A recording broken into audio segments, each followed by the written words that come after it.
The Fan. Go low, baby. KRLD-FM and HD1, Dallas-Fort Worth. An Odyssey sports station. Turn it on, leave it on with Sean and RJ right here on The Fan. The whole season essentially comes down to this play for these two great teams. Gonna roll, flip it, got it. Oh, the ball was dropped. He had the two-point conversion in his hands. Andrews did not hold on. Good morning, Metroplex. That is the way we start off, and that's the way the Ravens end their divisional round playoff. Good morning, Metroplex. I'm Sean Sharif alongside RJ Choppy, Cowboys insider Bobby Bell. We can't take off on a Martin Luther King Inauguration Monday. Holiday. With the biggest round of the NFL playoffs just taking place. We got Peyton Phillip Russell running the Fan Cam, Twitch, and YouTube. This is DFW Sports Station 105.3 The Fan, and Mark Andrews' name now belongs with... Let's see. Well, Jackie Smith. There's Blair Walsh. Who's the Lee? Was it Lee Evans? The Ravens in New England. I've already forgotten whatever that would have been. Blair Walsh, Jackie Smith, Ernest Biner.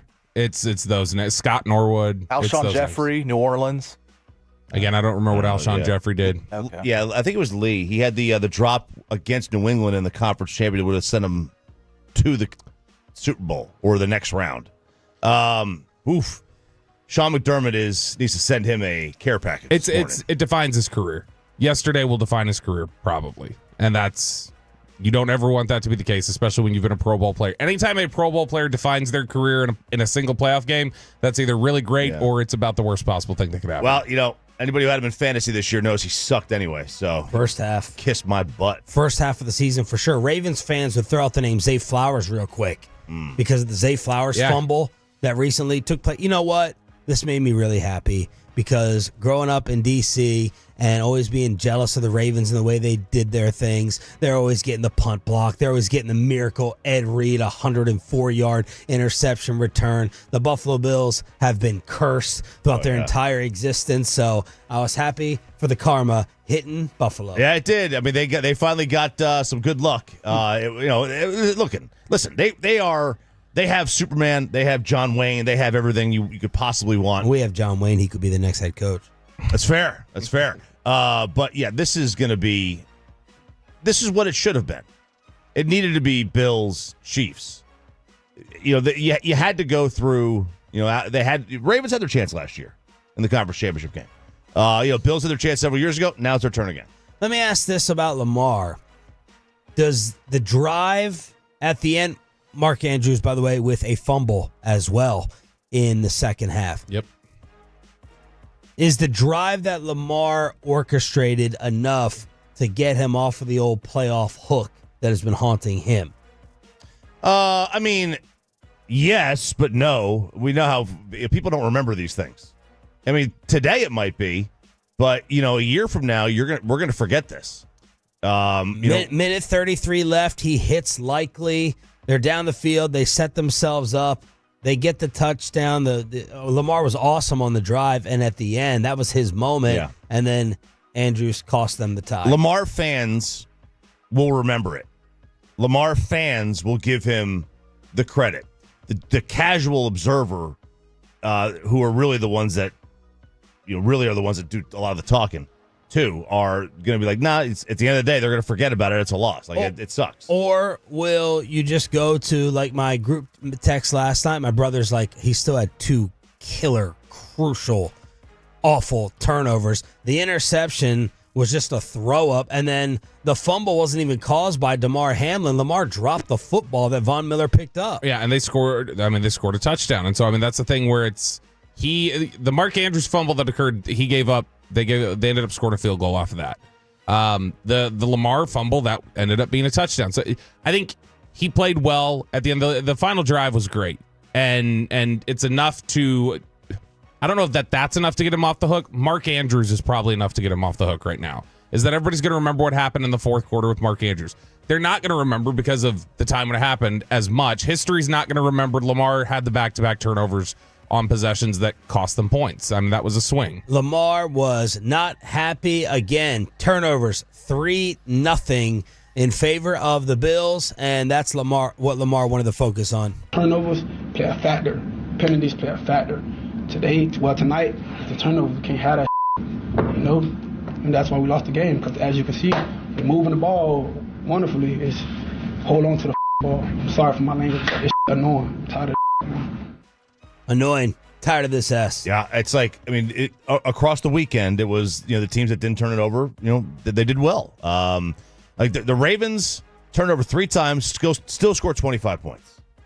Lions turned over 5 times, still score 31. That's hard to do. That means like you're scoring on every other dang possession when you turn it over that much. Of the 4 matchups, the team with the most yards all lost. Yeah.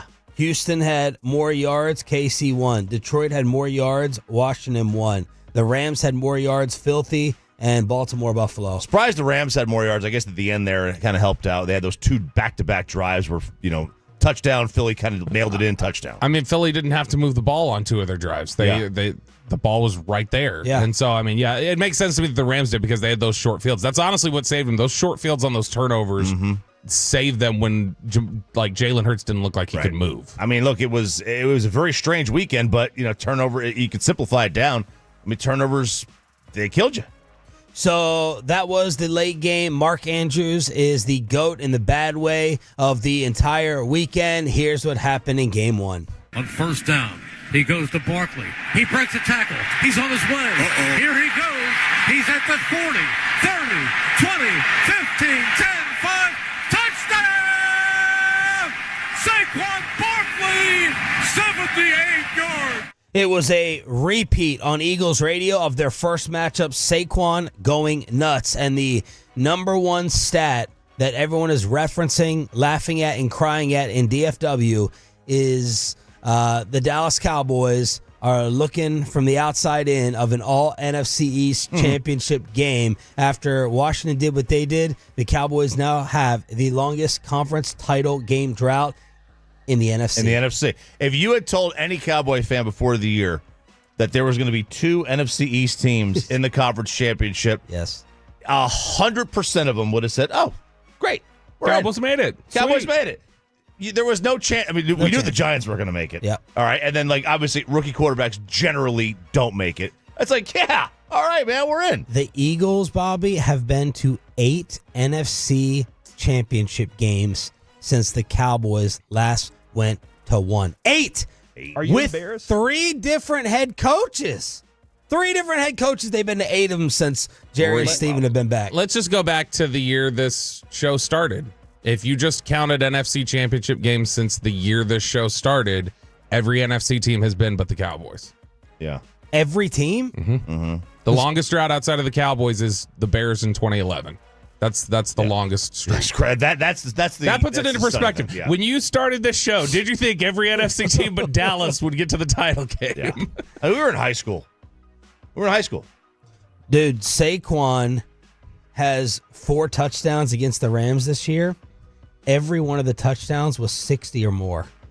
That's a mind-blowing stat. We're now honing in. We may already be there of one of the greatest free agent signings in NFL history. It's big. Yeah. Both of them really. With Henry was huge too. They've been tremendous. There's no other way to sugarcoat it. Now, will it end? Will the contracts they signed end well? That doesn't matter at this point.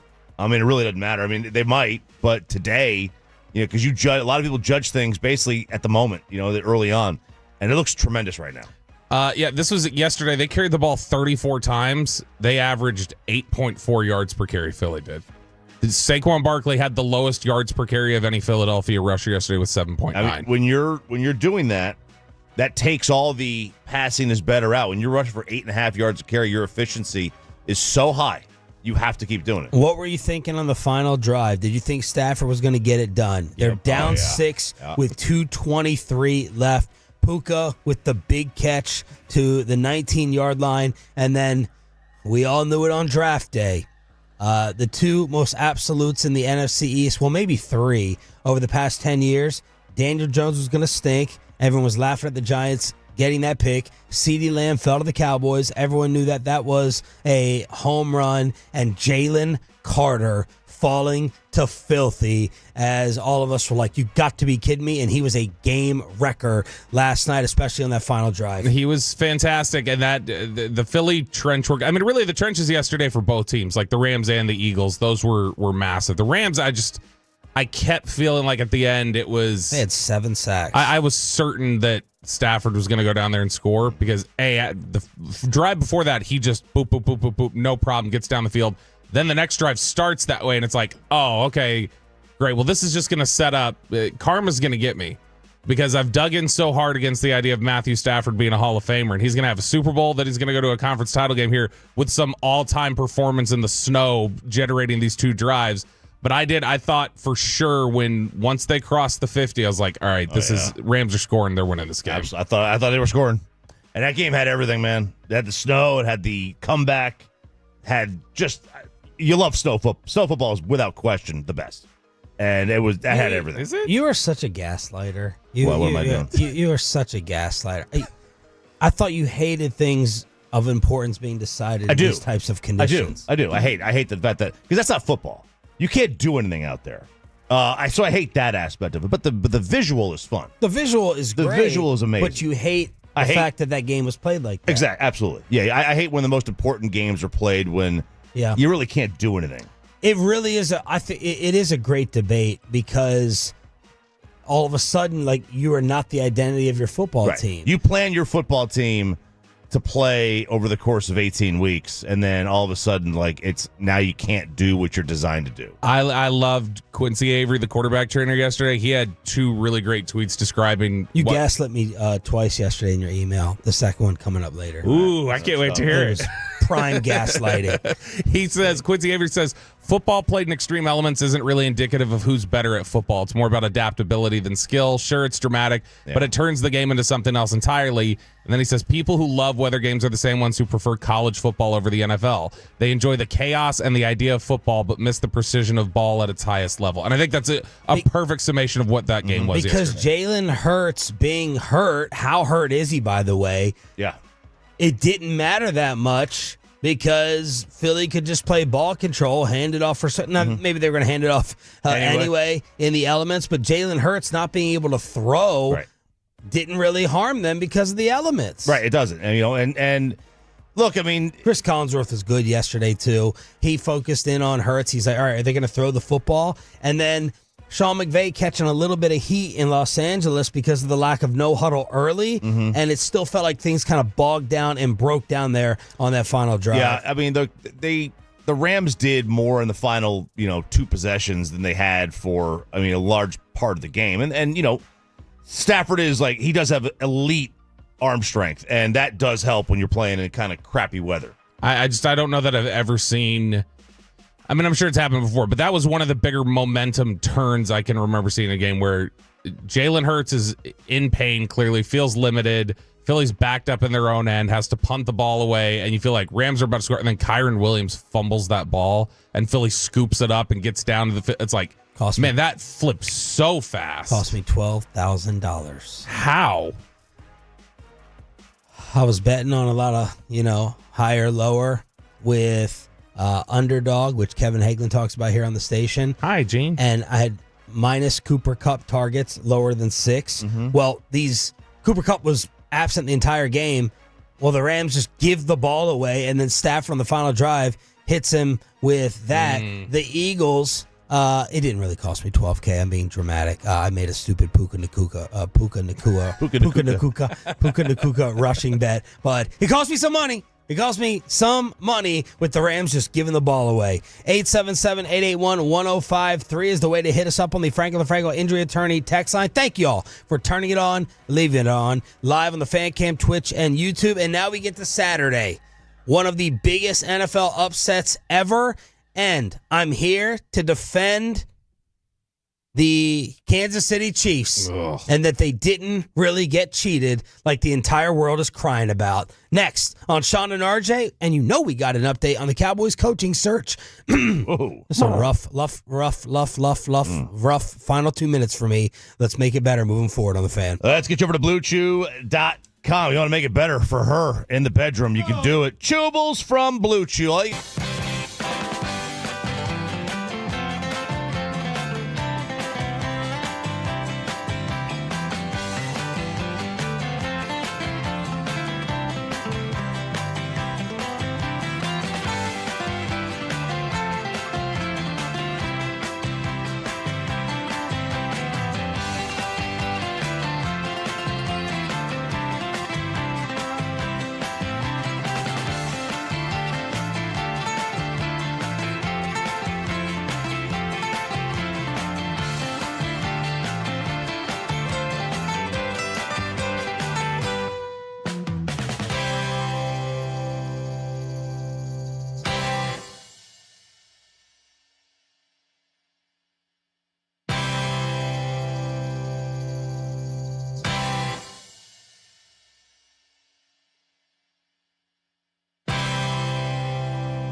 Uber Eats has Lola V products? I gotta remember that. Well, you know, they say in order to remember something, you have to forget something else. Okay, now that is a very cute haircut. That's like a little shag. I've never seen that before. Well, I mean, of course you have. It's the Rachel. Oh, is that your name? No, I mean like your name. No, I'm Jen. My name's Jen. Right, but I just mean like this is your haircut. But that's hair on your head. I'm not saying this is your hair. Okay, freaking me out a little bit.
you've got to forget something else to remember that Uber Eats has groceries. No, that's absurd. Hey, remember when you used to be What was it? Pepper Lady. Pepper Lady? Wasn't it Cinnamon Sisters? Basil Babes. Saffron Squad? Nutmeg Maidens? Paprika? No. Nutmeg Maidens. I just said that. Was it Spice Girls? Doesn't sound right. Was it Saffron Squad? Online is the price you're going to pay. Visit PlatinumChevyTexas.com. Drive a little further to save a lot more. Chevrolet, together let's drive. And it's back to Sean and RJ right here on 105.3 The Fan segment here, brought to you by Cars for Kids. Donate today at carsforkids.org, and also brought to you by the personal injury lawyers Frankel and Frankel. If you've been injured in a car or truck wreck, call Frankel first, 214 or 817-333-3233. With Frankel and Frankel, there is never an out-of-pocket cost. They only get paid when you win. Frankel and Frankel, the go-to car and truck attorneys in Dallas. Goff has time, throws. Oh, that is picked up! That is picked up by Quan Martin. 25-20, 15, 10, 5, pick, 6, touchdown! Touchdown, Washington! Quan Martin!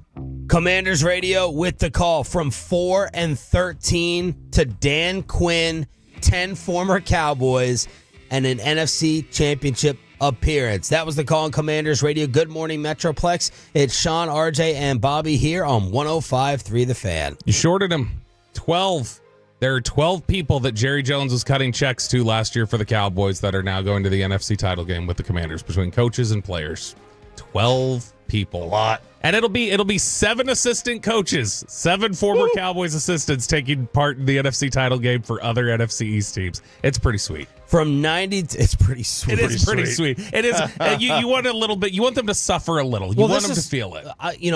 I was saying this midway point of the regular season, and it was a little bit scary to say it because you're on the home of the Cowboys. You have Cowboy fans listening, and I told you, I got the both sides of the shoulder talking to me, but that evil side wins out, and you want to see the people that are holding you back suffer.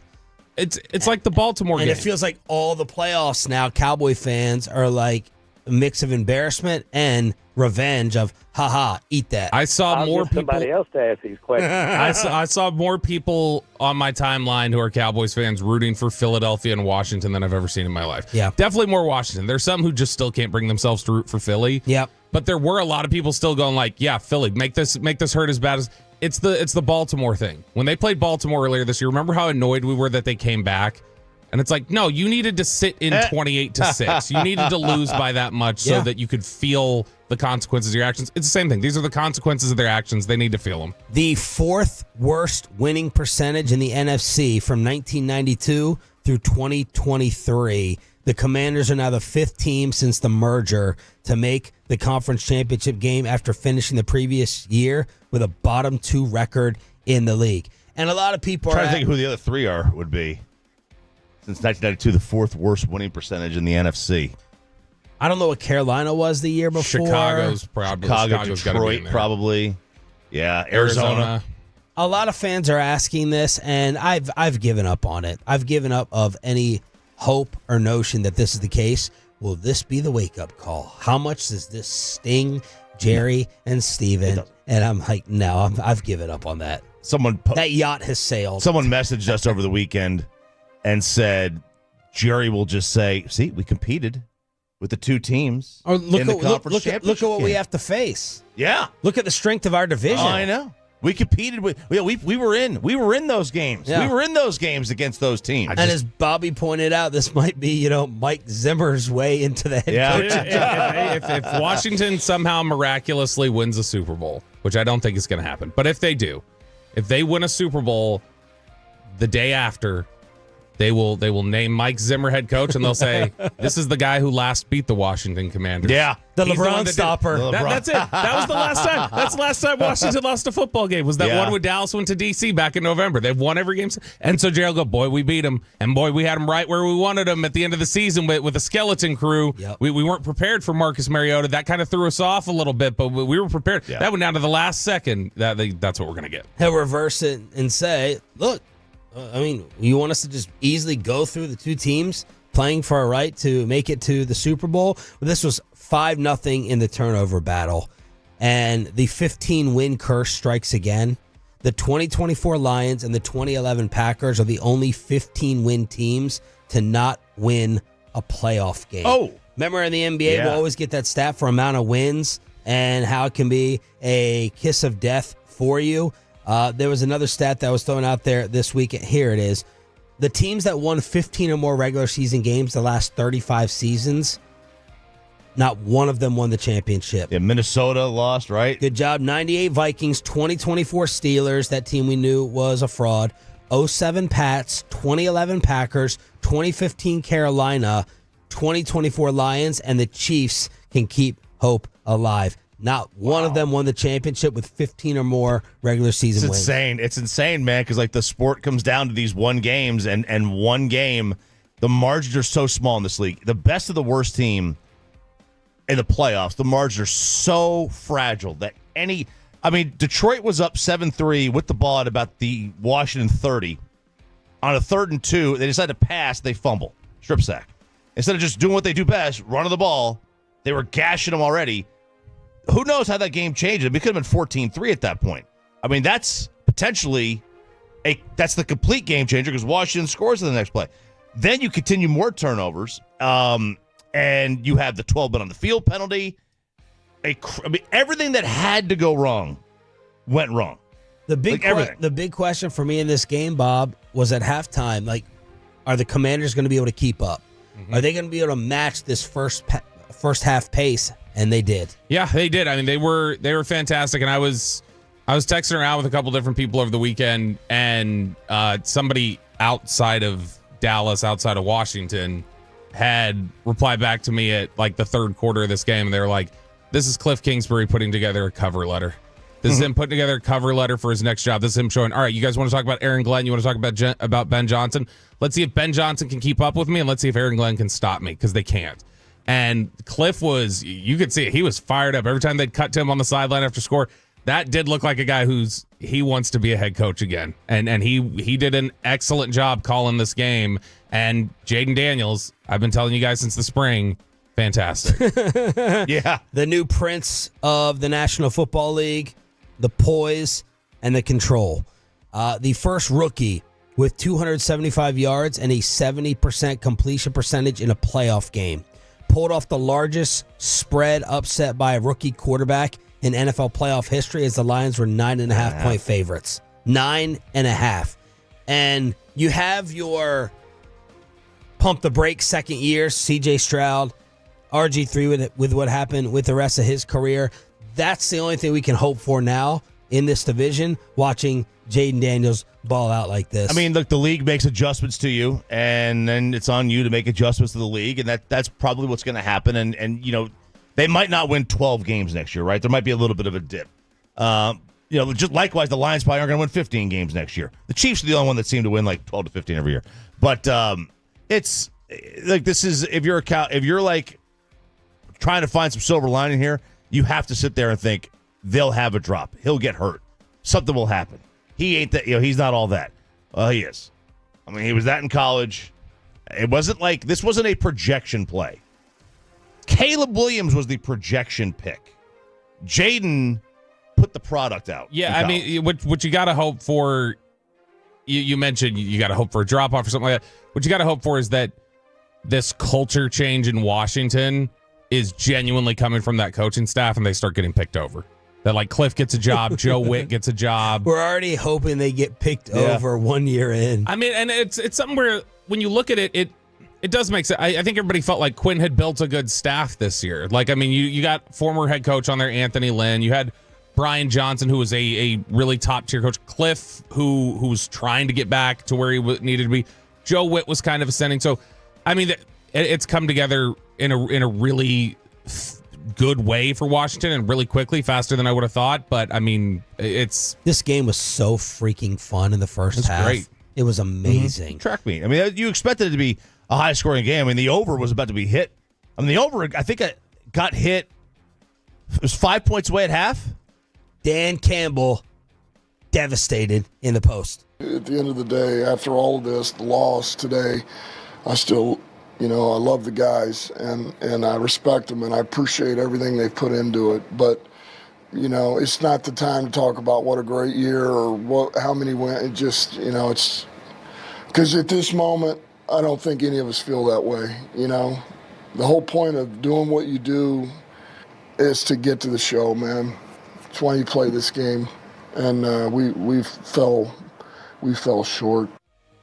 Gutted, absolutely gutted. We will tell you what we're hearing about the Cowboys head coach opening at 6:40 this morning. Is he? And I don't think so. But I saw one of the things being suggested over there. They're like, is Dan Campbell starting to develop? He can't get it done. They choke away the San Francisco game, and then they fall flat against Washington. I haven't gone one step in that direction yet. I haven't either. I think likability is playing into my mind. I feel really bad for Dan Campbell. I feel bad for the Lions. I kind of feel bad for Jake Rietma, Detroit diehard back there, who we're going to torture at 7:20 this morning in the expressway. But no, I'm not. I'm going to ask Jake, are these lunatics in Detroit who broke into his property, or any of them calling and screaming for Dan Campbell's job? I haven't gone one step there. I mean, I don't think that I'm even remotely close to going there. Football, this football happens. Like sometimes, like games just don't go your way. And 16 people on IR. Yeah, 16. Six starters on defense. 6 starters on defense. Oh, it was. I think they ended up on IR with it was like 6,000 snaps from their 2023 team. Now, okay, what about Aaron Glenn? That's a later topic, Bobby. Yeah. We have read the email. All right, we got shout outs for Emilio, sick as a dog and still listening. Cowboy Jones is still hitting us up. Happy MLK Day and Inauguration. Thank you for turning it on, leaving it on, and the numbers are strong with you watching at home or wherever you are on the YouTube, fan cam, and Twitch. 877-881-1053, 877-881-1053. You've been doing a nice job with trivia so far, Choppy. So the rookie quarterbacks to make a conference championship in NFL history. Jaden becomes the 6th one. Mark Sanchez. Good job. 09. Joe Flacco. Good job. 08. Ben did it. Good I don't remember what job. 04? 04. One you're not going to get. One was very, very recent in the NFC. One was very recent in the NFC. Late draft pick. Oh, Brock Purdy. Good job. 2022. And then the other one was if you say this, I know you saw the stat in the graphic. 1999. 1999. Oh! Well, Kurt Warner was technically a rookie, was he not? It's a no-name. Sean King. Sean King. You did see the stat. Nice job. I did not. Jaden added to the list. It's tremendous. I mean, like of the 4 or the 6. I mean, he's really the only one that is leading the charge. And then he's got some stat about taking out like 5 number 1 picks. His 191 passing yards against the Lions blitz, second most in a game by a rookie since 2016. The passer rating was 114.7 against the blitz during the regular season. That was the highest by a rookie since 2016. The Lions could not and did not generate a single pressure with a 4-man pass rush. Yeah, it was crazy. Like, I mean, of those players, like I said, he's the only one that did it by himself, like led the charge. Like he was the one everybody else was along for the ride. Sanchez was along for the ride. Purdy was not so much along for the ride. Like he did a lot of things. Yeah. Ben, defense. Had a great defense. Sanchez had a great defense. Flacco obviously had a great defense. Sean King had a great defense. It's really Purdy and Jaden that were just tremendous. And like, I mean, yeah, you can point to a lot of things that the Lions could have done in that game. At the end of the day, they couldn't stop him. Like you score 31 points, you should win a playoff game. They could not stop him. Between all 4 conference title game quarterbacks that are going to be playing next weekend, they have 34 rushing touchdowns between them this year.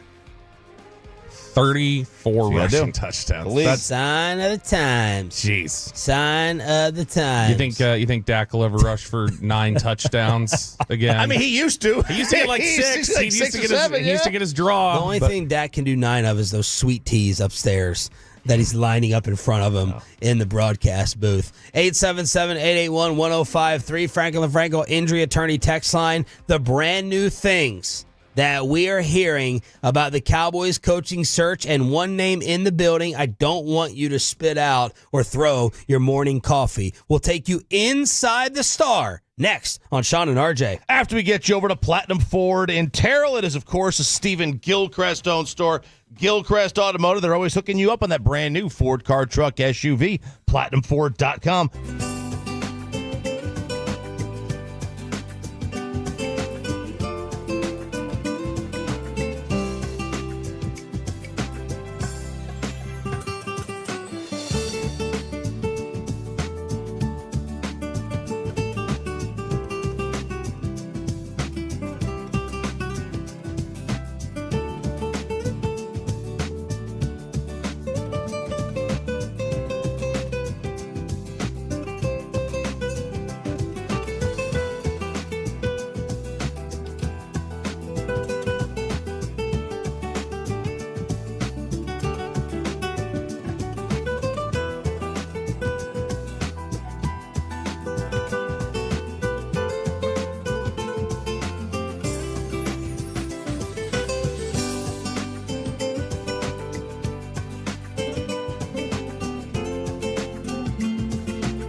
Lola V product? I gotta remember that. Well, you know, they say in order to remember something, you have to forget something else. Okay, now that is a very cute haircut. That's like a little shag. I've never seen it before. Well, I mean, of course you have. It's the Rachel. Oh, is that your name? No, I mean like your name. No, I'm Jen. My name's Jen. Right, but I just mean like this is your haircut. But that's hair on your head. I'm not saying this is your hair. Okay, please.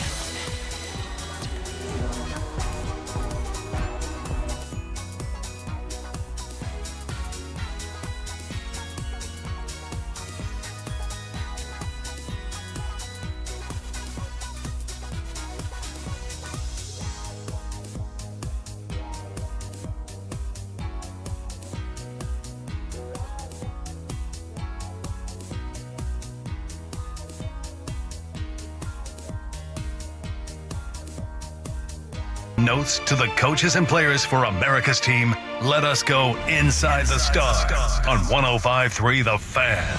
Oh, my cell phone was lit over the weekend. Sending out tweets and getting phone calls from media members. Oh my gosh, where are you getting this from? Can I run with this? Gentlemen. What's the insight on that? Brian brought us with a phone call as well yesterday morning. This is Inside the Star on the home of the Cowboys. Sean Sharif, RJ Choppy, and Cowboys insider Bobby Belt. Let's spill the beans. We'll lay out the menu, and you pick whatever you want to focus on. The Cowboys have interviewed Kellen Moore and Robert Saleh. Leslie Frazier is supposed to take place today. They can now request to interview Ben Johnson and or Aaron Glenn. Unable to do it during the week of the wild card round when they were dragging their feet, caught off guard by Mike McCarthy, and had to wait until the Lions season ended. Ian Rappaport with another Deion gut punch, at least for me. Rappaport says they have not interviewed and they don't have a Deion Sanders interview scheduled either. So, like we wondered last week, does that explain Leslie Frazier then? If they're not going to interview him, if they're not going to interview Deion, then they got to find a second Rooney Rule candidate that they're going to interview. And what a stunt. It is a stunt. And they scheduled it before Detroit was out. So they couldn't schedule Aaron Glenn. Because I assume they want to talk to Aaron Glenn anyway. And this would have given them an opportunity if they wanted to hire somebody. They found their guy.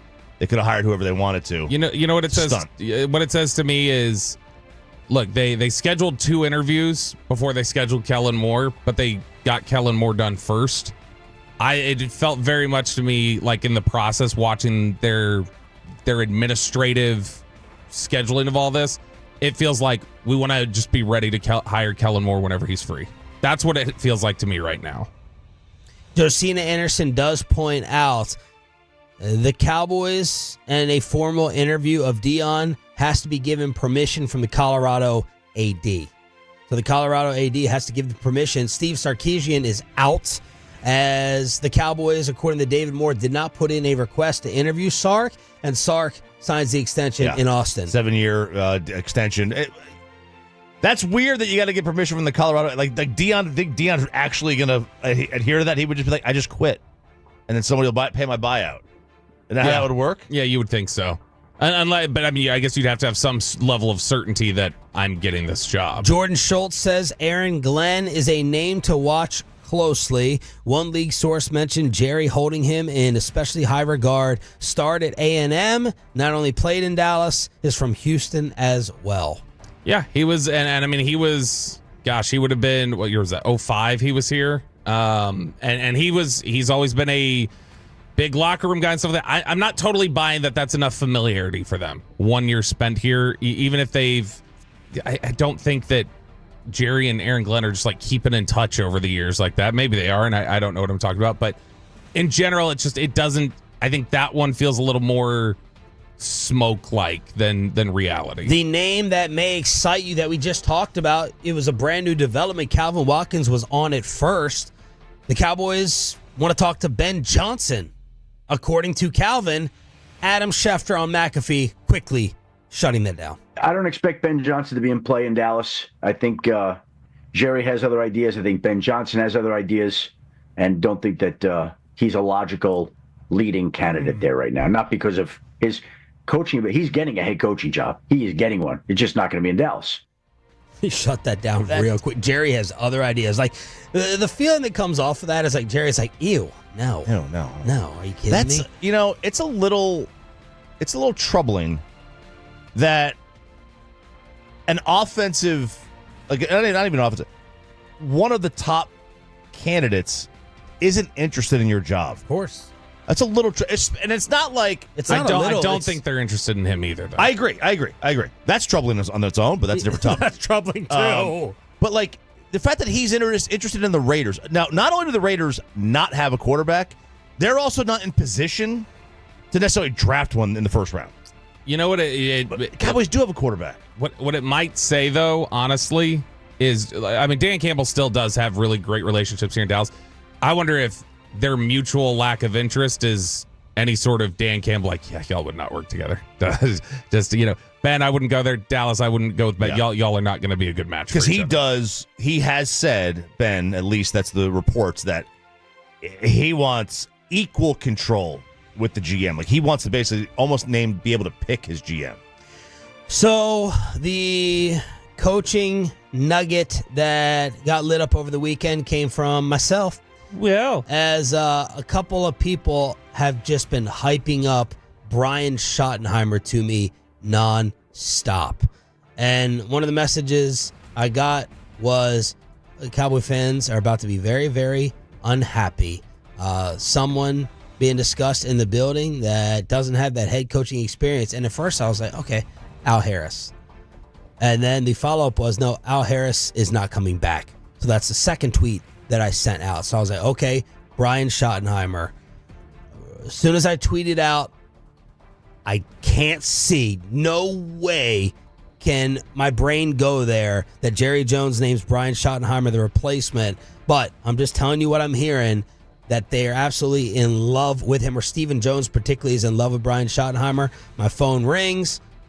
Some reporters in the know saying, yep, that is something that I've been hearing as well. Bobby, what can you tell us about Schottenheimer? So Schottenheimer, we talked a lot last week about, you know, the McCarthy relationship wasn't always great with the players, and it got better over time.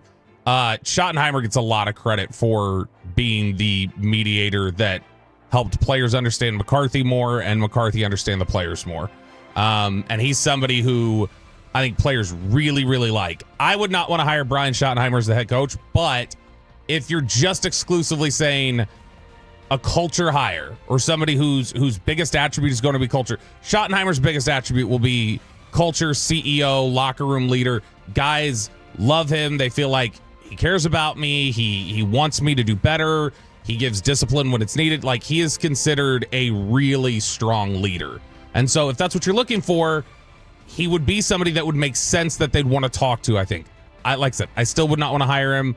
He's never been a head coach, right? No, he's never been a head coach, but I think there's just been enough things philosophically about the way he approaches offense and different things that I wouldn't want to do it. But I think as a leader and as somebody who would be a culture setter, it makes sense that they like him in that respect. Before you go off, Choppy, which I'm hoping you do,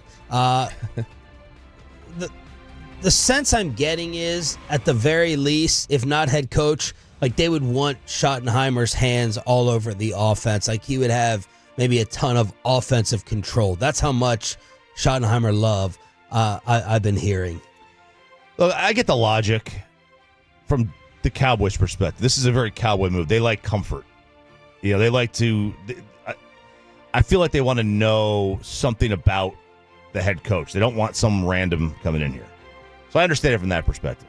And I also get it. Like, he's been in the building. He knows how to work with Dak. There's a continuity aspect to that. Totally get that. You can't sell this. No. All right? Like, no. And that's, I'd rather have Kellen. Yes. I'd much rather have Kellen. Now, listen. And being able to sell it to... And I don't want Kellen. Being able to sell it to the fan base should not even be in the top 10 of reasons to hire or not hire a guy. Right? Hire the best guy you can. Yeah. I don't know a whole lot about Brian Schottenheimer. Like, he was an OC for, you know, good teams. Like, Seattle was a good team. The Jets were a good team. But their offenses weren't exactly, oh, man, jumping off the page at you. This would be a unsellable hire. Might not be a bad hire. Like, I don't know. I know nothing about him. But you just can't. When you have Aaron Glenn, Ben Johnson, Deion Sanders, John Gruden, you have a billion other guys out there that you could easily sell to this fan base, which I think matters over there. And we saw the apathy in Oxnard. You bring Aaron Glenn in here, you bring Ben Johnson, you bring John Gruden, you bring Deion Sanders. Those stands are packed. Yep. You bring R2P2, run, pass, punt. And I think you're going to see half of what we saw last year. That shouldn't matter, but it does.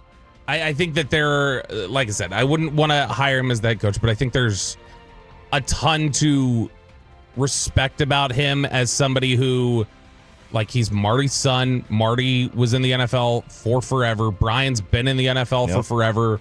Brian has been in a bunch of different buildings and has an understanding of how the NFL operates. He is 100% comfortable. Not a lot of coaches are. He is 100% comfortable coaching in Dallas.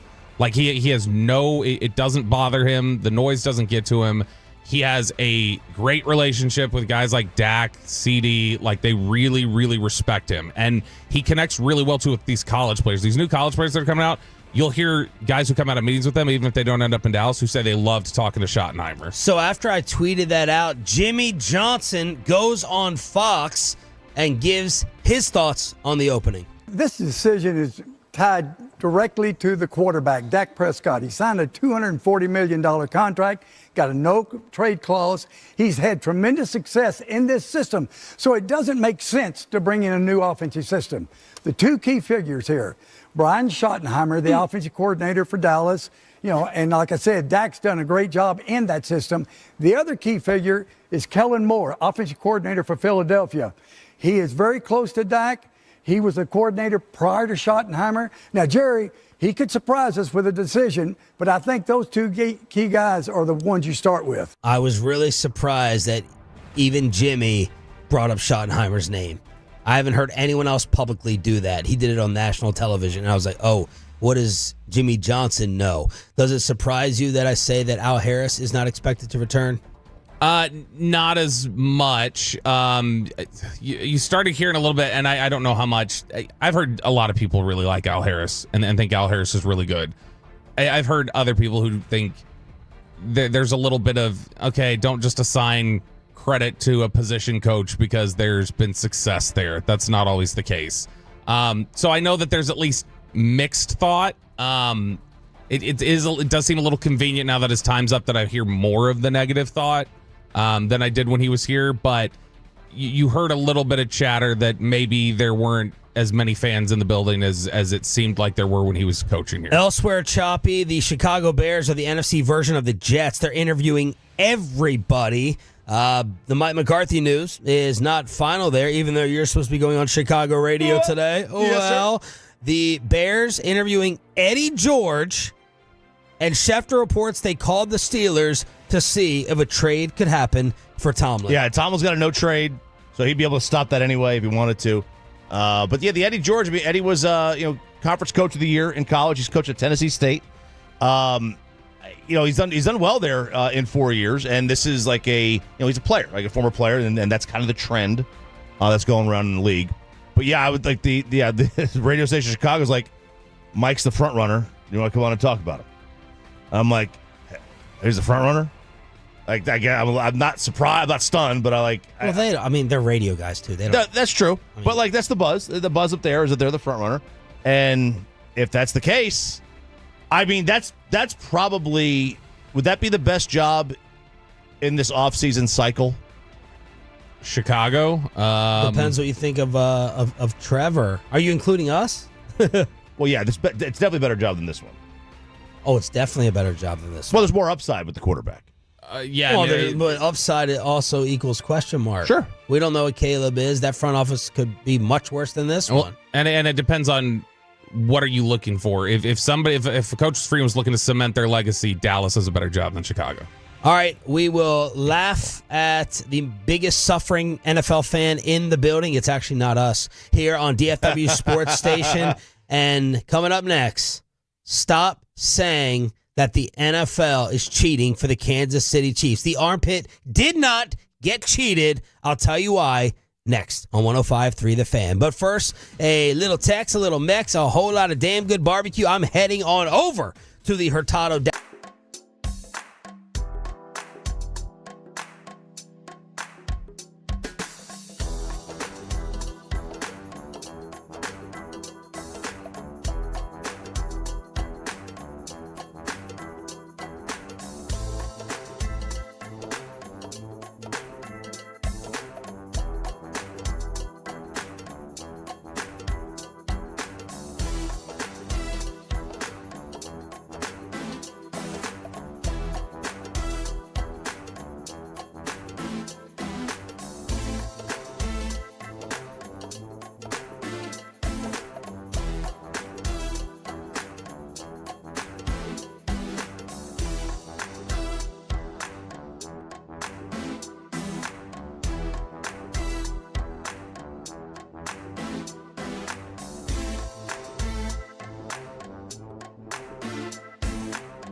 forget something else to remember that Uber Eats has groceries. No, that's absurd. Hey, remember when you used to be a, what was it, Pepper Lady? Pepper Lady? Wasn't it Singing Sisters? Those are those. Saffron Squad? Nutmeg Maidens? Pre-curd? No. Nutmeg Maidens. I just said that. Was it Spice Girls? Doesn't sound right. Was it Saffron Squad?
Odyssey Sports Station.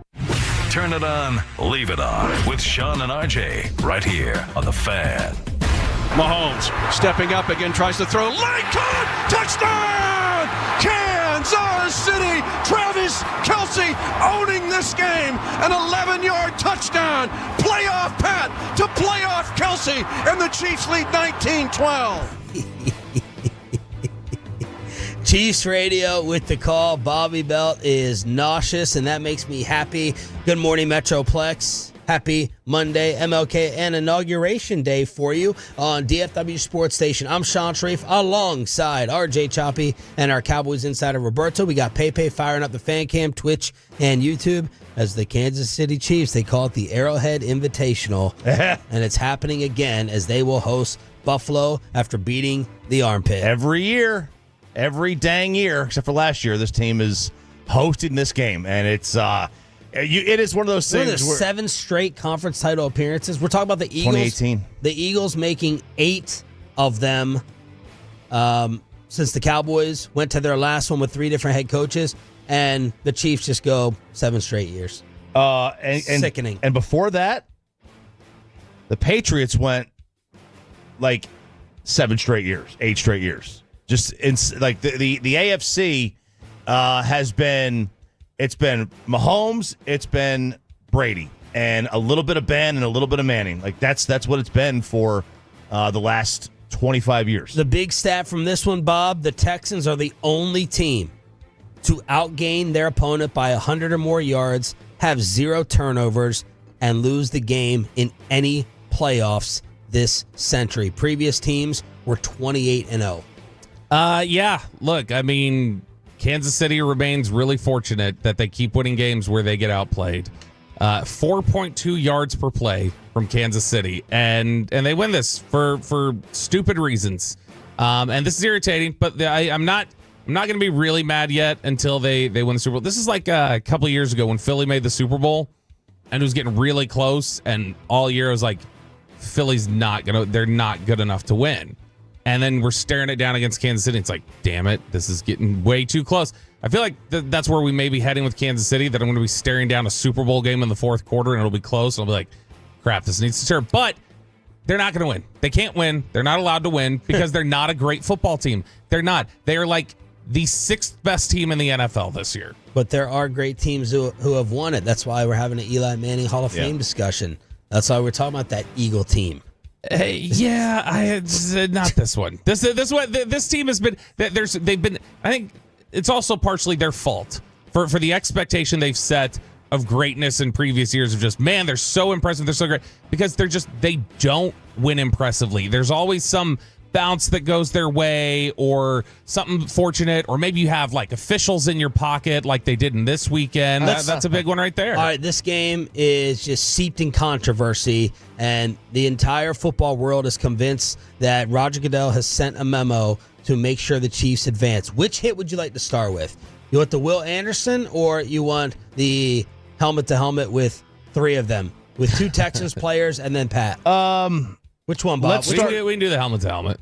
Okay. Well, they both were helmet. No. I'm talking about the 3, the collection of the helmet to helmet there. That one. All right, let's do cut 12. Pay, and this is Troy Aikman on ESPN losing his mind. Personal foul, unnecessary roughness. Defense number 39. Come on. 15-yard penalty. Here's the end of it. Yeah, I mean, he's a runner, and I could not disagree with that one more. And he barely gets hit. That's the 2nd penalty now that's been called against the Texans. And Troy, I agree with you. There's no forcible contact to the head neck area of him. The 2 Houston players hit each other. That should not have been a foul. And if they've got to address it in the offseason. You can't, as a quarterback, run around and play games with defenders and then be able to draw a penalty. So both penalties extending KC drives, leading to a crucial 10 points for the Chiefs. How much did they win by? 9. Interesting. So Clay Martin, yeah, the official, he does a pool report. And why don't they video this, by the way? They never video these. I don't know. He said, so he slid, this on the slide. He slid. Obviously, when he slides, he's considered defenseless. The onus is on the defender. I had forcible contact there to the hairline, to the helmet. what he said to the hairline. All right. I'm the only host in the country who's going to do this outside of Missouri, probably. And I always do this with referees. And this is not me being slanted because I wanted to beat Bobby in our bet, which I ultimately did because I watch more football. And not because you're from Kansas City either, right? No, I was in Kansas City for 1 year. I've always done this with referees. I can't stand when Troy Aikman, us, and everybody else get to watch a slow-mo replay 15 times and say, you missed it. You screwed up. On that play, 3 people's helmets were centimeters apart. 2 Texans defenders. Sir, this is America. We use inches. Okay, you keep that imperial or metric, whatever. Aren't centimeters closer than inches? It doesn't matter. We don't use centimeters. All right, the 3 helmets were inches apart, and all the referee heard was clack. Smack, smack, smack. Yeah. Play the beginning of the actual play, Peyton, and I think you can even actually hear the crowd groan here. Mahomes dropped it. Able to get it and take off to his right. And then slide down. They're going to throw a flag on that. Stop it. That right there proves my entire point. Because a Chiefs crowd groaned? Yes. A pro-Chiefs crowd? It's a look. I'm not. Do you know why they groaned? I'm not paying. No, but do you know why they groaned? Because they thought Pat got hit. Exactly. Yeah, because they think Pat getting like. So then every referee, every person with an onus on protecting the quarterback and the helmet smacking, there's no physical way. This is on the National Football League, and Choppy's been suggesting this. They just have to replay hits to the helmet. They have to make it a replayable thing. That, in looking back, should not have been a flag. It was the 2 Texans helmets that collided. There's no possible way for a referee to be able to tell that live in the moment. There just isn't. It's not possible. I don't have a problem with the call. They have to replay helmet to helmet. I have a much They bigger do have to problem. replay helmet to helmet, and they also need to like throw penalties based on what they see, not what they hear. That Well, the but whole you're- like that. you was can't the, see that either, Bob. But that was You a can't see flag everything. based on what you hear. So if you don't know, don't throw it. Well, But you they're got to being- err on the side of caution. But they're being told by the league you have to protect the do. quarterbacks. And- Even last night, Romo, when Lamar got tackled out of bounds, he's like, you should have thrown a flag. You got to protect. You can't have the backup in. You know what? I'm just saying that's been the Mahomes mandate. would have got that. The problem is that you can't even go near it. The moment the guy slides, you just got to like give up. Well, what about Aikman's point of these quarterbacks are taking advantage of becoming runners now? Yeah. Like runners, scramblers. That's part of it. I mean, like, you know, So you, want you the can 15 juke. yards? Yeah. You can run, you can juke, and then, I'm going to go down, and then not come anywhere near. If you give yourself up as the defender, what if he doesn't go down? That's another troubling. It's very troubling. Tough We saw that gray area. Was it Kenny Pickett did that in the college game where he faked the slide and He kept faked running. and then And so that's a problem. But I mean, I have a much bigger problem with the first one than this. Okay, because this to me, the moment the guy starts to go down, you got to control your body. Let's play the first one on Will Anderson. Yeah, they run a twist up front. He has a clear shot, and there's the hit. It looked like it was helmet to helmet in real time, and it's close. He definitely comes in high. Hard to tell from that angle as to what if it was in fact helmet to helmet, but that was the call and gives him a new set of downs. Okay, so Troy Aikman, who I believe this year has separated himself even more as the best analyst, period. Troy has no idea in the moment. But Troy's going to go on all his shows this week, and he's going to blast the National Football League because he's got the balls to go ahead and call out the referees when nobody else does. Troy's clueless in that moment right there. He's like, it's hard to tell. It looks like it's close. What do you want a ref to do? What do you want a ref to do? Stop with all the memos and the whining and the crying that it's baked in and fixed for Kansas City. Give the referees, I know we all hate officials. Warren Sharp, my God, I'm going to have to mute and block this guy. This guy thinks God put him on earth. With just be a ref, Warren. Just go ahead and be a referee. Put your analytics to the side. They can't get it in real time like this, and the onus is protecting the quarterback. Mahomes Ginobili throwing back his head. Like, oh my gosh! I've been violently struck by Will Anderson. Mahomes is starting to sour on me big time. And I've always liked him. I thought you were going to talk about the flop on the sideline. You got to be able to review him at the end of the day. Like that's the answer. We tried the pass interference. they never overturned it. If they go back to this, they start reviewing it, and they never overturn these either, that's going to be a problem. But there are some that you just, like, it's hard. I mean, I understand. The referees need to, what do they never blow the play dead anymore, right? Like that, they've been told never blow the play dead. Yeah. That's the right thing to do. Let the play continue. You then go back and review it. And on this, throw the flag. Be very liberal throwing the flag. Yeah. But then go back and review it. And then go back and review it. Will Anderson, afterwards, he may get lit up by the National Football League. We knew it was going to be us against the refs going into this game. And, I talked to you guys early this week. And I was just saying, like, man, like, we got to go out there and we got to do us better. And, in some instances we didn't do that, some instances we did. Although it doesn't feel like the National Football League is like the NBA. When you question the officiating or the commissioner, you get lit up. David Stern rolling in his grave right now. They'll pick their spots. They'll randomly hit a player with it, just kind of like, all right, remember who's in charge here. But it's not consistent. So I know I'm going to be the only person, the only one giving the referees a break and taking this stance that it wasn't cheating. But I know I just gave an ironclad argument that you can't fight me on the fans. That's true, and it has nothing to do with the fact that you were rooting for Kansas City, worked in Kansas City, and that your favorite college football team for 3 years was Texas Tech. You're right. That has nothing to do with any of this. FAF. From Mahomes. I don't think it was. I don't think it was 3 years. It wasn't 3 years. It was definitely 3 months. It was definitely post Patty. It was 3 months. Once Joey McGuire didn't take my bribe for my godson to go there, I bailed and went to Nashville. And then DeMeco Ryans. Very crafty post-game comment not to get fined. Yeah, we knew going into this game, man, it was us versus everybody. Right? When I say everybody, it's everybody. All the whatever. Everybody, the naysayers, the doubt, right? Everybody. 7 points missed with special teams, the 63-yard return, the 15-yarder tagged onto that. DeMeco then did eventually go into all the things that cost the Texans. Yeah, and I mean, also what cost the Texans. Look, they for the most part, I think, outplayed Kansas City. But if you're going to put a tight end blocking George Karlaftis to pick up 3 sacks all game, you're also kind of asking for it. Who was the tight end? It was Dalton Schultz. Those memes and jokes were flying, and they were hilarious. I guess that weight room, that non-distracted weight room wasn't enough for Schultz there against Karlaftis. I mean, that's Slowick probably, I would guess, but I don't know what the hell you're doing. I don't care who that is. Kittle, whatever tight end you want, you're not going to put them across from Karlaftis for the game. That was dumb. That was dumb on their part, and especially you shouldn't be one-on-one. I mean, you should be helping. A tight end is not supposed to be on an island pass blocking a defensive end, especially a defensive end who's pretty good at getting to the quarterback in Karlaftis.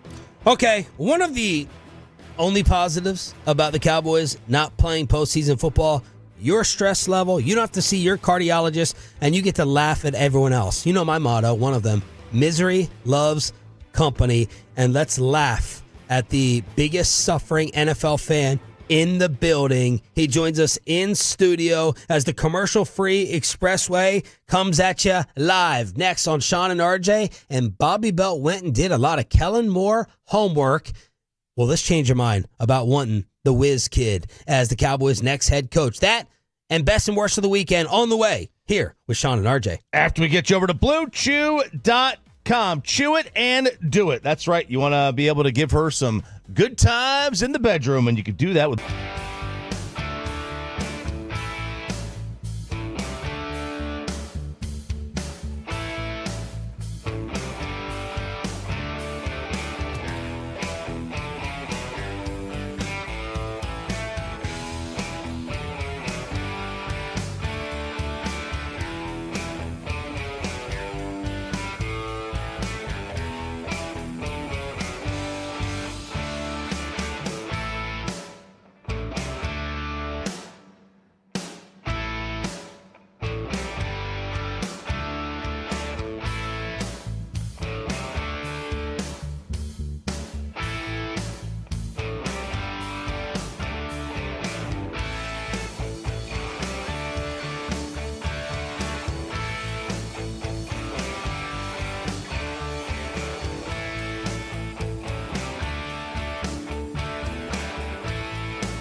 Uber Eats has Lola V products? I gotta remember that. Well, you know, they say in order to remember something, you have to forget something else. Okay, now that is a very cute haircut. That's like a little shag. I've never seen it before. Well, I mean, of course you have.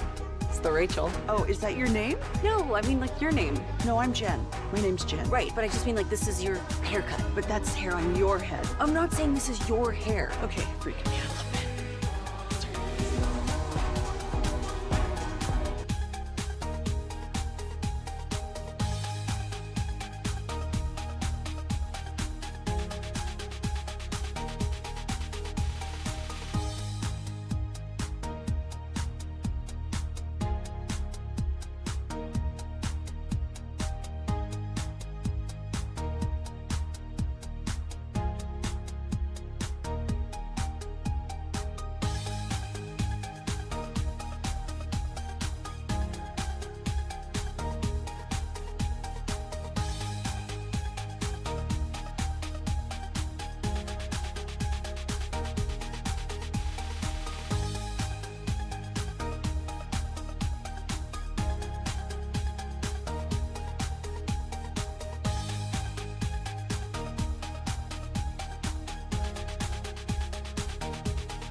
This is why you turn it on and leave it on The Fan.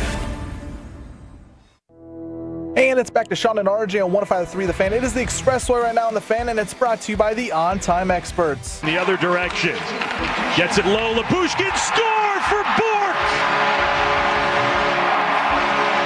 That was pretty. And the Stars pedal down, had 3 early on. More misery added to an all-time bad weekend for our boy Jake Riepma. You heard him during the Rangers Caravan with Will Chambers. Weekends as well here on your home of the Rangers and Cowboys, 105.3 The Fan. And Jake is joining us in studio because I said I got to go ahead and get you in here to suffer after the Commanders took out his Detroit Lions. Sean Sharif, RJ Choppy, and we have Cowboys insider Bobby Belt. Before we get to all the misery, recap Arlington, because you were giddy. You were giddy. Yeah, I like that. Some positive vibes to begin because, Sunday that's going to be tough to talk about. But Saturday, what an experience. Rangers FanFest, so fun. Will Chambers and the Lions lost on Saturday, didn't they? That's a great point. Yeah, that's also the Red Wings lost on Sunday. That's when you have 4 big weekend games and you lose them all, the days kind of get a little bit. Tigers missed out on Roki, so there you go.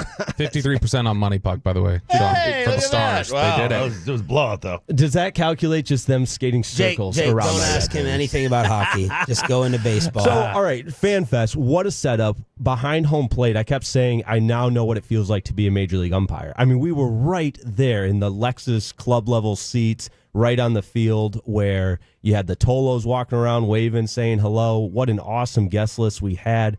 Everybody from past players, Ian Kinsler. We had some current players on, Cody Bradford. We also had Kumar Rocker on, and then talking to Boach was awesome. Yeah. and you were giddy with Kinsler because he was a Tiger as well, and you were waiting to meet your childhood hero? Oh, yeah. So, I mean, I played baseball as a kid because of Pudge Rodriguez. I was a catcher. I wore number 7. Every single catcher's glove I had the little laser autograph. I had to make sure it was from Pudge Rodriguez. And because, I mean, he resurrected the Detroit Tigers in a time where they're coming off a 100-win loss season in 2003. When he got there, it was the entire shift of the culture. And eventually they make the World Series in 2006. But I idolized Pudge Rodriguez as a kid. And what did you do when he finally sat down? They say don't meet your heroes. And if they don't show up to the interview, you can't meet your hero. There you go. Oh, no. Safety right there. You know why? Because Pudge is a Ranger. That's why. Yeah, he knew I was there. No, and he's a Marlin second. That's also a great point. What were you going to do if he sat down? We'll get you to meet Pudge. He's an awesome dude. No, for sure. And Sandler was giving me such a hard time all throughout the day. Like, oh yeah, and are you gonna be able to sit down and be able to handle it? I love how Jared wants to make fun of you. Meanwhile, he goes to London, one of those soccer teams. That's how he is. Tottenham something. I don't know. He's wearing his little windbreakers in his pubs that you have to wear the team gear in order to get in. So don't let him make fun of you. I mean, it was a rerun of 2011 where I was Sandler's intern getting him coffee and everything. So he couldn't reach the coffee machine. Was he a jerk? No. So here's my Sandler internship story. My big end of the internship project was Lions training camp. And I was a kid. I was 19 years old. And he said, go interview somebody. And I'm looking around. Who do I interview? I find the backup quarterback for the Detroit Lions at the time, Kellen Moore. Oh. Was he cool? Yeah, he was awesome. I mean, it was the first pro player I ever interviewed. Is Jerry paying you to say that? Like, apparently everybody on Twitter says any Kellen Moore supporter is. So I was thinking about, I wasn't going to go out and watch the games. I had the in-laws over. I was thinking about hitting up some of the fellas to have y'all come over and watch it. But then I was like, this is your team. So I know that Will went to a restaurant and he was not with you. So did you have your own little setup for the Lions playoff game? I did. And I told... Do you have to watch it solo? Like you couldn't go out to a regular bar? I would say regular season I'd be fine at a bar, but I wanted to be so dialed in, and I wanted to be ready for post-game action with Locked On Lions and be ready to do, have an analysis, have an opinion, that sort of thing. And so not be drunk. Correct. Yeah. Yes. That's what I'm getting at, which you saw last weekend. So it can get a little blurry quickly. But I also thought the magnitude of the game and the Saturday night game too late. I was on Sunday morning with CA for 5 hours. So nothing like after one of the darkest days in your sports fandom talking about it for 5 hours. So where does this one rank? Like the devastation of it, the heartbreak in Lions history? Oh, Lions history. It's so bizarre. And I think whoever coined the stages of grief did so after watching their team as a number 1 seed lose a home playoff game, because that's honestly, it checks out. There's anger, a little bit of denial, a little bit of bargaining, some depression. I'll get to acceptance, not quite there. Yeah. But I think it's more anger for me and the bargaining part of it, because there's plenty of Lions like I remember the 0-16 season just fine. Orlovsky running out of the back of the end zone, and that part was more apathy, double palms up, like this team sucks. And this was so different. Last year even was more heartbreak because you were so close. This year was just what the heck happened? Who are you blaming? Oh, I'm gonna put my X's and O's hat on. The dynamics of the game changed so much. Early, Lions are up 7-3. They're in plus territory. They're on the 17-yard line, I believe, and it's 3rd and 1. Jahmyr Gibbs is averaging better than 8 yards a carry at this point. Just give him the ball. And that was and a lot of people are like, David Montgomery shouldn't even have started that game. Don't give him the first touch. Yeah. That was a sentimental handoff. Dude, so bad. The first touchdown they had, so I had bet first touchdown scorers, right? $5 would have won me $67,000 if all hit. And in the first game, I got it, right? I hit it on the first game, in the Kansas City game. And in the second game, I needed David Montgomery. He got the first carry, and then they took him out at the goal line. They'd never take David Montgomery out at the 1 yard line. I would have cashed out. I would have had halfway. Oh my God. I would have cashed out. Who knows? 30K?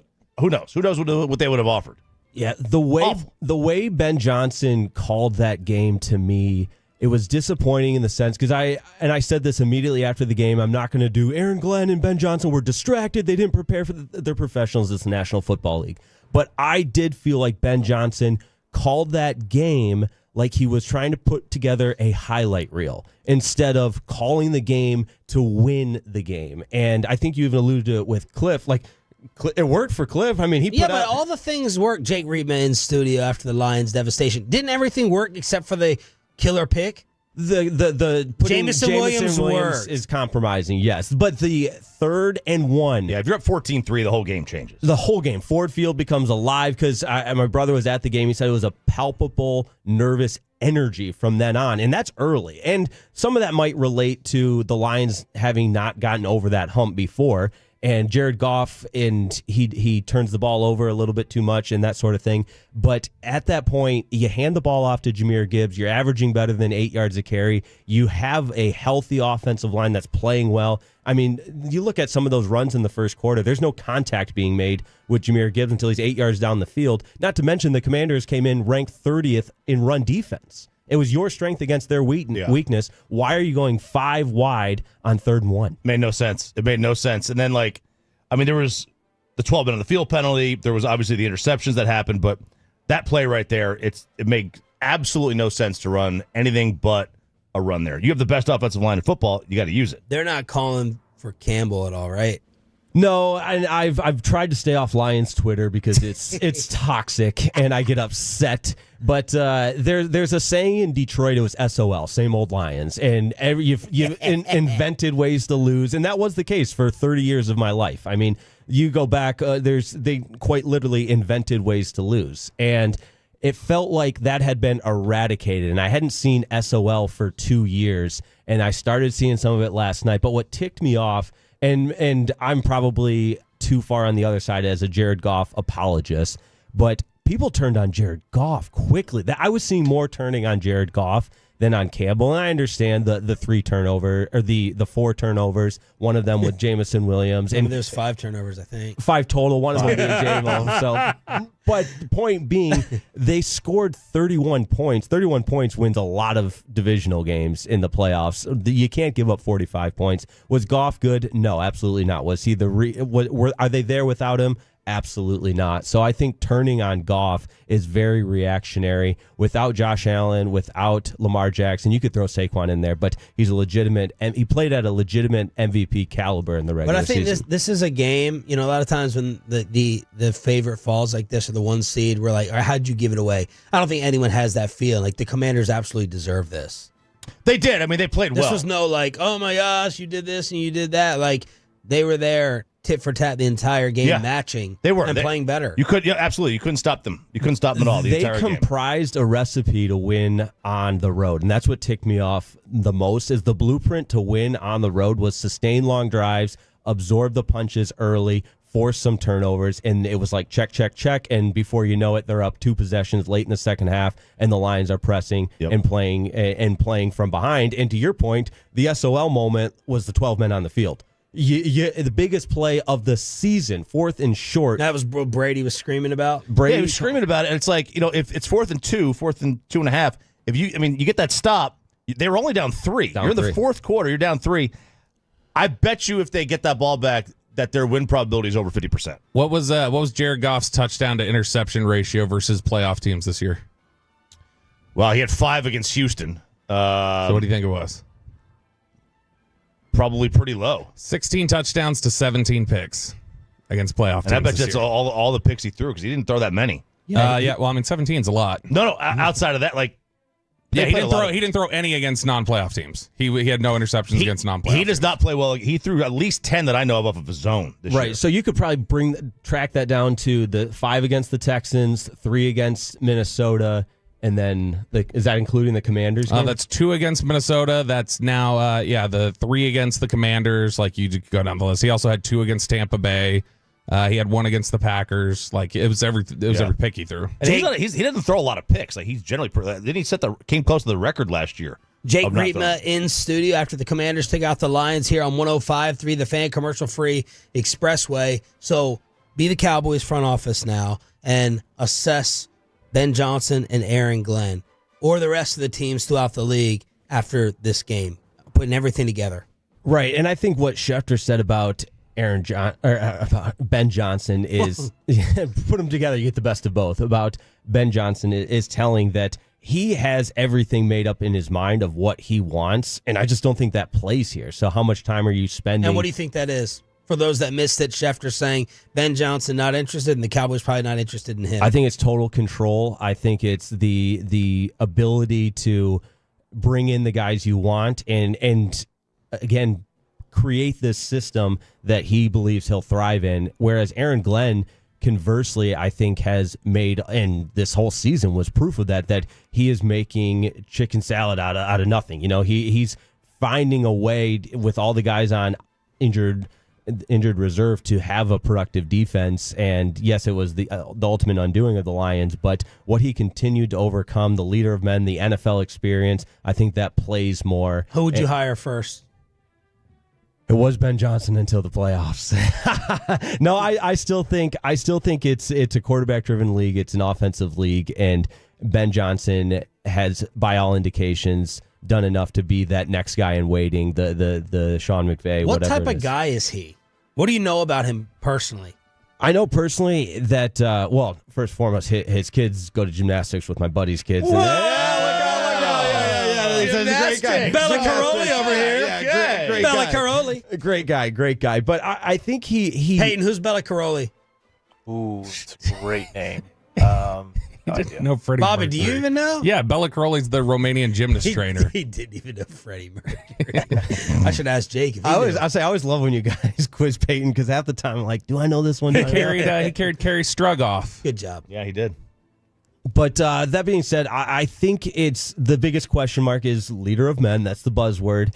And he hasn't been in a situation where you have a sample size to know if that works. So my guess is as good as yours. But I do think learning under a guy that is so culture driven like Dan Campbell has to have some kind of inevitable effect and rub off on Ben Johnson. Now, you got to be your own guy. You can't go out there and say, this is what Dan Campbell did, so this is what I'm going to do. But how that plays out remains to be seen. But I think he's been in an environment where he's seen what's worked, and can he use that at his stop? I think so. So when did you just open up the bottle and punish yourself? I had a Sunday morning show. Yeah. That's what CA said. He said, I can't believe Did you tell here. the girlfriend, like, does she know, like, don't talk to me for she's 10 hours? She's 100 times worse than me, and I hope she's listening, because the 49ers lose, I can't talk to her. I can't have, even the Monday night game when I was there, that Monday night game, Lions-49ers, meant nothing. It was a preseason game, and there was still tension between the two of us. Yeah, give us a Stars recap.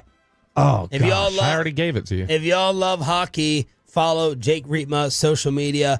Maybe the most hockey knowledge of the non-bosses in the building. Recap yesterday made your weekend even worse. Oh yeah, I was trying to have something to hang my hat on with one. But that being said, I love what the Stars are doing there, and Pete DeBoer talks about this all the time. Is you can't let a losing streak build, and that was a 2-game losing streak, second night of a back-to-back with travel involved. And they set the tone in the first period. I mean, they were skating circles around Detroit in that first period. Special teams got going with the power play goal with Robertson. I thought that was big. And all of a sudden, momentum in sports, in any sport, but you start to see the puck go in the net. You're up 3-0 after one period of play. They win out. They had kind of they're back against the wall a little bit in the sense of 2-game losing streak, second night of a back-to-back, and they set the tone in the first period. Ottinger was really good as well, 33 saves, and I think some of that is a testament to the lack of really real chances the Red Wings were generating, but at the same time, he was solid in net. Power play was solid in the first period. You're up 3-0 after one, and you cruise to a win. Can you bring yourself to root for the Commanders over the Eagles? Easily. Yeah, I can't stand. There's nothing to hate about the Commanders yet. Right. That's the Commanders were rubbing it in Lions fans' faces over the week because they were going, "Oh, Ben, this is the job you told us to turn around. You told us to turn around." Oh yeah, that's right. The plane turned around. Yeah, I literally. did see some social media videos, and I try not to put too much stock into that, but they were dancing on our grave a little bit, which they deserved it. They earned it. I think there's a right or wrong way to do it, but if you're the road team and you convincingly win by multiple possessions and leave no doubt, have your time in the sun. So the last time you felt this sick was what? It's got it last year. Yeah, last year. It was so different, though. This is worse. This makes last year sting more. But is last year's worse because you're in a house with a 49ers fan? No, last year that was the worst ride home of all time. Last year's is worse because you're 17 up in the conference championship game. Like you're in the Super Bowl. And you are 17 up. What was it? 17 at the halftime. Second half? I'm walking around that stadium thinking I'm going to tell my future kids. Oh, you were at that game? I was at that game with Sydney's family, who are all 49ers fans. Worst car ride home of my life. And I'm thinking I'm going to tell my future kids I was there Is when that the where you're going Lions to have the went to the future Super kids Bowl. in the car ride home? All right, so last year was worse. Last year was worse, and this year was more the stages of grief, which this is more anger. This is more bargaining. Well, if we would have done this would have happened. Where last year was the true depression. Are you totally sold on Jaden? Oh, absolutely. Yeah, I said this from the beginning. I was never a Caleb Williams guy. I'm too football guy wired to think that my quarterback can paint his nails. Oh, okay. Yeah. All right, Jake. No. Hey, it's Inauguration Day. All right, Jake. Let's go. All right, Jake, go to the studio. We'll say you a pudge. Jake Rietma, right here on 105. Hey, you said Ben Johnson's really into gymnastics, right? Peyton hit it. His kid plays. Ladies Get and out of here. gentlemen, The weekend. I'm having a fantastic weekend. All right, let's recap everything best and worst of the weekend here during the commercial-free Expressway on DFW Sports Station. I would like to start with something that infuriated me over the weekend when I woke up Saturday morning. Is Carter in? Is no one else working the fan cam? It's not 8 o'clock yet, so he gets in at 8 o'clock. Oh, gets in at 8 o'clock. All right, so we're not going to have the picture on the fan cam. But what you did on television was so disgraceful and so ridiculous as Bobby Belt went into the studios of Fox 4. Yeah, I went.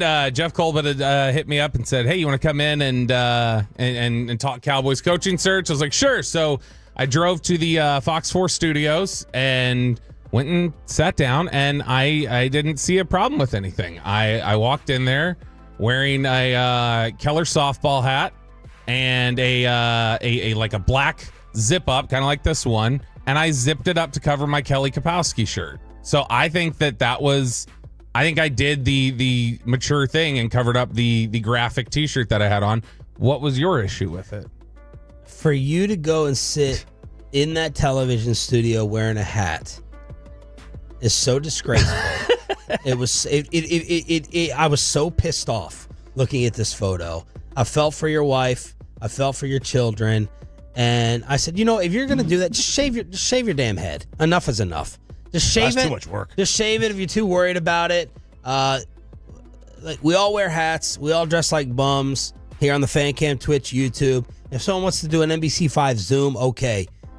And Bobby's like, what are you talking about? You're like the third person to tell me this. And I said, ask Jeff Kolb, ask Newey Scruggs, ask Pat Doney, how many people have ever come in studio while they're wearing their suit and worn a ball cap?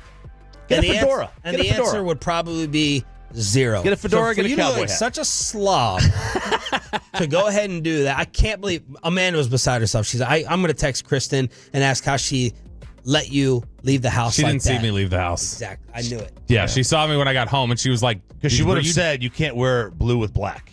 She was like, were you dressed like that? And I was like, yeah. And she's like, why? And she's like, you were on TV. Why did you wear it? And I was like, what's the big deal? And when I said I was going to be on Fox 4, the first reply I got on my tweet was David Hellman. And he said, are you going to dress like an adult for this? Yeah. And so then I sent back a picture, and he was like, yeah, makes sense. Hellman to come up to me during They shouldn't even invite you on. Like, Pat, and I don't care what Cowboy News, I don't care what he breaks. You can't. You can't do that to your studios. It's disgraceful. Yeah. You gotta wear a fedora, cowboy hat. You can do that. That's fine.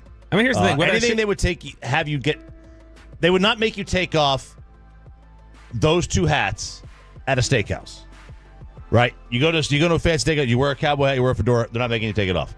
A ball cap. I mean, they don't sell hot dogs here. Just put up the picture of him sitting next to Jeff Kolb on television, and just you can't unsee it. It's such an Jeff was eyesore. dressed really great. He had a nice like navy suit on. He looked great. When did your phone start lighting up? So when I posted a picture of the hat, or like when like the actual thing broadcast, I got people asking me in advance what did I wear, because that's the top line item to them when they find out I'm going to be on TV, because I think they're curious, did you look ridiculous or not? And so a lot of people, I got texts immediately when they just found out I was going to be on TV and they want to know what I wore. And then it was after I was on TV, I got texts, and I woke up to your very disappointed text messages on Saturday morning. I was beside myself. I really was.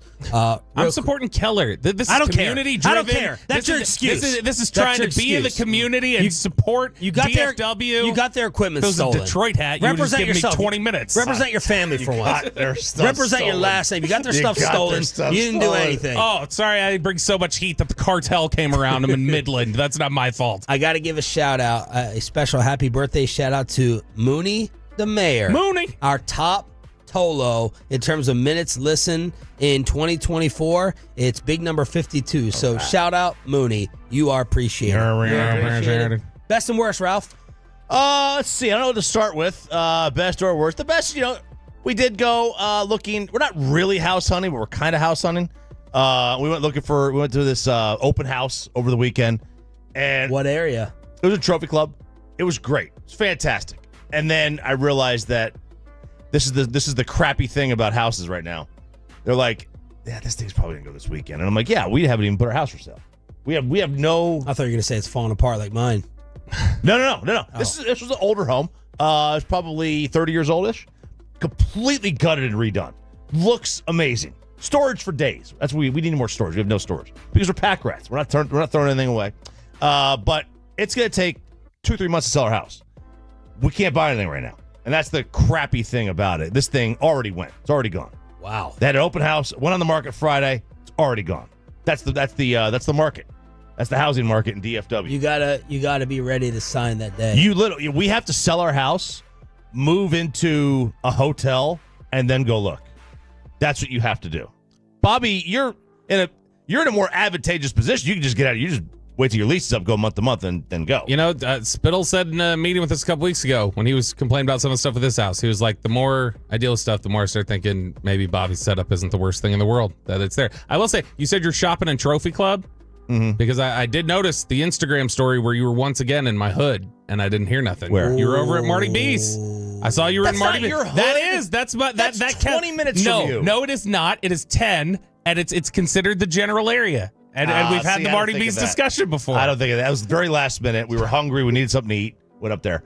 Then never get the text. I mean, that's okay. You don't text me, so it's okay.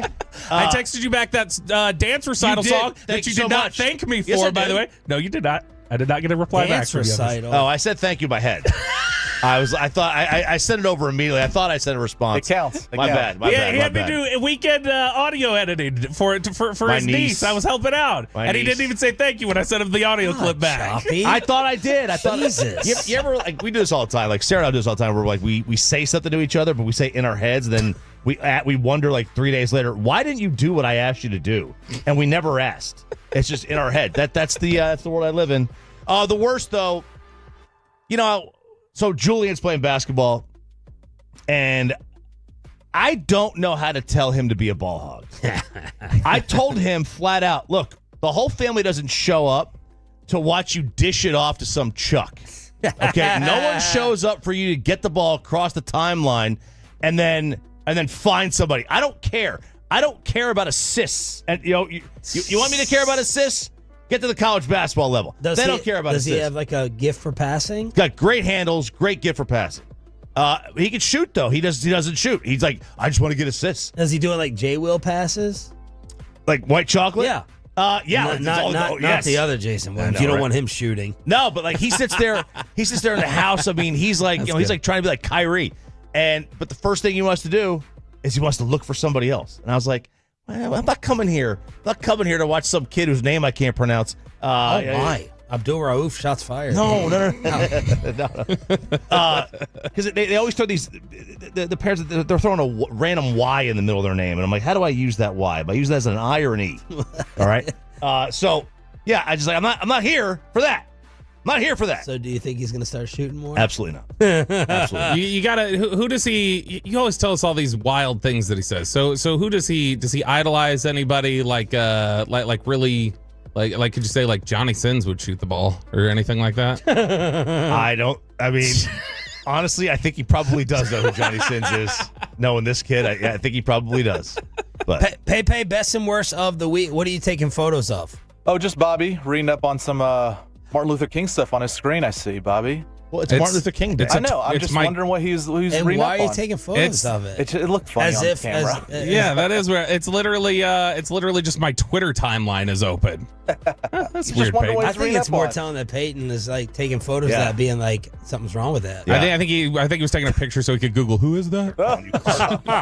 What? And start calling him Carter. Best and worst. So we'll start with the best for me, guys. I got it.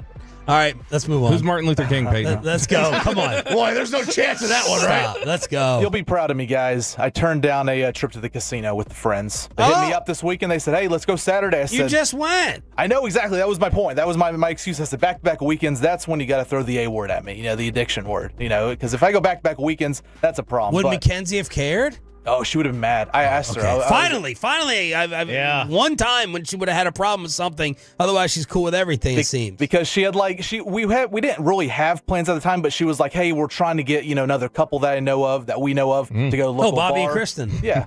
And so she was like, "We kind of already had plans, so I really would have been upset if you went." So I'm glad I turned that down. They still went though. My friends still went because that's the game we play with me and my friends. It's like they'll go. Everyone will say in the group message, hey, let's go up there. And it's not, no one really buys it until someone actually makes the move and goes up there and like, hey, we're actually going up there. You want to go? I said no. So why are we proud of you? Because this to me sounds like the first instance of you being whipped is what this sounds like. No, because there's been plenty of times where they've gone and I said, Mackenzie, I'm going up there, deal with it basically. And, so and you said this is the first time she would have been mad. All right, Bobby, shut up. Oh, wow, he turned the mic off. So instead, Mackenzie and I, we went to a local bar with another couple Saturday night. And this place had everything. This bar had karaoke, a dance floor. It had, billiards on one side, arcade games on the other. But the big thing, so I go through these phases whenever I, go through this phase of drinking where I pick one drink and I stick to it. Vodka Red Bull is what I'm into right now. Range Waters, a couple like years mixing ago. an upper and a downer. Yeah, Love it. exactly. Sometimes I'm into the whiskey Coke, but Vodka Red Bulls, this vodka, I didn't even ask the price for this. I didn't get my price till I got the receipt, but these Vodka Red Bulls were only like $5.50 a piece. I was like, oh, sign me up for that. So I got a few of those. But yeah, that was my best there. Great night out in Rockwall, local bar. I was very happy not to have to drive 45 minutes to a bar with friends because they all live on the other side of town. But my worst is I'm back on my gambling addiction because I suggested Vegas in a few months with the friends and they said no. They said Los Hombres? Yes, because you didn't FaceTime him and ask? I know, I texted. They were like, no, dude, you got face-to-face conversation here. No, because prices right now for flights out there are like in the mid-300s. That doesn't get them going. They got to have prices below 200 to get a flight out there. Now, what year are they in? Like prices in the 300s is fine. No, man, they got a flight there on American. Now maybe they use some of their miles and stuff, but they got a flight in New Year's Day for like $150 out there. Would this have been all fellas? Yeah, this would have just been guys. And Mackenzie cool with that? Oh yeah. She's now that we're in wedding planning mode and like spending money, she's not really okay with it. But it's like she knows guys trips happen once a year with us, so she's fine with it. So you were gonna go to Vegas with the fellas? I was, yeah. Now we could still go. This wasn't like a no for sure, but it was a no within the next few months. So we're now looking, maybe over the summer or into the fall or some trip. A little disappointed in the in the not going to the casino. It's not an addiction if you're winning. That's what I say. And I told you guys I'm up. I've been up. Yeah, that's not an addiction. No, I said it's an investment. It's a profit. It's making money. No, it's a job. That just sounds like you're letting the control slowly slip away from you. Is what it sounds like. Now on the mid 300s on the flight, are you saying that's what they were paying round trip $150 for flights to Vegas, or you're saying one way it's mid 300s? Yeah, because these guys, they'll be looking at flights every other day, trying to find the best deal, and they'll buy it as soon as it starts dropping. Yeah, you can find those like especially spur of the moment ones. A round trip mid $300 flight to Vegas does not sound that bad to me. Yeah, it was like $365, $370 right now. Best and worst of the weekend. And Bob, your best was being responsible with you reminded me I need to do mine. I totally forgot. Well, I was more in a panic about my taxes because I didn't know the last couple of years, ever since I joined the Fan, things I haven't staggered them correctly in terms of how to figure out how much FICA to take out. And so I got my W-2s from 3 different places all on the same day in the mail. And so I'm still waiting on like one more document, but I went ahead and I went to TurboTax and I started putting in the information. I'm like, this is probably not going to be good. I was anticipating I was going to owe, not too bad, but like $700. Doesn't look like it. Looks like I'm going to get back about $2,000. Oh, which is great. But I, like Choppy, still owe from a previous just hold down and try to destroy your finances setup with the IRS where I'd owed like, I don't remember, it was like $9,500 a couple of years ago or something like that. So I still owe like $5,000-$6,000 on that. So that $2,000, I'm guessing, will just apply to the balance of what I owe the IRS. Do you get, while you're still paying things off, do you get your return back, or does it apply to your balance when you get a return? It applies to your balance. You don't get the money back. I'm still fighting with them because I haven't gotten my 21 or 22 return. But they haven't sent my money. They haven't sent the money. They sent the 23 money. They haven't sent the 22 money. And I've been on the phone with them. Like, we don't know where it is. It says that you get one, and they just haven't sent any money. My best and worst of the weekend, I finally, after like 3 years, tried out my Uni oven. I saw that. And my buddy Brian gave me, it's a pizza oven. Love it. Big fan of it. Went 1 for 2 in terms of the creations. My worst is the mystery leak in my home that nobody could solve. And?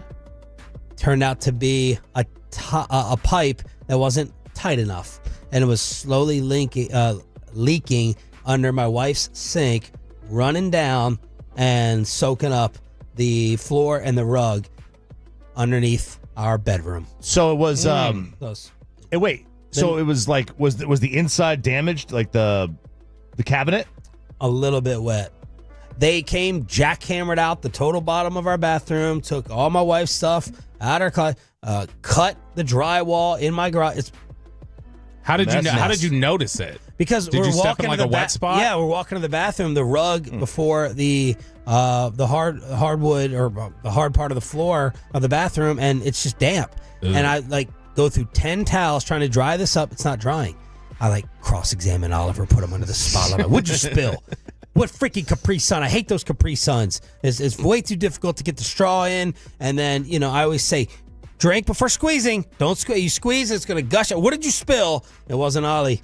It was the bathroom sink. Best and worst of the weekend. Let us know what you got into. And thank you for checking in. Look at the numbers on the YouTube, Fan Cam, and Twitch here on DFW Sports Station. All right. Of all the Cowboy coaching candidates that they just waited so long to want to interview, how did this weekend affect the possible hirings? We got Kingsbury, we got Kellen Moore, and we got the 2 guys in Detroit. How does that affect your Cowboy coaching hire? Next. After we get you over to QC Kinetics, we're going to get you healthy. We are going to keep you healthy, boys and girls.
Do you think it's true that you've got to forget something else to remember that Uber Eats has groceries? No, that's absurd. Hey, remember when you used to be a, what was it, Pepper Lady? Pepper Lady? Wasn't it Cinnamon Sisters? Basil Babes. Saffron Squad? Nutmeg Maidens? Paprika? No. Nutmeg Maidens. I just said that. Was it Spice Girls? Doesn't sound right. Was it Saffron Squad?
Turn it on, leave it on with Sean and RJ right here on The Fan. First down. He goes to Barkley. He breaks a tackle. He's on his way. Here he goes. He's at the 40, 30, 20, 15, 10, 5. Touchdown! St. All right, let's assess Cowboys coaching stock after the divisional round.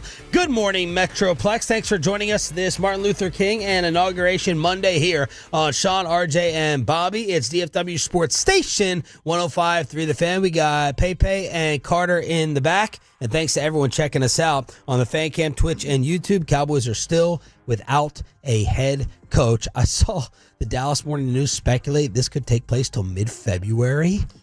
Oh my God! Please. So we're gonna be doing basically Super Bowl shows, and then you gotta get ready for the combine. Combine is end of February, which we're going to. We are. Yeah, we are. So what is the Super Bowl? Is February 9th? So does that mean that they're not gonna do anything until after the Super Bowl? They want to get everybody clear, or is that why it could go on? Is because they want to hire Kellen, and Kellen might be calling games until then? Well, also, even if they won't isn't there a rule once the conference championship games are over, you can't make any news, or that the week of the Super Bowl? There's not a rule. It's an gentleman's understanding, agreement. Which they kind of blow off routinely. Yes. I mean, I worked today, number one, because I think the bosses violated Odyssey policy and didn't give us a choice. Yep. But number two, I was like, maybe there's a Cowboy coaching hire. It's going to happen right when I go to Mexico mid-February. It's going to screw me over, and your dad's funeral, all that stuff tied together. I don't know how we're both going to be off at the same time, Sean. I don't know how they're going to handle it. Peyton gets to host.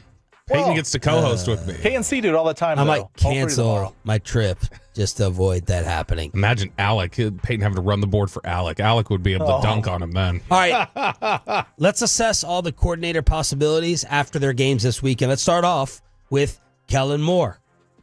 Can you judge him at all with the snow? 205 and 2 touchdowns. Is the only way you could really judge Kellen Moore is if he was dumb enough to throw the ball nonstop with a hurt Jalen Hurts? Can you even judge Kellen Moore whatsoever? It's tough. Look, I mean, I think that you actually could judge him in a positive way. I mean, he was smart enough to know. He's smart enough to know where his bread is buttered with this team. This team is a supremely talented football team. And they have a running back that is, he's the most efficient running back in the league right now. Him and Henry. So, obviously lean on that. If he didn't lean on that, I think then you could be like, all right, what the hell are we doing here, man? Because, we think of Kellen as this, as the guy who likes to throw. Truthfully, he is at his best when he can run the ball effectively.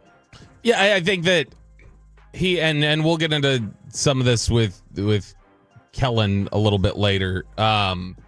But I think that it's really difficult to take anything from it, because when we read that tweet earlier from Quincy Avery, once it turns into a snow game, it's just it changes the complexion of what the game is supposed to be, and you're just kind of trying to survive it and get by. And so I don't know that there's much you can glean from it, because a lot of it just turned into, all right, let's try to just run the ball and get this game over with. Warren Sharp was destroying Kellen Moore at halftime, the analytics guy, saying Eagles have 25 net passing yards on 16 dropbacks, 66 passing yards, 41 yards lost on sacks. That's 1.6 net yards per pass. They have 171 rushing yards on 17 rushes, 10.1 per, and he was basically calling the Eagles coaching staff idiots. He was coming out harsh. I think, what is it?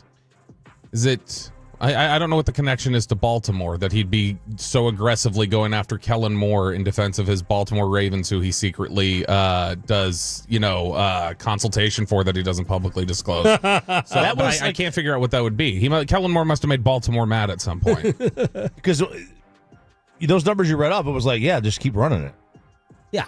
I can't judge him off that. Again, I could only judge him negatively if he was not handing the ball off. Right. And Saquon was breaking off 60-yard runs. It's an incomplete grade to me. I don't think you can take anything from it. All right, let's take it to Washington and Detroit for 3 different people. Snap to Daniels, quick throw to the opposite side. Terry McLaurin got through 2 defenders. 50, 45, 40, 35, 30. Foot race at the 20, 15, 10, 5. Stays on his feet. Touchdown! Touchdown, Washington! Unreal run by McLaurin! Oh, my God. Commanders Radio with the call. Would you like to start with Cliff, Ben, or Glenn? Let's start with Cliff. I don't think this does anything for Cliff for me. For the Cowboys. For Cliff, period. This is about Jaden Daniels.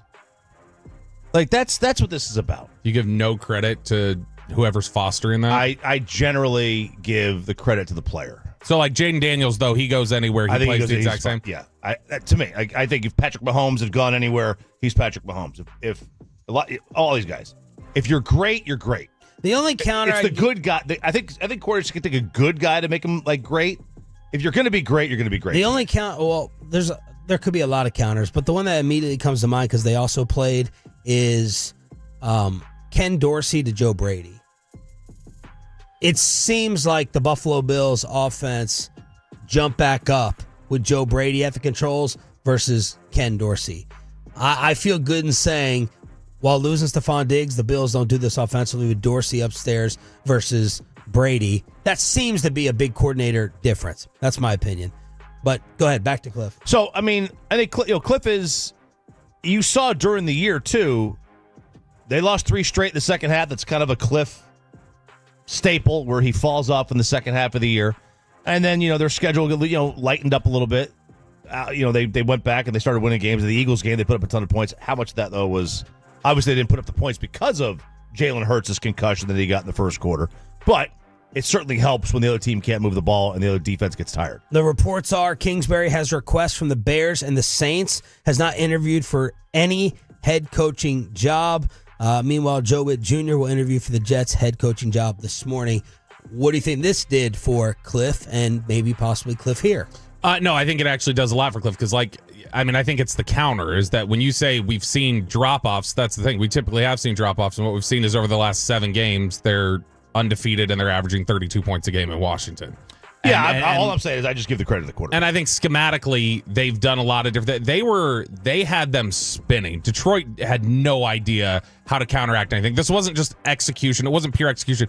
They had a lot of easy, wide open throws. They had wide running lanes to get things done. I think Cliff did a really good job of just kind of cementing. Look, I can stand toe to toe with the other top candidates, and I can be better than them. And I think that's a big thing for him. Let's take it to who Cliff did this against with Aaron Glenn, who Jordan Schultz says the Cowboys could be interested in with some Texas ties. Dan Quinn last year gave up 48 to the Packers. Glenn gets absolutely lit up, giving up 481 yards and 6.6 a play. Does this do anything? Should this do anything to Aaron Glenn? Or no, because of 16 guys on IR, including Aiden Hutchinson? Yeah, 6 starters on defense.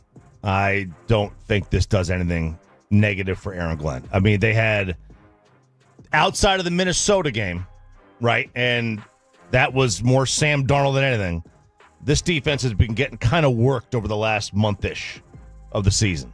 So I'm not going to put this on Aaron Glenn. I mean, the defense, it's disappointing. When your offense is going to be out of sync sometimes in the playoffs, and it was. The defense has got to step up. That's when the defense steps up and helps. They couldn't, not because I don't believe anything because of Aaron Glenn. I think because they were just overmatched. They had so many injuries.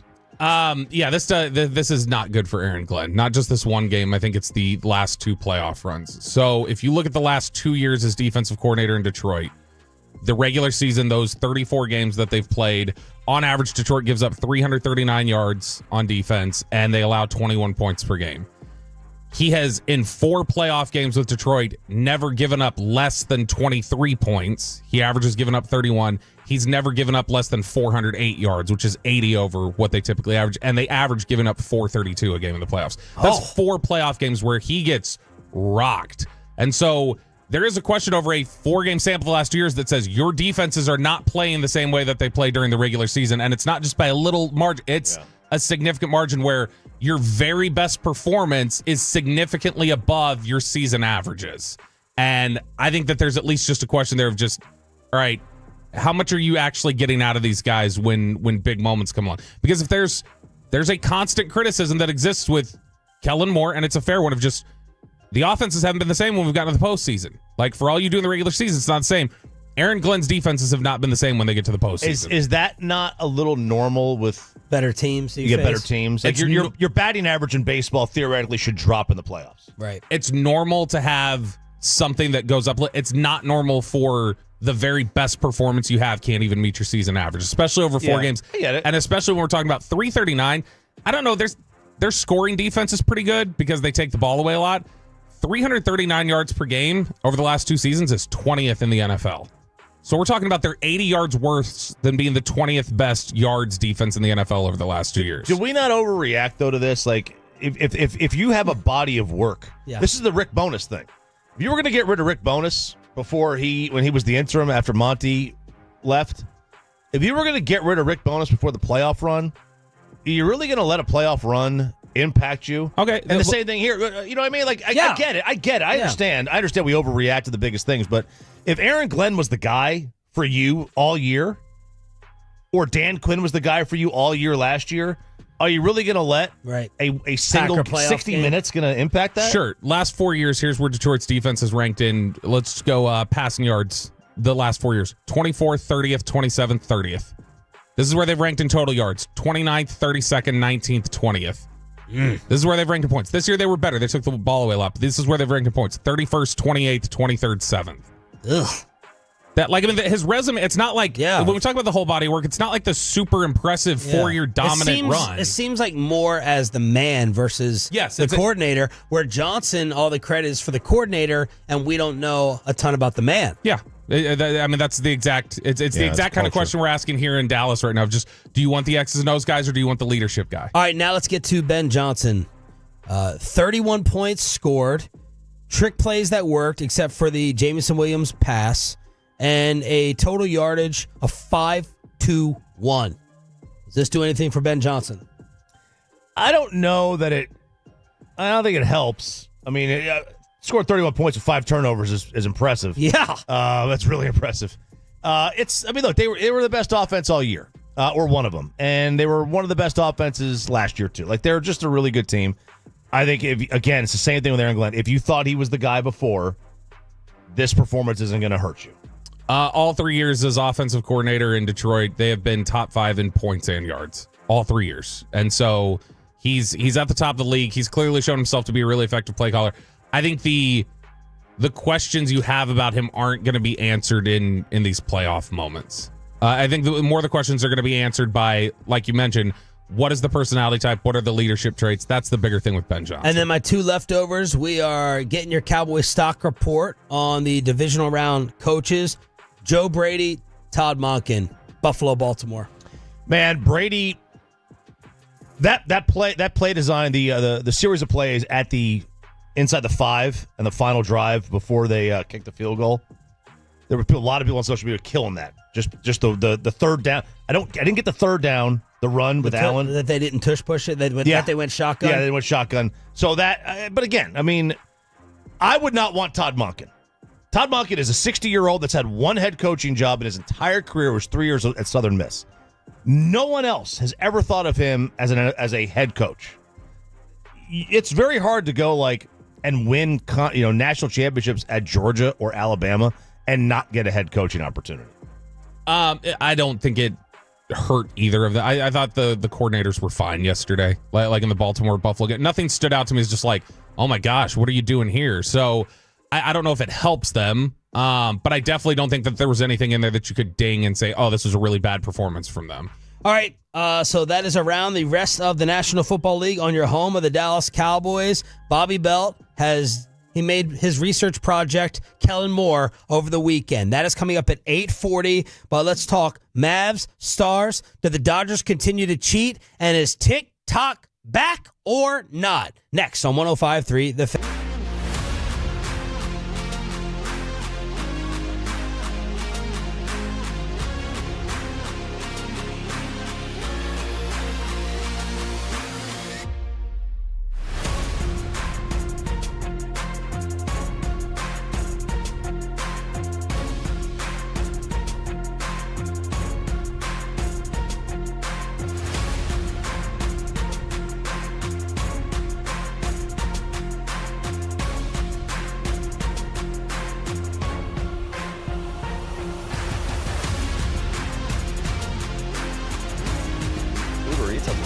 I gotta remember that. Well, they say in order to remember something, you have to forget something else. Okay, now that is a very cute haircut. That's like a little shag. I've never seen it before. Well, I mean, of course you have. It's the Rachel. Oh, is that your name? No, I mean, like your name. No, I'm Chad. My name's Jane. Right, but I just mean like this is your haircut. But that's hair on your head. I'm not saying this is your hair. Okay,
forget something else to remember that Uber Eats has groceries. No, that's absurd. Hey, remember when you used to be a, what was it, Pepper Lady? Pepper Lady? Wasn't it Cinnamon Sisters? Those are those. Saffron Squad? Nutmeg Maidens? No. I just said that. Was it Spice Girls? Doesn't sound right. Was it Saffron Squad?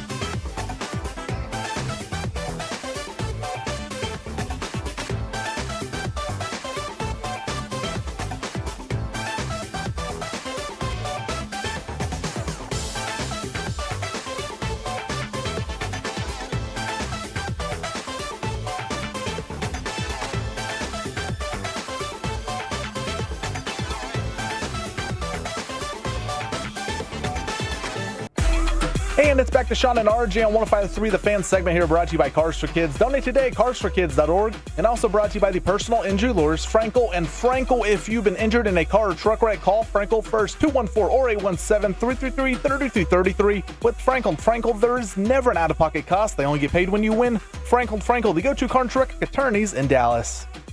Happy Monday, y'all. Thank you for being a total that stands for Turn It On, Leave It On. Sean, RJ, and Bobby with you on DFW Sports Station. And are you going to be having the inauguration on for the rest of the day? We have it on one of the televisions. I think I just got hooked here to the coverage as President Biden and his wife are walking out. I saw Kamala get out of the black SUV, and of course, it will be the inauguration of Donald Trump once again. Do we know who's performing today? Who's going to be out there? I know Carrie Underwood's performing. I think Parker McCollum. I think I saw up there on the screen they threw up there. I don't know if this would have been last night or over the weekend or if it's today, but Nelly is supposed to perform or has performed in some capacity. Yeah, they had something last. I don't know what last night was in compared to this. I know he had a rally of some kind, but I don't know who performed. Are you going to be glued to it today? Yeah, I'll watch. I mean, I've been to a couple of these. Whoa! Yes. Whoa! What a flex! Yes. Oh, they're great. They're fantastic. What's it like? And who'd you go for? I went in for Clinton and Bush, 96 and 2000. The 96. You went to D.C. specifically for it? Yeah, 96 was our senior class trip. Like they took all the seniors down for that. And then in 2000, me and my college buddies who were in some poli-sci class took the trip up. We were going to go. We made the decision to go, and then before the election, we made a decision to go up. How does it work? Where do you park? How do you gain access? Where do you end up standing? Well, we just parked at the hotel, and then we took the train. Whatever train that is, that's got the super long escalator that goes. You know what I'm talking about? You don't know what I'm talking about. And you get out, you find a spot, and we were able to. So in college, my roommate's mother, she worked for the governor. And they got us like in a cool section, like kind of in the front. And in high school, we went. I mean, it was just we just stood a mile and a half away. We were so far away in high school. How did it compare to the Jan 6 crowds? Well, I don't know, but you can ask Insurrection that one. She might have an idea. Oh my God, what is it like with the choppy female setup today? Is it like the super you got a Velveeta dip? You got how are they setting up? I don't know. I'm not going to go on over there. I wish y'all could do a live stream like Portnoy, like a Barstool live stream on the choppy couch. I really should. I would pay. I would pay. I really should. They're going to cheer. They're going to applaud. Oh, he's so great. What a wonderful man. Stand up. They probably have like red, white, and blue like paraphernalia in the house. Do you think like streamers? Freedom fries, not French fries. Right. Will they be all in on it today? Oh, my God. They've been waiting for this day. They've been waiting for this day for 4 years. They've been waiting forever. So, yeah, they are all in. I don't know how they're going to. I don't know what channel they're going to watch it on. I can assure you I know which one is not going to be on. But I don't know the other options that they're going to. Does it start with an M or a C? That won't be on. That won't be on? Both. Both. Yeah. Bob, interest? I'm not going to watch a second of it. What? I've not watched a second of an inauguration in my life. I don't care. This one's going to be weird because it's inside. Well, it's like, this was also like done already like 8 years ago. So like, I mean, like to me, especially whenever it's a follow-up with somebody doing their second one, I'm always like, what is, I don't care about the inauguration. I never have. Pepe. I will. But I mean, I'm not going to miss my nap over it. I'll still take my nap around 1 o'clock. So I'll catch the highlights on Twitter or something. Yeah, I'll keep it on. I'll keep it on the background all day long. I'm interested. I like, this is like, what the Brits do with the Queen. I love it. I love like this day. Like, I love everything about or the Prince or whoever, whatever they do. Anything that has to do with inauguration, like all the pomp and circumstance, the pageantry. Yeah, I love. I mean, when the Carter funeral, and I was not even alive when Carter was in office. I think I was for like 4 months, couple weeks, yeah. But I mean, I consumed hours of the funeral as much as I could. Like, I love that pomp and circumstance stuff. Plus, I had to prepare myself for my dad's funeral. That's right. After a tough Saturday in Colorado, the Stars get back in the win column. Nice bounce back against one of the hottest teams in the league. They beat the Red Wings 4-1. Red Wings have not won in Dallas since the 2015-16 season.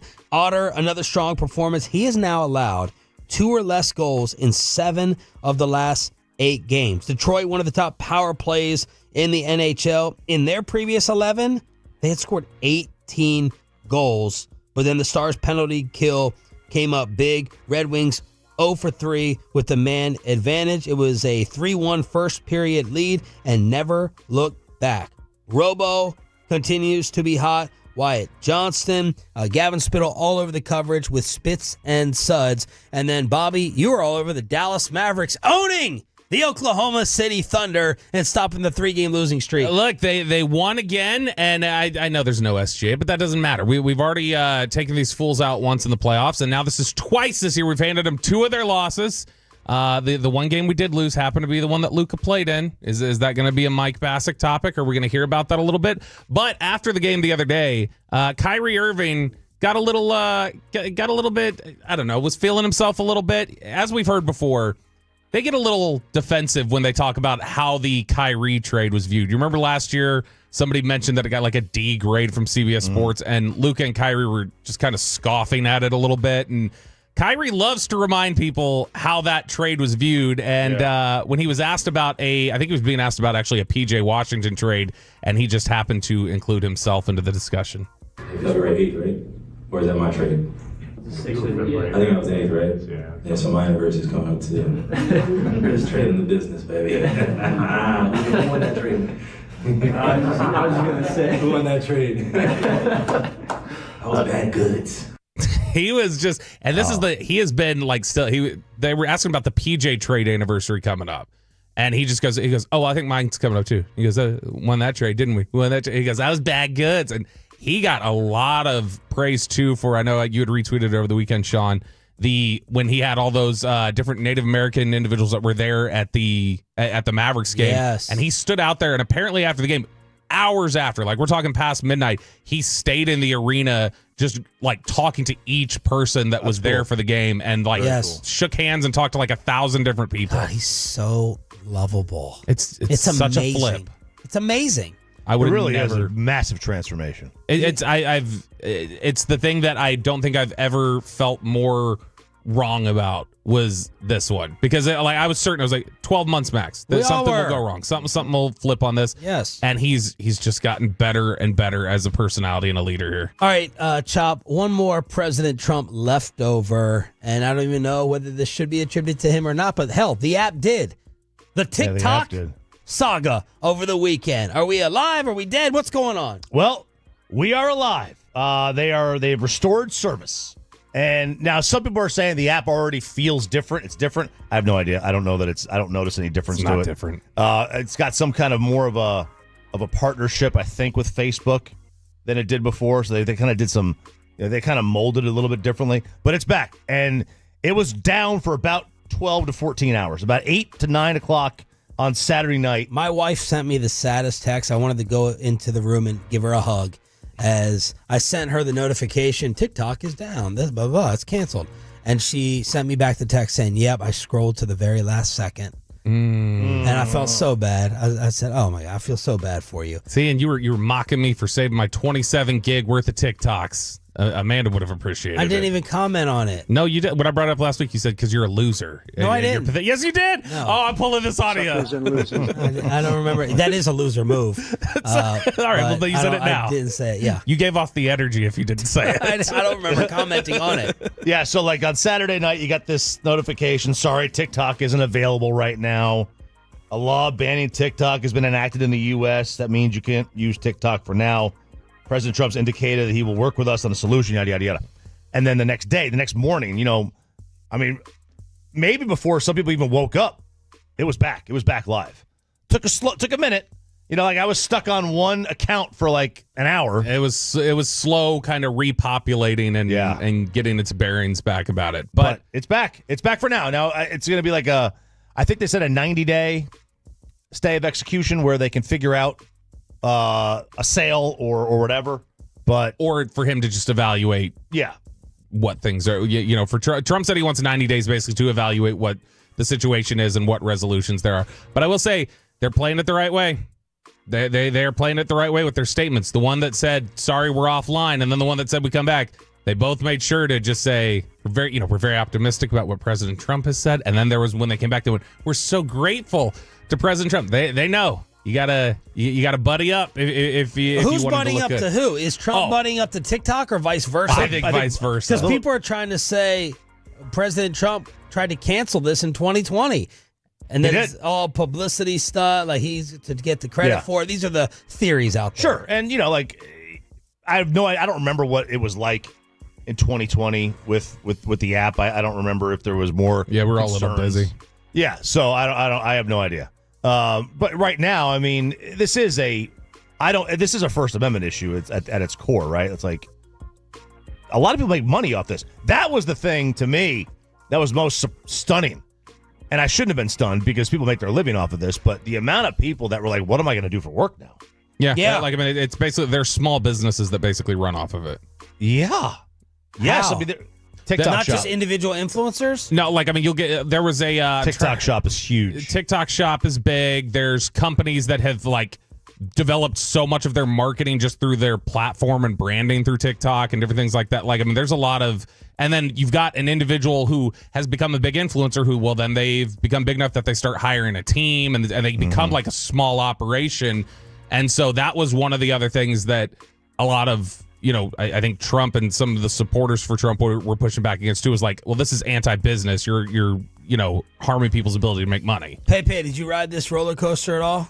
Yeah, I did. I mean, it's funny because I was in bed Saturday night and I just, I do things, so, back and forth that I just randomly had gone to my phone and I clicked TikTok knowing that it was gone, but I do it so many times that I naturally was just like, oh, let me go to TikTok. And so I was like, oh crap, I got to find something else to do to bypass the time. But I mean, 12 hours, not a big deal. Mackenzie was heartbroken though. I mean, really? that's her. She's just like, Amanda Shawn. That's what she, dreams of doing is just, being on TikTok all day. And that's what she loves. Kristen gave me hell for this because she's like, our gender roles are so reversed, just the standard. She's like, because you're as hung up on this TikTok thing as I thought you didn't care about TikTok. No, I'm on TikTok. I just told you I saved 27 gig of TikToks to upload to a Google Drive so I wouldn't lose them.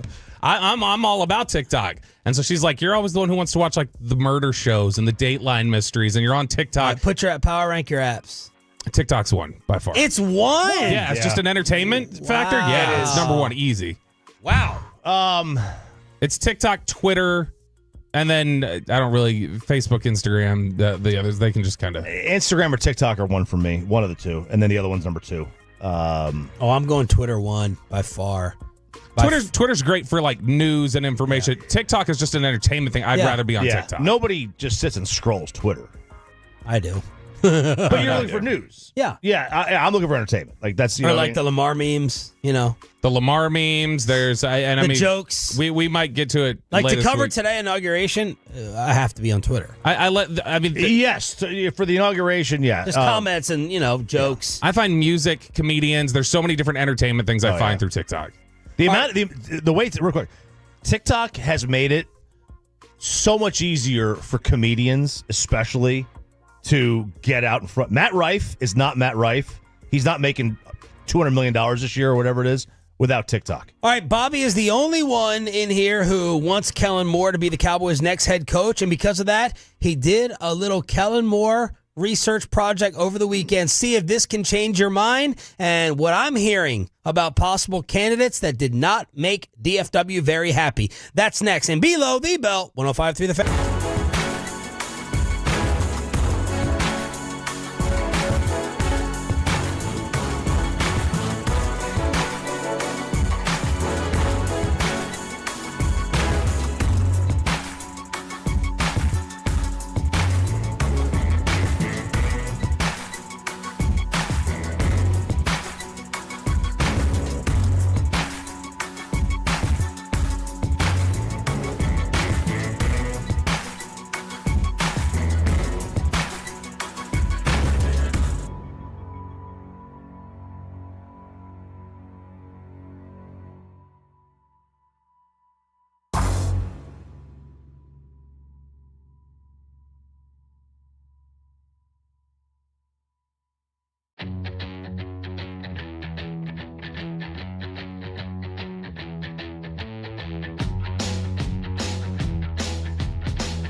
Eats has Lola V products? I gotta remember that. Well, you know, they say in order to remember something, you have to forget something else.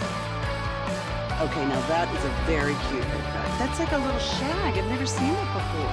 Well, I mean, of course you have. It's the Rachel. Oh, is that your name? No, I mean like your name. No, I'm Jen. My name's Jen. Right, but I just mean like this is your haircut, but that's hair on your head. I'm not saying this is your hair. Okay, freak me out a little bit.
And it's back to Sean and RJ on 105.3, the fan segment here, brought to you by Classic Chevrolet. Classic Chevrolet in Grapevine is the #1 Chevy dealer in the world. More Silverados than anyone else. This is Texas. This is Classic Chevrolet. Together, let's drive, relax, enjoy the difference based on new Chevrolet registrations 2023. The great Bobby Belt. Bobby Belt is an idiot. Don't make me take off my belt. Don't make me No, take out my belt. we're not. Over to you, Bobby. Can the leader of your football team be socially awkward? We might be about to find out if that's the case here in Below the Belt. I know that's the perception. The thought has been Kellen Moore, and I think a lot of it develops from quiet. Like in general, you don't hear from him very often. When you see his press conferences, you see, man, looks a little robotic. But even still, people knew Jason Garrett had an edge about him and a way about him because they would see all or nothing, or they would see, those sort of looks at Jason Garrett. You go, oh, he's clearly got a little bit of, an edge to him that he doesn't share with us. Hard Knocks a couple years ago, Kellen Moore seemed about like what you thought Kellen Moore was like, where it was like, a little quieter and some moments where you're like, man, he seems... I watched some mic'd up Chargers practice with him, and I was getting ready to break out some s'mores. That's how edgy I felt. I was going to roast some marshmallows with old Kellen, drink some hot chocolate. He's got some Boy Scout feel to him, for sure. But they have leadership badges in the Boy Scouts, I think. What did Michael Lombardi insult him? What do you call him? The paper boy or the joystick? Right? The joystick. The joystick. Which, before we get to the actual aspect of his leadership and his ability to be a leader potentially in the locker room, I will say that asking around to people about the whole little he's running the ball now. He threw the ball a ton here in Dallas. The common thought I got was, okay, when you hear people say Kellen just wants to run plays, he doesn't have a vision, he does this or that, doesn't manage the game. A big pushback I got was that looks like that to people because Kellen's not married to anything other than what's successful. Like Kellen's going to lean into whatever the personnel says they have, whatever the trends say that they're successful. That's what Kellen's going to do. So somebody goes, oh, it doesn't look like a big philosophy. It's like, well, it's because his philosophy is we're going to move the ball as effectively as we can, however that is. And by the way, just to update, they interviewed Kellen and Saleh already. Supposed to be Leslie Frazier today. There's rumors of Ben Johnson and Aaron Glenn, even though Schefter says there's no way Ben Johnson is happening here. And Rappaport says there has been no Dion interview done or scheduled.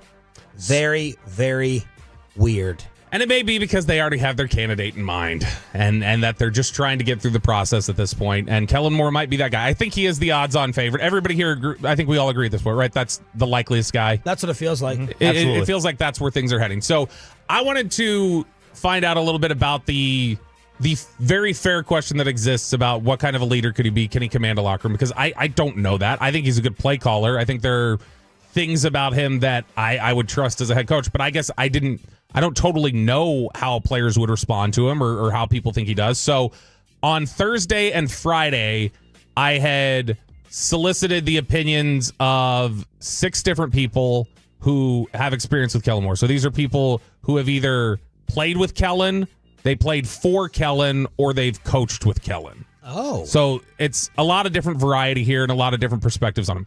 Of the 6 people that I reached out to, I already knew one of them was pretty strongly pro Kellen Moore.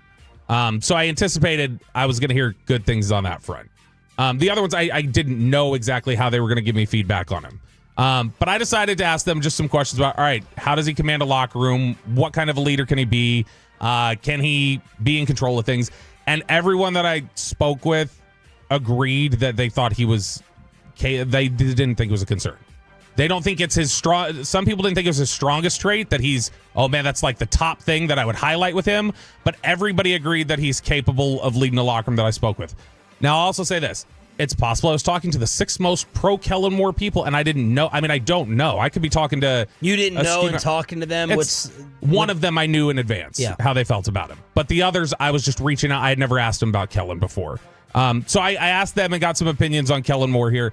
One of the things that was pointed out to me, and I had known that he had, this was his education background. I did not know this is why. So he got his degree in communications and he got his master's in kinesiology.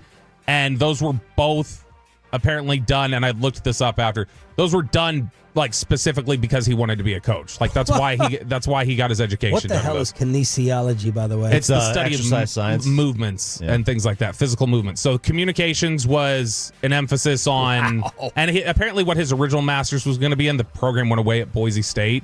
And so then he flipped over to kinesiology as well. I can get some stuff here from that. But his entire education at Boise State was with the thought process in mind that he wanted to be a head coach.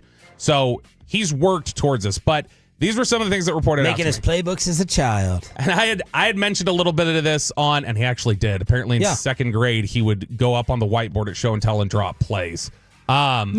He is I had mentioned this on Friday, but this is some of the feedback that I got specifically. He's a career quarterback. He's had to lead huddles for years. And that included, he called all of his high school's plays the last 2 years that he was the quarterback. So it wasn't just he's commanding the huddle. He's telling everybody what to do and getting them on board. His dad is a coach. He comes from a coaching family. Like, that's his background. And part of Jory Epstein's piece last week on Jerry maybe not wanting to lose his white Sean Payton whale again, no pun intended, when asked about how close to the vest Kellen's public persona was, Dak once smiled and said he loved that Moore did not show reporters the chops that endeared him to players. The executive who interviewed Kellen believed while extroversion and strength of presence help check the leader of men box teams seek, they're not the only route to motivation. Quote, presence does not have to be huge as long as you're able to get a team motivated to play or ready to play in the big games. So, yeah, basically what I was told is Kellen wouldn't have been able to have success leading huddles in high school, in college, where he was the winningest quarterback in college history, wouldn't have been able to make a 6-year career in the NFL hanging around the a quarterback room, coach the position, had success as a coordinator. Those things wouldn't have happened. You wouldn't have that kind of statistical success in Dallas and Philly if you didn't have players who were willing to follow his lead. If you had resistance, it wouldn't occur. So somebody's saying, look, if you don't believe Testament, just look at the results and say that's not likely to have people following them and have that kind of success consistently. Ideally, would you rather a coach? I could counter back a Ryan Leaf.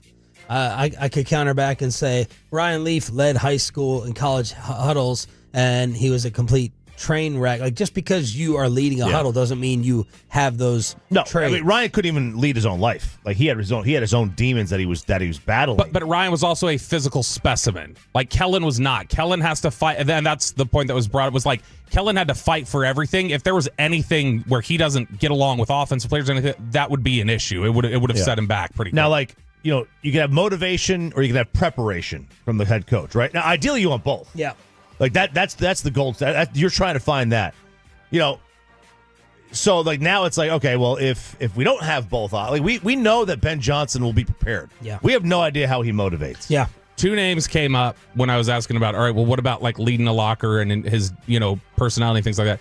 Two different names came up where people said, this person is not a rah-rah individual. This person is not, and I think one of these you're going to push back against because he is very charismatic.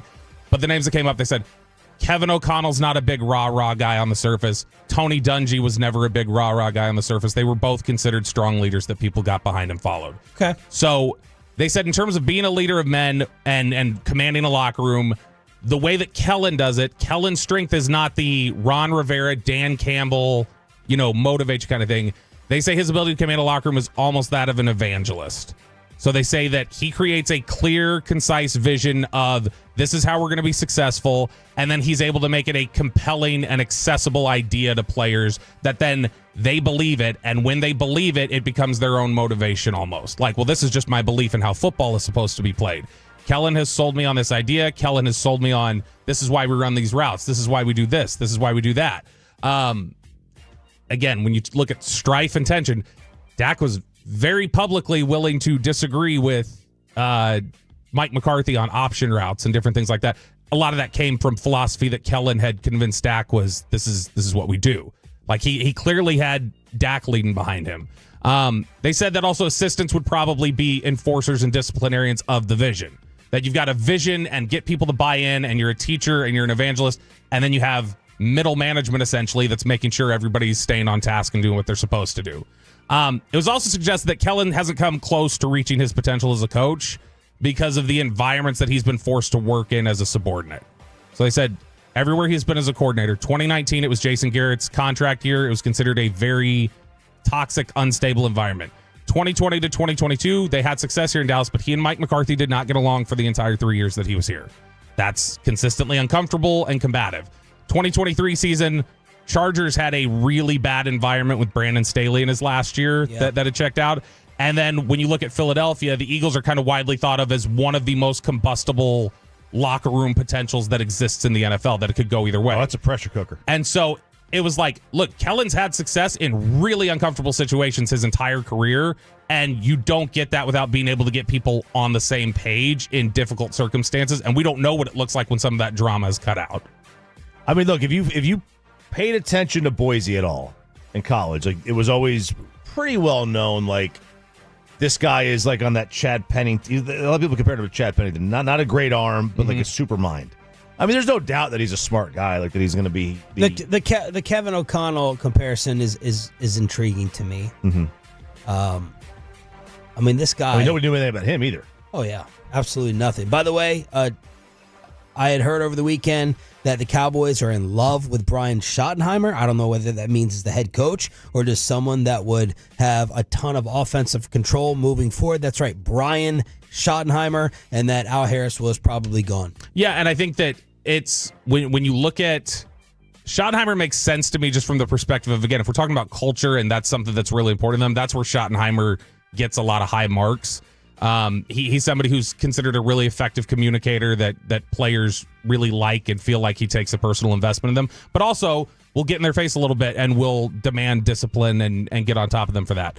When we look at the assistant coaches and the idea that they're the ones that are going to do the enforcement here, if Kellen's big push as a leader is more just, think of it again, as somebody said, they said it was almost evangelist, where you've got a pastor maybe who they're not considered there may not be a pastor who's a very strong personality or anything else, but they get people with the way that they communicate the ideas and the different things, and they have a bunch of parishioners who go, I'm going to follow you. It was that sort of thing that was painted to me.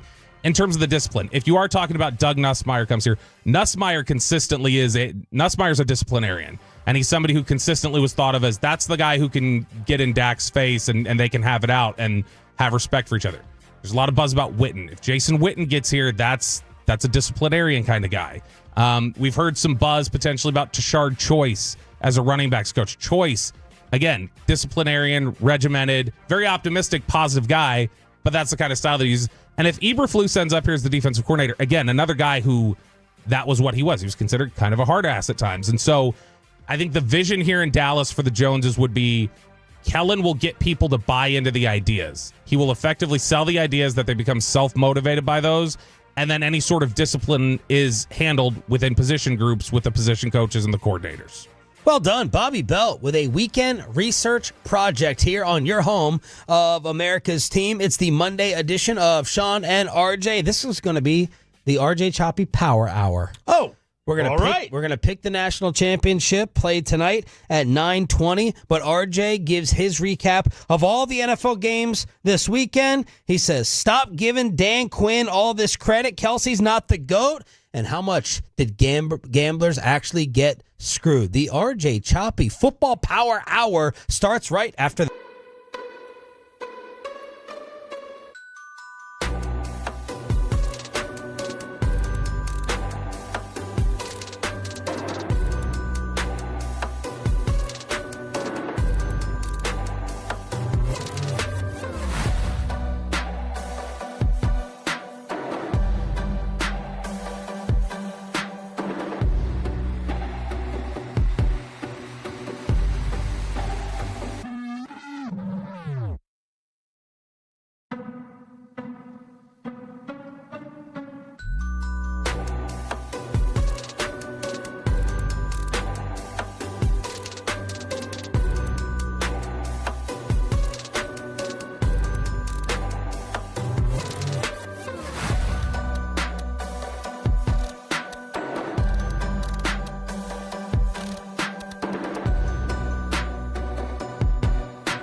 turn it on, leave it on with Sean and RJ right here on The Fan. The whole season essentially comes down to this play for these two great teams. We'll roll, flip it, got it. Oh, the ball was dropped. He had the two-point conversion in his hands. Andrews did not hold on. Jim Nantz with a call on CBS Final Hour Fist Pump Time on a Martin Luther King and Inauguration Monday. Also recapping what they call the best weekend in the NFL. Divisional round here with Sean, RJ, and Bobby, DFW Sports Station 105.3 The Fan. And Bobby, Mark Andrews' name, along with that fumble, now belongs alongside who? Scott Norwood. We can go Blair Walsh, Jackie Smith, Ernest Biner. These are all the type of names that you're looking at with Mark Andrews because, I think 15 years from now, Mark Andrews is a 3-time Pro Bowler. Mark Andrews was the reason last year when he was out that everybody's like, I don't know if Baltimore can challenge Kansas City because they don't have Mark Andrews. His reputation will, in all likelihood, now be he was the guy who screwed up against the Bills and cost Lamar Jackson a shot. And does this get Lamar off? Did that drive beforehand kind of get Lamar off the, playoff choker topic? I mean, label. It's tough. Like in the moment, yeah. Like you'll see it. Like as the years go by, you forget it. And also the way things happen in the games. Like, all right, remember he did have the fumble. He did have the turnover earlier. So the pick. So that kind of changes things. They were in a position that they were in part because of that fumble. So. I mean, yeah, with the nuance, but you know how fans are when it comes to fans never care about context. They never care about nuance when it comes to legacy. It's very black and white. Either you win or you don't. That's the unfortunate thing about it. John Harbaugh on the Andrews drop, seen and heard around the world. There's nobody that has more heart and cares more and fights more than Mark. We wouldn't be here without Mark Andrews. That's what you say to him. So it's like anything else. I mean, destiny is a decision that you make, and it's a decision is how you handle what comes in your life. Now, Mark will handle it fantastic, like he always does, because he's a high character person. He's a tough person, and he's a good person. So proud of him, just like I'm proud of all the guys. Would you like me to read off? When you talk about the Lamar Jackson reputation, would you like me to read off my text that got you so angry last night? Yeah. Yeah, I think you would have this fight right now. I tweeted a fact. That's all I did yesterday. I texted playoffs. People already are not liking you after that Kellen Moore segment, so why not? Yeah, I know. Truth hurts, guys. Doesn't you can stick to your Twitters and your YouTube and your bloggers who will keep telling you like, oh, Ben Johnson's going to come here. You guys can live in that fantasy world. Playoffs. Dak Prescott. Oh, yeah, this set me off. 2-5 record, 14 passing touchdowns, 7 interceptions, 64% completions, 4 rushing touchdowns, 1 fumble.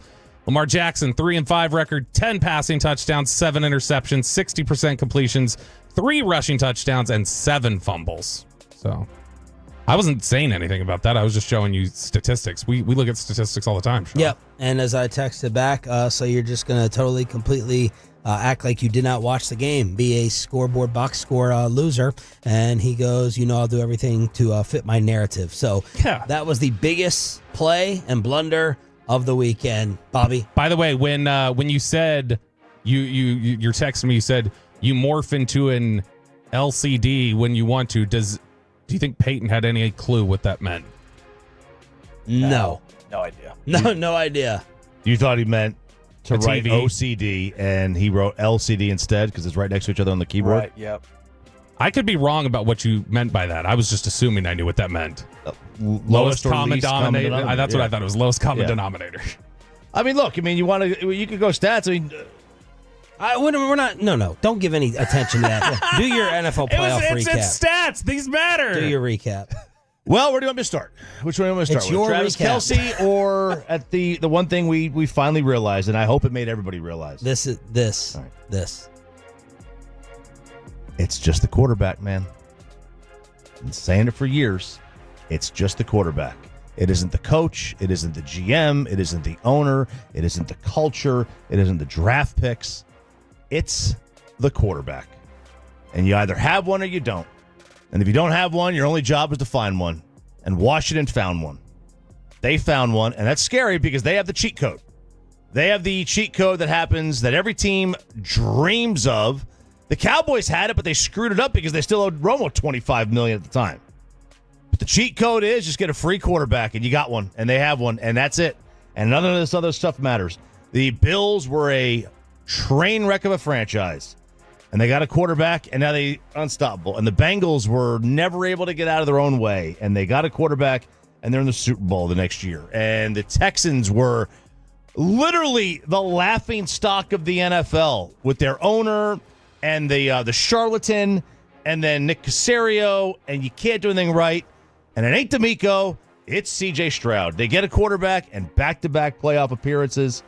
Yeah, it gives you a chance. Like, teams could change coaches all they want. They do. Teams change coaches all the time. And unless you have a quarterback, it doesn't matter. You're just spinning your wheels. Washington has one. So this triggered me. This was your second gaslighting you did to me. Yeah, because first it was, oh my God, look at the lovely snow. It's awesome. When I thought you hated important things decided in inclement weather I do, conditions. but it looks good. And then number two, and you're like, oh my God, this is great. And then number two, last week, you agreed with me about not wanting Kellen Moore as the head coach because we doubted whether he could stand up there. And we were even like, we'll take Pete Carroll. We want Pete Carroll as the leader, as the CEO. And then in your email last night, I was getting triggered because it seemed like you were going kind of against that in mocking the leader, the intangibles. When I thought last week you became intangible guy. Last week you became leader guy. Yeah, look, I'm not saying leadership doesn't matter. Of course it matters, but I thought that was the opening rant statement. Yeah, none of it matters. None of it matters without the QB. Like, that's it. Like, at the end of the day, that's it. And the QB can overcome. What about Hurts? Leadership. What about Philly? They have probably what? Some have just happened? I'm a little distracted here. Let's go ahead. We'll talk during the break. But not I think news. There's just developments on my phone and weird headlines. All of a sudden, there's an aggressive Vegas betting line shift that has Brian Schottenheimer as a heavy favorite to be the head coach in Dallas. Whoa. He's minus 250. And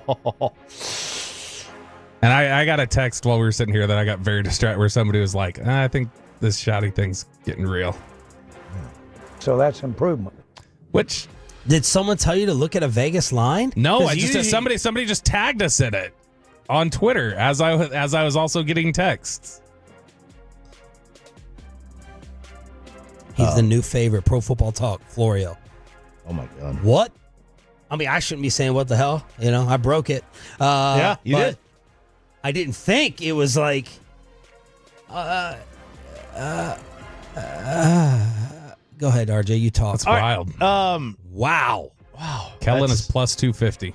Now, I think you were saying you were asking about stuff. Philadelphia. Yeah. You're right, because I think Philadelphia, most people would say that they have the worst quarterback remaining. I don't even think it's close. And it's early on Jay, because we did this with Jalen too. Better than Dak. Absolutely. Absolutely. Here's the thing. So you know how like we always say that Kansas City is kind of, you can't really compare to Kansas City because they have Mahomes.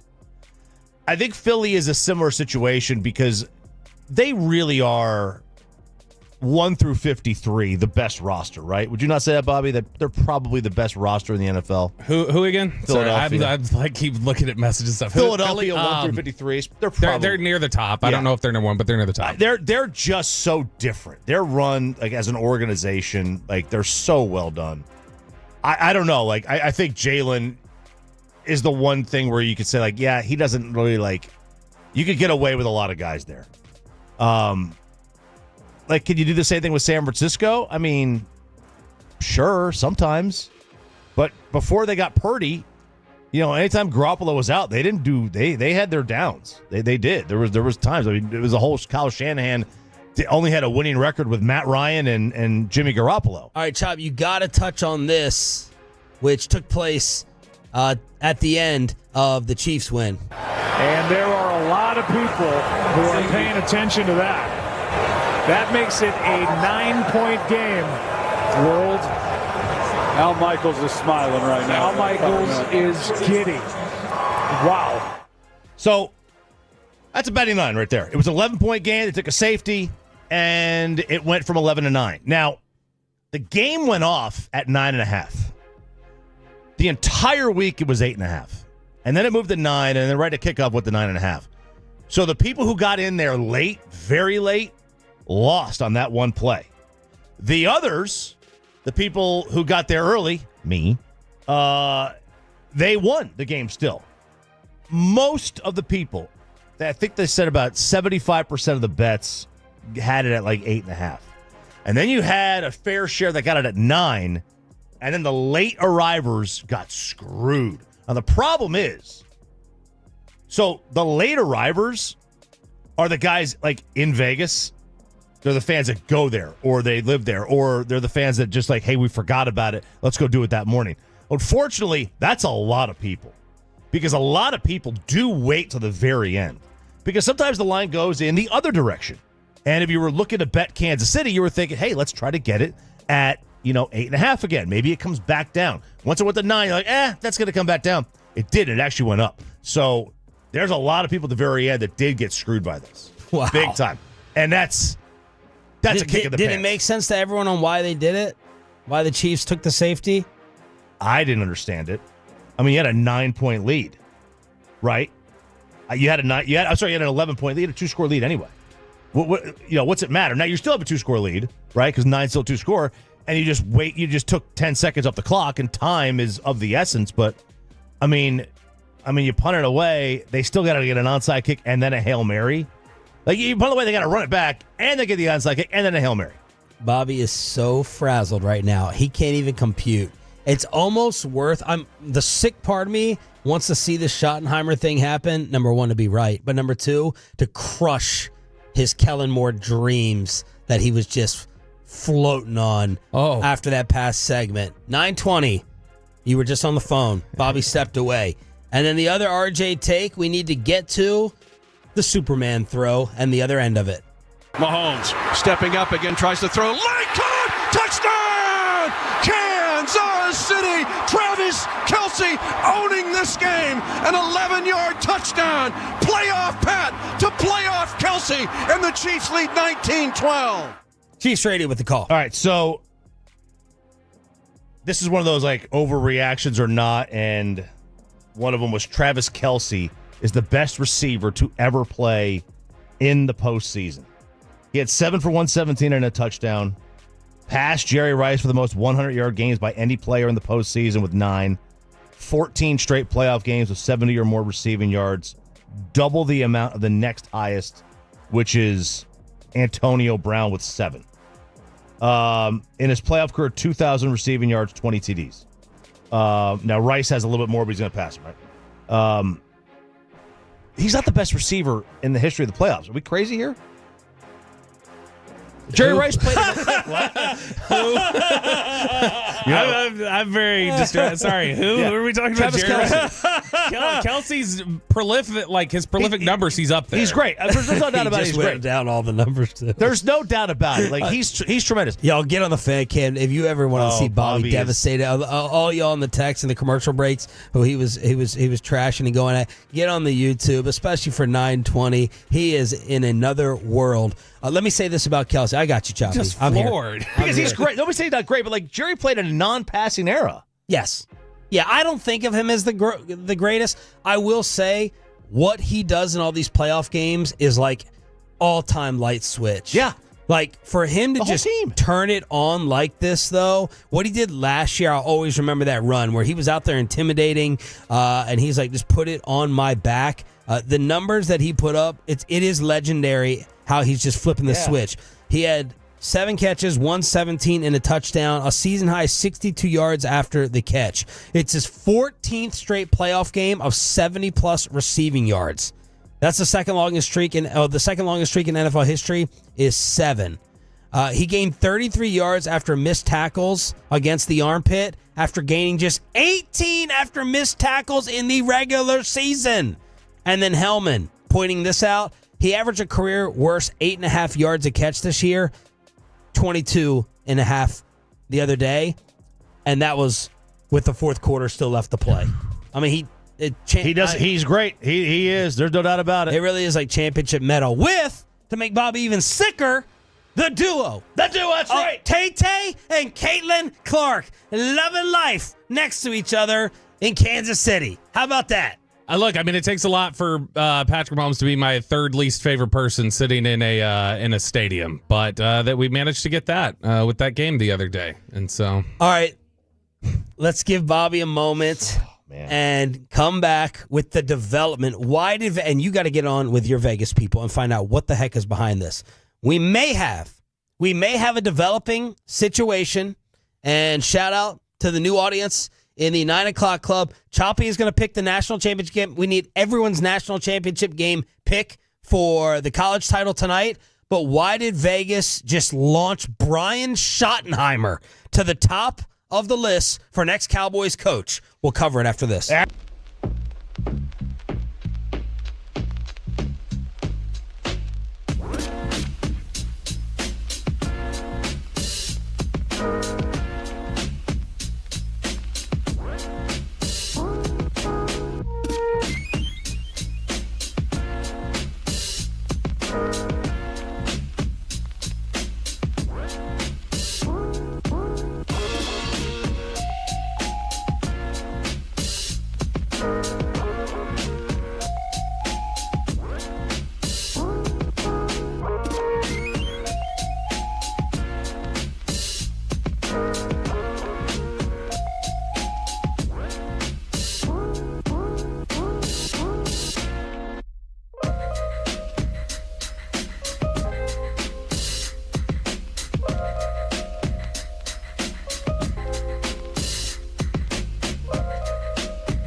Say in order to remember something, you have to forget something else.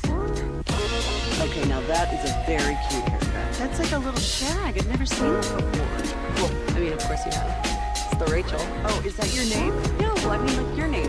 No, I'm Jen. My name's Jen. Right, but I just mean like this is your haircut. But that's hair on your head. I'm not saying this is your hair. Okay.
something else to remember that Uber Eats has groceries. No, that's absurd.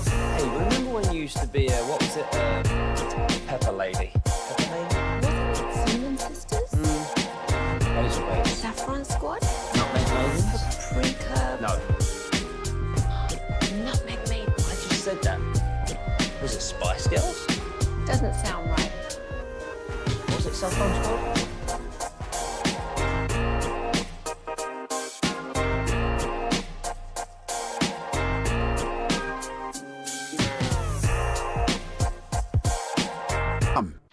Hey, and it's back to Sean and RJ on 105.3, the fan segment here, brought to you by Cars for Kids. Donate today at KarsForKids.org, and also brought to you by the personal injury lawyers, Frankel and Frankel. If you've been injured in a car or truck wreck, call Frankel first, 214 or 817-333-3233. With Frankel, there is never an out-of-pocket cost. They only get paid when you win. Frankel, the go-to car and truck attorneys in Dallas. If you decided on your day off to tune into the Monday edition of Sean and RJ, I think you are being rewarded. A developing situation after my tweet this weekend where I said that Brian Schottenheimer's steam was really, really picking up. There are people I know in the building who are absolutely in love with him. I just could never believe that Jerry Jones would ever name him as the head coach. I was like, okay. Someone else called me and said, at the very least, think a ton of offensive control, but don't rule it out. Don't rule it out. My initial source said as head coach, and Bobby just saw a tweet. I want to give everyone their proper credit here, especially the Tolos who bring us all this information. It was Joshua. Joshua sent us the Mike Florio story that Brian Schottenheimer has just been installed as the new betting favorite in Vegas. DraftKings. Oh my God. Has- Oh my God. Something new? No. On January 14th, 6 days ago, on DraftKings, You're going to make me sick. Brian Schottenheimer, take a guess. Plus 10,000. Plus 7,000. 700 to 1. You could bet $10 and you would have won what? 700,000. Not 700. Oh. It'd be $7,000. I'm physically ill. Why did I not take this Saturday? What was he on Saturday? Wait. So he was plus 7,000? Plus 7,000. So if you bet 100, that's that is $10 is 700. So you were wrong. I'll give myself credit. There you go. I'm distracted. I'm not that distracted. I'm sorry. I don't think I don't think in terms of $10. I think in terms of 100. So Peyton's taking over degenerate. He tried to sun Peyton just then. My math doesn't work when it's with such low figures, Sean. I only bet $100 on these things. And $100 is 7,000. All right, so DraftKings has put Brian Schottenheimer as the favorite at minus 250. Kellen Moore has dropped to plus 250. He was the favorite. Dion, initial favorite, has plunged to plus 750 with 6 others in front of him. So it would take a $250 bet on Schottenheimer to win $100. He was tied with Jim Schwartz and John Fossil at plus 7,000 6 days ago. January 14th. Mike Tomlin was plus 8,000. Can you see what it was Saturday when I found out? 3 days ago, it was plus 500. And what do they allow you to bet max on that? Everyone's different. I don't know. All right. Everyone's different. Let's put the gambling stuff aside for a second. Bobby is shooketh. He stepped away from the last segment to get on his phone for a call, text messages nonstop. What can you tell us?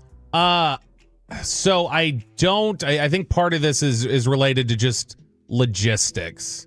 And I think that there's just a sense over there right now that this is not going to last into mid-February like we were talking about. Dallas Morning News speculated. So I think the feeling is that they're getting closer to making some sort of a decision. So if they're getting closer to making some sort of a decision, that would not be Kellen Moore, who is still under contract with the Eagles and coaching right now because he couldn't be hired this week.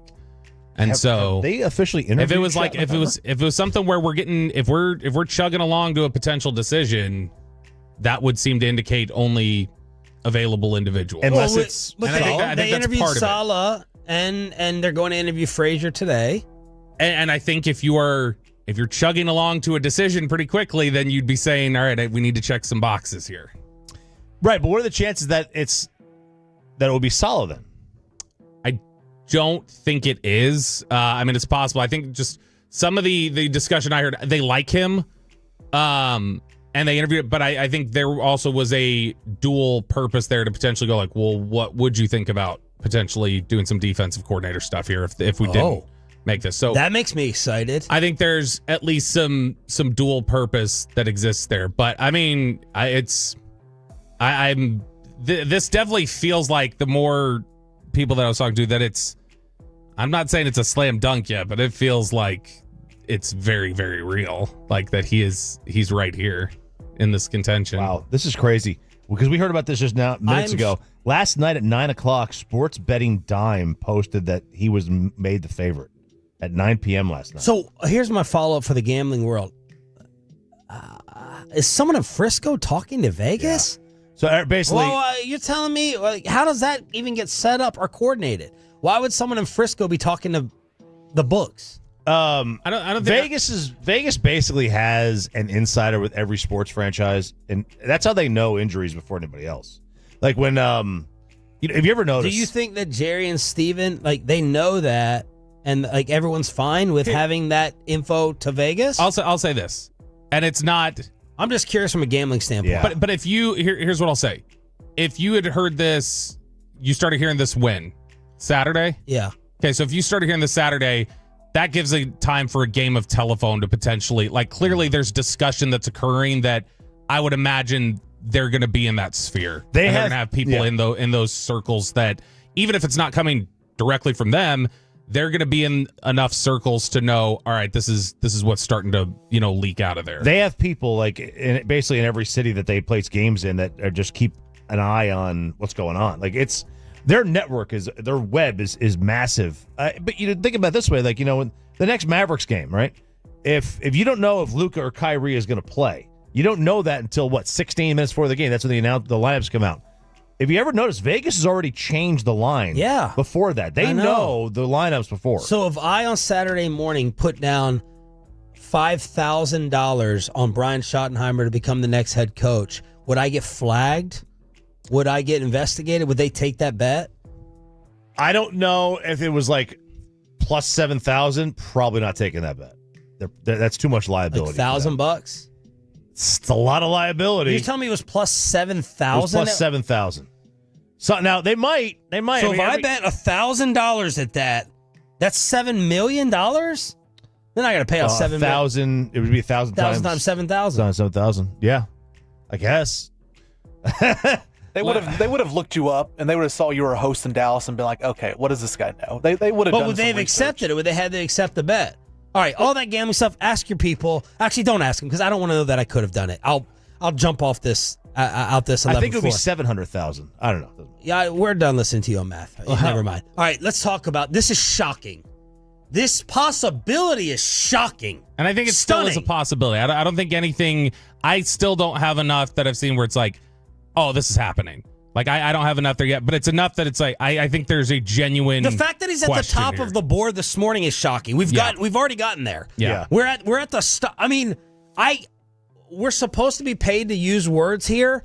I'm having a hard time. It's unfathomable. Yeah, it is. Unfathomable. Come back with a bull. It is unfathomable that this could happen. Yeah, and look, I mean, Vegas really does a good job with betting lines. With this, less. A little bit less. Because there's no reason to get Brian Schottenheimer hype bets. And there was a reason for Dion bets. There was a reason maybe for Written bets, right? To sucker the public. Yeah. The fact that he's up here, the fact that this is a possibility, what would this city do? What would you do listening right now? You just got Dan Quinn and the Eagles in the NFC East Championship game. You now officially have the longest conference title drought in 30 years. You had Deion Sanders flashing. You had Jason Witten. You had Bill Belichick. You got Ben Johnson. You got Aaron. And the possibility of Brian Schottenheimer being crazy. It's nuts, man. It really is. It really is. I'm not maybe trying they're to think floating this. We see this at colleges all the time. What? We see this with colleges all the time. Yeah, They what? float a name. Oh, to test? They test the water. They I mean, if you float a name. follow 105.3 SS this weekend, you would have gotten your answer back. They float it. Disgust and anger and disbelief from the fan base over the weekend. I would not want Brian Schottenheimer calling plays. Brian Schottenheimer, like we talked about earlier today, Brian Schottenheimer as a CEO, motivator, leader, gets high marks from them. They like him a lot. I would think that he'd want to be pretty heavily involved in the offense, though. And so that would give me some pullback on it because I'm not as big of a fan of some of his offensive philosophy that we've seen over the years. I think he's a great motivator. I think he's a great leader. I don't trust how that offense would look. But, the question about Kellen Moore, the Yahoo piece, all these executives, they love Kellen, and one day. Well, none of you hired him. All right? Don't tell me about the labor pains, show me the baby. None of you hired him. Well, that's nothing compared to the experience that Brian Schottenheimer has had in the league, and no one hired him. Right. No one's hired him. Now, let me say this. just to be totally honest. He's been in more conference championship games in the last 15 years in the Cowboys. I don't know Brian Schottenheimer personally. I don't know much about his personality whatsoever. So just dismissing him and saying he wouldn't be a good head coach, that would be semi-ignorant because I don't know the guy. We have no idea. I haven't done enough homework because, hello, no one freaking thought this was in the galaxy of possibility. I'm just coming at it from the public reaction and what it's going to be. As you've said many times, and you're right, you should not make your decisions based on that. I'm just saying the National Football League has seen Brian Schottenheimer for a long time, and he's never been a head coach. Yeah, look, he might be a great coach. I have no idea.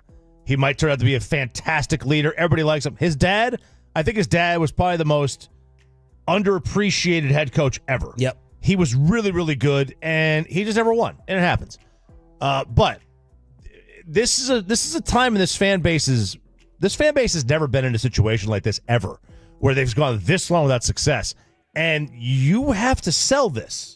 And that should not be even in the top 10 of reasons to hire a coach, but unfortunately it is. So after I sent out that tweet about shoddy love and interest Saturday morning, Jimmy Johnson, who I don't speak with, trust me, we don't have beef. I don't have any relationship with him. Jimmy went on Fox and said this. This decision is tied directly to the quarterback, Dak Prescott. He signed a $240 million contract, got a no-trade clause. He's had tremendous success in this system, so it doesn't make sense to bring in a new offensive system. The two key figures here, Brian Schottenheimer, the offensive coordinator for Dallas, and like I said, Dak's done a great job in that system.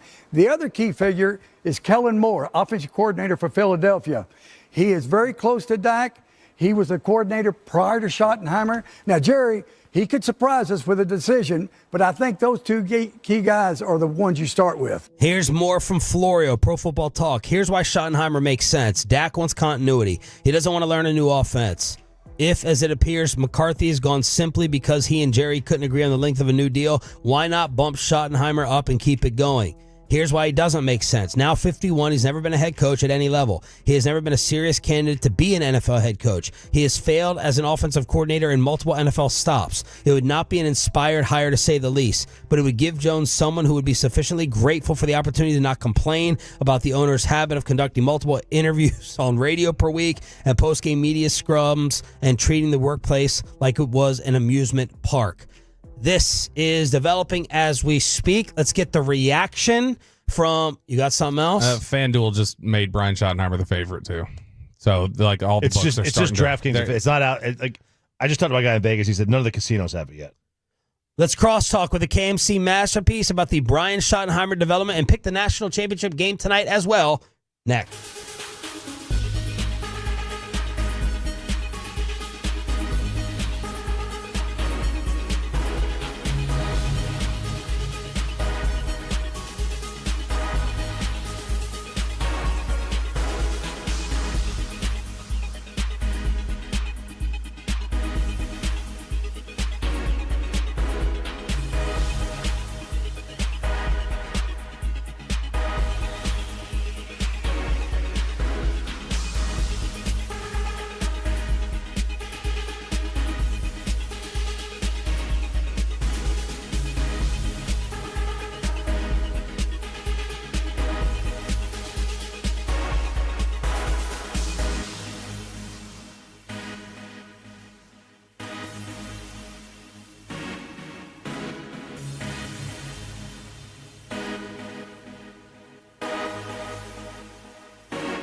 Uber Eats has low fee products? I gotta remember that. Well, you know, they say in order to remember something, you have to forget something else. Okay, now that is a very cute haircut. That's like a little shag. I've never seen that before. Well, I mean, of course you have. It's the Rachel. Oh, is that your name? No, I mean like your name. No, I'm Jen. My name's Jen. Right, but I just mean like this is your haircut. But that's hair on your head. I'm not saying this is your hair. Okay, freaking me out a little bit.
minutes back to Sean and RJ on 105.3, the fan segment here brought to you by Classic Chevrolet. Classic Chevrolet in Grapevine is the #1 Chevy dealer in the world. More Silverados than anyone else. This is Texas. This is Classic Chevrolet. Together, let's drive, relax, enjoy the difference based on new Chevrolet registrations 2023. Goff has time, throws. Oh, that is picked up!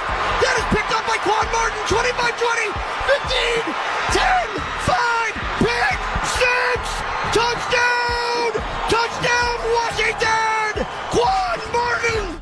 And the Dallas Cowboys now own the longest drought in the NFC when it comes to making a conference championship game. Hey, did you know it's also the 7th longest drought in the history of the NFL? Is it? Yep. Wow. So don't take that away from them. All the fellas are in here. Kevin Hagelin, Mike Bassick, and Corey Majors. How long before we can become the first longest drought? I think we're still like a decade away. Browns have been 89, but maybe?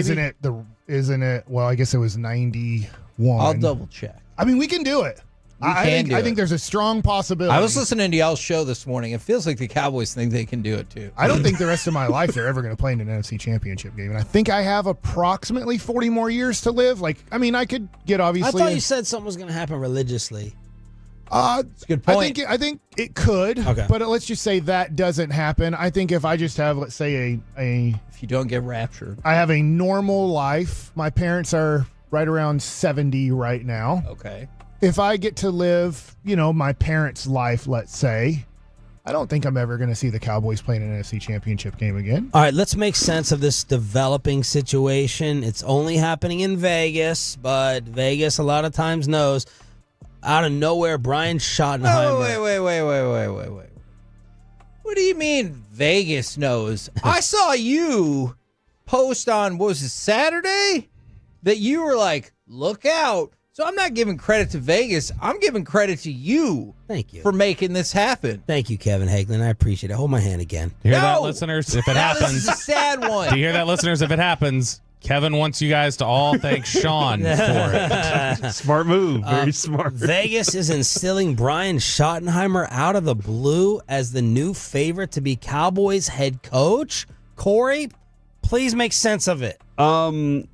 Well, he and Mike get along. Mike Bassick. Oh, they got along famously. Whenever we interviewed him, it was phenomenal. Yeah. 2 years ago, Mike wasn't there last year.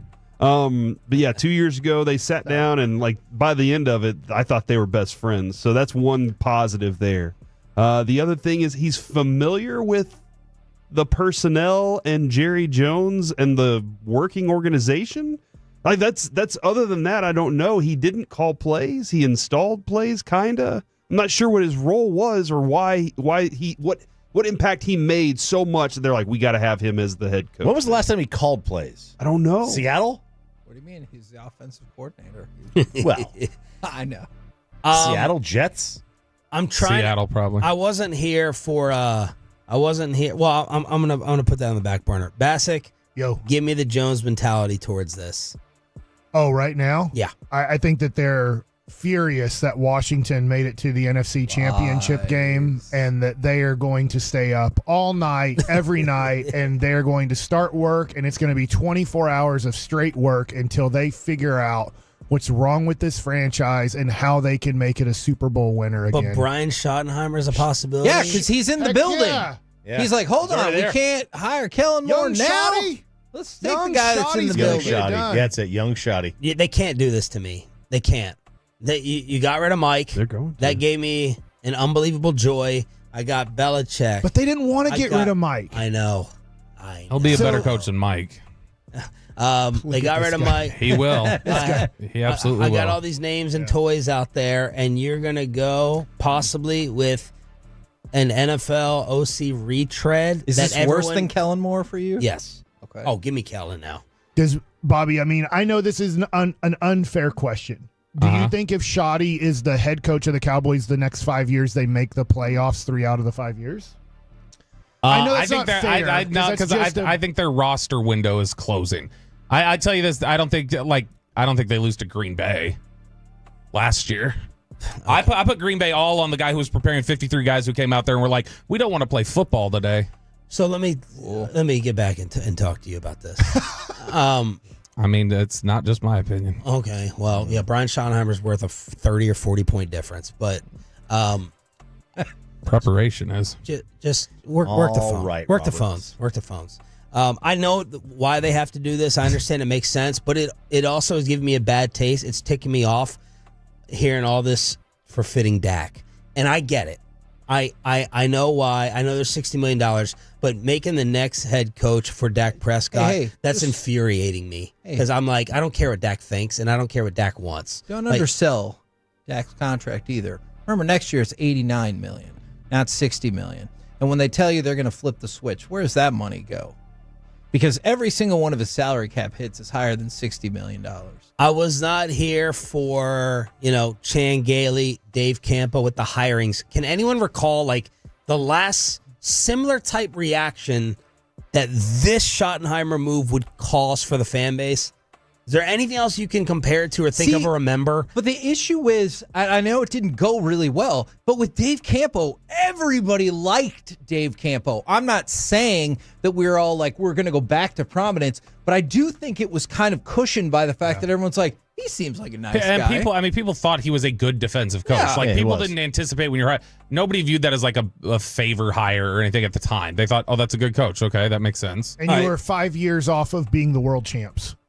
You had some only equity. 5 years. That was when you were, okay, we haven't won the Super Bowl in 5 years. Yeah.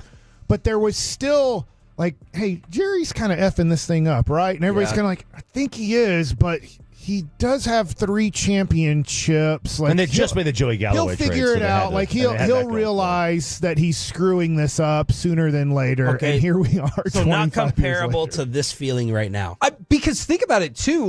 I feel like people were really underwhelmed when Mike McCarthy got hired and he had won a Super Bowl. I can't imagine. Yeah, Who because else was in the hiring cycle? Everybody in that time was like, well, it's all Aaron Rodgers. It was never McCarthy that was the reason for that. Yes. Ron Rivera was a possibility. Yeah, Matt Rule was in that. The other thing that becomes painfully obvious if this happens, if this happens, it's only in Vegas, is that they don't give a rip about what anybody thinks. They wouldn't give a rat's. They go down their own path, ass no matter over what. Nothing. Truthfully, they shouldn't. Right. They should. Why? They shouldn't care whether they could sell this to the fan base. They should care that this is the best thing for them. And if they truly believe it's the best thing for them, we can disagree. Wait. I'm seriously asking. By them, do you mean convenience of the Jones family, or by them, do you mean the organization?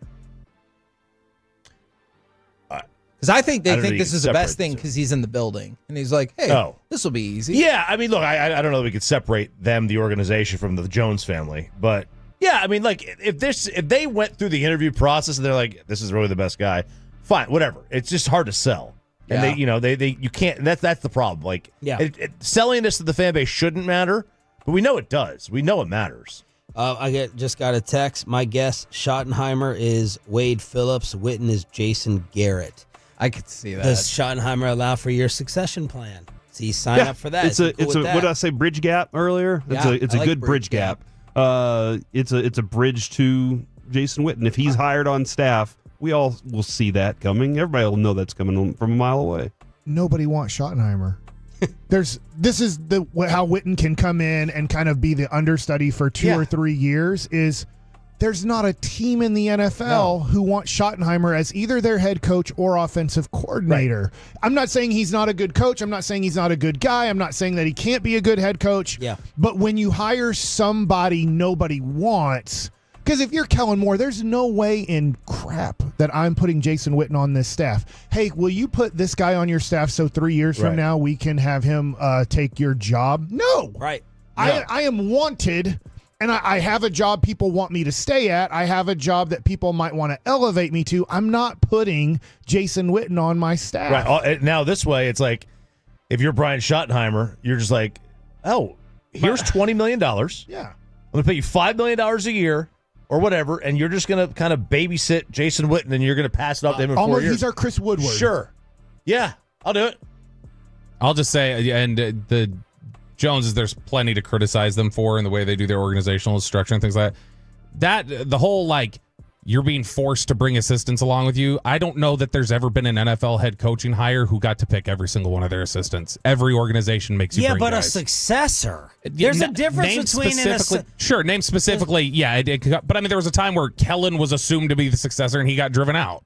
And so, I mean, without it being named, everybody is asked to carry certain assistants over in every single job. Yes, but I don't know how many Jason Garretts there are in every organization where, you have to look over your shoulder. I just think in general, whenever you see like there were people on Twitter this week going like, how about let the head coach pick his whole staff? It's like, well, that doesn't happen. That's not just Dallas. That's every well-run organization. You get saddled with, well, you got to take the offensive line coach or you got to take the defensive coordinator. Like, that's every job. So I just want to make sure you're being clear. The Joneses are doing it like 31 other owners when it comes to hiring a head coach and then the staff that is underneath them. Yes. Okay. Corey, what else is coming up? Guys. Corey. Which y'all's 1 to 10 stun level? Are you 10? Yeah, I mean, yeah.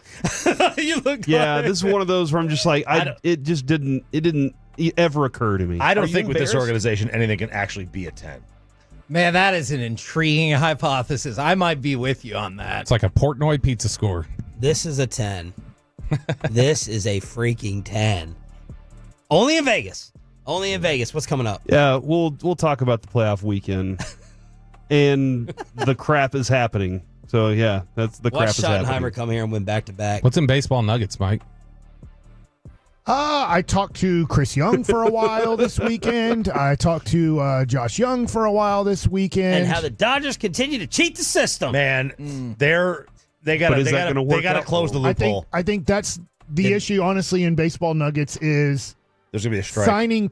Lockout, whatever. Signing Kirby Yates is going to be very tough. Back tomorrow with a recap. Oh, everyone's national championship winner. Choppy, tell us who and why. Ohio State and take a -8.5. All right, we're back tomorrow. The KMC Masterpiece is next.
about to be masterpieced, KNC style, right here on 105.3 The Fan.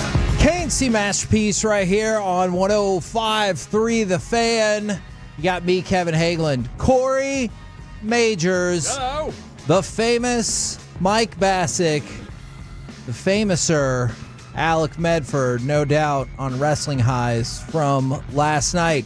Gentlemen, welcome to the program. Thanks for that, Kevin. We really appreciate that introduction. This is a very busy day today. Heck yeah, I'd like to say thanks to TNA. I went to the Genesis show last night and had a blast, right, Alec? It was so cool, man. Had a great time. Thanks to TNA for having us. So that was Phil Collins' band Genesis, Kevin, that I was doing. Yes, no, I understood. Good job. In the beginning. I debated this quite a bit.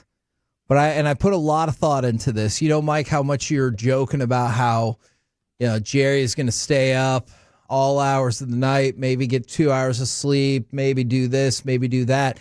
Look, when the Commanders won in emphatic fashion to make it to the NFC Championship game, there are plenty of reasons for the Cowboys to be embarrassed, right? Like now they have the longest streak in the NFC without being to the championship game. We're talking about 29 seasons, which is also, by the way, the seventh longest in the history of football.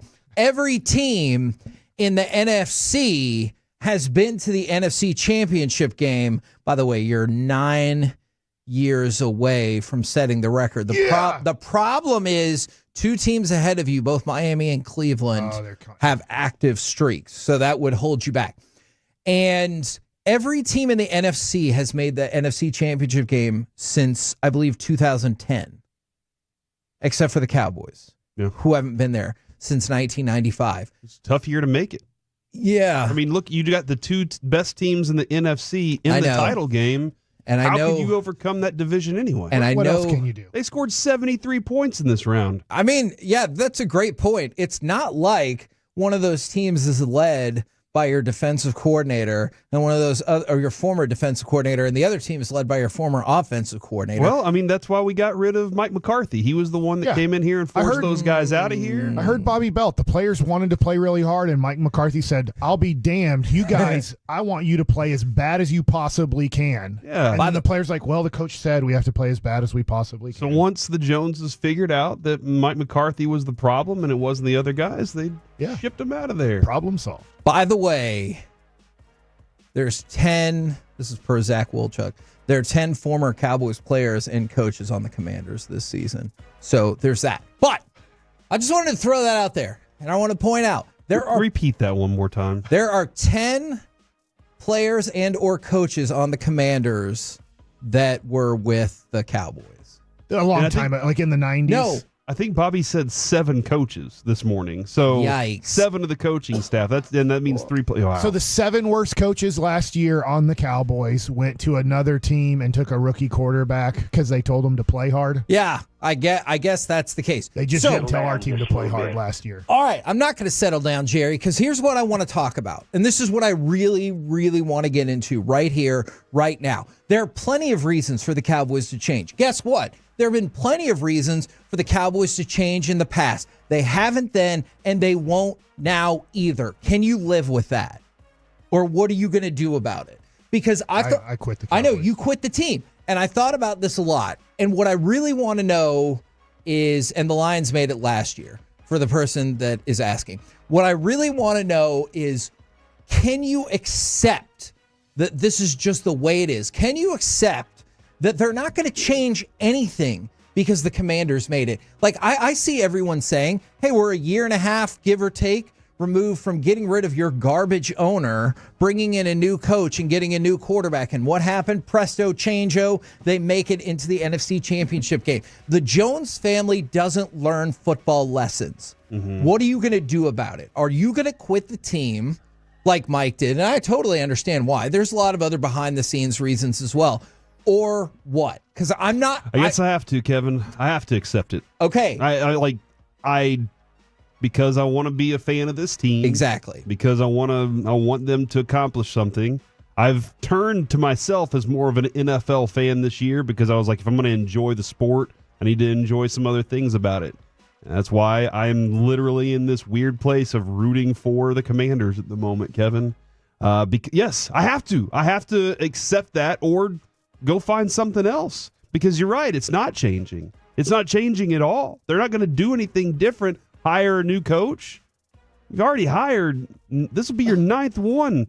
This iteration of it will be your 9th one.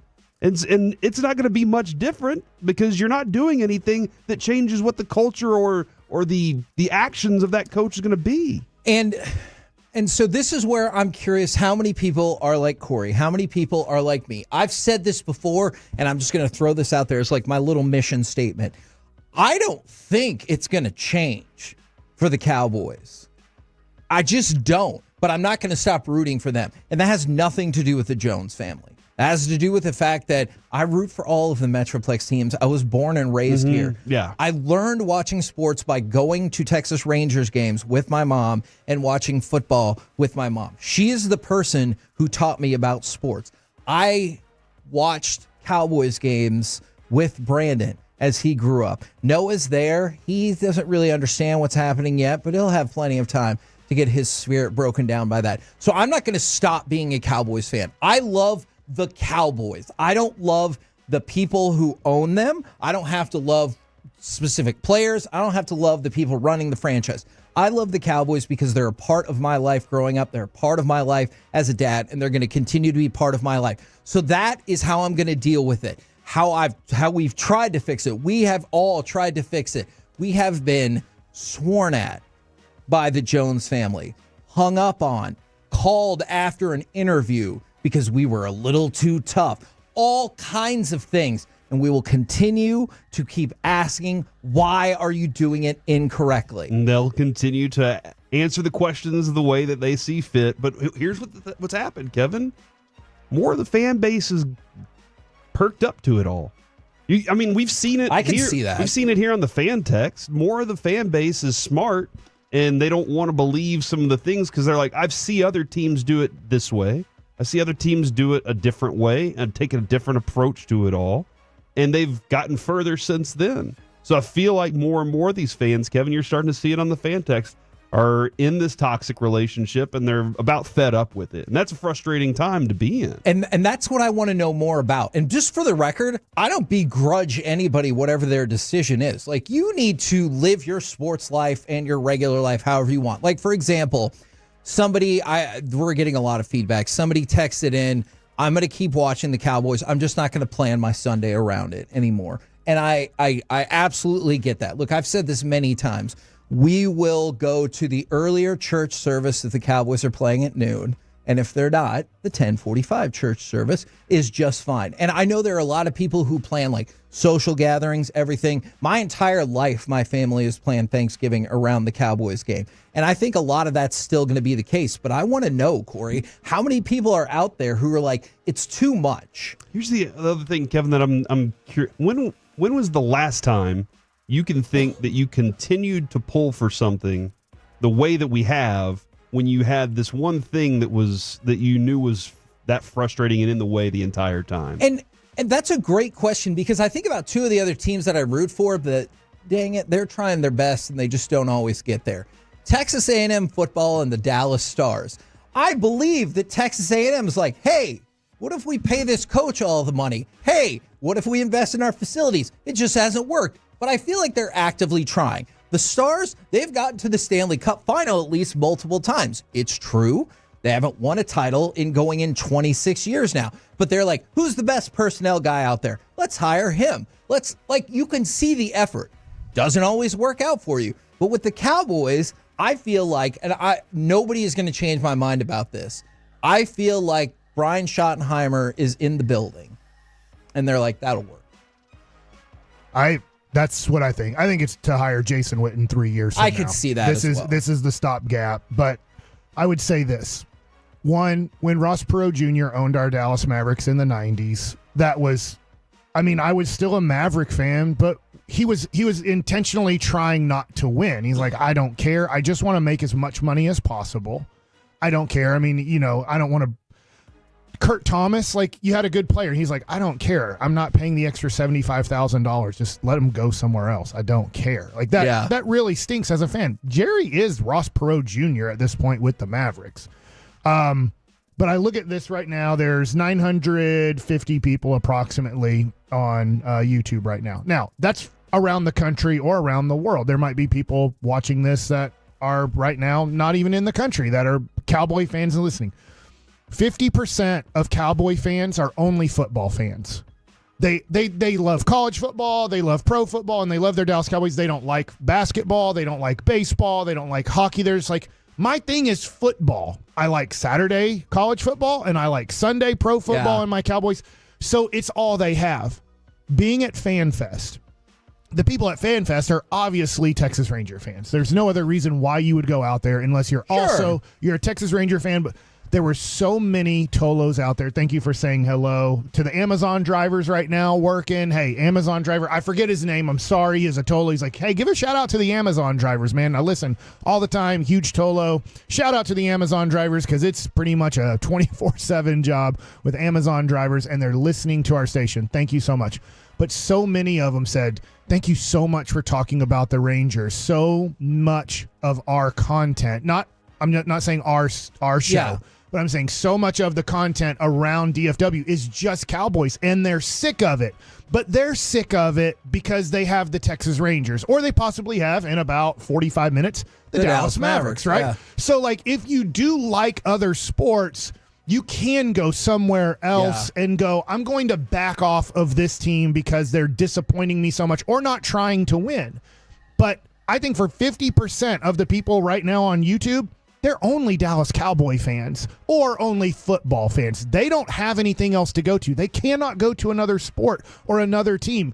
You have 4 teams, or I guess 5 if you include Texas A&M. Yep. But, like, I look at it, and for Dallas Cowboy fans, there's nothing they can do except just sit through this the rest of their lives until their life is over, and then they're like, well, I guess if you're at least 40 years old, you at least got to see the Cowboys of the 90s. And that's just so sad. But I guess I don't know, like, Corey, where I stand on this is I'm going to keep liking the Cowboys, but also having this job, keep questioning the Jones family. But you go around in circles because no matter what the question is or no matter what the answer is, they're still going to do whatever the hell they want to do. I don't think people understand how they are not impacted by outside pressure. I feel like at all. You would think Commanders winning on Saturday would be a huge wake up to the call to them. Oh my gosh, we're the worst in the NFC. I don't think it comes across like that at all. Mm-hmm. And I actually think if the Commanders, I need to double check this. If the Commanders and Lions make the NFC Championship game again, I think maybe every team in the NFC would have been there twice. What? Since the Cowboys were last there. Either way, it's terrible no matter how you cut it. But I'm still going to love the Cowboys even if I can't stand the way they do this. Well, and the Washington, you look at what they just did, Kevin. I feel like we're going to talk about Washington in the next segment here. But they just turned it around in 1 year. Amazing. And the Cowboys are going to tell you right now, well, it's going to probably be this year and then next year. Now, granted, Washington sat through how many years of hell to get to this point? Yeah. But they did it. They flipped it with one quarterback, one owner, new head coach, real fast. Everything turned around. And I guess the question for me keeps coming back is, even if the Cowboys get a great coach, is there going to be something that's in the way of that coach? And that's just the way that it is? Like, no coach can overcome this?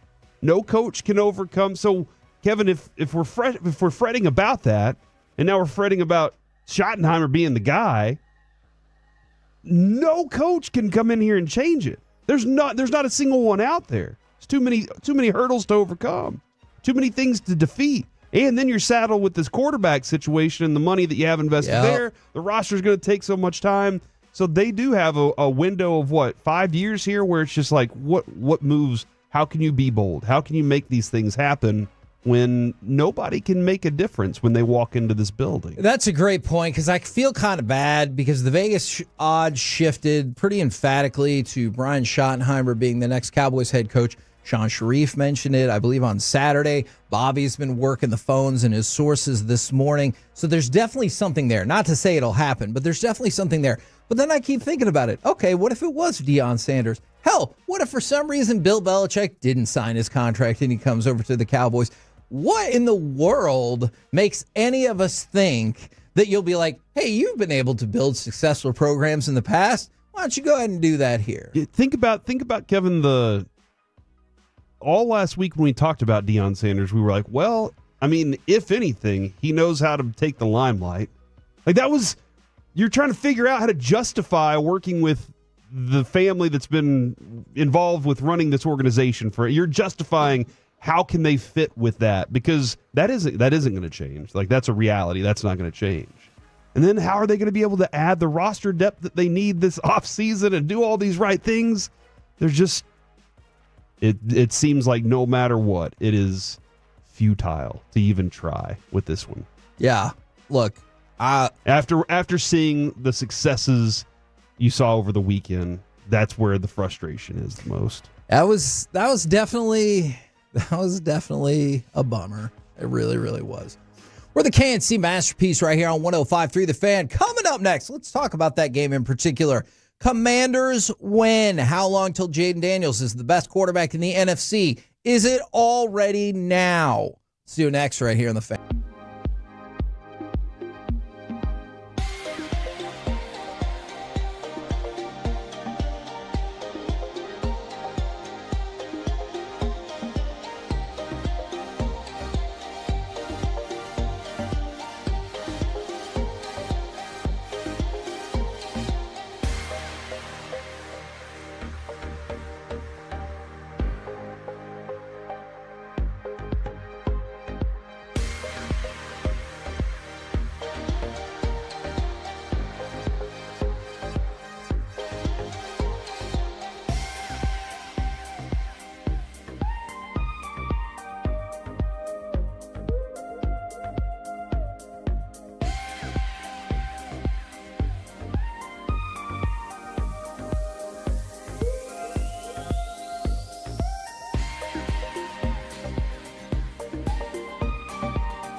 It's true that you've got to forget something else to remember that Uber Eats has groceries. No, that's absurd.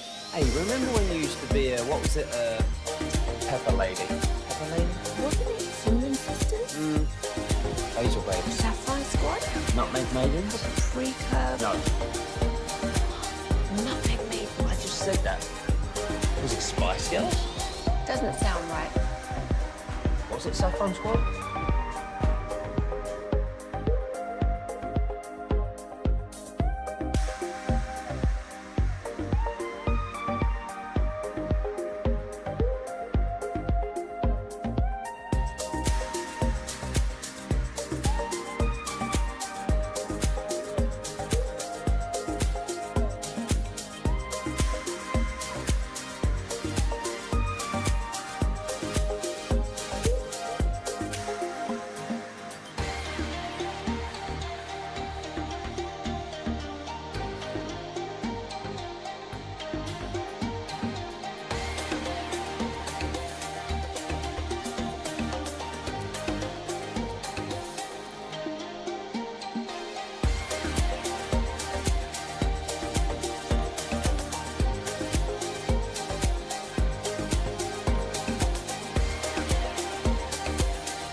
Uber Eats has Lola V products? I gotta remember that. Well, you know, they say in order to remember something, you have to forget something else.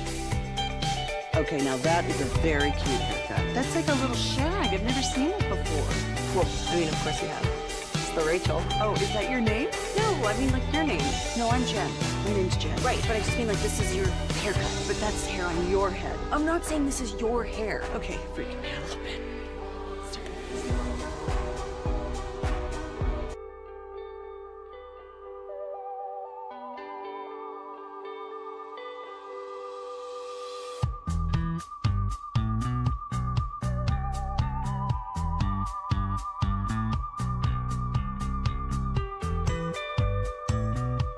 Baker Mayfield and Sam Darnold are the next options?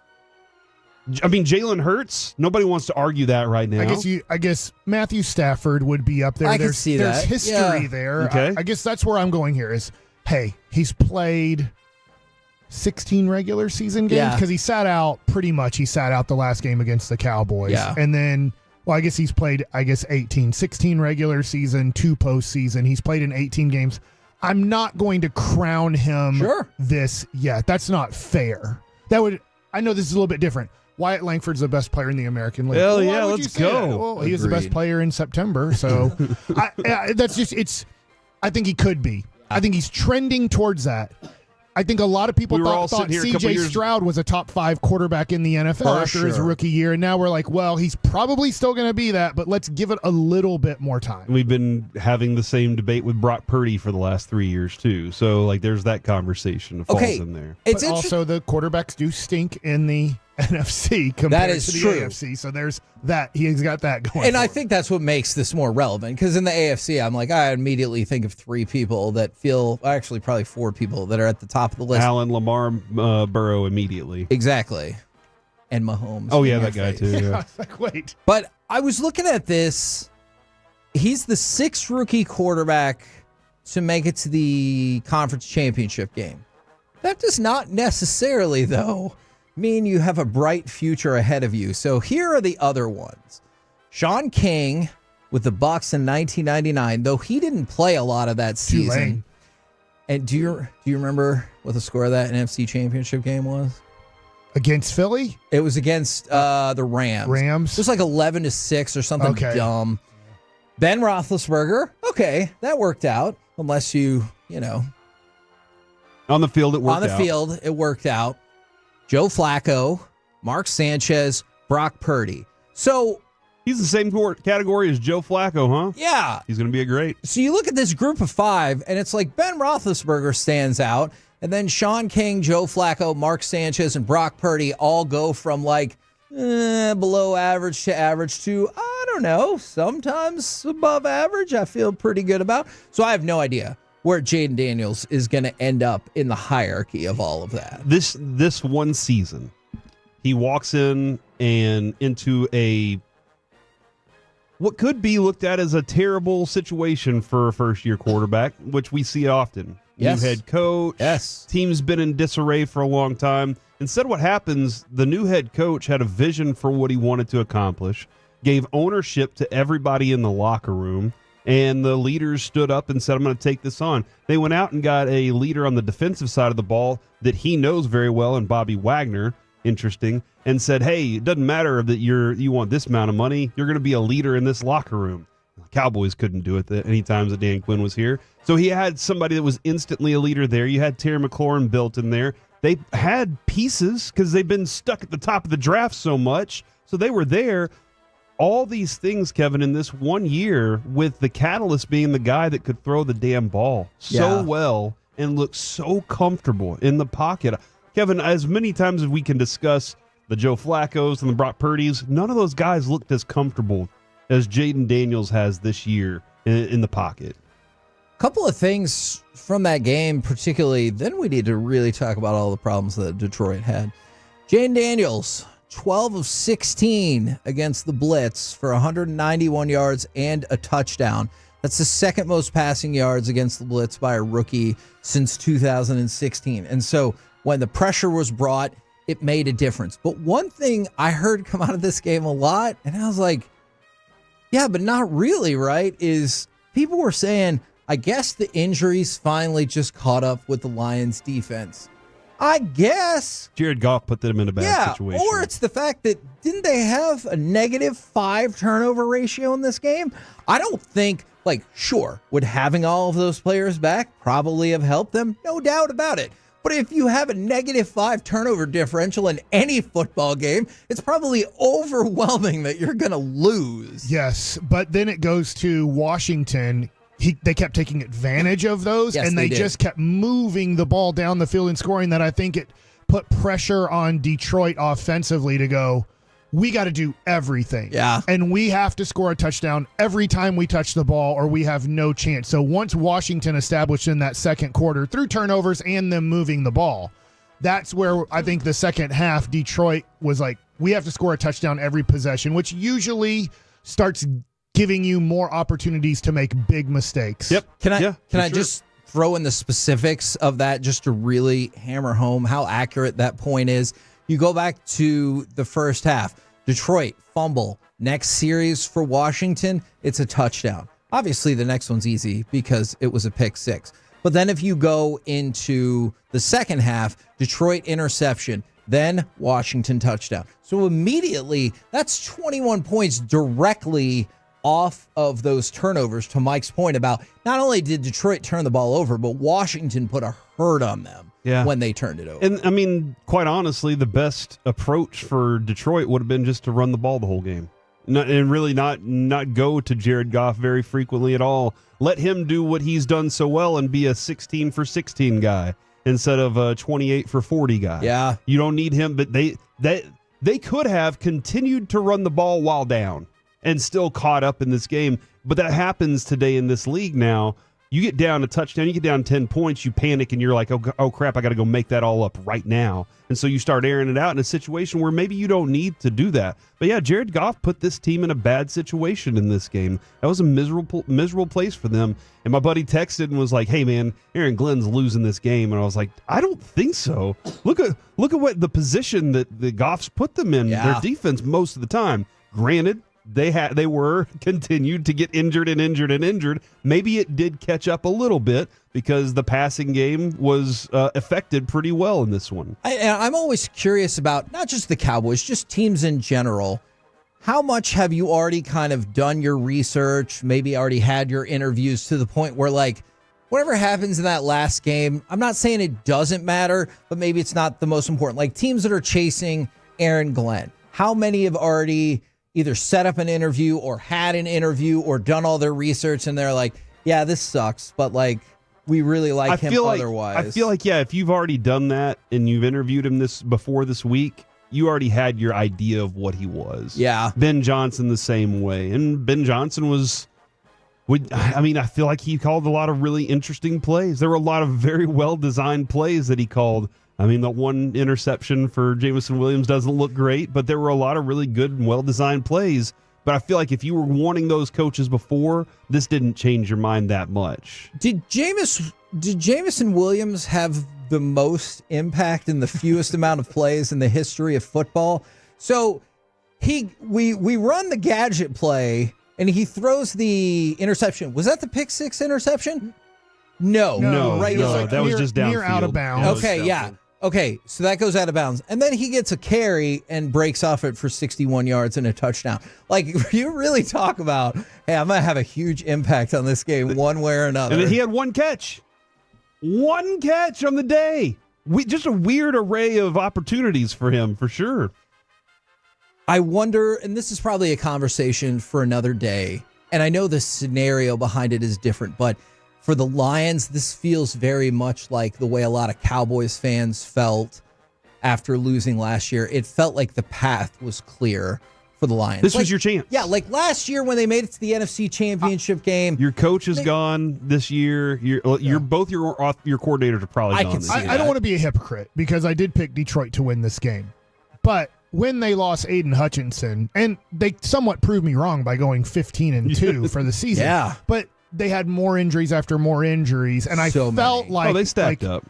This is gonna have to catch up to them. And I get teams have overcome injuries like this before, but it started to feel like too much, but then they destroy Minnesota on the last game of the year, and you're just like, maybe it's not. And they held Minnesota to less than 10, but it felt like you could do that at any point at the end of the year against Minnesota. That's a good point. So I guess I feel like I hear what you're saying. They were the number 1 seed. They had a rookie quarterback. They were at home. The NFC is the worst it's ever been in the history of the NFC. I guess you could argue that at one point Rex Grossman made the Super Bowl in the NFC. That's a good point. So but probably it's pretty that damn one. bad. But I guess I look at it and go, I hear what you're saying. I'm not totally disagreeing with you, but I feel like the Cowboys, for instance, last year, name me the major players hurt in that home game against Green Bay. And I'm not saying it was set up for them to go to the Super Bowl, but I feel like maybe Detroit didn't have as easy as a setup as it looked like Dallas did last year. With the injury situation. Yeah, with But the I think injuries. I think you can argue the other side. With This the is not injuries, for sure. This is not a, come on, guys. But one thing I will say that plays in the Lions' favor, they don't have the giant, I guess, Jared Goff balloon payment until 26. Okay. So if you're curious, because he has a massive contract as well, and we talk quite a bit about the salary cap on here, his cap hit goes from 27 to 32 next year. So it goes up. But it goes up $5.4 million. Like, you would prefer to have that money, but certainly not like something that's going to wipe out your salary cap. Whereas, just remember, and I know they're going to tweak it, but Dak's cap hit for next year right now is $89 million. Mm-hmm. And so 32.6. St. Brown's locked up. Gibbs, you said it's young contract. Yeah. There's a lot of, I mean, does feel like there's a lot of places. They signed a bunch of, They had some youth in their secondary, on their defensive side of the ball. Like that's going to come at some point, but it seems like they have the money to be able to make those contract decisions in the next couple of years. But they definitely did benefit from the draft this past season in the last couple of years. And another one. But I still feel like with their coaches, Ben Johnson, if he's gone, Aaron Glenn, if they're gone, they'll still have the culture that Dan Campbell has set for the place. But that's a lot to replace in an offseason if you're going to go try and make another run like that, because now you're redoing it.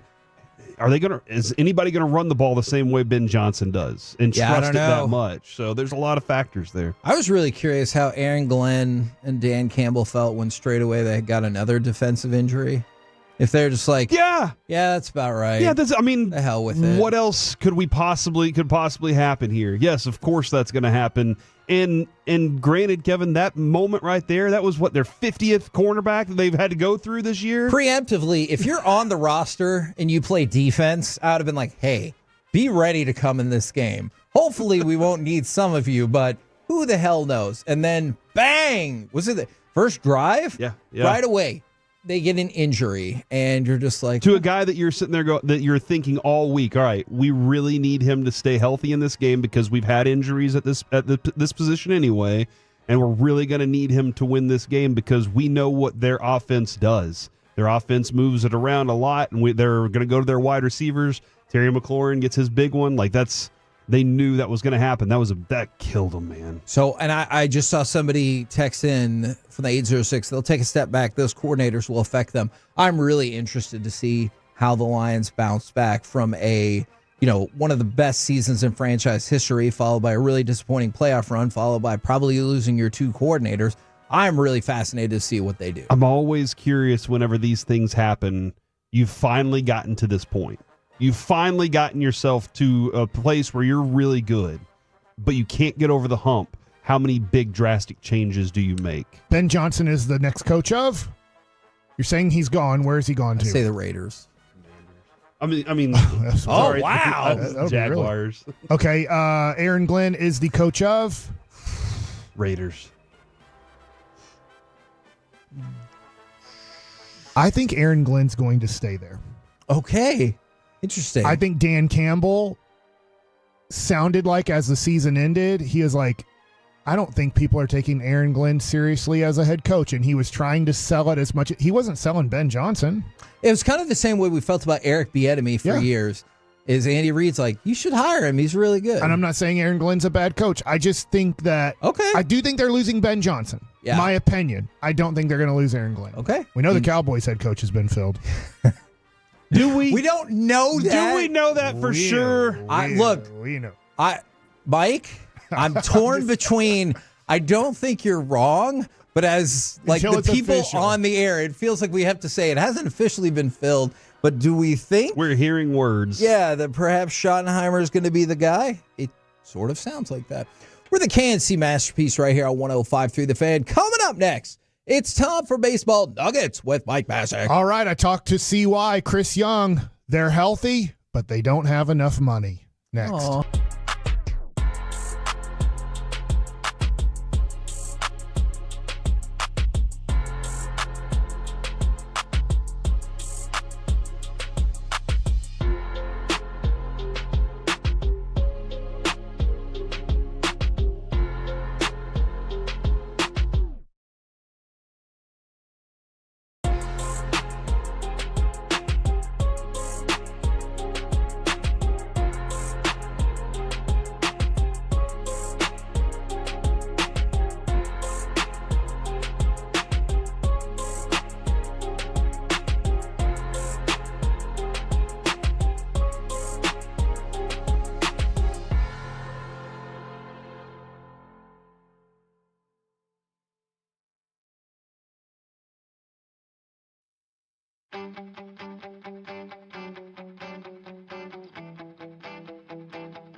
Do you think it's true that you've got to forget something else to remember that Uber Eats has groceries? No, that's absurd. Hey, remember when you used to be a, what was it, Pepper Lady? Pepper Lady? Wasn't it Cinnamon Sisters? Basil Babes. Saffron Squad? Nutmeg Maidens? Paprika? No. Nutmeg Maidens? I just said that. Was it Spice Girls? Doesn't sound right. Was it Saffron Squad?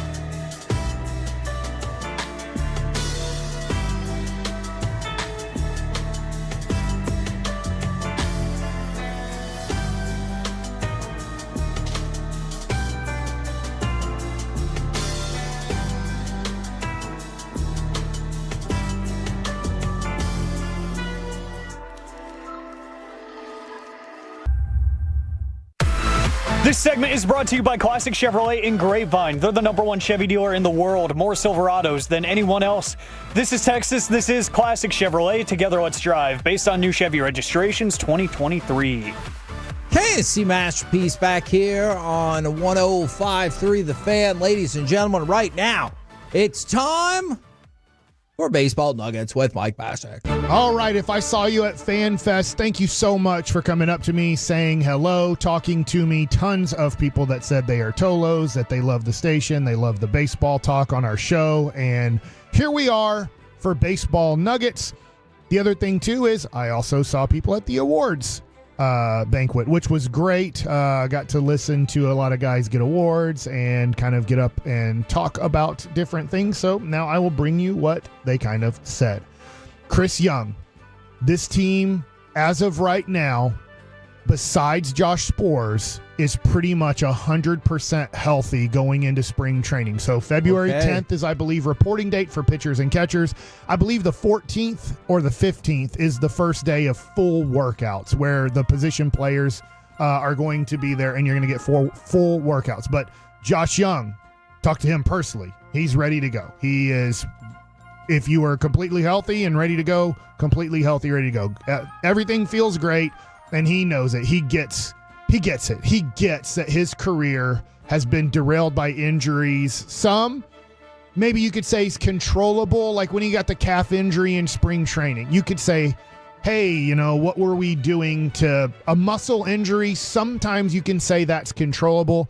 Getting hit by a pitch in your bone breaking isn't really controllable. I can't really, stinks, as far as I know, I can't make my bones stronger. I guess I can drink more milk. Drink some milk. Yeah. But I don't know. Does this still work as an adult? Do your bones still I don't know. get stronger? I don't know. But if a Boy, 98-mile-an-hour fastball hits your wrist area, I don't know if you can prevent it from being broken or not. Probably but not. Let's say hamstring injuries, calf injuries, maybe ab injuries, maybe you can prevent. But some studies suggest that milk can help strengthen bones, while other studies suggest it may not.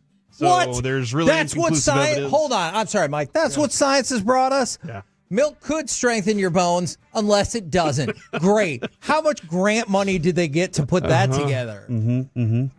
Evan Carter, ready to go.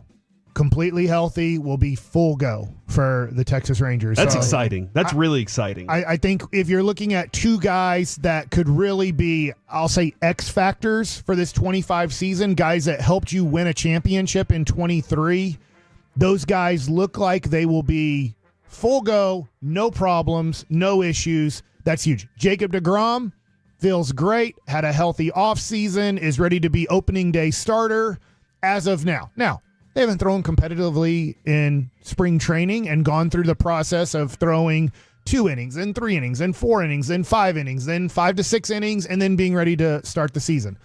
People are going to get hurt during that process as a pitcher. People are going to get hurt in the bullpen, throwing in spring training. There's probably going to be some position players that end up like last year. I'm hoping it's not Josh Young, but they have a calf injury by swinging a bat or running the bases, or you dive for a ball and an ab is strained, something like that. Something's going to happen to this team. It's great that they're completely healthy right now. Adolis Garcia, I believe knee is what bugged him at the end of the last year. Everything is ready to go. So this Ranger team completely healthy. Here is an issue. This isn't directly from Chris Young. This is from Evan Grant, Dallas Morning News, is that the Rangers right now have $235 million of salary going to players. Okay. The luxury tax, the first threshold is at $241 million. So they have approximately $6 million to add another player. But you have to remember this. If you want to make a trade at the deadline, you'd like to have a buffer that you could add a player. And if I do spend that, let's just say $5.5 million, and these numbers aren't perfect. I'm going off of Evan Grant's article and going off of MLB Trade Rumors summarizing the article, is that sometimes you want a buffer as a president general manager that you could make a trade in July and feel like you have a budget to add to the team in July in what you're missing after playing 3.5, 4 months of baseball. And in case anybody missed what you were saying, you avoid that first tax level because then it kind of resets. And so then I'm not saying that automatically means they move into the taxes in future years, but the penalties aren't as harsh. Yes, and maybe Ray Davis, I don't know this, maybe Ray Davis at some point says, screw it, we have a team that can do it, and maybe that's in June or July. That he says, all right, this team has proven they're above 500. They're maybe winning the division at the time or really close. And they're like, screw it. Let's do it again. Let's go over and let's see what happens. But right now, the goal is to reset all the tax penalties that they paid last year. And if they set it at 240 and don't go over that 240 number, then everything's reset. And I don't think this is a bad philosophy. We're not the Dodgers. I wish we were. We're not the Yankees. I wish we were. Is to say, for 2 years straight, we'll go over the penalty. But then the third year, we always have to be below the first threshold, so we reset it. I get that from an owner's standpoint, as long as we're not saying we're staying under it every year all the time. I'd say, no, you're not. You have a $1 billion stadium, and that team, if you wanted to sell it, you could get $3 billion in a heartbeat for the Texas Rangers. I don't mind you resetting it, but we're not doing that. We're staying under $241 million every year. And I don't think that's what the Rangers ownership is going to do. I think they're saying we're going to go under this year and then we'll go over, and not to $320 million where you can't ever get under it without just totally dismantling the team. Like, hey, you want to go to 250 or 260 in 2026? We can do that because I reset the penalties. And the addition of somebody like Kirby Yates wouldn't be as problematic. Like, I know that's where we're going. Yes. But in future years, hey, what does Kirby Yates want? $14 million? Okay, we can handle that. Whereas right now, you're like, okay, I got $6 million. What am I going to do? The article says that Evan Grant suggests you could trade John Gray, who makes $13 million this year on a one-year deal, which is probably very tradable. A lot of teams will be like, wait, I'm taking a dude who gives me 150 innings and like a 3.5 to 4 ERA on a one-year deal. So I'm not, if things don't go well or he gets hurt, I don't have to pay him any more money after this year. Great. I'm not sure the Rangers want to trade John Gray right now. The other one is Leody Taveras. Right now, he's your fourth outfielder. I believe from what I get, the starting outfield, as long as it's not a left-hander pitching against you, but the starting outfield will be Wyatt Langford in left, Evan Carter in center, and Adolis Garcia in right. That will pretty much be your everyday outfield when healthy against a right-handed starting pitcher. Okay, let me ask you a question, because I don't think he can get it done with just Leody. And Leody makes 4.75. And so you probably can't get it done. Maybe Kirby Yates like, I think this is the best place ever to go. But more realistically, let's just say it came down to as cut and dry as this. Would you rather keep John Gray or would you rather sign Kirby Yates? I lean towards Yates because it does bring into more play Rocker and Leiter. Mm-hmm. Now, how much do you trust them? As much as we loved seeing Rocker, and I think he's going to be a very good starting pitcher for the Texas Rangers this year and beyond. But I do have to watch his innings. I have to make sure that I keep him healthy because I want him to be a great pitcher the next 6 years for the Texas Rangers. And you start losing a little bit of your depth. Tyler Mahle, he's pitched like 5 games in the last 2 years. I need to go back and check. I'm making that number up, but it can't be. But not a lot. I don't even think it's more than 10. So you got to, what is he going to go through type of deal? Obviously, DeGrom is a guy that you're going to have to skip a start here and there to make sure that you keep him as healthy as possible. So it gets to this with Tyler Yates. I got the team wrong. Bleacher Report is where I had Friday morning that it looked like Leclerc was going to be signing with the Cardinals on a one-year deal. Oh, yeah. It ended up being the Athletics. But it and was they gave him $10 million. 1 year, $10 million for Jose Leclerc. And then the Dodgers went out and signed Tanner Scott for 4 years and $72 million, which is $18 million a year. They have so much money in California. Well, I guess the A's aren't in California anymore. So. Oh, that's a good point. Yeah, they're in Las Vegas. They're in Sacramento, so all that money. I was wondering where you're going with that.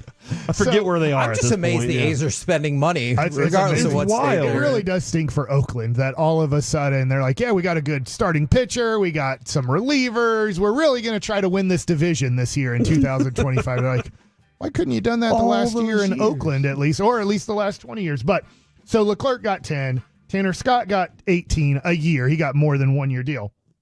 And Tanner Scott was considered a better option because he's younger than Kirby Yates, sorry. So I look at Yates he's going to be somewhere between 12 and 15 million on probably a 1 to 2 year deal because he is 37. There's Kenley Jansen out there. I want to throw this out there.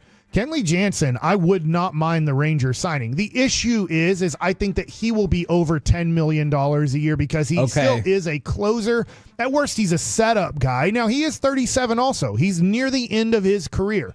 He wasn't as good last year as he has been. So is that a regression where he's going to be even worse this year? I don't know, because Kirby Yates had his best year of his career at 36, 37 years old.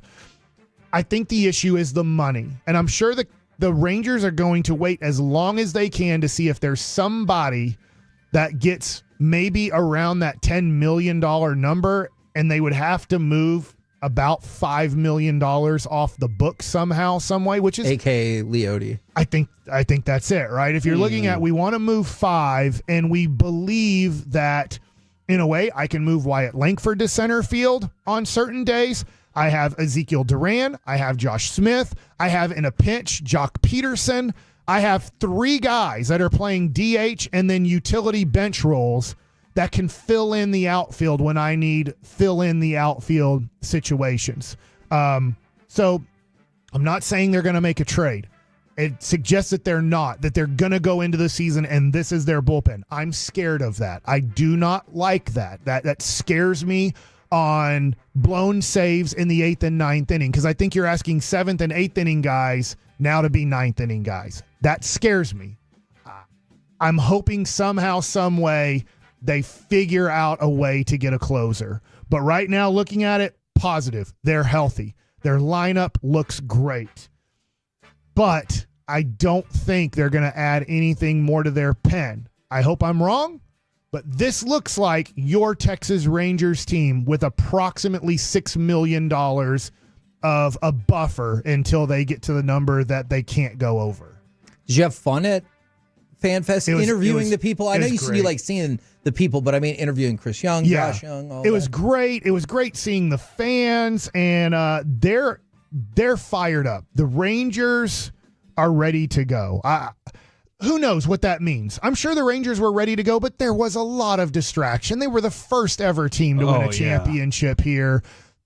Look, you were just at the Dallas Card Show this weekend. Yes. I love going. I just unfortunately couldn't go because of going to all the Ranger stuff. Tons of Tolos there, too. And I just think that there was so many things that the Rangers had to overcome. And we've seen that no matter who you are, besides the Yankees of 99, 2000, if I have my years right, that's the last time anybody's ever repeated as World Series I believe champs. that is correct. So we'll see if the Dodgers can do it. They've obviously signed every freaking free agent there is to make sure they do it. But I think the Rangers are going to be a very good team.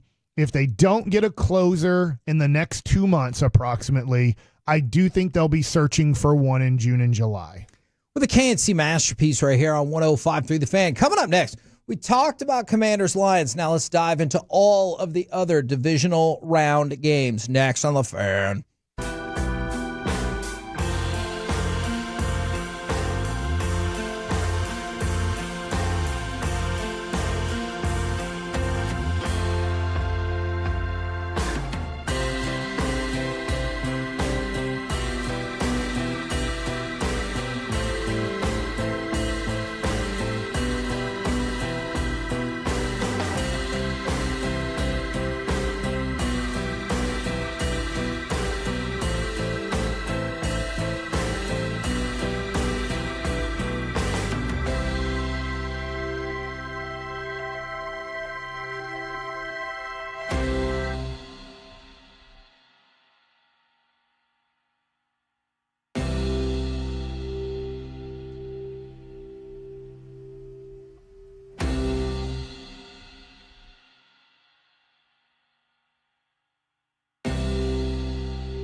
They say in order to remember something, you have to forget something else. Okay, now that is a very cute haircut. That's like a little shag. I've never seen it before.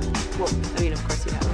It's the Rachel. Oh, is that your name? No, I mean your name. No, I'm Jen. My name's Jen. Right, but I just mean like this is your haircut, but that's hair on your head. I'm not saying this is your hair. Okay.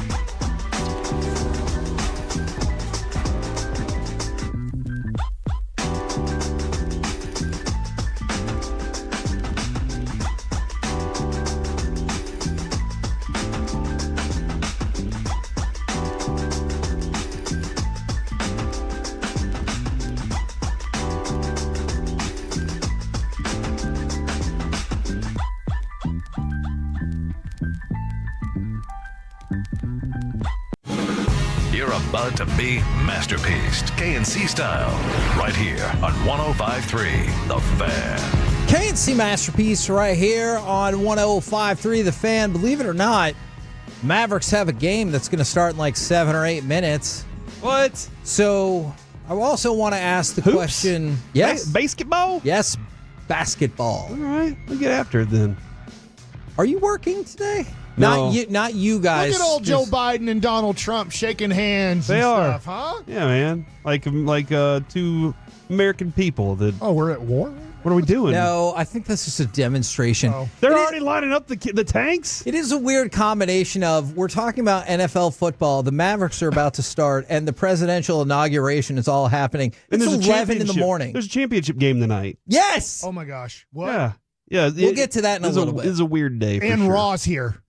That is a great point. I feel like we have dropped the ball by not creating a wrestling segment. By so Mark Andrews. perhaps coming up next, even What? a wrestling segment. I know all about wrestling now. Yes, and I want to talk about that. But we talked all about the Commanders and Lions. I want to dive into. I know everything there is. I like it. I saw half the Genesis show. I know. All the Crash things. course is done, Yeah. guys. We're good. So I want to talk about the other divisional round games. Which game do you guys want to start with? I mean, I think we start with last night's. Okay. Because I have a lot of things to say about that. I'll start off. Buffalo won. Yes, they did. Here's the play that some folks are trying to pretend like really decided the game. And then let's dive into what actually happened and why John Harbaugh is terrible at football strategy. Give me cut number 7, if you will. Again, the whole season essentially comes down to this play for these two great teams. Roll, flip it, got it. Oh, the ball was dropped. He had the 2-point conversion in his hands. Andrews did not hold on. Jackie Smith. Yeah, and that's always bad. I mean, obviously it was bad, but it's always bad when the announcer is even like, he's got it. Oh my God, he dropped it. He dropped it. So I get it. That would have sent the game to overtime, except not really, because there was 1:33 seconds left. So if you will, allow me, I'm going to go down a different path for just a second.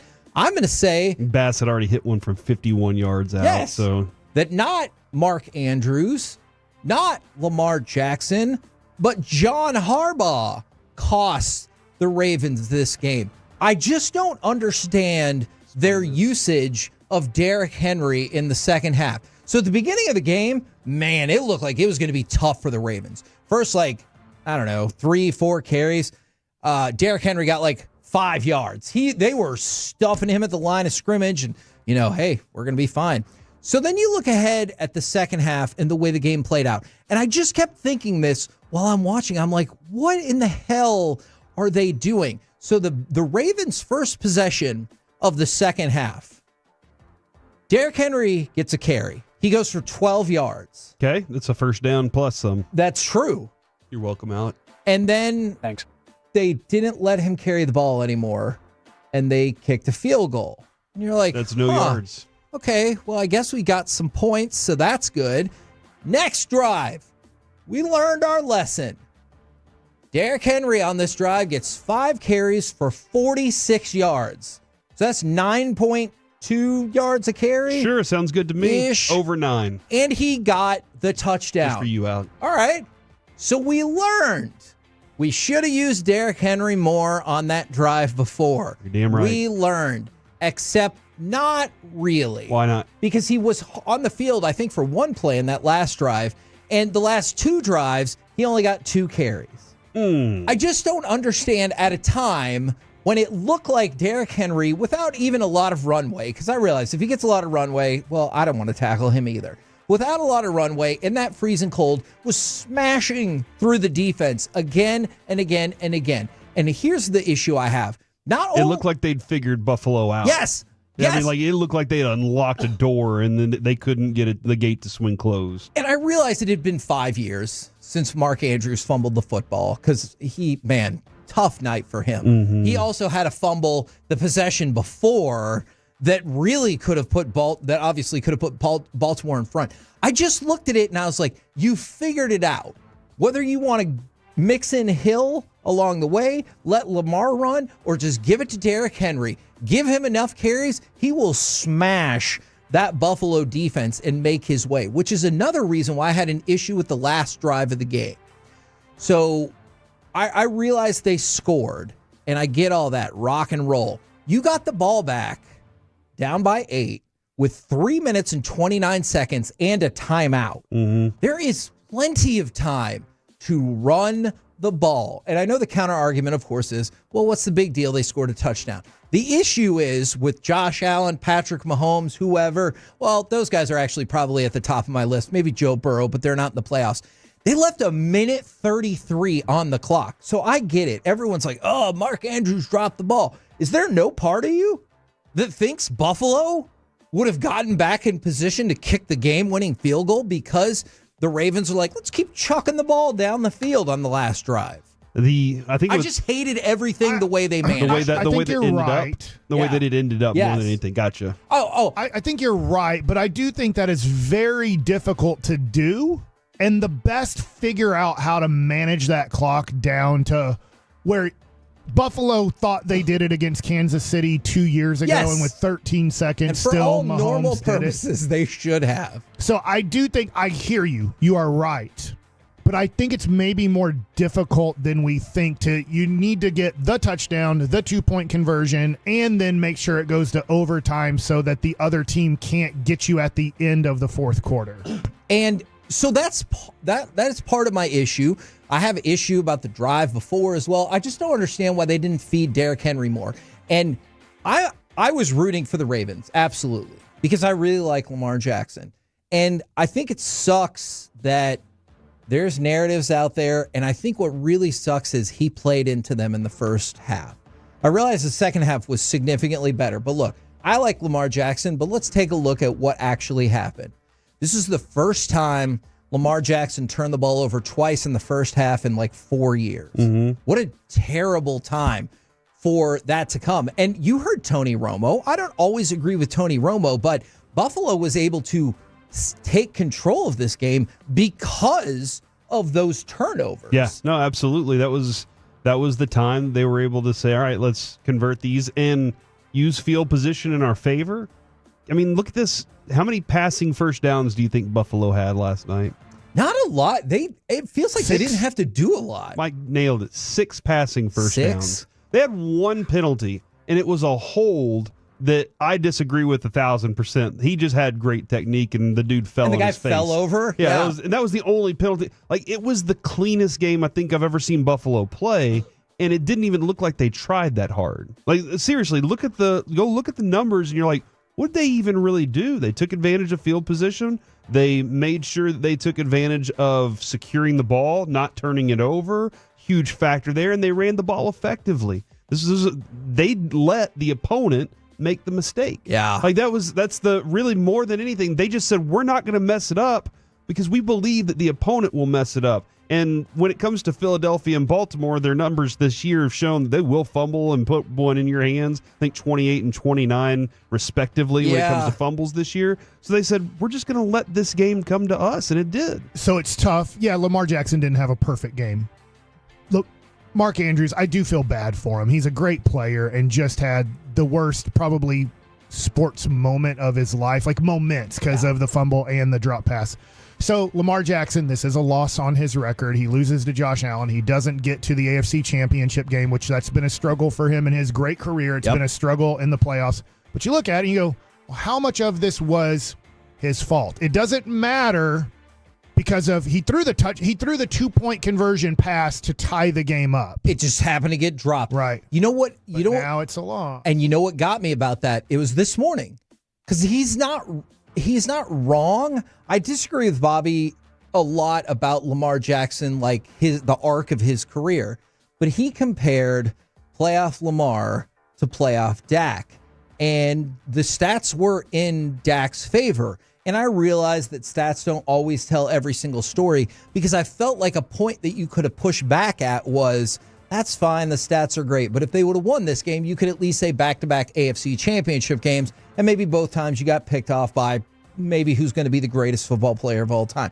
Like, that's at least an argument you can make, but now you can't. And so now I was listening to Bobby this morning, and he's like, they both have terrible postseason records. Lamar, I think, was 10 touchdowns, 7 interceptions, and 3 rushing touchdowns, where Dak was 14 touchdowns, 7 interceptions, and 4 rushing touchdowns. Now, I realize some of those touchdowns, at least 2 of them, came in the garbage time against Green Bay, but still, I can't argue against that the same way I could have if I was like, hey, but what happened? When the drive mattered and the game was on the line, they went right down and they tied the game and won in overtime. Can't say that now.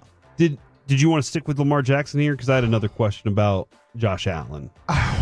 A little bit. Okay, go ahead. I want to make this clear. I love Bobby Belt. I consider him a friend, and I respect his opinions, and sometimes I ask off the air for his opinions and his inside knowledge. Yes. Do you think Bobby believes what he's saying in this Dak Lamar thing? Like, is he kind of just triggered and he's just going to? I personally think there's more of him wanting to try and win the argument than knowing what's right. And it's like, how many, like, out of our audience, 5% would believe that Dak is better or as good than Lamar Jackson? It's tough to, I'm not just speaking for Bobby here, I'm saying all humans. It's tough to bail on a stance you've taken, especially even when it turns against you. It's like over the last couple of years, the evidence is overwhelmingly turned in Lamar's favor. Like, if you thought it was Dak, I can get down with that. The evidence is overwhelmingly turned in Lamar's favor, and there's not really a whole lot of argument there. But it's tough to, like, abandon a point that you felt like you were right about for, like, I don't know, 3-4 years, whatever the case might be. Yeah, and I wouldn't argue that by any means. I don't think anybody else here would be arguing for that. Go ahead. I'm sorry, Corey. This goes to y'all's points, though. From the 2-1-4, Lamar is overrated. If you put the ball in his hands, they lose. And that's what happened yesterday, right? The ball was in his hands, and they lost. But if you were watching the game, he put the ball perfectly on Mark Andrews that should have forced a tie. If they would have gone to overtime and he drove down and got them the score, then that's hard to argue in the moment. But that's not what happened. Was it Lamar's fault? Not really, but to the point that y'all make all the time, playoffs has a very cutthroat narrative to it. It's not always fair. In fact, frequently it's not fair, but it is the way it is. And right now, you can't argue that Lamar's playoff successful. You can't. And I love Lamar Jackson, but you can't argue it. Sorry, Corey. And I've frequently seen this year 2-point conversions. I've seen Baltimore mess up. Like, for some reason, they have all these great plays to get to there. I don't think Derrick Henry was out in the field for that either. And then they turn around and they're like, what were you even thinking on that? There have been multiple times. Go back this year and you can see multiple times this year they've had moments like that. Josh Allen's conversation here, he really didn't exist much last night, right? Like, this conversation was, it's going to go bad for one of these guys. But we're not sitting here today going, Josh Allen defeated Lamar Jackson. Right. Like, we're not sitting here going, Josh Allen just put on a show last night, and that changed everything. Now, it's going to be more toward, we're gearing all of our attention towards Josh Allen and Mahomes. Yeah. And then this one kind of goes by the wayside and things, as Mike was pointing out, the legacies and the conversations of that. Josh Allen didn't do he didn't put a stamp on this game at all, but he won the game. And it continues to let him get to that next level. He wins the same way against Mahomes. Hey, they won the game. If it's boring, people aren't going to care as long as you are in the next stage. Patrick Mahomes is now just winning boring, and he's 7 for 7 in getting to this championship game. Exactly. And we'll talk about this more as the week goes along, but part of me is like, is this not the game people wanted to see all along? Was it not like Kansas City was amazing in the regular season this year? Whether or not you think they smoke and mirrored their way through, they went 15-1 in games in which they actually tried to play in. The one game they lost is now to the team that they play in the AFC Championship game. This feels like it was put together by the wrestling people who they're like, oh yeah, lose right before you win the championship. Then when you win the championship, you're like, hey, I already beat that guy. Where's my title shot? It feels like that, which will oddly go into our next segment. What? Where we will talk about the other divisional games that we still didn't get to, as well as professional wrestling, all mashed up into one segment, because why the hell not? Yeah. Next on the Fan.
Do you think it's true that you've got to forget something else to remember that Uber Eats has groceries? No, that's absurd.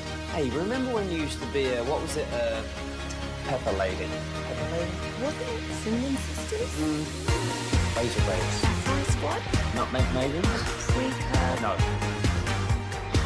Nutmeg Maidens? I just said that. Was it Spice Girls? Doesn't sound right.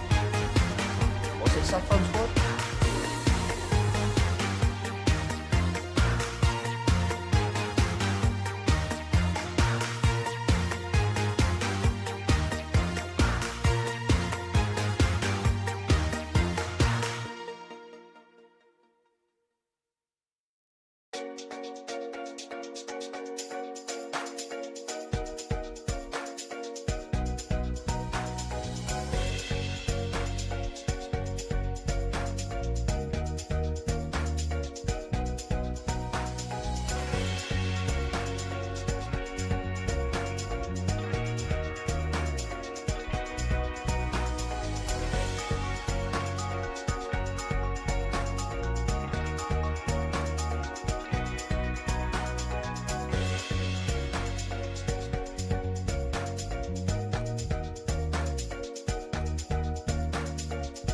Source.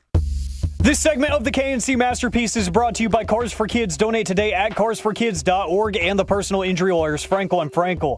If you've been injured in a car or truck wreck, call Frankel first, 214 or 817-333-3333. With Frankel and Frankel, there's never an out-of-pocket cost. They only get paid when you win. Frankel and Frankel, the go-to car and truck wreck attorneys in Dallas. But they snap it. Blitz again. Stroud in trouble. Karlaftis is there. Kansas City ball. KNC Masterpiece right here on 105.3 The Fan. We're a few minutes into the Mavericks game, and Mike already has a lot of thoughts.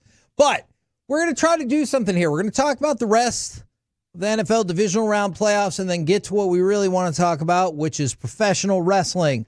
Monday Night Raw is at the American Airlines Center tonight. Last night, Mike and his family, Alec, were at the Curtis Culwell Center for Genesis. All right.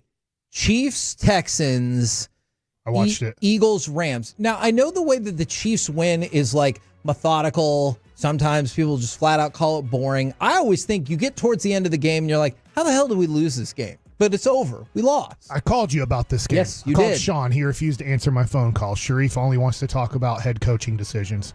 I don't, maybe. So when it comes to the Kansas City Chiefs and Patrick Mahomes, we've gone over multiple games here.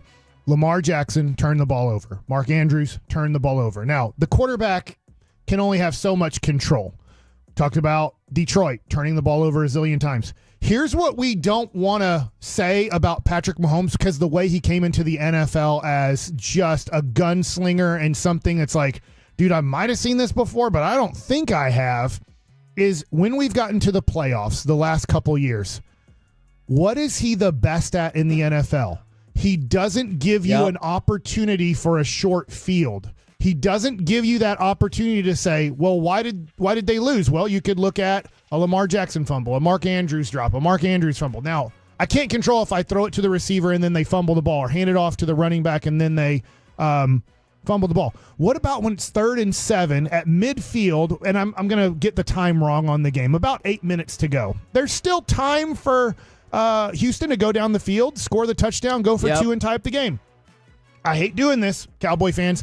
I know there's multiple things that Dak would have done on that 3rd and 7, rolling out to the right and running out of time. He would have either ran out of bounds and taken like a 10-yard loss for no reason, or he would have taken the sack, stayed in bounds, tried to make a play, which maybe would have caused a fumble, or he would have thrown the ball in the middle of the field going, it's 3rd down, we have to get the 1st down. And you're like, oh, you just gave him the ball back at midfield, dude.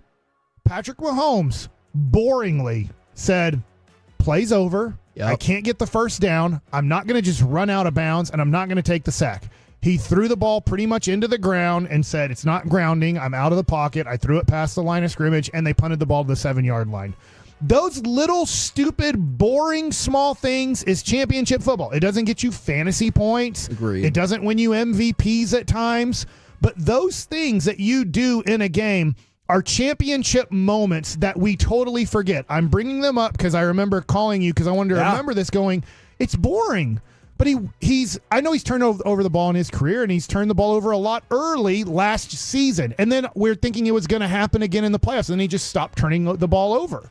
And he turned into this in the dude. Super Bowl, he's had a couple of times like that. But for the most part, hardly ever. I just think, Corey, he plays that now with the team that he has and the defense that he knows he has. He plays the Tom Brady style of playoff football that if you beat us, at least my responsibility is I'm not going to give you the short fields and the opportunities just to beat us. You're going to have to beat us. I'm not going to beat ourselves. He only took 3 sacks for 15 yards lost. Like that just doesn't happen a lot of times with other quarterbacks. It's a lot more yards lost. Defensive players are afraid to. Well, he did try to flop out of bounds on one play. There was one play where he got pushed and he was like, "Oh, yeah." He stayed in bounds extra just to get it. But you say boring. I agree. Like his rules are different. His setup circumstances when he goes to take the snap is different. In that he doesn't lose yards in that way. Yes. He's not going backwards. Everything's going forwards, and it's almost always going forward in some way. And they didn't do it with they did it with really almost no flash at all in this game. Travis Kelce had the best game out of anybody on the field. Yep. 117 yards for a guy that everybody was like had written off this year, and he's like, hey, I do this in the playoffs now. It was maybe the flashiest moment was the touchdown that Mahomes threw laying on his stomach and was like, hey, and it looks like an easy catch for Kelce. And the Lions might have had an even better version of that because the catch was unbelievable. Yeah, the catch was insane. The catch for Kelce just looked easy. But yeah, Mahomes made it look very rudimentary. They just went out there and they finished off their team by not putting themselves in a bad situation because he's been there so many times. He knows what you have to do, which makes this next matchup even more exciting because it should be the same kind of situation with two stars going, hey, you know what? It's time for me to make my mark, though. So it was – I thought that the Texans had a really good defensive plan in this game. I really did. There were some moments where I was like, oh, this is really nice.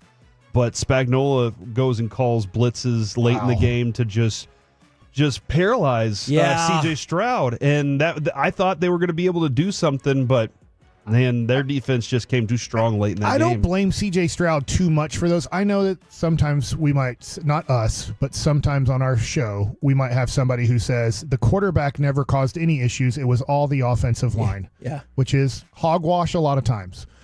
I do feel like the Texans' offensive line wasn't giving Stroud much of a chance late in the game. It didn't help him. Even he almost had the unbelievable play where a dude has a free rush on him. They snap the ball, and he's like, F it. He throws it about 40 yards straight up in the air, but over to where he knows his receiver might be by the time the ball comes down, and he missed it by about 2 yards, and the guy got his hand on it. But I was like, he was literally getting the ball snapped and immediately couldn't really do much. He had to just get rid of the ball before guys were even done getting close to running their route. So great job to Kansas City Chiefs defense. I get it. My dad was ticked about this. I think a lot of people were. They think that, and he does do this, Patrick Mahomes cheats the system. But it's kind of like James Harden. I hate watching James Harden. I love watching Patrick Mahomes. Patrick Mahomes has figured out how to cheat the system, and he knows how to get refs to throw 15-yard penalties. On that run that he ended up getting hit, like he kind of buckled down a little bit and got hit. Yeah, I did see that one, and too. And the other like, one where he faked. He did the head, right? He's watching up. He loves the NBA. He did the throw the head back. Mm-hmm. So even though it's kind of right underneath his chin, if you do the whoever you want to say, Luka, Vlade, whatever. He does. He's watched enough basketball. He's like, if they hit me near my head or barely touch my head, I'm going to throw my head back like an NBA player. And the NFL refs aren't used to NBA guys playing in their league. So I will say, is it right? I don't love it. I love Patrick Mahomes. But I would say this, every NFL quarterback, as if the rules stay the same, they need to study Patrick Mahomes or study NBA basketball players and learn how to fake these things to get 15-yard penalties. I'm going to boil down all of the Philly game to this. I know there's more to it. I'll ask you a question about that in overreaction or reality. But give me cut number 5. This feels like, hey, did you see this happen? You need to know this. On first down, he goes to Barkley. He breaks a tackle. He's on his way. Here he goes. He's at the 40, 30, 20, 15, 10, 5. Touchdown! Saquon Barkley, 78 yards. We'll get more into that game in a little bit because I still thought the Rams were going to win up until the last pass didn't go their way. But there was another person who won last night. Let's go to cut number 13. I know Alec was excited for this. The guest we had on Friday was probably not. Joe's calling for it. Is this it? They're standing. Oh, cover. Do you believe? I have Joe Hendry defeated Nick Nemeth for the TNA World Championship at Genesis. Now, Alec, I know you were there. I expected you to be there. But Mike, you, your wife, and 3 nephews all went to the show? Yeah, Raleigh Ridge and Rhodes, the R's. They had a blast. I was asking them as we were leaving, look, they're little. They're 2nd, 4th, and 6th grade. I believe I have that right. But we had to leave at 9:30. So as the Hardys came out, that's when we were like, hey, they had a blast. And they were having a blast, but we knew we had to get them home before 10 o'clock.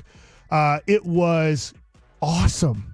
Tessa was great. I thought that match was great. Obviously, the I Quit match was great, where Mike Santana, I'm just learning these people's names. But anyways, I had a great time. It was very entertaining. I am going to try to make it a deal. It doesn't have to just be TNA. But obviously, those tickets, I'm going to assume, are cheaper than tonight at Raw at the American Airlines Center. Fair assumption. Is that I'm going to try to take my nephews to some wrestling events like once a year because they thought it was the greatest thing they've ever seen in their lives. Had a great time. It was my first TNA show. And it's really, I think that's actually my first non-WWE show that I've ever been to. Yeah. And it was really fun because I didn't know what to expect. Honestly, like I'm very familiar with the talent involved, but I didn't know what to expect from the crowd and everything. The crowd was hot the entire night. There was a lot of fun bits going on with, wrestler interaction and stuff, but the quality of entertainment was great. It really was. You had all kinds of different stipulations. I posted on my social media. I saw the Hardy Boys wrestle once when I was probably like 15. And I did not expect to ever see them again in the ring. I thought I'd see them, maybe at an autograph signing, or we have them up here for some sort of promotion and do an interview or whatever. I didn't think I'd ever see them wrestle in person again. So to see that made the inner child in me very happy. But it was really, really fun to see. The Joe Hendry pop at the end of the show was amazing. I had a great time, and I'll be at Monday Night Raw tonight. So it's a full weekend for me. And then Sean and RJ were just giving away tickets for it last week. All In for AEW is going to be at Globe Life Field this summer. That's their first ever United States Stadium event. It's a happening time for wrestling, Corey. Whenever you're in the arena and they have the microphones, are you as locked in as you are when you're at home to what they're saying? Do you think you're more or less locked into what they're saying on the microphone? See, I personally think a good chunk of people are more locked in because you're waiting for your response chant. Or like maybe you're going to chant along. Help me out with it. You know what I'm saying, right, Alec? Yeah, because there's a lot of people that they're trying to get a rise out of you in some sort of way. They're trying to get some sort of reaction. Like the Elegance tag team, they have a manager who is just intentionally annoying, and he's trying to bait you into booing him. So like they came out dressed as Cowboys cheerleaders, and what did he do before the match? He said timeout. He was like, let's get an Eagles chant going. Oh, no. Because we're in DFW. So they chanted, "Go Eagles." And it's like they're trying to get a rise out of you. Nope, I'm not doing that. So they're trying to get a rise out of you. They're trying to get some sort of reaction. So absolutely, it's kind of like in real conversation where it's like we have this bad habit of trying to think of what our next response is. But in that case, it's actually warranted. It's actually what they want. They want you to be thinking about, what am I going to say in response to his, really flashy statement, his or her like comment that they're making that's trying to get a rise out of me. Alec, I hope you'd appreciate this. In the 90s, when I had just been to a few events and kind of was starting to get the feel of it, I was at a house show and I held up a sign that says, "Please rip my local sports team," because that's what I learned is there were bad guys who would just go out to him. It's like, the only thing that sucks more than my opponent is insert local sports team there. And I'm like, boo. And there's something about it, man, that I get a kick out of that. Man, I'll never forget. I was at Monday Night Raw right when the Ebola virus was kind of a thing, and Bo Dallas came out, his last name Dallas, and he said, this is right after we got patient zero essentially in Dallas. He was like, this city now disgusts me.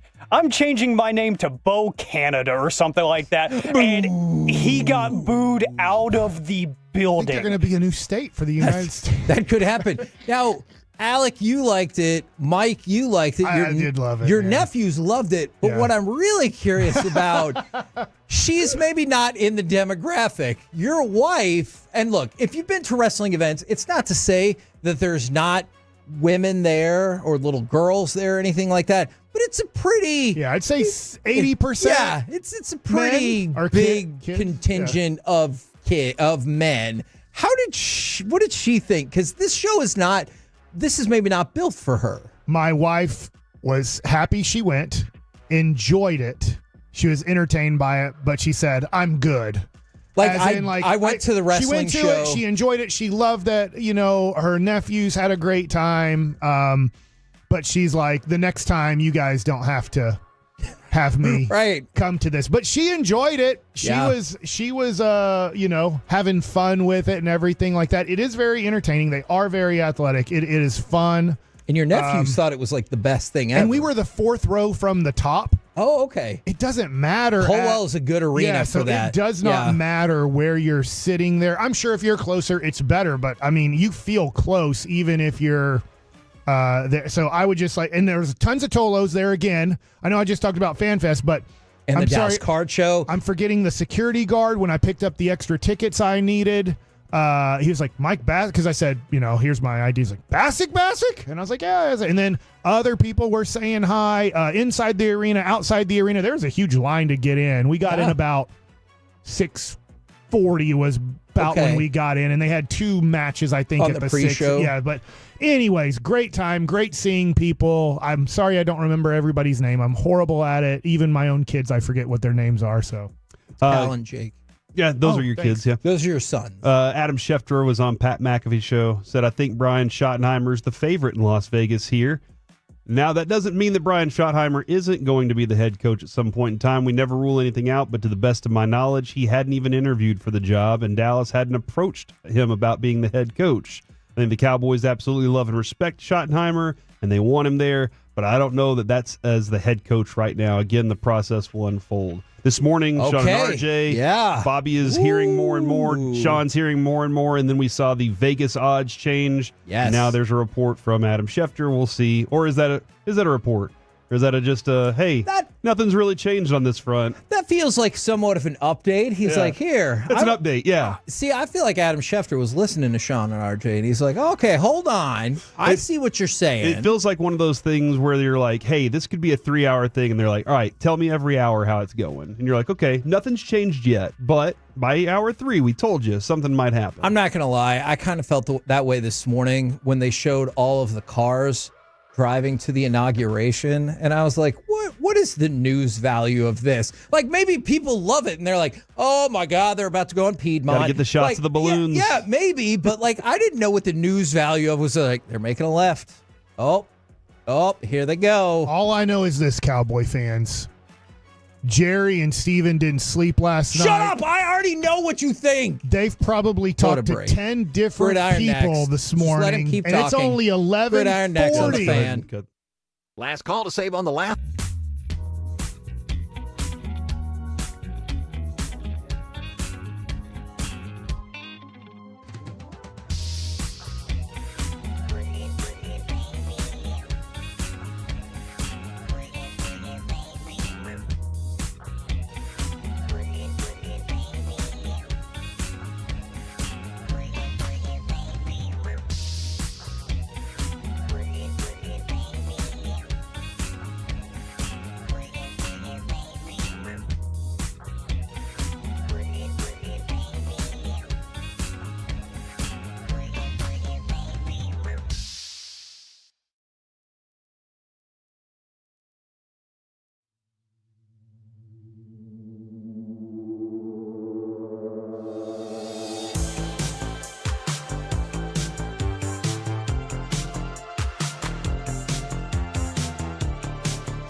has Lola V products? I gotta remember that. Well, you know, they say in order to remember something, you have to forget something else. Okay, now that is a very cute haircut. That's like a little shag. I've never seen that before. Well, I mean, of course you have. It's the Rachel. Oh, is that your name? No, I mean, like, your name. No, I'm Jen. My name's Jen. Right, but I just mean, like, this is your haircut. But that's hair on your head. I'm not saying this is your hair. Okay, freaking me out a little bit.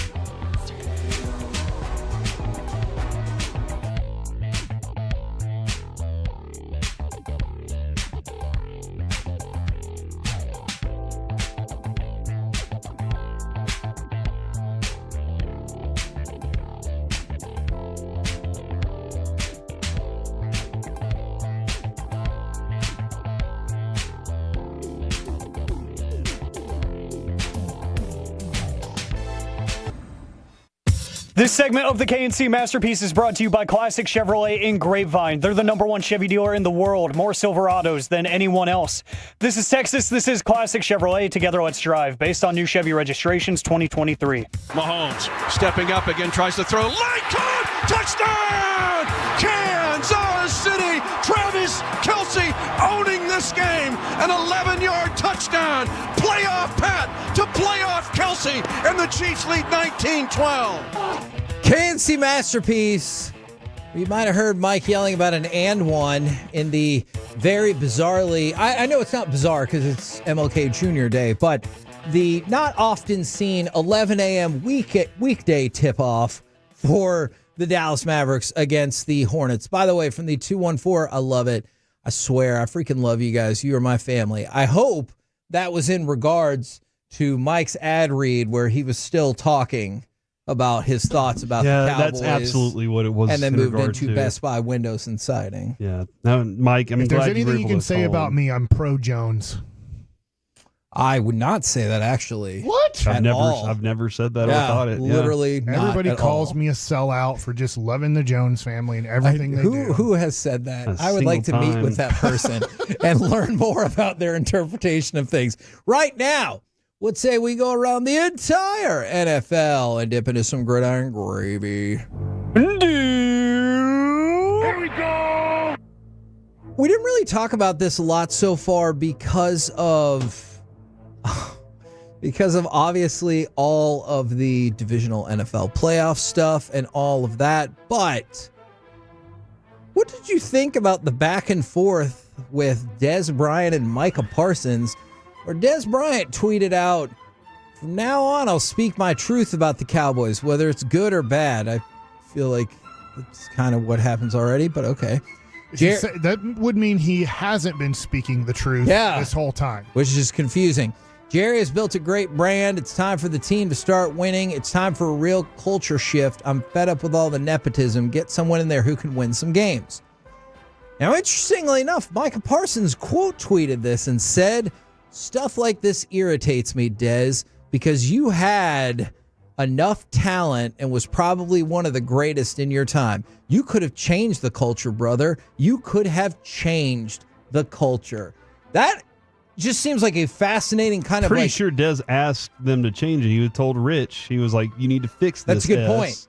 And they didn't listen. They're like, "No, we're going to keep him on for a while But he longer." tried. Was that questions about a video that nobody ever knows existed or not? About that Walmart parking lot video or whatever that Florio gave the updates. Fix This S, there was a lot of stuff involved there for sure. But yeah, I just thought that was interesting to see Micah step out and be like, "Hey, you were here. Like, why didn't you do why it?" aren't you part of the fabric now? Where are you now? Yeah. Helping us with this culture part of it. It's the nepotism part. Enough with the nepotism. I mean, look, get somebody in there that can win a coach. I guess technically this isn't going to be nepotism, but I can understand how like Kellen Moore might fall into Jason that. Garrett. Yeah, he was the because they're chosen like, "Hey, one. you were here." Yeah, okay, I understand that. Well, I mean, that's two personalities that I kind of view the same in the way that they attack the field and then what they are off the field. You know, I kind of look at them the same in a lot of different ways. Now, before we put this person in Forgiveness Friday, or excuse me, Wanker of the Weekend for flaking on us, the Bears completed their interview with Eddie George. Does that give him a little bit of being off the hook for not showing up like he was supposed to for our interview because he might have been interviewing to be the next head coach of an NFL team? I'll forgive him. Okay. I will forgive Eddie George on that front. All right. He's a very busy man, got stuff going on tonight. Now, and was a good running back for the Titans. Yes, that is fair. Also played running back for the Cowboys. He did. He was here for a year. That did happen. I don't like how Texas Stadium that year painted the hash marks way higher than the regular AstroTurf. So you had to trip and fall over that. Let's talk. All those lines. Let's go back to the divisional round.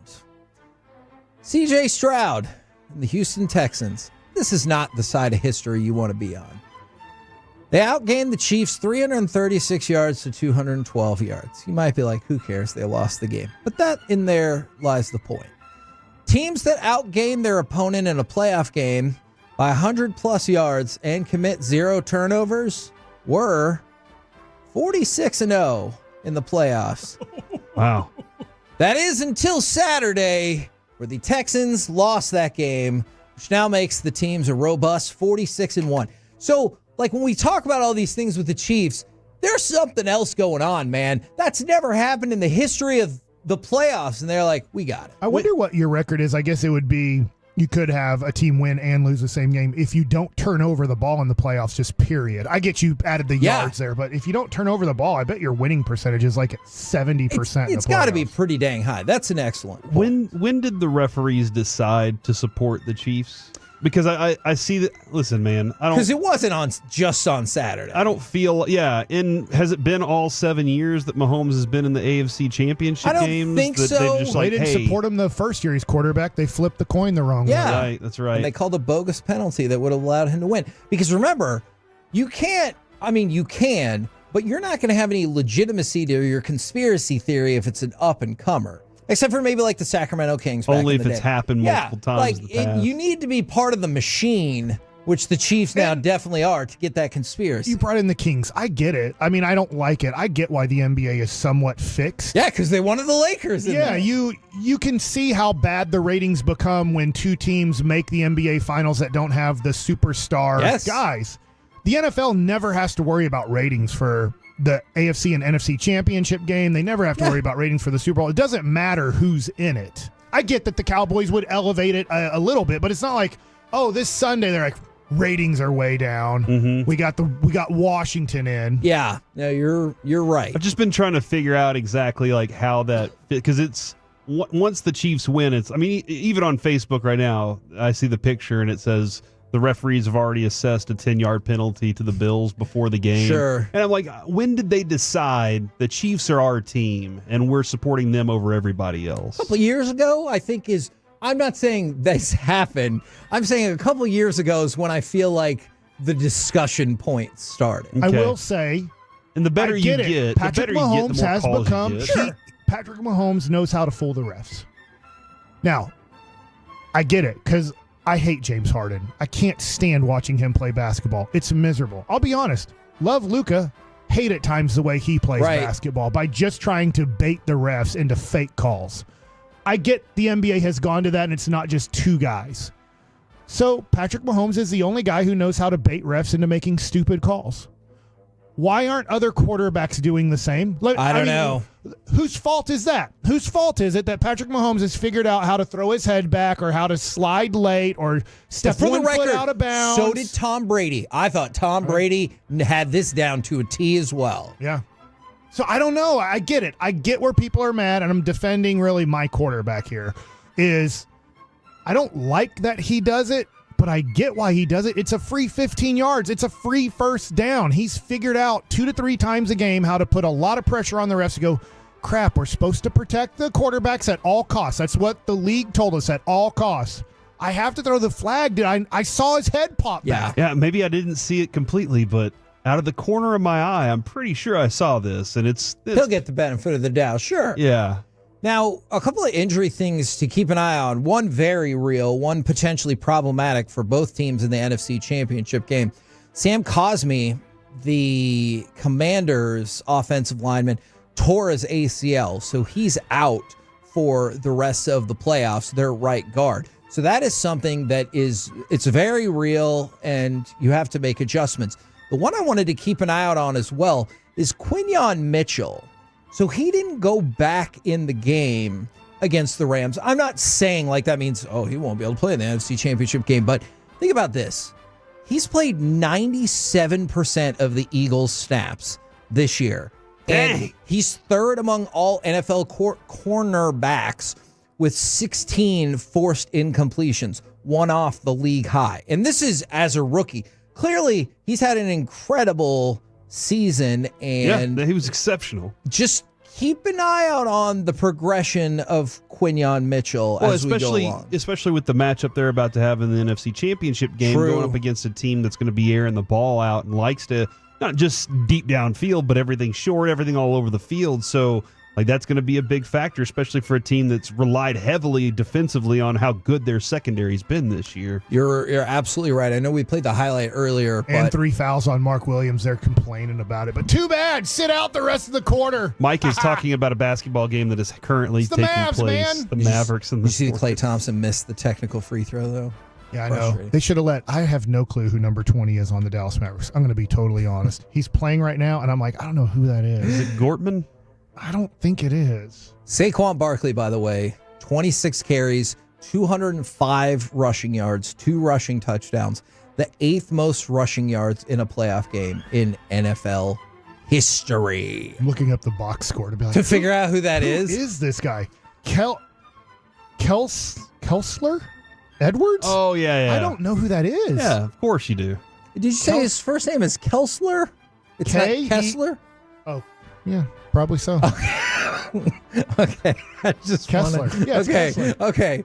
All right. Coming up next, Corey. Corey, what's going on? Still Man? disappointed in Mike, but also maybe it's Blue Edwards' kid. I don't know. previewing tonight's national championship game. I live in Kessler too. Yo, that's fine. What does that have to do with what's happening right now? We have short commercials. It's MLK Day. We can screw around with the clock. And guess what? Look at the traffic. Nobody's listening. Well, God. Well, if you're listening, text in. If you're not, say no. I'm not listening. How would that even work? And also By texting in.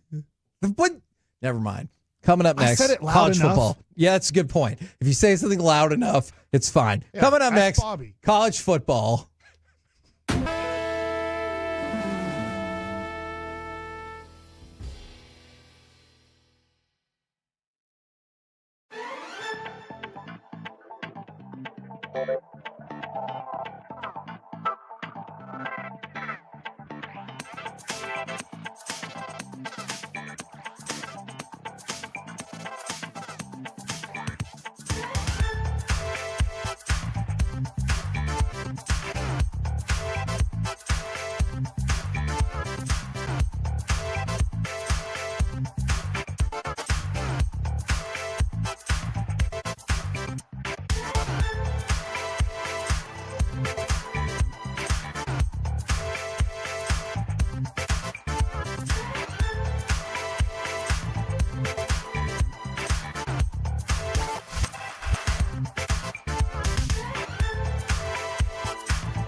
true that you've got to forget something else to remember that Uber Eats has groceries? No, that's absurd. Hey, remember when you used to be a, what was it, Pepper Lady? Pepper Lady? Wasn't it Cinnamon Sisters? Basil Babes. Saffron Squad? Nutmeg Maidens? Paprika? No. Nutmeg Maidens. I just said that. Was it Spice Girls? Doesn't sound right. Was it Saffron Squad?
You're about to be masterpieced, KNC style, right here on 105.3 The Fan.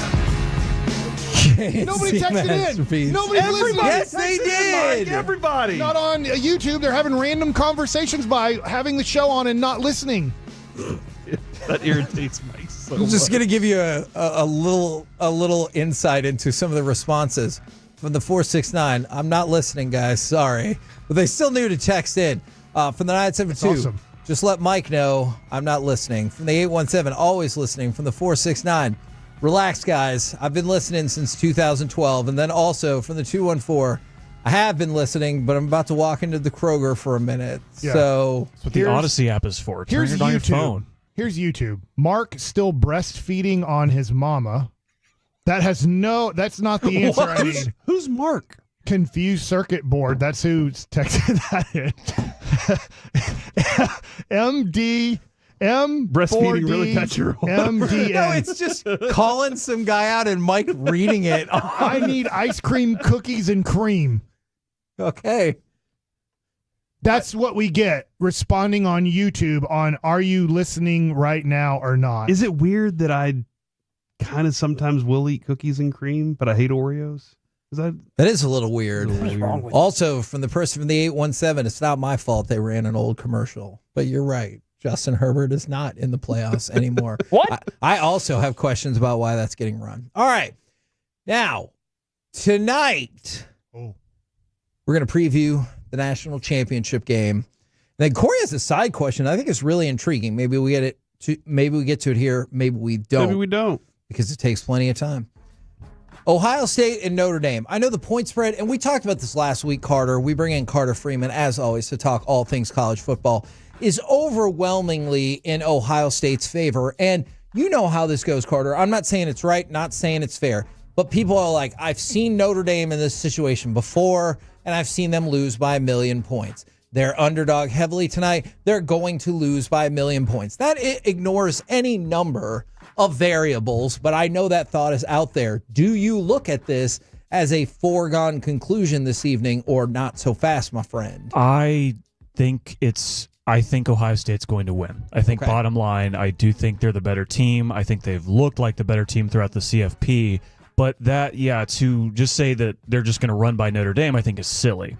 and they have that history, but just the way Notre Dame has won throughout the playoff has impressed me to the point where I think they can hang with just about anybody from, manhandling Indiana. Manhandling Georgia was really impressive to me, even though they had the backup quarterback, and then getting down by double digits to Penn State and coming back to win that game. They've won in several different ways, so I don't see why they can't compete. And you saw some things that Texas did to slow Ohio State down, like when they held Jeremiah Smith, Ohio State's stud receiver, to 1 catch for 3 yards. It helps that Ohio State has Emeka Egbuka and Carnell Tate, a ton of other weapons to go to, but they found ways to bracket some of Ohio State's best players. So I think Notre Dame can learn from that tonight. Okay, and that was actually the direction I was going to go and kind of expand on. What is there I know you were just kind of talking about it. Is there another clear spot or positional advantage where you're like, hey, this doesn't mean they're going to win the game, but I think Notre Dame has a clear advantage in this specific aspect of the game? Well, Notre Dame, I think they rely more on their running backs than Ohio State does. Ohio State can spread the ball around a lot more, and I don't know what the Mavs just did, but something about it just really infuriated bothered Mike. So yeah. By the way, the Mavericks stupid pass from Klay Thompson. Just lay the ball up. And it turned into points for. Turned into is that going to be a 4-point play? Well, the Mavericks were up by 9. Now it's over. In a middle-of-the-day Monday holiday game against the Hornets, and Mike is the commentary is overflowing over here. I can see how distracting this is. Back to you, Carter. Notre Dame relies on the running game a lot more than Ohio State does. And Jeremiah Love's banged up, but he had a pretty okay game against Penn State, being hurt. Had that touchdown. Yes. I watched that in slow-mo with Madonna's when you call my name, whatever, like a prayer. Like a prayer. Oh, yeah. I watched it in slow-mo the other day, and it was one of the greatest runs I've ever seen in my life. 13 different times this dude should have been tackled, and somehow his feet were able to make the right move, the right step to get to the right place. That was an insane run, and that's what I'm basing all of this on tonight. That one run is where I'm putting. Wow. He's going to do that every time, is what my mind keeps telling me. Although I know what Ohio State is. They are a complete team. Okay, so let's talk about that. Historically, once again, we go back to this. This is the third highest championship line that we've seen. The other 2 games, they got out of hand very quickly. If, I tell you, this game is going to end with it getting out of hand reasonably quickly, why? It's going to be a lot like the Oregon Ohio State game, the Rose Bowl, where I don't think Oregon was completely prepared for what they were going up against. And I don't see that happening. I think this Notre Dame team is a lot more disciplined, and they've had, more time, more games to go through and realize, who's been hurt, who needs to step up. But it's if it gets out of hand, I think it would be Riley Leonard, Notre Dame's quarterback, turns the ball over several times early in this game, because I need him to play nice, clean football. And what Notre Dame does really well is on those 3rd and shorts, he can pick those up. He's picked those up all season long. They need to keep doing that. And Ohio State defensive line is incredible, so it's going to be a lot tougher challenge, I think, than anything they faced. But he needs to play nice, clean football for them to not let this get out of hand. From the 318, I've got lots of money on Ohio State with the points. I even gave away extra points on a couple of bets. So they're counting on some domination. Now, your answer might change on this, and y'all, obviously, all y'all can weigh in. Let's say Ohio State, which, they're favored for a reason. Maybe they win by a little, maybe they win by a lot, and that changes your answer. Where do they fit in the hierarchy of the college football playoff champions? Because I was looking at a list from CBS. Maybe you agree with this, maybe you don't. They got 2020 Alabama at the top of the list, 2019 LSU second. I would flip those. I know people love that team. I love that 2020 Bama team, though. And then 2018 Clemson at 15-0 as their top 3 teams. Now, I realize Ohio State is not undefeated, and of course, neither is Notre Dame. Do you think they get into that conversation, or they're like, hey, we got a national championship, just be happy with that? That is a really interesting question. And based on the talent on the roster, you would think they'd be pretty high up there if they end up winning, especially if they end up blowing Notre Dame out. But yeah, they do have 2 losses. They would be the first 2-loss champion since 2007 LSU. Yes. So is that the LSU team that lost to Bama in the SEC championship game and then still got in anyway? Am I thinking of a different? No, that was 2011. Okay. Is that Jamarcus Russell? 2007 was Matt Flynn was the quarterback then because Jamarcus Russell was the year before. But yeah, with them having 2 losses, I don't think you can put them number 1. But the playoff run has been incredible, right? I mean, just the way that they've won. They've won all 3 games by double digits in the first 2 in dominating fashion. So, but yeah, those 2 losses, I don't think you'll get them up close to even those top tier SEC teams and Clemson that have won the CFP. I got him third, Kevin. That's where I have him at the moment is third. Who's your first? Are your first 2 the same? Yeah, the 2020-2021 Alabama team. Okay. And then the 2019-2020 LSU. Which one is in that order? 2. Is Alabama first? Alabama won. And last 2 years ago, Georgia, that was a phenomenal team. Yeah.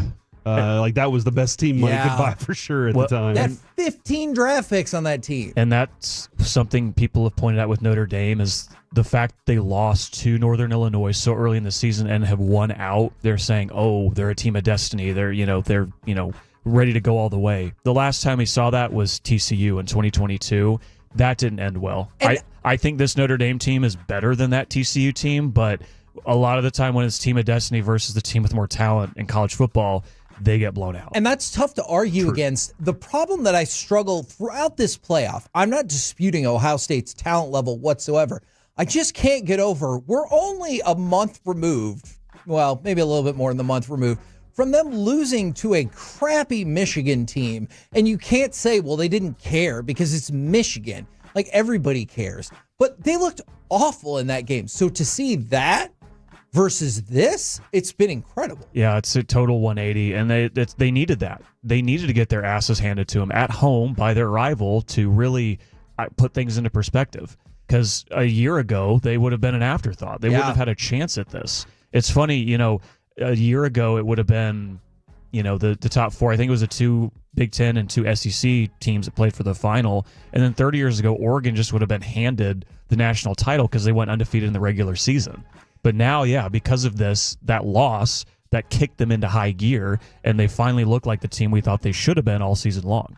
A lot of discussion about what the tweaks will be made to the college football playoff. And of course, the bullet point on that is all 5 conference champions were eliminated from the college football playoff. All the teams with the first round bye lost.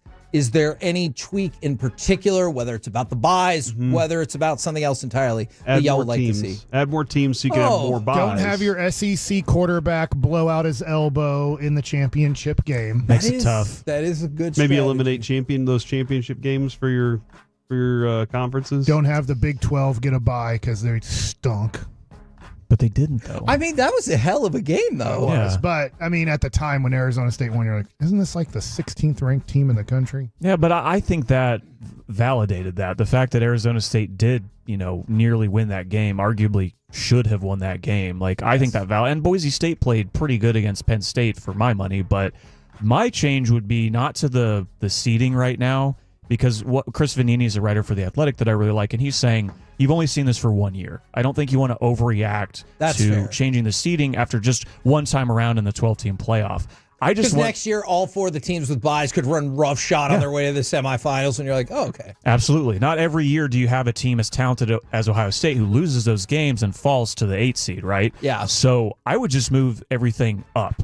I don't like that this is a month-long process to determine the national champion through the middle of the NFL playoffs. Like, I would love if, and this could be even the regular season too, move that more into August so the championship month for college football is December. You get your bowl games thrown in there, but your big bowl games, your playoff games in there as well. I have a heartbreaking question I have to ask. When you talked about moving some more games into August, I think it was Feinbaum who said, I'm not saying this, who said that having Army-Navy on a weekend all by themselves is a waste of time in this process. Would you want Army-Navy to be combined with other games? Should they move it, or this is the... I think Mike feels that way. It's going to be fine. It's only halftime. It's not even halftime yet. We've blown the lead. We got the last shot, though.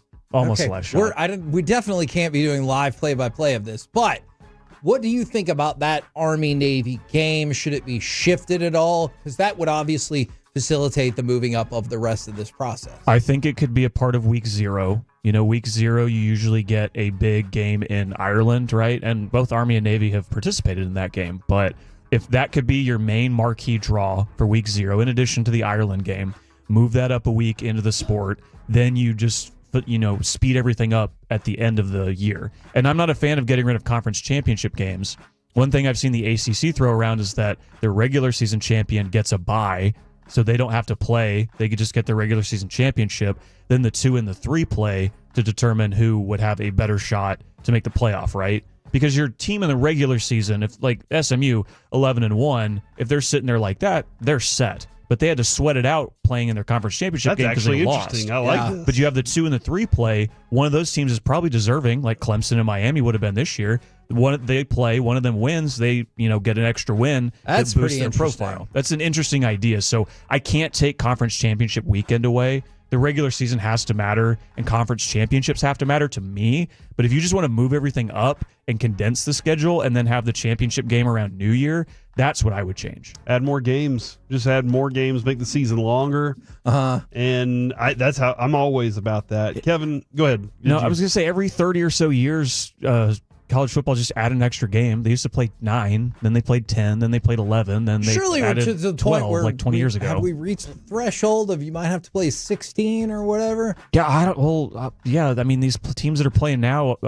Ohio State would What be they're what? there for school for? They're getting 13 paid and to do 3. it. Hold on. They paid a lot of money to go play football at on. Yeah, you college. think Ohio State or Notre Dame went to school last week? Is this why they're also at a rapid rate expanding the NFL schedule? Because they're like, hey, it's not so many games. Because remember, in the NFL, you got to play 18 games. And so stop complaining. We're getting you ready for the pros. And it's looking like it's not that great for the NFL either. I did want to throw this into the conversation. We had this off-air conversation. This is from Television's Joe Trahan. Multiple sources confirm the 2029 college football championship won't be played at AT&T Stadium. The CFP doesn't announce when the bid process happens. Cities are invited to bid and then go through the process, which is happening now. The Cotton Bowl, which spearheads bids for the AT&T Stadium, deferred in terms of making a bid for 2029 because of 2 principal reasons. We heard early this morning that the schedule wouldn't open up for them. It wasn't there already. Number 1, the Texas legislature is considering changes to the Events Trust Funds program. Oh. So there's a question of how much money the state could pitch in. And then number 2, there's no certainty if the Kay Bailey Hutchinson Convention Center in Dallas would be finished in time for the 2029 game. So it's not because we're getting the Super Bowl? It's not necessarily. I was talking to Alec earlier, and he had an interesting point. He thought that the Olympics might not be able to be held in L.A. in 2028, and that if they have to move things because of these wildfires, But they might move the timing of they it could as move well? something here, yeah. Oh, man. So then we might get the Summer Olympics in the winter? I mean, we got the 2020 Olympics in 2021, so why not? That's a good point. There's good weather in California, parts of it. And the Super Bowl. I see, because as soon as I heard that, I was like, oh my God, is it because we're going to get the They've Super already Bowl? played the Super Bowl No, here. the NFC Championship game. It's happening in Dallas that year.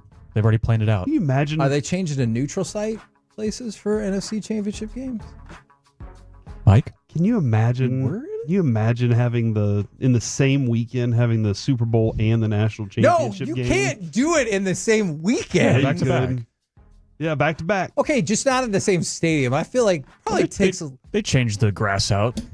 Yeah. Don't you think the Super Bowl and the national championship is a little bit different? No, it's a football game. You just combo them together. Are you All on the suggesting same having ticket. one at AT&T and one at Allen High School? Is that what you're suggesting? Oh, man, if you had Super Bowl 60 brought to you at Eagle Stadium, that would be just the most amazing thing. Jerry's I've like, ever I seen. bought this piece of land up in Allen. This Does Division II Allen have the championship best games high there. school field?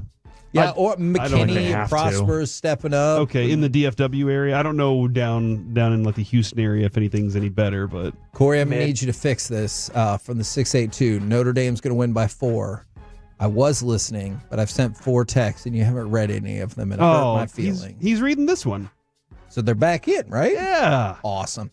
Thank you very much, Carter. We'll catch up with you again tomorrow. Yep, let's do it. There you go, Carter Freeman right here on 105 through the Fan. What is he going to talk about tomorrow? The inauguration coverage. Whatever the YouTube Shut commenters up, are Mike. saying. Don't say anything because I know you're going to say. Obama's there. Son of a gun. Coming up next. Do all of them have NFL playoff 50% of people overreaction. are really happy. Or reality. And Mike likes it. And it's already time for that. Who the hell knows? Next in the Fan.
Uber Eats has low V products? You gotta remember that. You know, they say in order to remember something, you have to forget something else.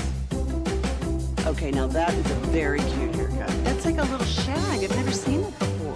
Well, I mean, of course you have. It's the Rachel. Oh, is that your name? No, I mean like your name. No, I'm Jen. My name's Jen. Right, but I just mean like this is your haircut. But that's hair on your head. I'm not saying this is your hair. Okay,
Fan is presented by the On Time Experts. Going to hand it off. And walking in for the touchdown is Ray Davis, the rookie. KNC Masterpiece back here on 105.3 The Fan. Time for some NFL playoff overreaction or reality. By the way, I forgot to mention this earlier since it is involved in the NFL. Did you see that Ian Rappaport said, even though they talked, that no formal interview is expected between the Cowboys and Deion Sanders? Oh! It's been a heartbreaking day Why on the not? coaching update front because He didn't really want to do it. I mean, maybe. I don't know. Jerry didn't want to work that hard to make it happen. That doesn't feel like that hard to work, right? To call up somebody you already know. And then informally interview him. Yeah. You got to fly him here, or they have to, get on the Zoom. Or By making a call to him, does that count as Rooney Rule? I don't know. I don't think so. That's a think good you question. have to formally interview. I hate to update this person. Which they did with Frazier and Saleh. Yes. But from the 972, what's this crap about Brian Schottenheimer rising as a possible head coaching candidate? I heard Sean say it on Saturday. This morning, you did see a couple of gambling sites shift the money to Brian Schottenheimer at minus 250 to be the Cowboys' next head coach. So take that for whatever you will. All right. NFL overreaction or reality. The Lions just blew their best chance at making the Super Bowl. Now, I know, not saying they're only, and I know Dan Campbell said, hey, look, Lions are going to come back stronger than ever. And he had a great description. He goes, we had a freakish run of injuries. And I see his point on that. Name what does freakish run of injuries mean? I mean, they lost the most starters to the injured reserve of any team that's made the playoffs in the history of football. Well, that's because the Cowboys didn't make the playoffs this year, Kevin. But that's the point, right? Is that those teams don't make the playoffs. No. So I'm not saying no. I like what you're thinking. Mike up.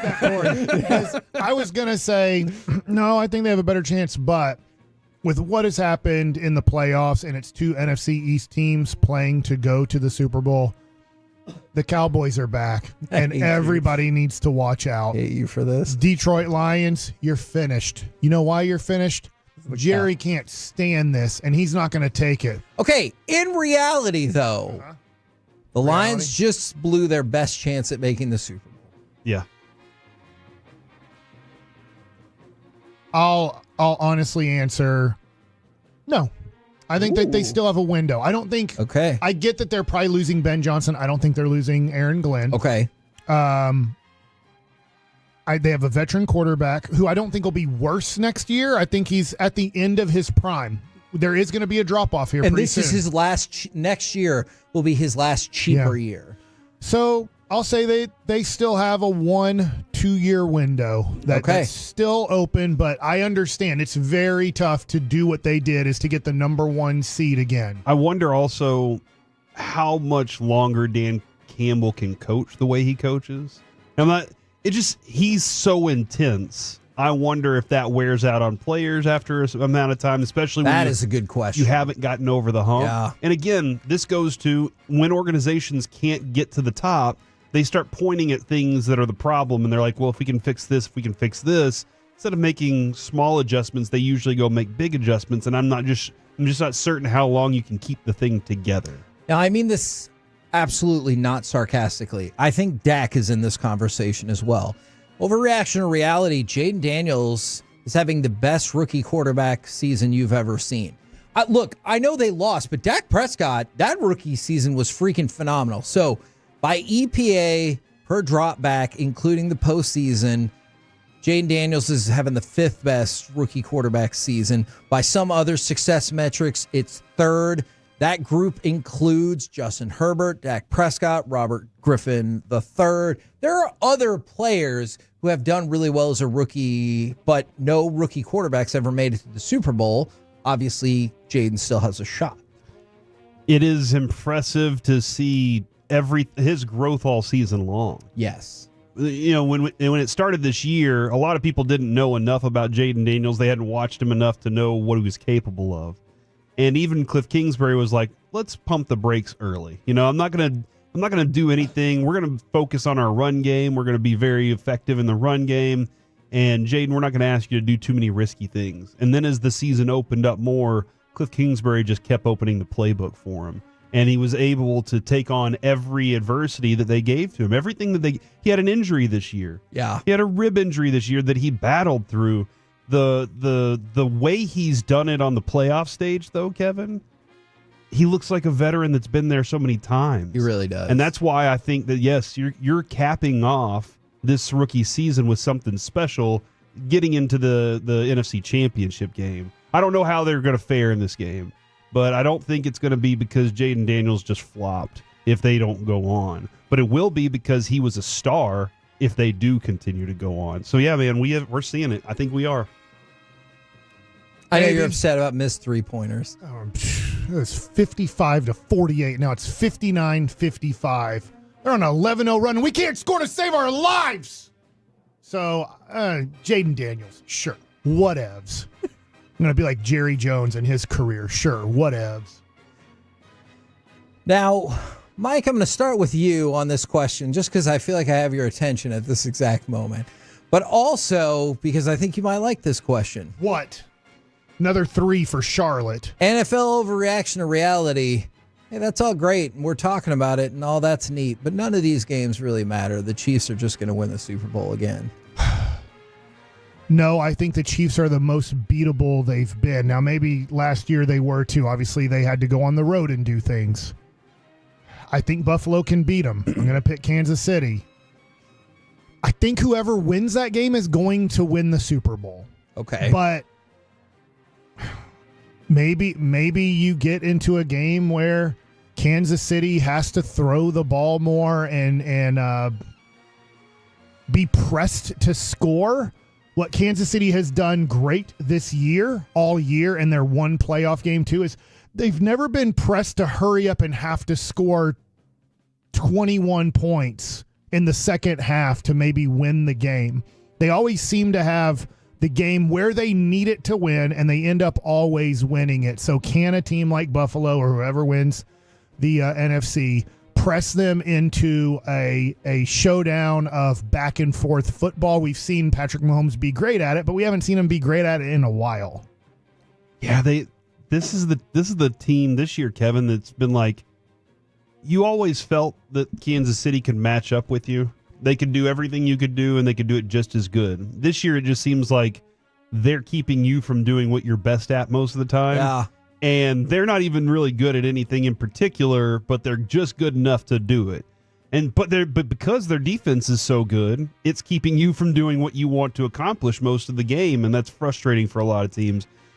I don't believe that. Okay. I think that's overreaction because I think any team's always beatable. Hell, the last team that was undefeated in the Super Bowl they lost. Got defeated in that Super Bowl. So I don't believe that, but it's a tough team to beat this year. Now, Alec, I'm going to go to you on this one because we've already kind of gotten Corey and Mike's thoughts earlier in the show. Will Anderson for the Texans said after the game, we knew it was going to be us versus the refs going into this game. Overreaction or reality, you are now convinced that the refs favor the Chiefs. Ask me this like 2 weeks ago. This is overreaction. I'm believing it now. It's reality. 2 questionable penalties led to 10 points for Kansas City. Now, not directly, but as part of those drives. And I'm starting to believe that really just across the NFL because you saw some of that in the Bills game as well. But it definitely feels like they have their favorites. And I know the stat going into the game, and I think after the game, I think it's 7-0 the Chiefs are this season with Clay Martin as the referee, which is ridiculous. Like, that's just stupid. Yeah. That should not be happening. Yeah. And, like, of course, some of that can just be crazy luck. But, like, you talk about 2 Texans players colliding helmet to helmet with each other and drawing a roughing the passer or, like, an unsportsmanlike penalty. That's ridiculous. That wasn't bad. That was a terrible It call. was awful. And it just seems like these things continue to happen. And the Chiefs know it, too. They're aware. You can tell by their body language and what they try to induce. You saw Mahomes.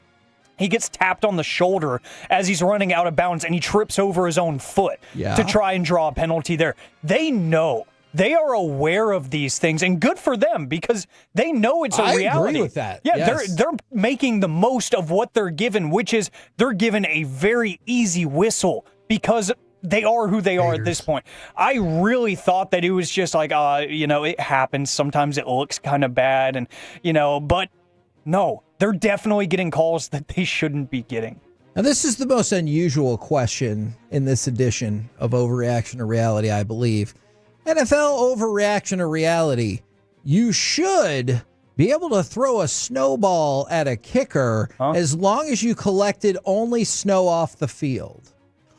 Now, I didn't think of this. If you have that game and all 11 guys get snowballs, you're not really making it to the... I guess you can. But you could just all get 2 snowballs in your hand, and as he kicks it, all throw it up where you think the ball's going to go. It hits the ball, and you win.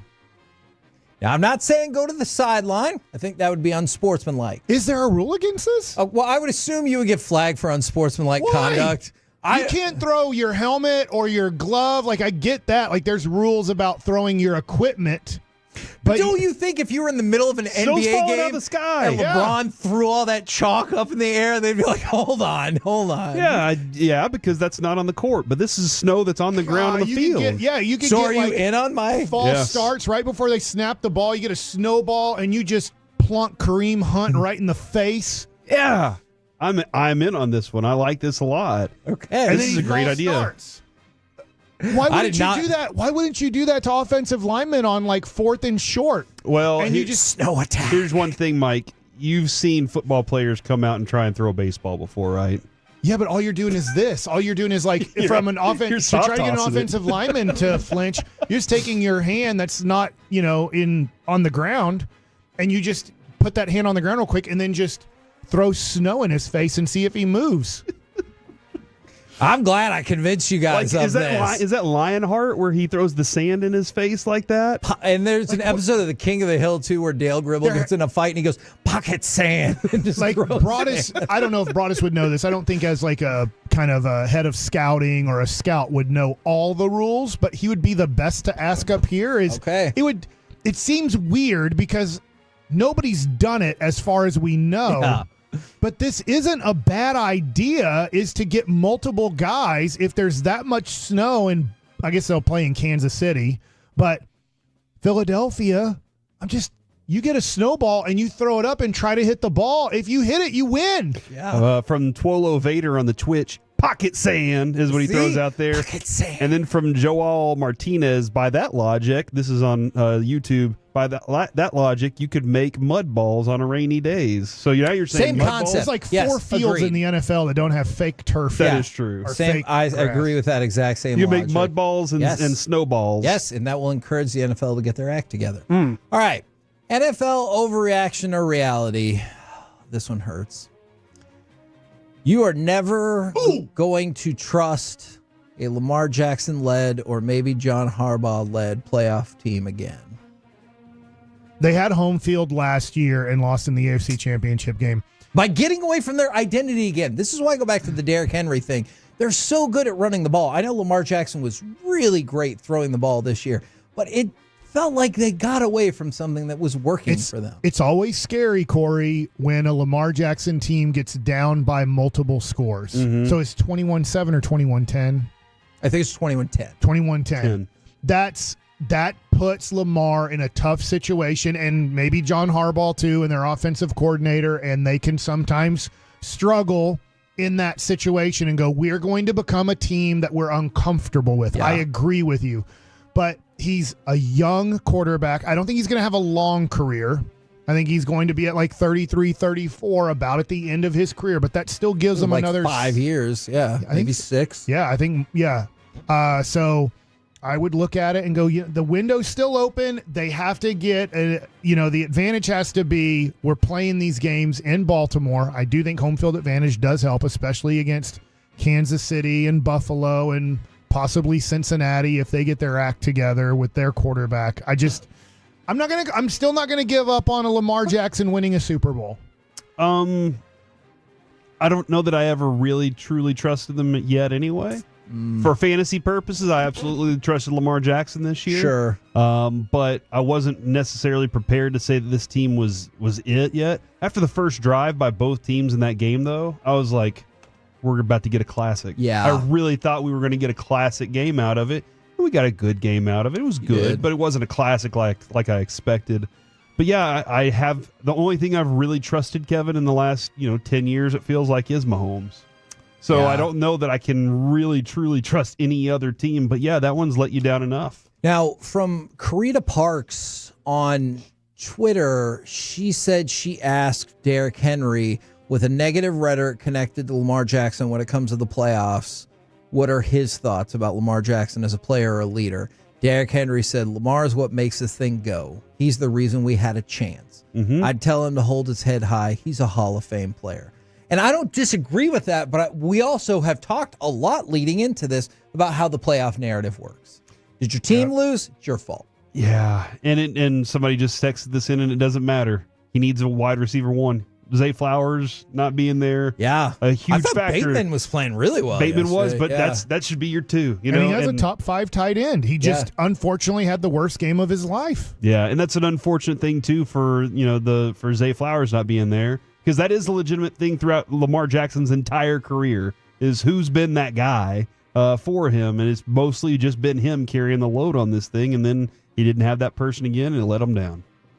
And then one more quick one for you. Saquon Barkley, overreaction to reality, is at worst the third best player left in the playoffs. Now, Mahomes, Josh Allen? I would go off that assumption. That's what you're choosing. But he had 205 yards rushing. Now, I realize 140 of those came on 2 carries, but it seems like he keeps getting the job done. I'll agree with it, but if we're not including defensive players, I'm including all players. Because I'll tell you, maybe Chris Jones. Okay. What about Travis Kelce? When it comes to playoffs, that dude, you're right, is the dude. You're right. At this point, I would have Saquon, I think, no lower than third, just because he feels like, no, we'll win. And he's lucky that Zeke's not in the playoffs right now. What are you doing right now, Mike? You'll have that chance in like 1 minute to go through that. All right. That's NFL playoff overreaction or reality right here on 105.3 The Fan. All content, no commercials for this part at least. And it's time for Mike Likes It. Let's do it right now as the Mavs are up by 1 with 3 minutes to go there in the third quarter. Zeke Elliott. I know I just made a bad joke. I really do want to talk about somewhat one of the most disappointing careers, I'll say, in Cowboys history. Wow. From where he was drafted, what he was going to accomplish, and then decided not to accomplish. I'll compare it to Roy Tarpley. I know that Tarpley got suspended. If you're too young, Roy Tarpley was a 2020 guy in the playoffs pretty much against the LA Lakers in 1988 in his second year in the NBA. He was 6th man of the year. The Lakers couldn't stop him. Hakeem Olajuwon in the first round couldn't stop him. He was unbelievable and looked like he was trending towards a top 5 or top 10 player in the NBA, and drugs and then / injury got him. Is Zeke Elliott. If you look at Derrick Henry and the impact he had on this year, I get he just lost, and we just talked about him. You just talked about Saquon Barkley. Besides the 2 quarterbacks, the best player left in the playoffs, and arguably he's probably going to get, I'm going to assume, Offensive Player of the Year. I would assume that as well. And then Joe Mixon. I get he lost too, but he had a really nice first round in the playoffs. Saturday, he was pretty good. He wasn't great, but he was pretty good. So I named those 3 guys, and then I named the 4th in Zeke Elliott. I think Zeke Elliott, for this Dak Prescott run that is coming to a close, unfortunately. Hopefully it's not. Hopefully Dak plays another 4 years for the Cowboys and has something left in him. But the whole thing was based off the 4th overall pick, Zeke Elliott, in 2016. One of the reasons, not the only reason, give Dak a lot of credit, but one of the reasons Dak had arguably the most successful rookie season in the history of the NFL was the offensive line and Zeke making his job as easy as possible as a 4th round draft pick his rookie year. If you go back to age 20, 21, 22, now they're not all the same age, but they're very close to the same age. Henry and Zeke are in the same draft. Joe Mixon is in the 2017 draft. and Saquon Barkley is in the 2018 draft. So there's only like 2 years difference at best. Yeah, I think I looked it up. I think Derrick Henry's about a year and a half older, and Saquon's about a year and a half younger than Zeke. So he's right in the middle of that And Mixon's group. right there. Yeah. Obviously, you know him from Oklahoma. I can't. Did he go all 4 years to Oklahoma? No, he did not. Okay, so he might be a year younger because he was drafted 1 year later. Those three guys are having major impacts in the 2024 playoffs and the 2024 season. Zeke effed over his best friend, and he effed over us Cowboy fans. I'll throw myself into this for now because I was a huge Zeke fan in 2016 when he was unbelievable, and he looked like he was going to be the best running back in the NFL for at least 5 years, and then still be very good for however long he could hold on to. But the reason the Cowboys are where they're at, there's multiple reasons. One of the main reasons is Zeke decided that football on his, where he had it on his list of things that mattered the most, it was well below, and I have to be careful here, it was well below him wanting to party. And that includes a whole bunch of things that I'm not going to specifically get into, but I've talked about this before, but watching this weekend's playoffs and seeing of the teams that were in, 3 running backs that are still very good. And I'll throw in another one. He's had ups and downs in his career, and he doesn't belong with the 4 guys I named. Kareem Hunt was in the 2017 draft as a 3rd-round pick. Wow. So Kareem Hunt making an impact right now as he obviously had a major issue off the field. And after having a great start to his career, the Chiefs just said, you're done. His trajectory, his whole trajectory is wild. And then he He's became a bounced all over backup the to place. Chubb and kind of carried like the role as Chubb got hurt. But the Chiefs get him back, and he's having an impact as their lead running back, Cowboys sharing could the have got him duties. this year. It's true. Yeah. And instead they went with Zeke, who loves to party. And I just look at his party deal, and I think to myself, at 2021 and 22, and I get where Saquon Barkley was drafted the highest out of all of them, the 2nd overall pick. Zeke was the 4th overall pick. Henry 2nd round. I believe Joe Mixon was 2nd round, if I have that. It might have been 3rd round for Cincinnati, but he wasn't a 1st round pick for Cincinnati. Zeke was arguably the best out of all of them. Now you can go back and go, well, Zeke's going to end up having probably, if you look at Mixon, as long as he stays healthy 2 more years for Houston, will probably surpass all of Zeke's numbers. Okay. More yards, more touchdowns, more receiving yards. It's going to be close with him, but Saquon and Derrick Henry are going to blow Zeke out of the water. But if you go back to 2021-22, as in years old, and then you go back to 2016 and 17 got wonky because of all his off-the-field issues because he loves to party and has not stopped that lifestyle from what we understand in 2024. So you look at Zeke and you go, he could have been the best. He was a for sure Hall of Famer, and he decided to end his career. It wasn't injuries because there wasn't a major knee blowout. Like Nick Chubb, you could look at him if he's 2018 draft, if I have his year right. He blew out his knee. He had a major injury. And Saquon's gone through injuries. But if you look at Zeke Elliott, Zeke's the reason the Cowboys are probably effed for the next 3 years, or a major reason, because he decided, I don't care that much about football. I don't care that much about my friendship with Dak Prescott. I got to party. And I got to party every second of my life. And if football gets in the way, so be it. And because of that, the whole thing based off of offensive line, running back, and then Dak controlling that, and Dak being a great leader, was really totally destroyed by Zeke. And then it was destroyed by the Jones family believing Zeke was going to change his ways in 2019 and we'll give him this huge contract and he'll figure out how to be mature. He'll figure out how to stay out of the clubs and other places too. And he didn't care to. And I just look at it and go, dang it, guys. Zeke, you could have been something special. And he just didn't care. And the Cowboys are in a bad place, not only because of Zeke, but he's a big reason the Cowboys are at where they're at, in a crap situation right now. I often wonder, year 2, when he had the suspension after a remarkable rookie season, how much that affected like his perspective on how much he cared about this NFL. I know he's making his money and doing his thing, and I'm not making an excuse. Yeah. But that was a ruling that was like, why did you rule this against him? And they're like, don't worry, we have our reasons. And you're like, whoa, that's kind of frustrating that he was held out of that, because that could have been a really special second year for him. And in year 1, 1,631 yards. Year 3, 1,400. He probably could have added, 500-600 more yards his second season to everything and had a few more touchdowns to go through with it. But you're right, Mike. His body wasn't really capable of sticking with it the way that they needed to. They needed him to. He needed to be a key factor on those teams. There were other factors for sure on those teams. Those teams couldn't stop the run to save their lives. His staying out and partying, not getting the sleep, not getting the food, the good food, not taking practice maybe as seriously as he needed. There's just so many things that he could still be in that category. If you look at where he was drafted, and I know that he got hurt this year, wasn't McCaffrey 2017? If I have his year right. I think that is right. And then 18 is Barkley. So, like, you look at these guys, Zeke shouldn't be done. There wasn't. I get why Nick Chubb and not done to this degree. I get why Nick Chubb is maybe done, because he blew out his knee. Like, it just was Willis McGahee. Like, unfortunately, sometimes those things happen. There's nothing. Zeke decided to end his career. And it's just, I look at it and go, he should still be great. They should have never had to release him.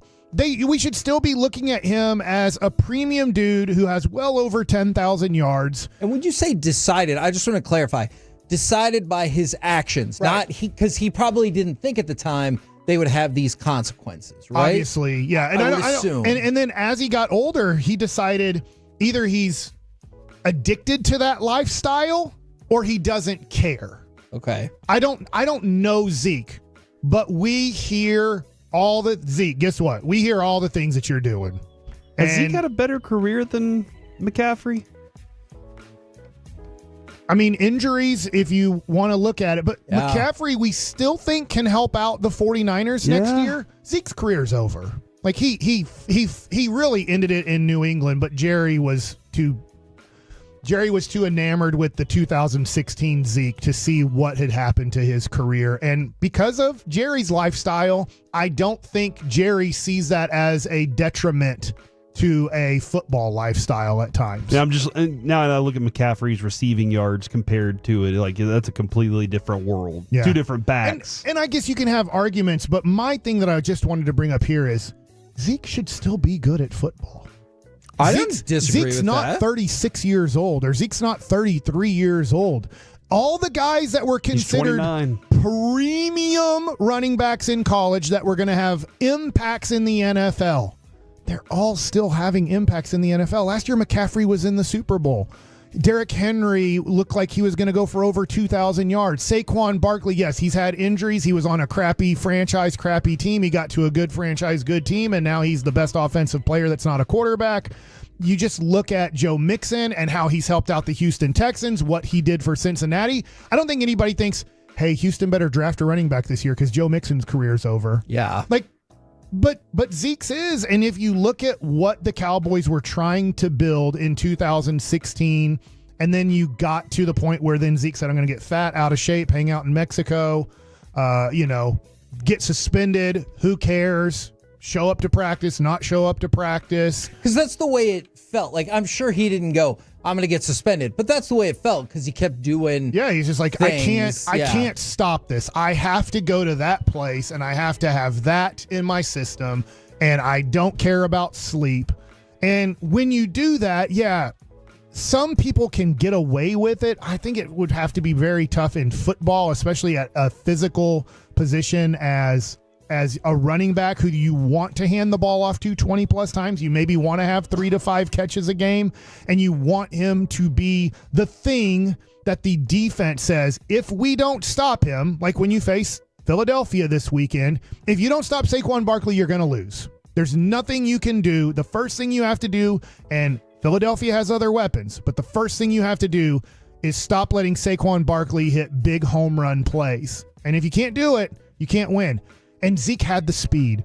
He had everything. Yeah. He had everything you'd ever want in a running back, and so do some of those other guys too. And you can argue who was better their last year in college, their first year in the NFL. But Zeke had it all, and Zeke decided to pee it all away. And Dallas Cowboy fans Part of the reason you're in a horrible situation and it looks like you're not getting out of it was because Zeke loved to party and did not care about his best friend, did not care about the Cowboys, and then Jerry let him get away with it because Jerry doesn't see anything wrong with that lifestyle. Woo!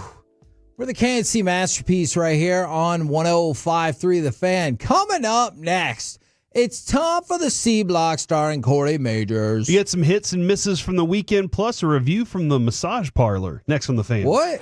The football world is buzzing about the Cowboys. And it's time to head to the epicenter to dive in. So grab a buddy pass through your radio because New Orleans, here we come for Radio Row Week. Stella Artois presents one of our most listened to weeks filled with Hall of Famers, insiders, laughs, and honest, sometimes hungover confessions. Join us February 3rd through the 7th for our Radio Row coverage in New Orleans. Brought to you by Stella Artois, the Low T Center, Best Buy Windows and Siding, and your favorite entertainment companions, 105.3 The Fan. Let's talk about Underdog Daily Fantasy because it is now available for Texas sports fans, and I think Underdog is the best selection out there. For example, right now, the Mavericks are in the middle of a game. They're actually in the fourth quarter. You might be like, oh, man, I already missed it. The game's almost over. You could still download the Underdog app or go to UnderdogFantasy.com and pick higher or lower on certain players' combinations of points, rebounds, and assists. That opportunity is there for you.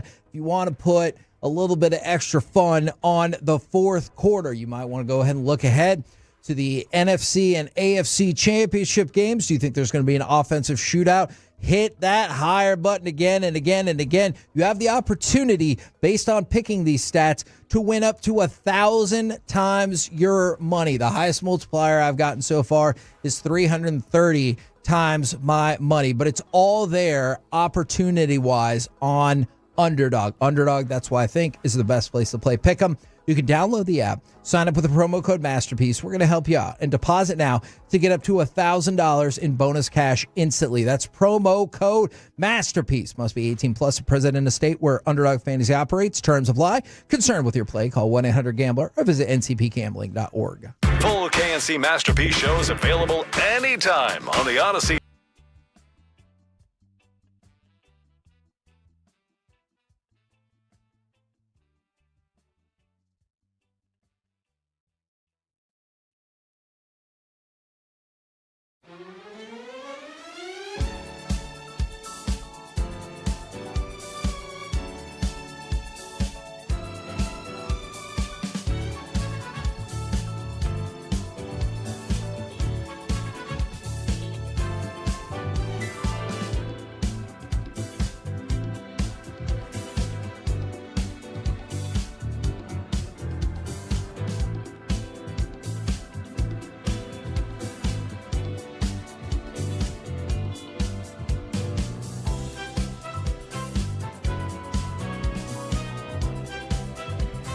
True that you've got to forget something else to remember that Uber Eats has groceries.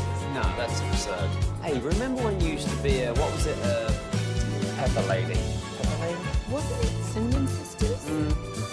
Basil Babes. Saffron Squad? Nutmeg Maidens? Paprika? No. Nutmeg Maidens. I just said that. Was it Spice Girls? Doesn't sound right. Was it Saffron Squad?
about to be masterpieced, KNC style, right here on 105.3 The Fan. KNC Masterpiece right here on 105.3 The Fan right now. Congratulations to all of you, because it's time for the C Block starring Corey Majors. Thank you very much, Kevin. Really appreciate that. I did take note of this weekend's rushing and passing numbers again. 4 of the 5 top passers lost. Man. And 4 of the 5 top rushers lost. Oh. So this week, the bloodbath out there. You could neither win nor lose by rushing or throwing. Hold on. Should have punted. Do you think that's because John Harbaugh forgot he had a top rusher? That's possibility. And he's like, possibility. It is interesting, though. Kansas City ran for 50 yards and won. That was the lowest of all the teams that rushed. 285 for Philly, 176 for no, 176 for the Ravens. Okay, and then 182 for Washington. So that's an interest. Those are interesting numbers. That Kansas City 50 yards. And still was able to get the It's win. kind of like if you look at the offensive stats for Buffalo coming out of that game passing, and you're like, but they're fine. And I think Trey Wingo said it, Kevin. It was very much the feeling that if you just control the ball, if you just don't give up the booty, if you just keep it within yourself, you're going to be better off at the end of these games. You're going to have this chance. You're going to have that kind of a lead. I wonder if Buffalo had been behind, if they'd have played this game a lot differently. But because they had the lead, they were like, we can keep salting these things away and force them to try and have to come back and have a late game heroic. And the late game heroic did not turn out for them. So it's always an interesting conversation there. But the hits and misses of the weekend, we'll start with the misses. Honorable mention, Aaron Glenn. Does this change your opinion on Aaron Glenn? You weren't high on him. You were higher on Ben Johnson. Yeah, I do like Aaron Glenn. I'm very high on him. I don't think that this changes anything. I also don't know if I was thinking that he was like the number one candidate for all jobs. But I feel like there are going to be a couple of jobs out there that still need a coach that are like, he fits our criteria. Look, I go back to this. He's a defensive-minded coach. He's a leader of men. He's kind of got an old-school vibe about him, and he's got a good defense, but there are a lot of questions I still have about him. Their offense turned the ball over 5 times. Like, in addition to all the injuries, I know people are talking about the injuries. Your offense turned the ball over 5 times. It's like... You going to sit back and blame the offense on that one? Yes, I am. Number 3 on the misses of the weekend. Kevin, I will give you the floor. John Harbaugh. You're done with John Harbaugh now. Like, I just don't understand. And I know, like, he's got the most road playoff wins in the history of football. And I get all that. But, like, you saw that Derrick Henry was not to be stopped in the second half. You get the ball. He runs the ball 1 time for 12 yards. Then you go away from him and you kick a field goal. Whoops. Mm-hmm. All right. Next drive. Lesson learned. They give the ball to Derrick Henry 5 times and he has 46 yards rushing. I get it. He also dropped that ball. I think it was in the first half that he definitely should have caught. That would have been a first down, kept things moving. But he's running the ball and he just marches you down the field, including scoring the touchdown. Mm-hmm. So what do you do on the next drive? The next 2 drives, he gets the ball twice. And on the final drive, I think he was in for 1 play. And so that in part led to the turnover. I don't care how much faith you have in Mark Andrews. Like, rock on, good for you. You have something that looks unstoppable on the field right now. That you wouldn't purchase this offseason for this specific moment. Yes. And you're like, I'm not going to do it. I'm not even saying you needed to give the ball to him on the 2-point conversion. You probably should have had him out there on the field. I also hate how quickly they scored. Look, and that could be a conversation for another day, because if you need to score to tie the game, you score to tie the game. I still think Buffalo would have scored after that, even if they got the 2-point conversion. I just don't understand what happened there. I just got a fantastic piece of information from Alec Medford that I'm really looking forward to dropping at the end of this one, because I think you guys are going to love this too. Okay. Shotty got the contract. No. I feel like we should definitely say that now. If that was the card case. related. It's the C block. We gotta wait. Yeah, it's card related for you guys though. Oh. So get excited about that. So when it comes to the Harbaugh-Lamar combo, which one do you trust least? I'm being a prisoner of the moment right now, and I'm saying John Harbaugh. Once everything calms down, I'll probably be like, well, I can point to him having won before, and unfortunately, I guess it's Lamar Jackson. Yeah, see, that's the weird thing is because you look at both of their careers, and you're like, really good things.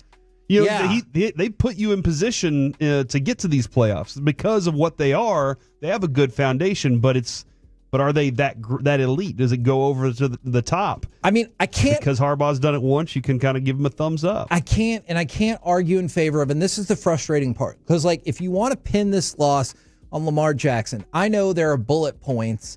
It's the first time he's turned the ball over twice in a game all season. It's the first time he turned the ball over twice in the first half in a game in more than 4 years. But you were still there in the second half with the game for the taking. I think yesterday, John Harbaugh failed Lamar Jackson, and Lamar Jackson was redeeming after failing himself in the first half.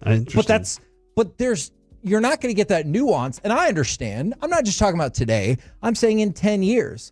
Oh, Josh Allen versus Lamar Jackson. I don't know. Look at this playoff game right here. 29-27. Looks like Josh Allen won. Like, that's what's going to get lost in a year, 5, 10 years. Number 2 on the misses of the weekend, Jared Goff, 313 yards, 1 touchdown, 3 interceptions, was concussed on a play. And still kind of interesting that he didn't get some sort of call. Like, they didn't add some penalties to that after that because they lit him up underneath that chin. But Jared Goff wasn't good. Detroit loses because of that. I really do blame a lot more of it on Jared Goff's play because that should have been one of those 47, 42 games, that it came down to the last minute. And because Jared Goff didn't keep pace the way that everybody else did, they were in a bad situation. I'm here to argue along with you. I know I said Ben Johnson's my top candidate. I think walking out of that game, I blame the offense more than the defense, which I get is a weird thing to say when you gave up 45 points, but obviously one of those is a pick six. The offense really let them down. I know both guys lost, Stafford and Goff, but would you say the reason that McVay said, I have to go to Stafford 4 years ago, if I have the years right, is what you saw? Maybe. I don't know. Like he's gonna maybe make a big mistake, and I know that I maybe can't get out of him what I need. Let me ask you guys a question then, if I may. Did you not think that Matthew Stafford, especially after that Puka catch on the sideline, was going to win? Yes. Like, I thought the Rams were still going to win. I was so pumped. It was amazing. It really was. That was amazing. Was it the guard or the center? He's like, blocking stupid. Dude, they were literally like, they were doing it. And then that play happens. And you're like, well, why did you? Yeah, man, you thought you were about to see a legendary moment, Kevin. If you go look at Twitter, I had tweeted out, hey, this guy's built for, is this his moment? Is this his gotta have it moment? And I guess not. Like, unfortunately, Matthew Stafford, because of other things around him, it wasn't in the cards. Number 1 for the misses of the weekend, the Texans offensive line. We talked about it all year long. Yikes. They were miserable against Kansas City. CJ Stroud sacked 8 times, which was one more than Jalen Hurts, who won. So I guess that's a thing. But that offensive line was so bad. I mean, it was just terrible. And Stroud didn't benefit from it at all over the weekend. Honorable mention for the hits of the weekend, Travis Kelce. He's in my honorable mention. Yeah. He showed he's still the dude, 117 on 7 catches. Looked like the easiest touchdown that he's maybe ever had. He just went and stood in the end zone. The ball landed in his stomach. Was that the one where he kind of was going forward? Yeah, where Mahomes was falling on his face. How did he know to go right there? Like, it was. They know. They know each other. And you know what's amazing? It looked like the Texans players were stunned that he had the ball because they're like, hold on, you're just there? What the crap and just that's happened? Where the ball was? That play was amazing. Like I said, the Lions play might have looked cooler just because Goff's throw was off. Yeah. And was it Laporta who had to make that crazy catch?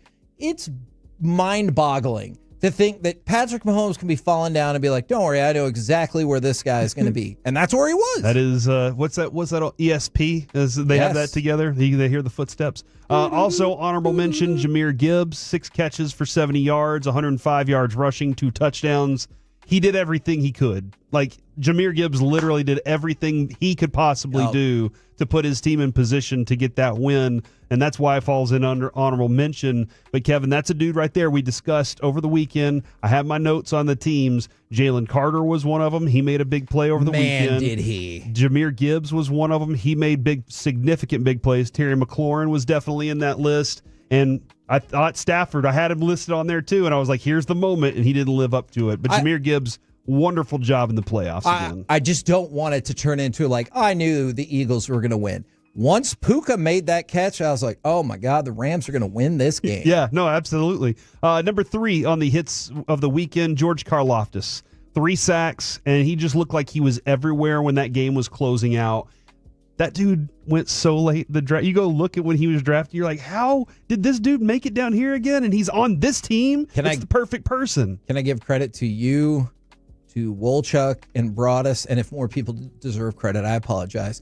George Karlaftis is a name that came up. Mm-hmm. They all were like, over and over. Oh, I would like that player very much. And granted, I think that was Tyler Smith. I believe that's the Tyler Smith draft. So you're all right there. Nobody. But Karlaftis looked really good, and he's part of a really talented defense. That defense is stacked. Number 2, yes, and they can call up blitzes that seems impossible for the 5 offensive linemen and a tight end and running back to figure out what's happening. Yeah, Spagnuolo knows what he's doing. Their blitz calling is impressive, and it's the timing of it. He is so good at when he decides to line those up. And he's always been so effective as a defensive coordinator. It feels very much like the Patrick Mahomes, Travis Kelce connection. Like he just knows now is the time to do this blitz, and I think it's going to work. Number 2, Saquon Barkley, 205 yards, 2 touchdowns. I think he had like 40 yards or 21 yards receiving or something like that. It wasn't that significant, He had but 2 huge chunk plays. Unfortunately, Kevin, last week he didn't break off that 78-yard touchdown, so I didn't get my daily fantasy numbers that I would have liked to have gotten. Can I just tell you? We broke it off this week. Did you know on Underdog, you can turn 2 L's into a W? I've actually already done that this year. And then number 1 for me on the hits and misses was Cliff Kingsbury and Jaden Daniels. Their weekend was very special to me. Just seeing Jaden Daniels live up to the moment. We'll use the term that Jason Garrett and Dak Prescott, not blink. Like, he didn't blink at all. He just looked like he belonged in that moment, and that was impressive to watch again. I will tell you the same thing as we go along, and we'll get more in-depth on these games. If Jaden, he's not Patrick Mahomes. It'll take years and years and years. But just in the short term, if Jaden Daniels gets the ball in his hand with the potential to win the game, I think I'm going to believe that they're going to go make the Super Bowl. And then, Kevin, I got this from Alec Medford moments ago. Is that who you're rooting for? Tops has reported that Bobby Witt Jr. has a secret Instagram for his card collection. It's bdubs.cards on Instagram. Do you think he appreciates? He's open to trades. He's open to trades on Instagram. Now, Does Klay Thompson figure out how to play basketball again? Jeez. And does Bobby Witt appreciate that he got outed like that by Tops? He's like, hey, Tops, this was a secret. More importantly, get Klay out of this game. Okay. So you're rooting for Jimmy Butler trade? Oh. No. Okay. All right. So coming up next, Klay Thompson needs to be out of this game. The Stars dominate last night, and we'll do Wanker of the Weekend. There's going to be a lot coming at you next right here on The Fan. Commercial-free KNC. Delicious. Spend your lunchtime commercial-free. Afternoons beginning at 12:20 on 105.3 The Fan and the Odyssey app. Presented by Comerica. Hey there, folks. I know I get in...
Uber Eats has Lola V products? Yeah, remember that. You know, they say in order to remember something, you have to forget something else.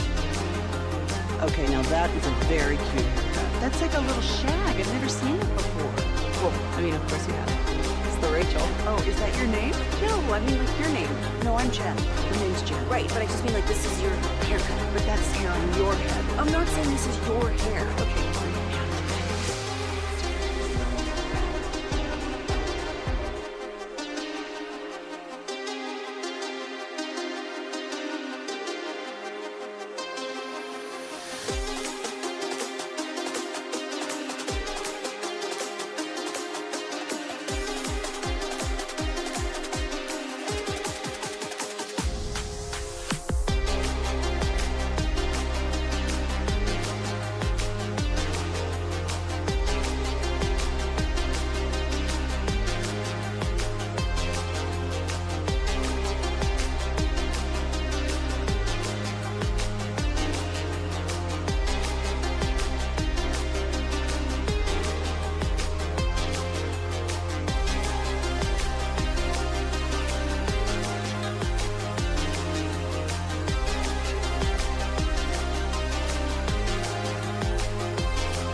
lowering their utility bills by applying Rhino Shield, the superior ceramic paint coating that comes with a 25-year transferable warranty. Visit RhinoShieldTX.com to schedule a free estimate.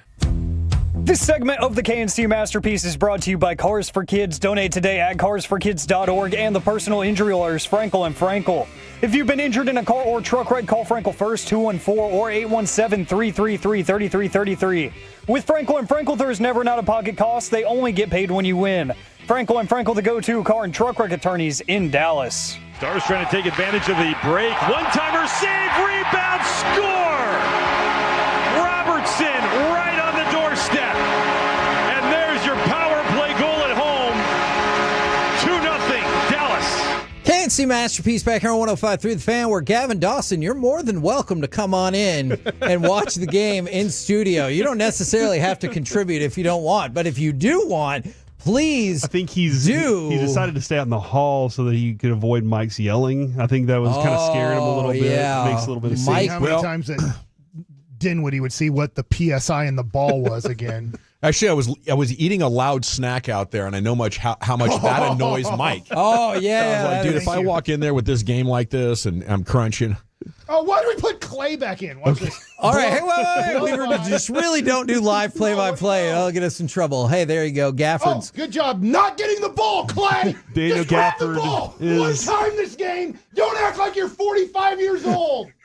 Gafford has 31 points, 14 rebounds, and 6 blocks at the moment. So congratulations on his game. But we know the Mavericks do like to spoil Daniel Gafford games. So hey, how this goes. What happens if it's here's what I was thinking out there as I was walking the halls and peering in on the game. What happens if it's a West Coast game, Mike, and this is going down at like 11:30 at night in your house? Yeah, Mike, what would you have done right then? You quiet Sometimes down. I turn off the TV. I'm like, I can't watch this. I can't put my body, I cannot put my brain through this. But have you ever woken your family up by yelling, pass the GD ball at like midnight? Sometimes. Okay. I usually will yell in a positive way. That'll get me like, oh, crap, I forgot. But that was I'm not going to Kyrie. blame Kyrie made a bad pass That there. was a bad I'm pass. not like it's. The problem is Clay can't chase anybody down to foul. God, we put in a. I don't dislike Clay. It's just that he's just really slow and old. We only get like one of these kind of games a year where we get a Mavs noon tip-off. So. On a weekday. Yeah. Like it's 11 a.m. 11 Yeah. a.m. And of course, because of Martin Luther King Jr. Day. But I wanted to shout out the Stars as well. Man, you talk about a turn of events over the weekend. They got absolutely smoked on Saturday, in part because they put in their backup goaltender, who's been really good this year.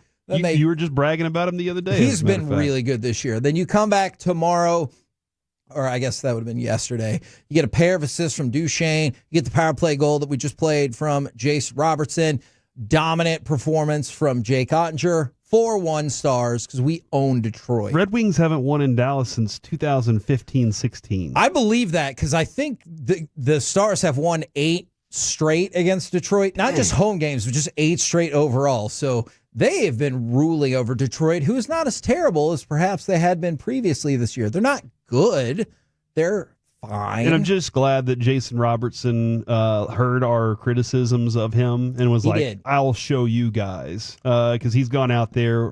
Great. He's just been fantastic. I wish that would work on other things. Jerry Jones will never put in all of the work it takes. Like, I would love for him to call in and be like, in your face. Or however that would go down. All right. We're also going to mix in as the Mavericks game goes down to the wire, and you can hear Mike's reactions, I'm sure, as we go along. We might want to keep our hand around the dump button. That's a just good in point. case. Wanker of the weekend. Who was the best at being the worst this weekend, and why was it the people who set up the nets at the Australian Open? Bunch of wankers. That's right. G'day, wanker. Wanker. Wanker. So Yannick Sinner, he has a really high, a really heavy serve. Okay. I get that. But it took down the net, and it took them 20 minutes to get the net back up. All right. Look, I can't do that job. So maybe I'm the wrong person. I thought that was Mavericks ball. So maybe I'm the wrong person for this. But it feels like you should have a contingency plan for all these huge servers in the men's game. If it takes down the net, you can get it back up in faster than 20 minutes. What do they have nets up for in tennis? For the essential game. Same thing for ping pong. Like the net that you hit the ball the one in the over. middle, like not like to protect the fans. Yes. Okay, I was Did for you some think reason one of his serves like rocketed out I into was the like, crowd it's a and tennis took ball. the What are net we down? doing? It's not a baseball. No, Jeez. yes. The net, because I was like, I don't know, the fundamental element of the game existing. Yeah, okay, gotcha. That net is what they took down. 20 minutes to get And that it took sucker. them 20 minutes because it detached from the court after a big serve. They were like the one guy that knows how to do this. He's on break right now. But like, did he? Because did he not put the net up very well? Or was it bad in the post? Where they're like, no, the net was put up great. It's a freak accident. But you guys should have had this back up quicker than that. He had like a dollar store twist tie holding that thing down. Yeah. Look, I thought it was good, mate. But it did not. It was not. All right. Because Can I just say real quick? You think that's Mavericks ball? 15 seconds to go. I believe the Mavs are challenging the foul. It is out of bounds on Miles Bridges. It would be the Mavericks ball if they overturn it with 15 seconds to go, approximately down by 2. All right. I think Gene Steratore has got to go in Wanker of the Weekend for deciding not to have his own opinions and just going with whatever the NFL told him to say. Here's a back and forth with Gene Steratore, and good on Tony Romo for calling out the BS on this. Lamar Jackson gets tackled, and the tackle finishes, I don't know, about 6 yards out of bounds. Cut number 12 is Steratore trying to defend it. Wow, he turned it on. That should be Gene. You know, I see Oliver that grabs him right before he's out of bounds, so they're allowing him to finish the tackle there as opposed to a hit that happens or is initiated after he's out of bounds, fellas. I mean, I feel like that was late. I mean, he's too precious. I mean, you can't allow that to happen. He goes down, that changes everything so fast. Here's Henry. I just really like Romo's like, I'm not backing down from this. This was a bad call, Gene. I know you got to support what the NFL is saying, but just say it's a bad call and go with it. Yeah, that was. I like that there was this pause of Romo going, should I say it or not? Should I say it? And he just decided, I'm going to go ahead and go through with it. Yes! It does seem like the guy who's in charge of that a lot of times, whatever, rules analysts they have, a lot of times is either just really wrong or goes with, hey, look, I'm just going to go with whatever answer they say, because that's the ultimately I won't look wrong whenever I do it that way. They don't want to show up their guys on the field. That too. Yes. If you don't have the cojones to be critical, if you're too worried that one of them is going to text you that night saying, man, you really let me down in that booth, then you don't belong on that job, Gene. I agree. He's too precious. You've left the officiating fraternity, and you are now an entertainer of the fans. Please deliver. He is too precious. Now, we did pick on the Dodgers earlier, but I'm going to throw them out there again. Are the Dodgers the wanker of the weekend, or is it MLB for letting their prepackaged deal with Sasaki go down? Is it the fact that they went ahead and followed up getting Sasaki by getting an $18 million a year closer? We're to the point where shouldn't they win like 140 games this next year? Yep. Well, you know me, Hagee. I guess I always got to localize this thing and just point out the fact that maybe Ray's the wanker of the week. Ray Davis, Rangers owner. Wow. Yeah. For not That's how a big spending the money. Yeah. No, we don't want to do luxury tax. We might lose draft picks. Dodgers are like, well, F them picks. We'll take all the players. Yeah. Because, talent wins you World Series. I mean, that's great. But, I guess this is my other question, because I'm still mad that the Dodgers just got all the players. Are all these players going to click well and be like, our team's fine? Man, that is an interesting question when you have that much talent. You gotta be a guy like Dave Roberts, I feel, and just manage ego more than anything else. Keep all the egos of together, and so they're not pulling apart from each other. I feel like Mookie Betts is the kind of guy that is a really good clubhouse guy to keep that thing going. I will say, out of all the teams that have won in the last 25 years approximately that haven't gone back-to-back, you're getting Shohei Ohtani into the rotation. He didn't pitch a single game last year. You think Yamamoto will be more healthy and more adept to what a major league schedule is like. I do think Sasaki will be good, but I think that he'll have issues with, how it works in Major League Baseball. But aren't they the team that looks like that they should go back-to-back? Yes. Out of all the teams that have won, you look at this team and go, I kind of think they should go back to back to back. How do they not win it all? Yeah, I'm with you on that. Believe it or not, Corey, this is a sentence we don't get to say very often. We're going to go back to tennis. What? For wanker of the weekend. There's a reason we don't get to say this often. That's a fair point. Did you see that an Australian broadcaster, Tony Jones, backed down? Because Novak Djokovic said he didn't want to do a post-match interview. Because Tony Jones, man, on Friday, he said that Novak Djokovic, who has more singles majors than any male competitor in the history of the sport, was overrated and a has-been, and they should kick him out. Look, if you think he's overrated, you can at least have a discussion. I don't personally agree with that. At this point? No, I mean, he's in the quarterfinals. But is that the final? No, and he's going to play Carlos Alcaraz, and he's going to be an underdog. But the point is, he did make it to the quarterfinals, and then when he said kick him out, and because of that, Novak's like, nah, I heard it. I'm boycotting your station. So then Tony Jones apologized for crossing the line by heckling fans and really just going full troll on this. Oh my gosh, that's the way to do it. I loved who was the female tennis player that was heckling the fans the whole time. Oh yeah, who's the endorsers love. I love that. That's what tennis needs. It needs more of that. It needs more of that action. Personality. Yeah, give us a Bryson DeChambeau Brooks Koepka rivalry. That we can get behind, something that we can attach ourselves to. Okay. Stop playing whenever it's really late in the middle of the night, and so I have to stay up late and watch or get up early. But that's just a product of being in Australia, right? Not all the tennis is like that. Is this one?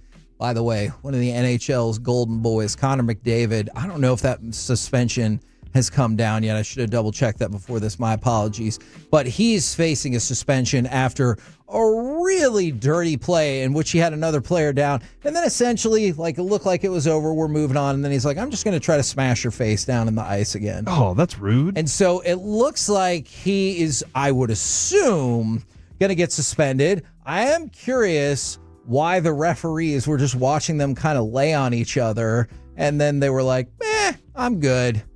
And yeah, I think that's a good question, Kevin. You old schmo! I really? Oh Way man, to go, Clay. We're gonna have unhappy Mike for the next 20 minutes. Mavs lose again. So what happened in that pause? Where's Mr. 500? Is if you've been listening, Mike Bassick has really run Klay Thompson into the ground in these last several minutes. Klay Thompson got the open three and the look that would have tied the, well, I guess it wasn't entirely open. He made the pump fake, but he got the three, would have tied the game with just a few seconds left to go. Pretty clean look for where they were at in the game. I think PJ did a good job of, luckily Charlotte's stupid at basketball. They're still going to beat us. They all sucked into the free throw line because he drove it to the free throw line and gave Klay a pretty open look to tie the game. He missed. Mavs lose. Again. 110-105 is the final. Dinwiddie had a good game, though. He went 3 of 11, 0 of 6 from the three for. I felt like that was going to be a sarcastic. He had 7 a good whole game. points. So our starting backcourt, Dinwiddie and Thompson, had 14 whole points on about that was 62 ugly. shots. That was sloppy, discombobulated. That reminded me of like Luka and the scrub time. You know? Yeah. That reminded me of like 4 years ago, Mavs basketball. I've been wondering about Malcolm Brogdon. I've been hearing he might be on the market, and I'm just like wondering, like, what's his defense like? If he's Really he was good. Sixth Man of the Year a few years ago. Yeah. So like if he could come off the bench as your backup point guard and defensive guard, like could Malcolm Brogdon, not a big name, but could he be a guy that could take over the Dinwiddie minutes and really help you out? You will love his intensity. You'd love his professionalism, his toughness. Like Malcolm Brogdon definitely gets the most out of his talent. He's tuned into That's the game plan. That's a good way to put that. Yeah. I like that. And I do think his defense has slipped a bit, but I think it's slipped a bit from like very good level to it's still good. He's gotten old and hurt many times. But I still think it's good. But this is another thing, and Corey brought this up. This is the second time in the last 2 weeks that the Mavericks have wasted a monster effort from Daniel Gafford. What was it, just like last Wednesday? He had 27 and 12. You don't win that game. Tonight, or I guess this afternoon, he had another huge game. I think 31 and 15. And 6 block shots. Wow. And 3 assists. But the Mavericks, the game is what it is today. 6 of 32 as a team from 3. 18.8%. How about they get out rebounded? I don't think bad.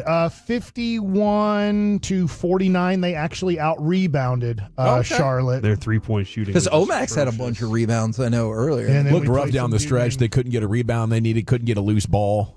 You're just playing guys out of roles too much. Some right dude now. named Kessler Edwards played 9 worthless minutes. You got the name right. Good job, Mike. I'll get it right from now on. Can I just point out, no though, clue he was on the team.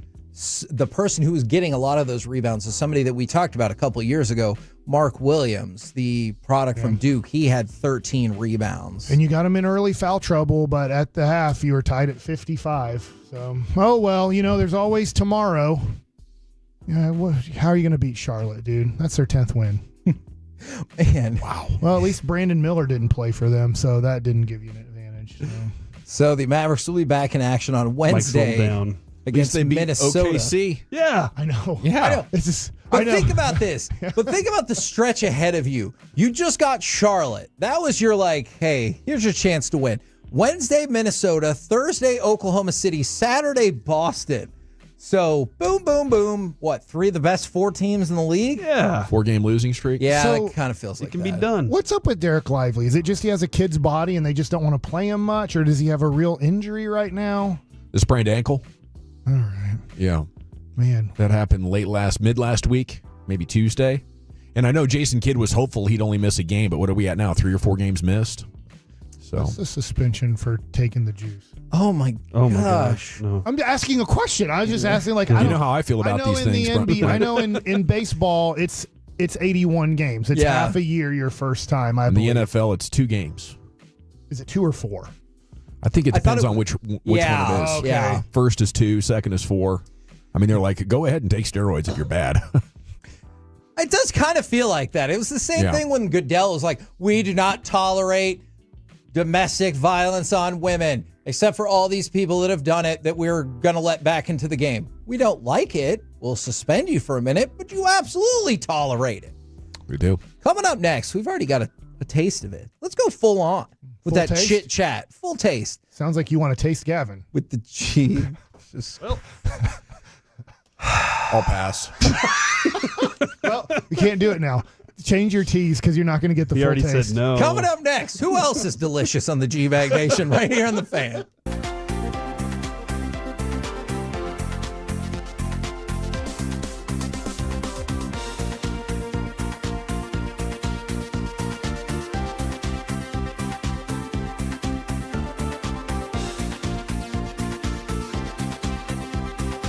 Do you think it's true that you've got to forget something else to remember that Uber Eats has groceries? No, that's absurd. Hey, remember when you used to be Pepper Lady?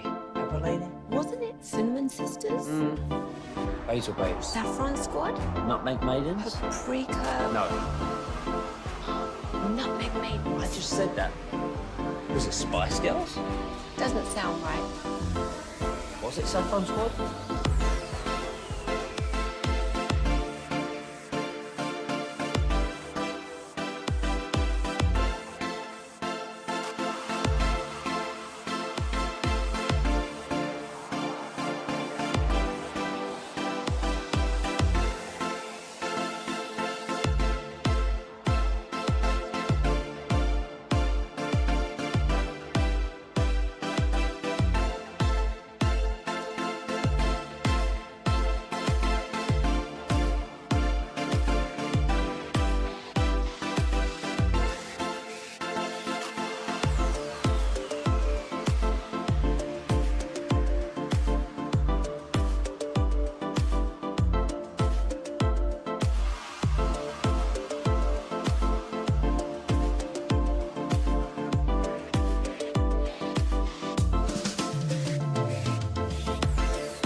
say in order to remember something, you have to forget something else.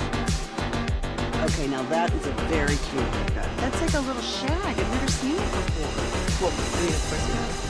It's the Rachel. Oh, is that your name? No, I mean like your name. No, I'm Jen.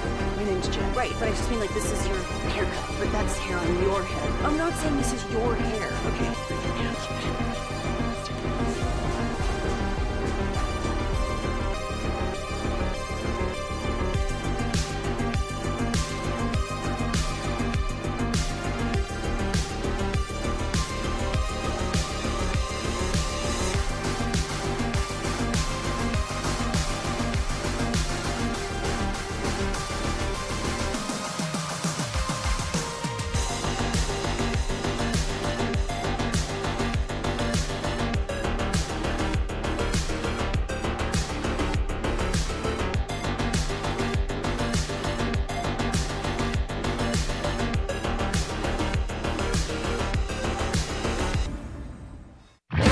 This segment is brought to you by Classic Chevrolet in Grapevine. They're the #1 Chevy dealer in the world. More Silverados than anyone else. This is Texas. This is Classic Chevrolet. Together let's drive. Based on new Chevy registrations 2023. Goff has time, throws. Oh, that is picked up! That is picked up by Quan Martin. 25-20, 15, 10, 5, pick, 6, touchdown! Touchdown, Washington! Quan Martin! KNC Masterpiece right here on 105 through the Fan right now, courtesy of D&M Leasing. It is time for our chit chat with those fellas from the G-Bag Nation. Gentlemen, how is you today? Amazing. How are you, Hagee? There's a lot of stuff going on. We just saw the Mavericks lose to the Hornets, and the next 3 games, I believe, are the Timberwolves, Thunder, and the Celtics. So, yeah, maybe that could turn out well. We started the show with this, and this is going to tie into some information that we're hearing from Nick Harris. There have been a lot of reasons for the Cowboys to change in the past. They haven't. So all the people who think that this this win by Washington will be an embarrassment for the Cowboys now that they have the longest run in the NFC without being to the NFC Championship game, I don't think that's going to be the case whatsoever. They already had the 8th longest run without making it to a conference championship game. Now you have a potential to drop it down to 7. And they're the longest run in the NFC, 1995. Every other team's been there since 2010. And I think we're a couple of wins away from every team being there twice since the Cowboys last got there. So for everybody who's excited about the win for Washington because they think it's going to change the Cowboys and the Jones family mind, I think that is absolute madness. Well said, Hagee. I think they don't care at all. They probably think it's great that some of their partners inside the division have been so successful, which will make their fans more excited and the ratings for those 4 games more interesting next year. Yeah, or you'll hear what can we do? We're the best 2 teams in the NFC in our division. How could you overcome? How can you fight against that? Injuries. They scored 70-something points. Nobody would have got hurt this year for the Cowboys. Yeah. So this morning, Bobby got caught up, and this took off about Brian Schottenheimer being installed at some places as a -250 favorite to be the next head coach of the Dallas Cowboys. Now, I know that killed Sean Sharif's heart and soul because that would not be exciting, but we're hearing other news as of this afternoon. Corey, where are we at? This is from Nick Harris. He said that a lot of people he's been talking to say that it would be a surprise if Schottenheimer was the next head coach. Here are a couple of quotes that he threw in here that I think are interesting. There's still an overwhelming feeling that Moore is the leader, and some believe Saleh is closing in following a strong interview Saturday. Quote, this buzz has me believing that this will lead to Schottenheimer sticking around, but as OC for whichever head coach does end up landing the job. So I don't know if that gives you any more information or just throws more smoke into the room, but that's where we are. Saleh doesn't drink, and he is a very sensitive guy. He believes, he hears everything you say about him, and he's very much mindful of those types of things. I would be surprised. I think that, and we'll check, I know you've got sources on your end of it too, talking about maybe if he were to been offered another job.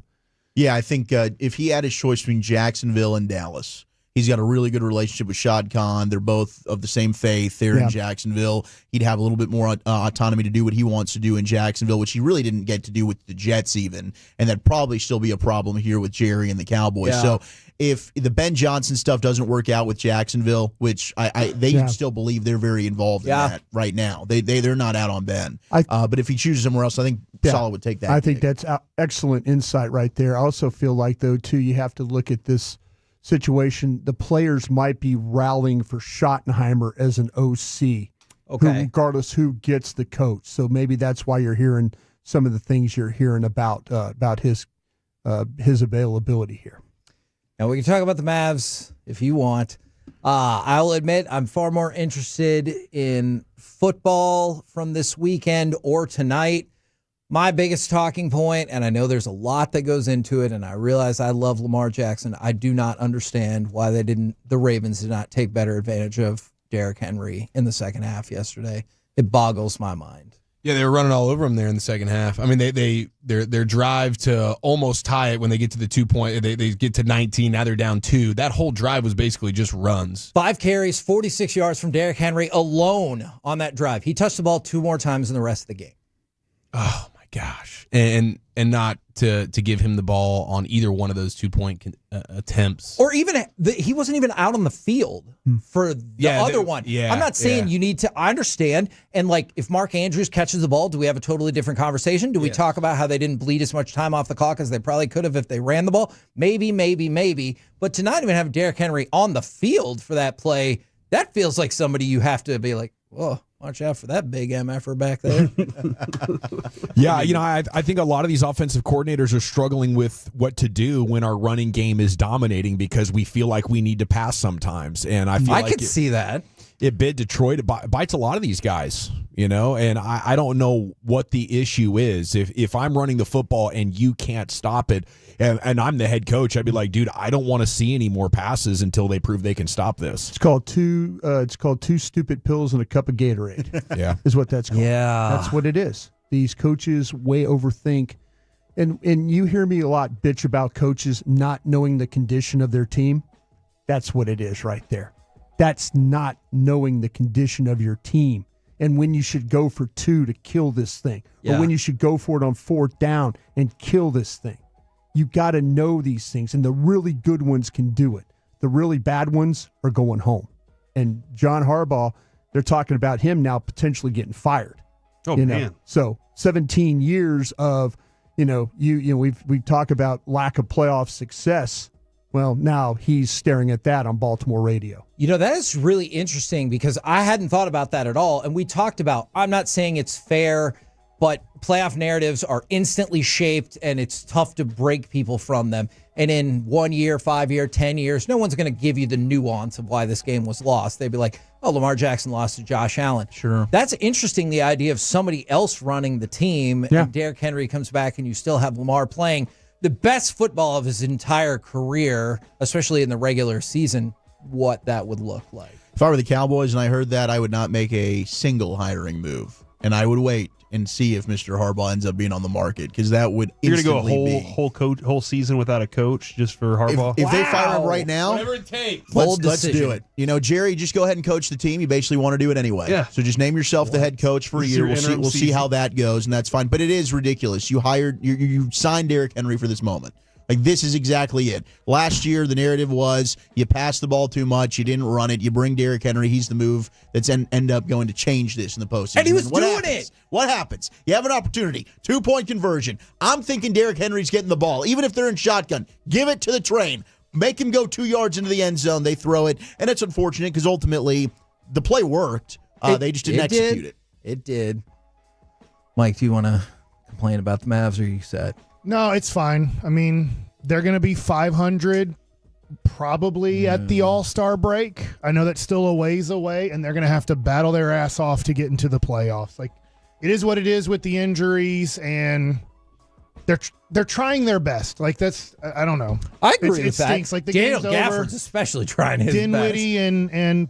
and Klay Thompson were pathetic tonight. It's what you're dealing with. Maybe you can trade for a Malcolm Brogdon to help out your kind of sixth man situation as a 6'4" guard who can play defense and run maybe the show more consistently than Dinwiddie. I get you. But it is what it is. And, I mean, you got to just think of this playoff round here. Hurts and Daniels, they have as many playoff wins this year as Romo and Dak combined. So ever since Troy Aikman retired, you have Hurts and you have Daniels, who each have 2 playoff wins just this year, and that equals the amount of playoff wins the Cowboys have since 1999. Hey, what do you guys got coming up on the show? Pure Gold as always, Aggie. Thanks so much for asking, and we are excited to talk about the Cowboys coaching search and the divisional weekend, and of course the national championship game at 5:20. Denton Day, who hosts college football overtime on Sirius, but also works at 106.7 The Fan in D.C. is going to join us for a wall-to-wall football conversation. How about that booking from Wolchuk? I like it. It's a good book. Roll home with the G-Bag Nation. We've been the Kansas Masterpiece. Make your way back with us tomorrow, 10 a.m. to 2 p.m. right here on 105.3 The Fan. Say, let's go America, Kevin. Let's go America. He's too precious.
you're rolling with the G-Bag Nation. Let's do this. Right here on 105.3 The Fan. Here we go. It's hour one, G-Bag Nation on 105.3 The Fan. Brian Schottenheimer, current betting favorite to be your next Cowboys head coach.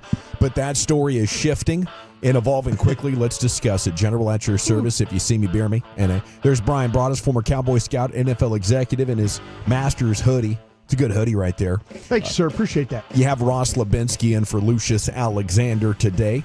Wolchuk and Chiafalo are in the house. Are you coordinating that video? No, Carter Freeman is back there coordinating your video. You can watch us at 105throughthefan.com, Twitch, and YouTube, and a good afternoon. So you had the Shoddy story that's out there, and we can talk about the branches on that topic tree. But Nick Harris posting saying Shoddy as a head coach would be a surprise from the discussions he's had.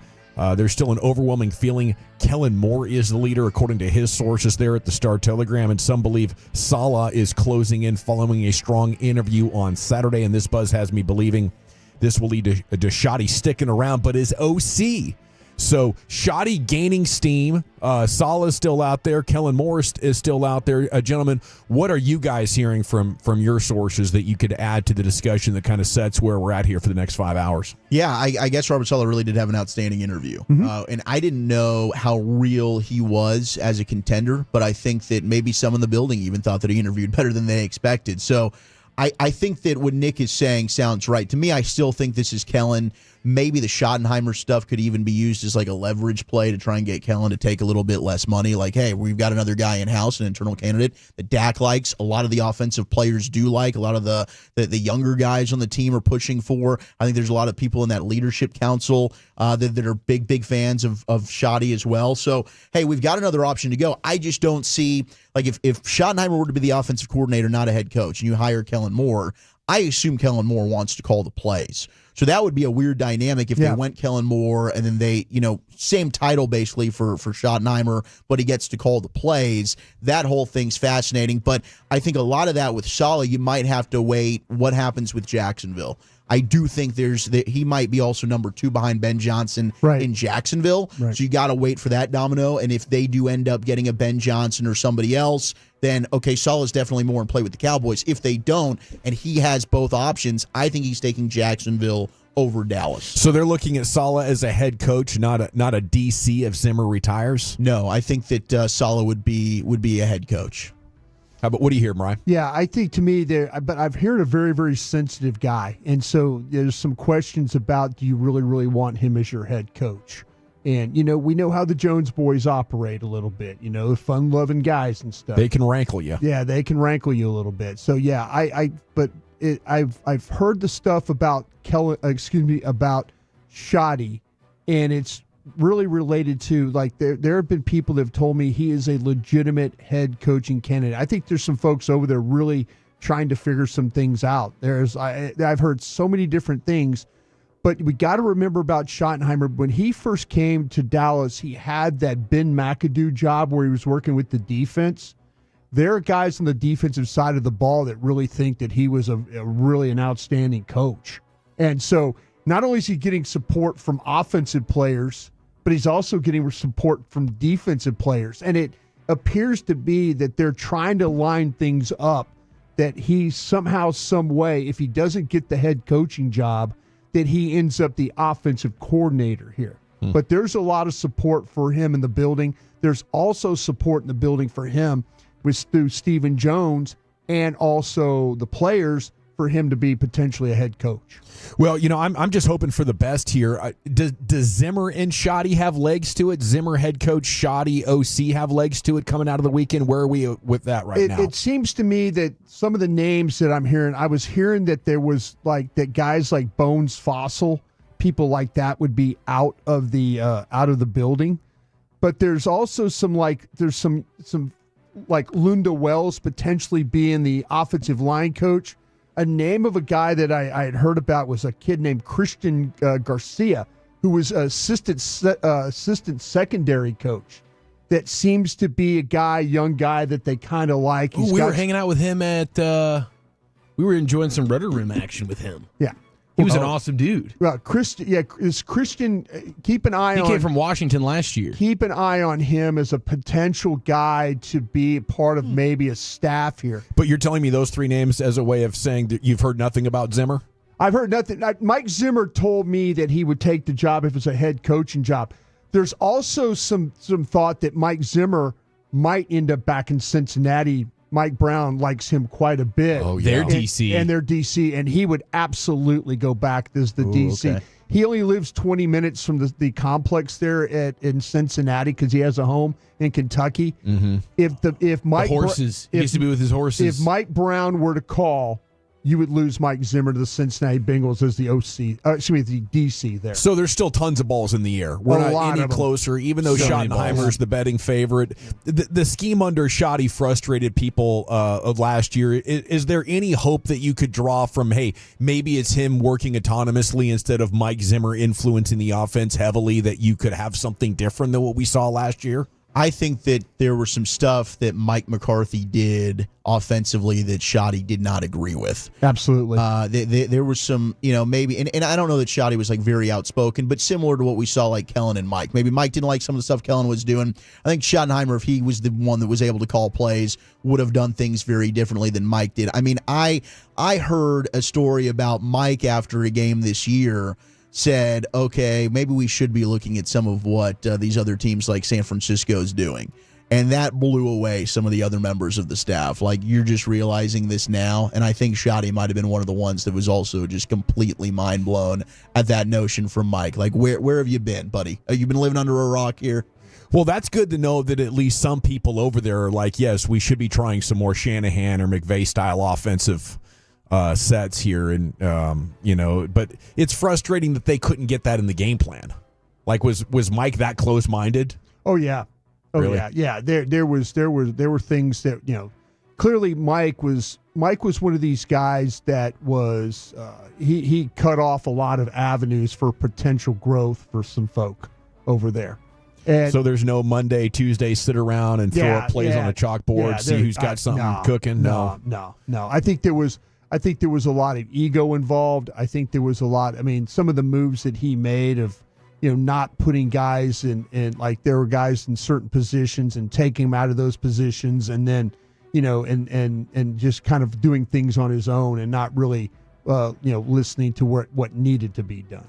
Well, I think the only path to success is to design an offense that puts Dak in a position to find easy, explosive plays. And I just feel like we've tried everything that you possibly could running this style of offense. Right. It's got to be a shift to something, more dynamic. He's not going to, run you into favorable looks in the secondary. He's just not going to do that, So I think if you're the Joneses, you got to be almost at your wit's end thinking we can't go back to this style of offense. It's got to be a drastic departure and more towards something that, can hopefully confuse the defense and provide easy targets in space. That's the only way through at this point of Dak's career. Yeah, and just finding, there's been a lot of these playoff teams this year they've had great rushing attacks. And it's not all because they're all paying $12.5 million for a running back. There's other reasons. And for the most part, you have guys on those sidelines that understand how to design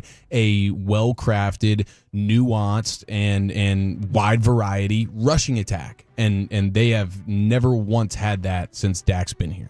So do we know how Dak feels about Schottenheimer, or how Dak would feel about the Lions offense? I think this is an absolute, the Schottenheimer aspect of it. I think that if you... potentially if somehow, I know he really liked Doug Nussmeier quite a bit and the opportunities he had to work with him. So, yeah, I think this would be, like I say, I think the players are lining up in a way to make sure that Brian Schottenheimer is on the radar, either as a head coach or potential OC for a new staff. The stuff, what we've heard about Kellen and Schotty, continuity, Dak knows the offense. He doesn't want to learn a new offense. That has me wonder a little bit about how much Dak really is open to offensive change here. And I don't know. If that's the thing, like, are you going to be getting a lot of the same? Like, we can talk about, it'd be fun to get tweaks, and maybe Schottenheimer, like, he's had the offensive coordinator label, but he hasn't been calling plays. And then the year of also scouting the defense and what he was doing, much like Ben McAdoo did here. Maybe he did learn some stuff, and that would change. We've seen coaches be, I mean, Cliff certainly has done a better job this go around than what he did with Arizona. But I wonder, like, we can be hopeful with Dak, and some of that argument for me has been, hey, let's bring in an offensive coach, and that's something Dak's never had. I wonder how open to that change Dak is. I don't have that answer. But when you keep hearing a Kellen Moore and a Brian Schottenheimer and Dak knows the offense and there's continuity and similarity and comfortability, to me that doesn't indicate it's a quarterback who's very open to offensive change. Well, Dak, much like the Joneses, loves his comfort, and that's what this is all about. Just make sure everybody's comfortable, and we'll go out there and maybe we'll make the playoffs, maybe we won't. We definitely won't make a conference championship game, so don't start getting crazy. But we'll all, sleep nicely on our sleep number bed. We'll wake up tomorrow and we'll go win 9 games. Yeah, I think you just nailed it spot on. It's all about status quo and comfortability, and Kellen Moore and Schotty represent both of those things, and probably for Dak as well. Are you with me that at least there's a chance with Schottenheimer that we see something different? Like, I would be, I don't know, on a scale of 1 to 10, maybe my excitement level about Schotty would be a 6. With Kellen Moore, it'd be a -1. Yeah. I don't even know that I could go as far as to say a 6 with Schotty. We've seen him call a lot of offenses, and we haven't really seen him have much sustained success throughout the course of his career, being the play caller for offenses, not doing much in the way of scoring and whatnot. So I would be, if I'm going to be optimistic, it's going to be extremely cautious. But there are examples where you can't get too, like, coaches are super stubborn, but the best obviously know how to adapt. You mentioned Kingsbury there, Wolchuk. That's a great example. Dan Quinn is another on the other side of the ball, where it's like, man, we thought this was a guy that did one thing, and he's adapted over the years, and it's worked out in his favor. So it can be done, and perhaps Schotty will be the guy to do it. Cowboys now hold the record for longest drought for the NFC title game after Washington gets in. You got a lot of things that should leave you burning. Like, to have Philly and Washington both in there is rich. To have it be your former head coach, I think is just amazing. So many people around this team, close to this team in the division, having that kind of success. Used to beat up on Buffalo. They're back in the mix. And it's amazing to have Kansas City there, the team that was the original Dallas Pro Football team. Everywhere Jerry turns, there are things that should emphasize and underscore the failure of this organization. But Hagee said it in the break, and I totally agree. I don't think it bothers him at all. So we'll hope for some sort of a catalyst. I mean, he's seen the Giants, make 3 Super Bowls over that time, win 2. The Eagles as well, I think, have made 3 Super Bowls over that time, won 1. So it's like, this should really bother you. When it's you at 1995 last appearance, and then the Bears in 2010, that's a big gap there. 15 years. I mean, you're not even close. This should really be a wake-up call. You got 10 former players or coaches over in Washington that are now in that conference championship game. Especially because in Washington, I mean, the biggest thing that changed in Washington, obviously the quarterback, but it all starts with an ownership change. And the kind of leadership and decision-making that has flowed from that franchise that the previous 30 years was just unforeseen. Okay, Mavs beat the Thunder Friday. Amazing, to get that win because they lost to the Hornets just last hour here on an MLK Day game, and it's that's the kind of game, just like New Orleans last week, where when you're this down and out, you need these kind of games. So I think Mavs fans are in a tough place right now, just hoping that Luke will be back after the All-Star break and they can finish hot and be in the playoff. Stars look good in a 4-1 win over Detroit yesterday, breaking a 2-game losing streak. They'll host the Hurricanes tomorrow, and then Las Vegas on Friday. Let's talk more about that divisional weekend. Chuck, what do you say? Let's do it. NFL True or Fart with these divisional round overreactions. That's next in the Nate.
Uber Eats has Lola V products? I gotta remember that. Well, you know, they say in order to remember something, you have to forget something else.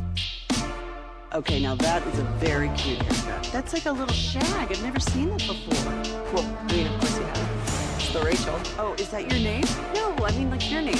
No, I'm Jen. Your name's Jen. Right, but I just mean like this is your haircut. But that's hair on your head. I'm not saying this is your hair. Okay.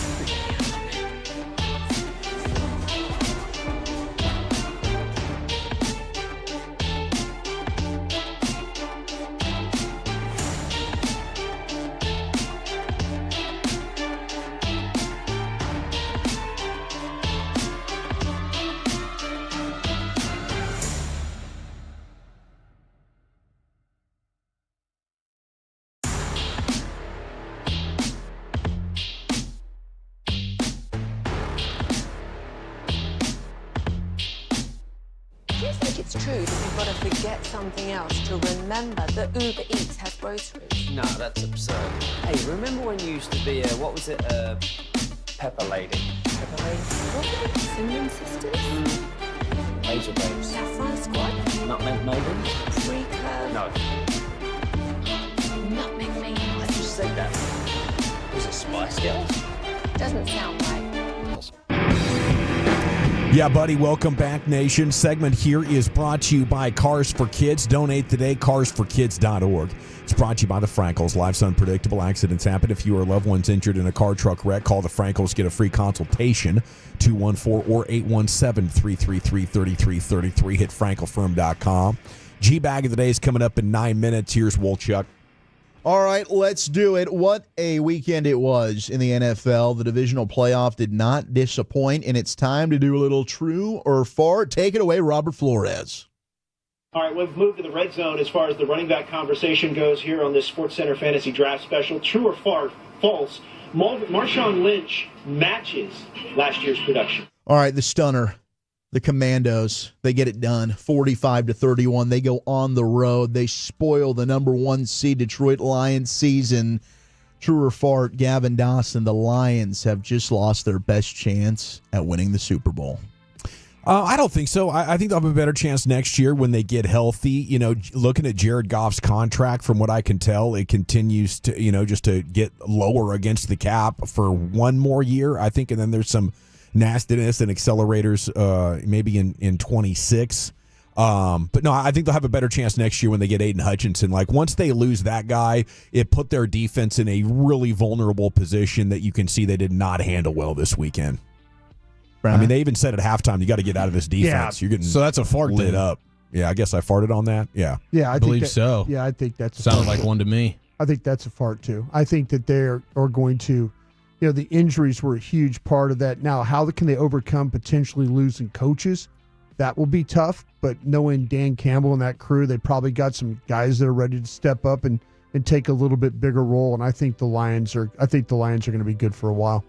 I will say true to this. I do think they've lost their best opportunity. I mean, keeping that offensive line healthy and dominant is not an easy thing to continue. Just a general continuing to go on deep runs and having your heart broken, and then the coaching staff factor, sustaining what has been really good to greatness over the last 2 seasons for them, I think it's only going to be more difficult. And you see what happens when you have a guy like Jared Goff, and there's a volatility factor where he can really be backbreaking for you. Of course, the injuries to their defense was monstrous, but I think losing Ben Johnson and Aaron Glenn, and then who knows who else is going to get taken from that staff by those guys. Sure.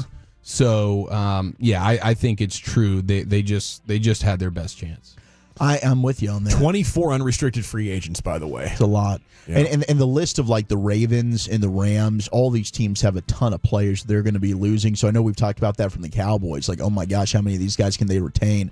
I mean, Baltimore, they're about to have to pay Ronnie Stanley a bunch of money. Like, both of these teams have a ton of free agents. But I'm going to say true, and a big reason is I think the NFC is going to be getting better. I mean, within their own division. with Green Bay. I don't know how healthy Jordan Love was throughout the whole season. Chicago, if they make a good head coaching hire, all of a sudden that's a team that could be on the rise. J.J. McCarthy, if he hits in Minnesota, we've seen the difference with what the quarterback can do. They just were able to win 14 games with Sam Darnold. I think Michael Penix is the real deal in Atlanta. That might be a team that gets better. Washington doesn't seem like they're going to be going anywhere with Jaden Daniels. And the coaching change we saw with Filthy last year. That does make a huge difference if you're not able to fill those coordinator roles with people that are anywhere near as good previously. So it's tough, man. The last 2 years, things have been laid out for Detroit nicely. They blew a 17-point lead, and San Francisco just had home field advantage, and they lose to the 6th seed. That's a heartbreaker. As you saw when Jimmy left, though, if you have something going, you have a machine, and their skill players are so amazing. Just get Gibbs the ball more, you know? So they're going to have to do work, but I think the passion of that city and how close they were will motivate that owner and front office to find the kind of space to build at least as good of an offensive line as they had. I think they lose maybe Dan Skipper and Kevin Zeitler are free agents. Zeitler's up there, he is. You could replace him pretty easy on the free agent market. All right, Mr. Brian Broaddus, true or fart? Jaden Daniels just became the best rookie quarterback ever with what he's already done in 2 playoff games. Wow, you're taking this thing way back, aren't you? Way back. Yeah, I'm trying to think, because Dan Marino got to the Super Bowl as a rookie quarterback in '84. I'm going to say fart on that. Unless he gets there? Yeah. And then maybe you put him ahead of Dan? Yeah, we'll see. But I know in 1984, Dan Marino had a hell of a year to get the Dolphins there. So I'm going to say that's a fart right now until he actually gets there.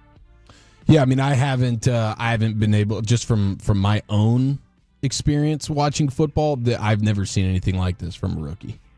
I mean, he is absolutely the reason why they are what they are. He's carrying a defense that is just okay, and he is. He comes up with clutch play after clutch play. He was so dialed in that game. Like Aaron Glenn just keeps sending the blitz, and he's like, okay, I'll pick you apart.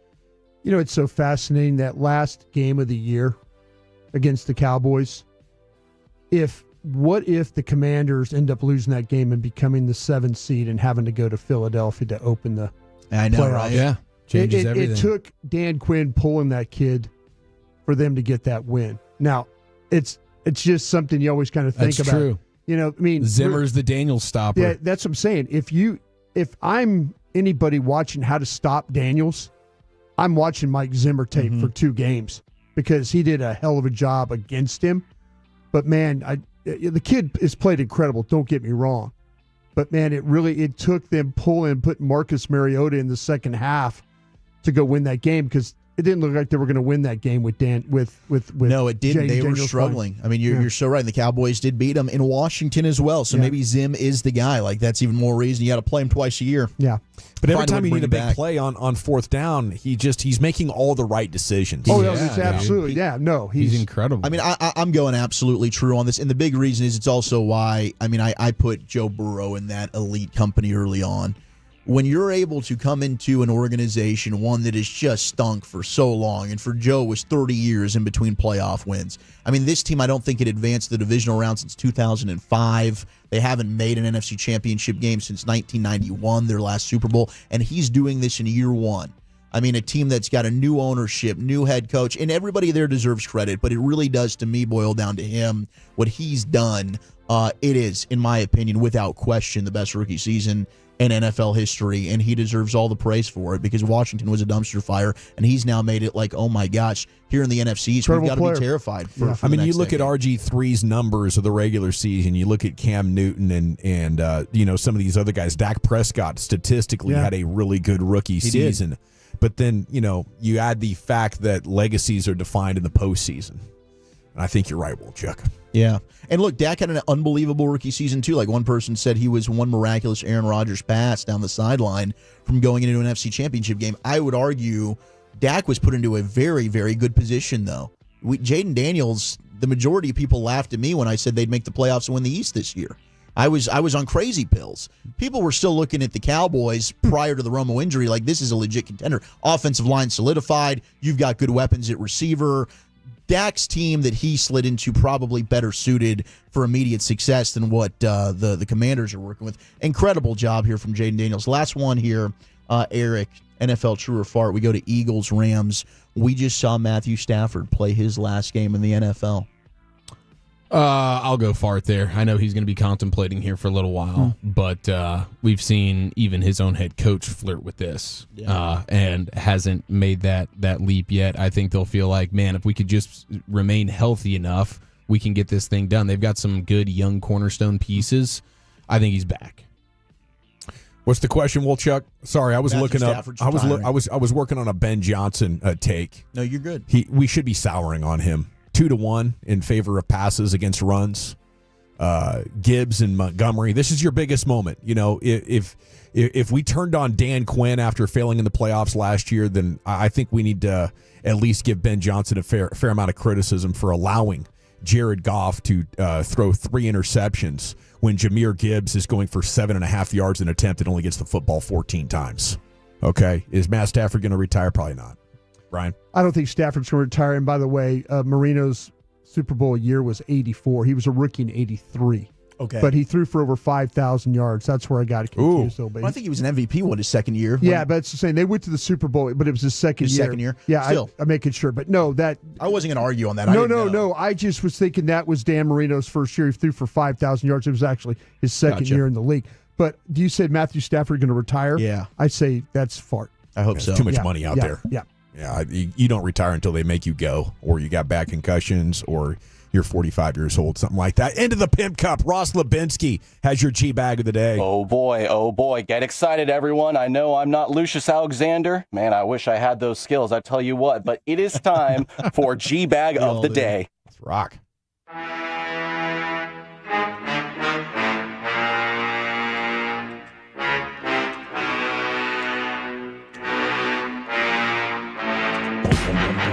All right, everyone, we're going to keep tradition going, and we will start off with our winner last time, which, of course, was Mr. AI Jerry Jones.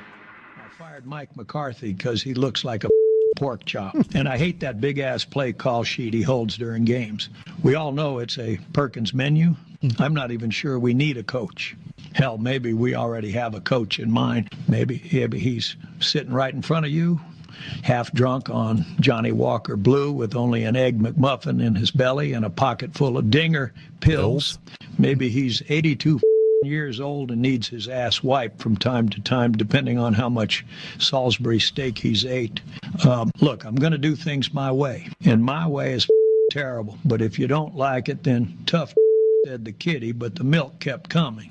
Listen, I'm never going to die, mother. I drink 8 ounces of hog's blood every day, and I'm a vampire feeding off mass disappointment. So learn how to accept meaningless primetime games forever. What I'm looking for in our next head coach is someone that values analytics, lets me take he and his wife to a Hojo's and sit in the cuck chair. Wow.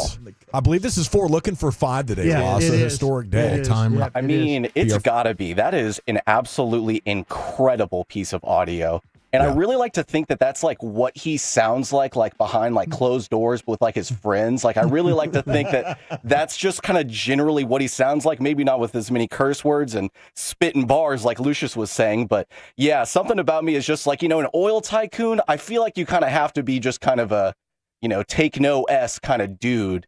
But man, what a great one that is. But let's go to our next one. This next one is really good. I really like this one. This is straight from Friday, and you know, y'all did what you drinking, what you thinking, and Mr. Big Jim, he came in pretty. Yeah, Big Jim will wrap it up here before we get to the G-Bag of the year in LA Live in just a moment. Big Jim, what you drinking, what you thinking, buddy? Well, fellas, I'm laid up in the bed sipping on whiskey, listening to you guys talk about Kellen Moore. I got an update from Dallas, the Cowboys app, that said he completed his interview, and I'm telling you, I couldn't be more pissed off. And I hadn't been this pissed off in a long time. Kellen, Brian always talks about him being a collector of plays. That boy's got a playbook as thick as my ex-wife's church director, and every time he gets to like a third down, he's got a freaking, it's more complicated than a freaking cat in a yarn factory. And he's always getting cute with these triple reverses and whatnot. It always takes longer to develop than a freaking tomato garden in the springtime.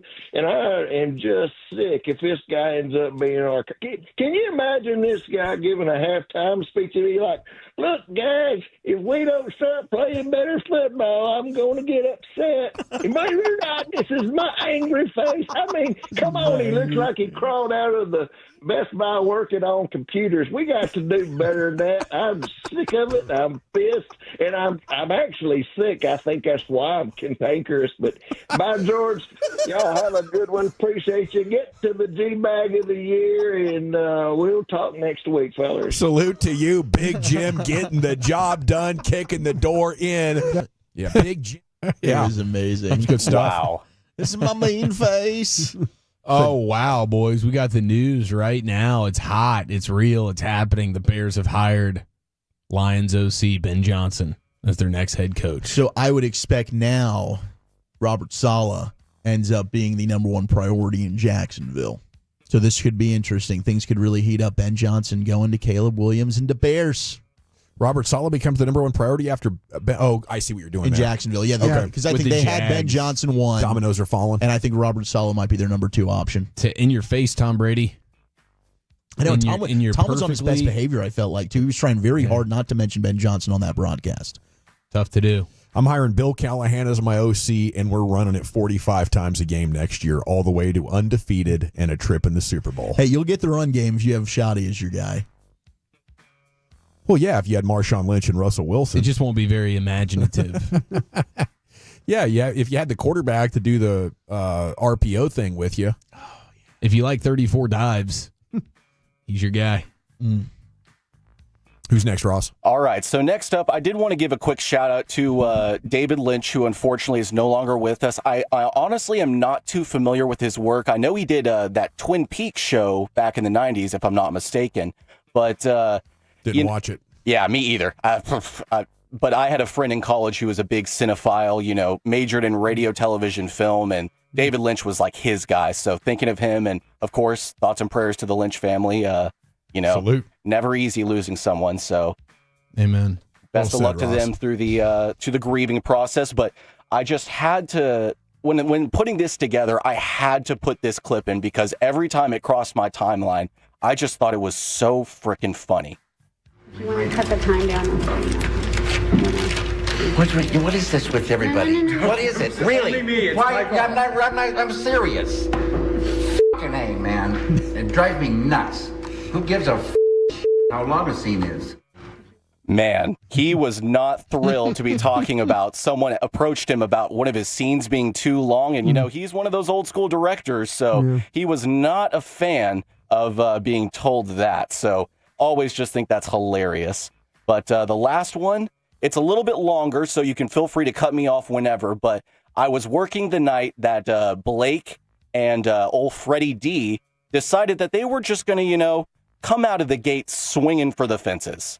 Dude, Texans ain't beating the Chiefs on Saturday. Okay, they might jump out to like a 10-7 lead in the first quarter. Chiefs are a little rusty. Last I checked, one team has the GOAT, the other team doesn't. So put that in your pipe and smoke it. I think the Chiefs are going to win as well. Like I said, I think it's going to be like a 31-23 type ball game. Something like 31-23? Oh, I can get with that. 31-23. And it'll be like a cheap touchdown that the Texans score at the end. Yeah. Something like that. You ain't stopping this offense once it gets going. Okay. I'm telling you. They've just been electric. 30 points every game. I don't know if you saw week 16 and 17 when Hollywood Brown came back. So Totally different offense. That's all you care about. Totally different offense. Week 16, week 17. Just throw all the other weeks out. Just whatever. No, because they won those games Throw all too. the other weeks out. No, I didn't say they didn't win them. You said electric offense. You didn't last say two games. Last two games. Okay, we'll start doing last that. Two We're gonna games. start doing last that. Two games. I mean, I know what I saw. Last two games, electric offense. Now the other 15. Let's they were banged up. They are the only team in the NFL that's banged up. I'm glad you brought that up.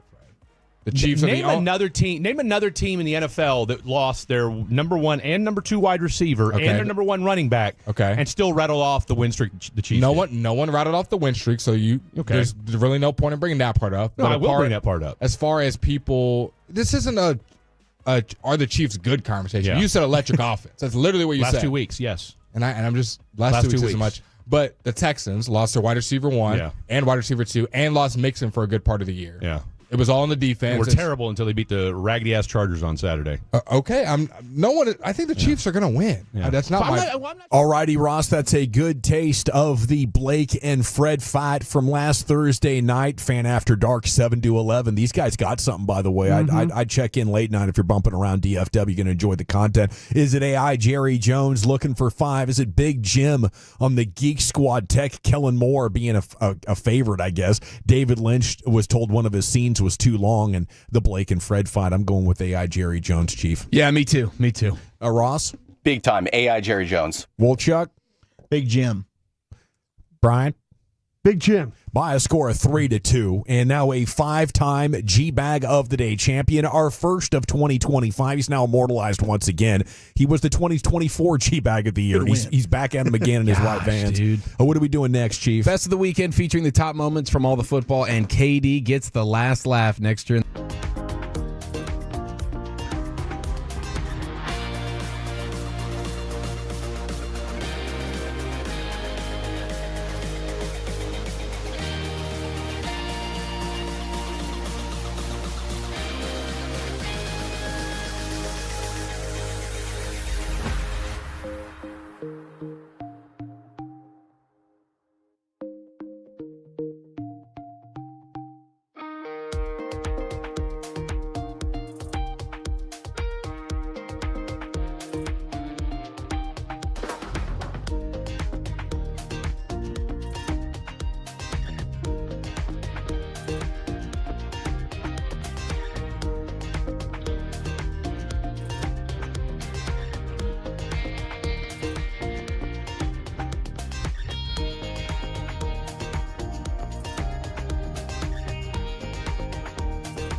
February 3rd through the 7th for our Radio Row coverage in New Orleans. Brought to you by Stella Artois, the Low T Center, Best Buy Windows and Siding, and your favorite entertainment companions, 105.3 The Fan. Back to the G-Bag Nation here on 105.3 The Fan. The upcoming segment is brought to you by Classic Chevrolet in Grapevine. They're the #1 Chevy dealer in the world with more Silverados than anyone else. This is Texas. This is Classic Chevrolet. Together, let's drive, relax, and enjoy the difference based on new Chevy registrations 2023. Yes, sir. Thank you, Ross. In for Lucius. It's the G-Bag Nation and The Fan. Here's Eric Giafalo. Wow, what a moment in time. I believe Wolchuk just sent the congratulatory phone call to resident Bears fan Will Chambers on the hiring of Ben Johnson.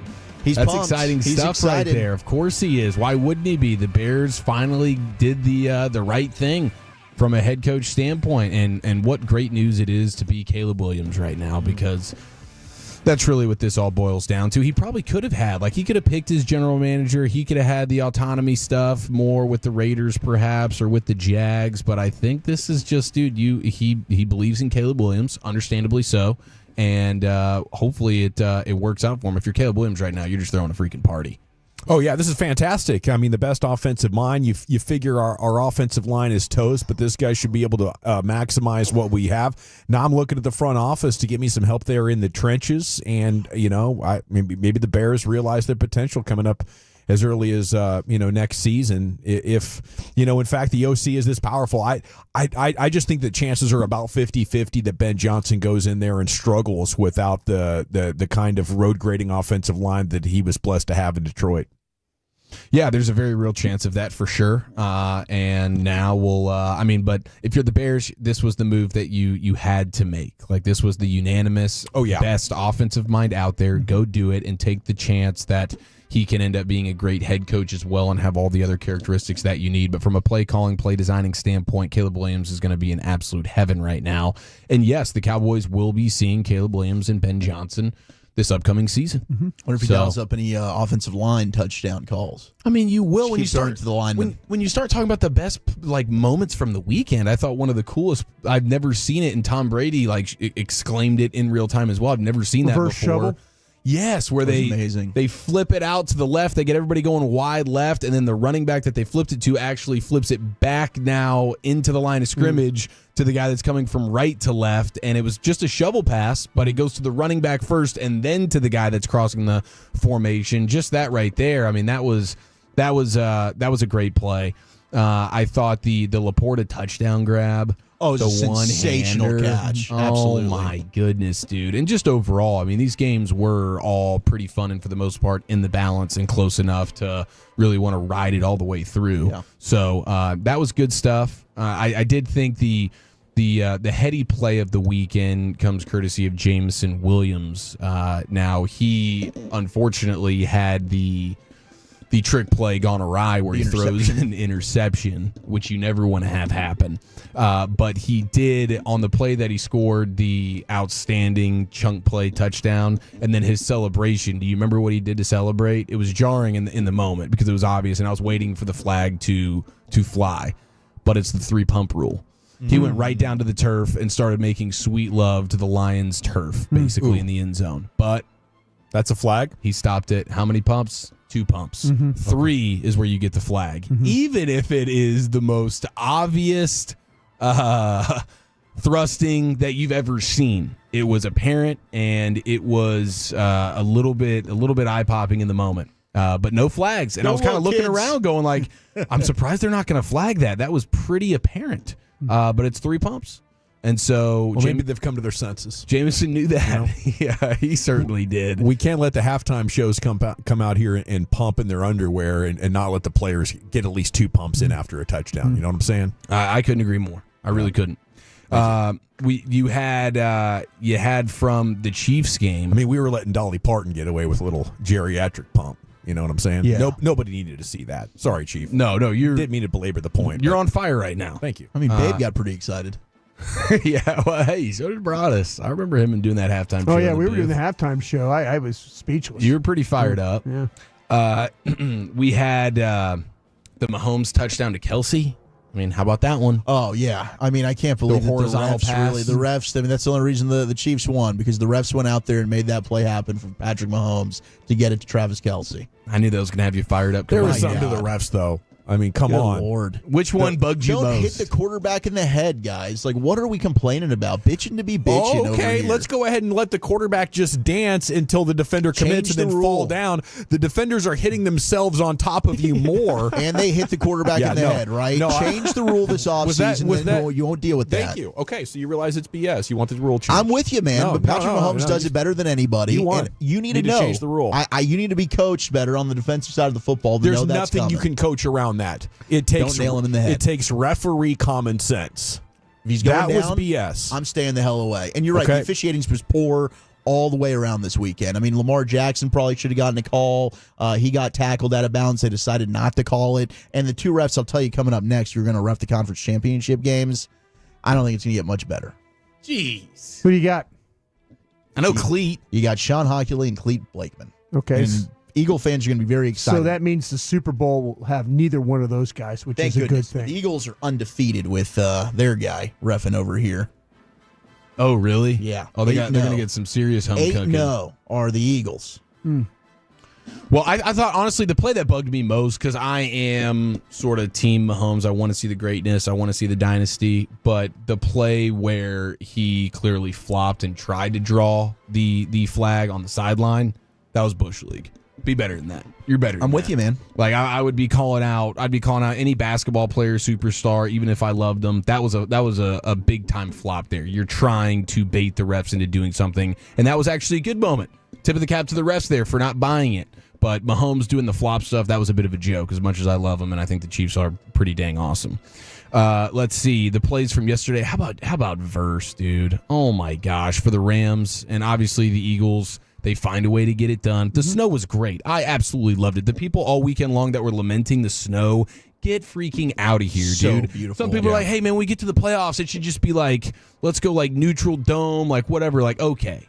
This is football. This is what football. It's all about. This is meant to be perfect. played in the elements, Yeah. dude. Added a little layer of difficulty, I think, with catching a couple of footballs, but it didn't stop any of the great, cuttings that we needed. Yeah. I mean, there was a moment here or there where you'd see a route get run, and you'd be like, okay, you could tell he was laboring around that corner a little bit. But I mean, the pass rush was still outstanding. Jared Verse is still getting it done at a high level. You had Jalen Carter for the Eagles just being a monster in the middle. Oh, he's especially as that game went on, and he's like an Iron Man. He played like every single snap of that football I think game. 66 of 70 snaps. He was the best player in that draft class and somehow slid to the Eagles. They also somehow got Nolan Smith at 30 in that draft. And that dude's really starting to come along. But I thought the snow and the elements made it to be fantastic. Jalen Hurts continues to not have to really do anything. Now his opening touchdown was big. The opening touchdown of the game before things started to get real snowy. That was nice. And the element of these running quarterbacks, man, I mean, it's absolutely huge. Saquon doing his thing. I'm sure everybody was feeling good about that. But and Walchuk with the Bills pick. I know you were just on fire with that. Was he did anybody else pick the Bills? Not on our show. You were the only one. You lone wolfed it with the Bills. Tell you what, I'm going to lone wolf it this weekend too. This is the Bills' time, boys. Wow. We're going to beat the Chiefs. Wow. Did I just hear that? I was properly? not expecting you're that. doing there. Picked him to go I do. undefeated wire to wire. And then losing the conference championship game to Cincinnati. I thought it was would be all Burrow. part of the plan. But this It's all time, part of the it's plan. Josh Allen. He's going to get the Steve Young monkey off the back. We're seeing Bills Mafia in New Orleans. I'm trying to will it into existence. Wow, dude. I do have a big tip of the cap to Buffalo and some of their concession items a little bit later on because my goodness gracious, dude, they actually brought some serious heat this weekend. Did you guys see the orange seats? Do you see the seats that were heated? I did. I made you a guys point notice to that? yeah. When they showed the game, when they showed the stadium shots, all the orange, those are heaters for those people. Not in the only club did I seats. see them, I paused and I Nice. said, Maya, look at this. Yeah. Brian told us about these seats. They're heated. Yeah. I love the breakdown cool, that man. one of the networks did where they were going around to all the fans, like, how do you survive going to games here or there? And they all had their own approach. And then they went to the players, and a lot of wetsuit players.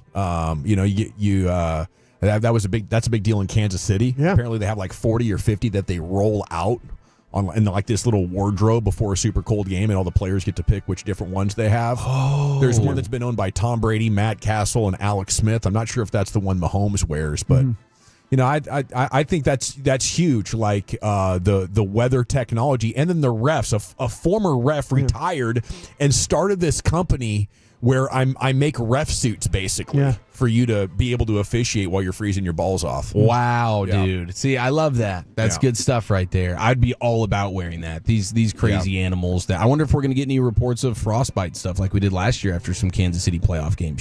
Yeah. So there's plenty of shirtless. I mean, a ridiculous amount of nipples were apparent at Arrowhead on Sunday, Saturday. Now, I did want to shout out Steve 10 beer Blunt. minimum for that.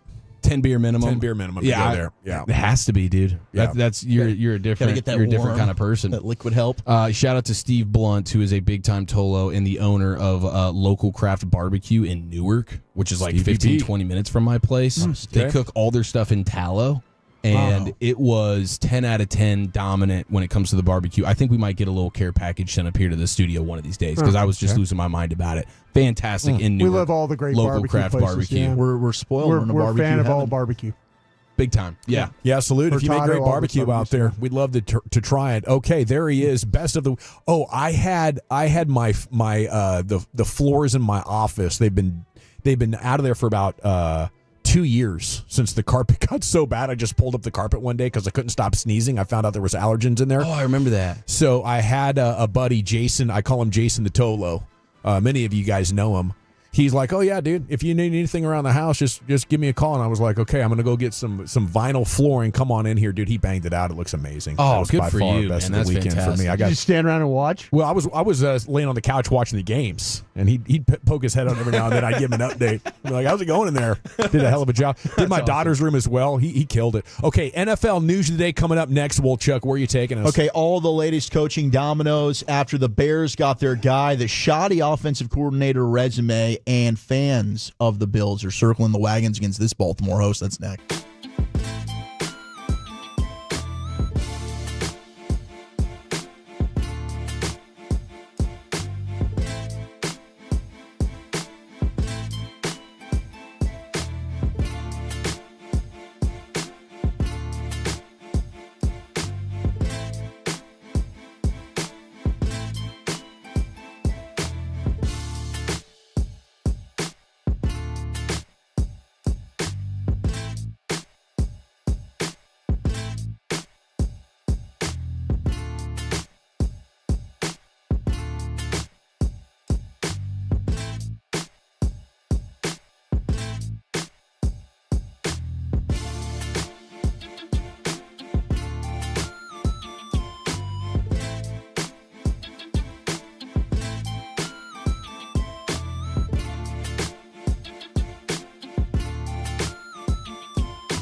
Uber Eats has Lola V products? I gotta remember that. Well, you know, they say in order to remember something, you have to forget something else. Okay, now that is a very cute haircut. That's like a little shag. I've never seen it before. Well, I mean, of course you have. It's the Rachel. Oh, is that your name? No, I mean, like, your name. No, I'm Jen.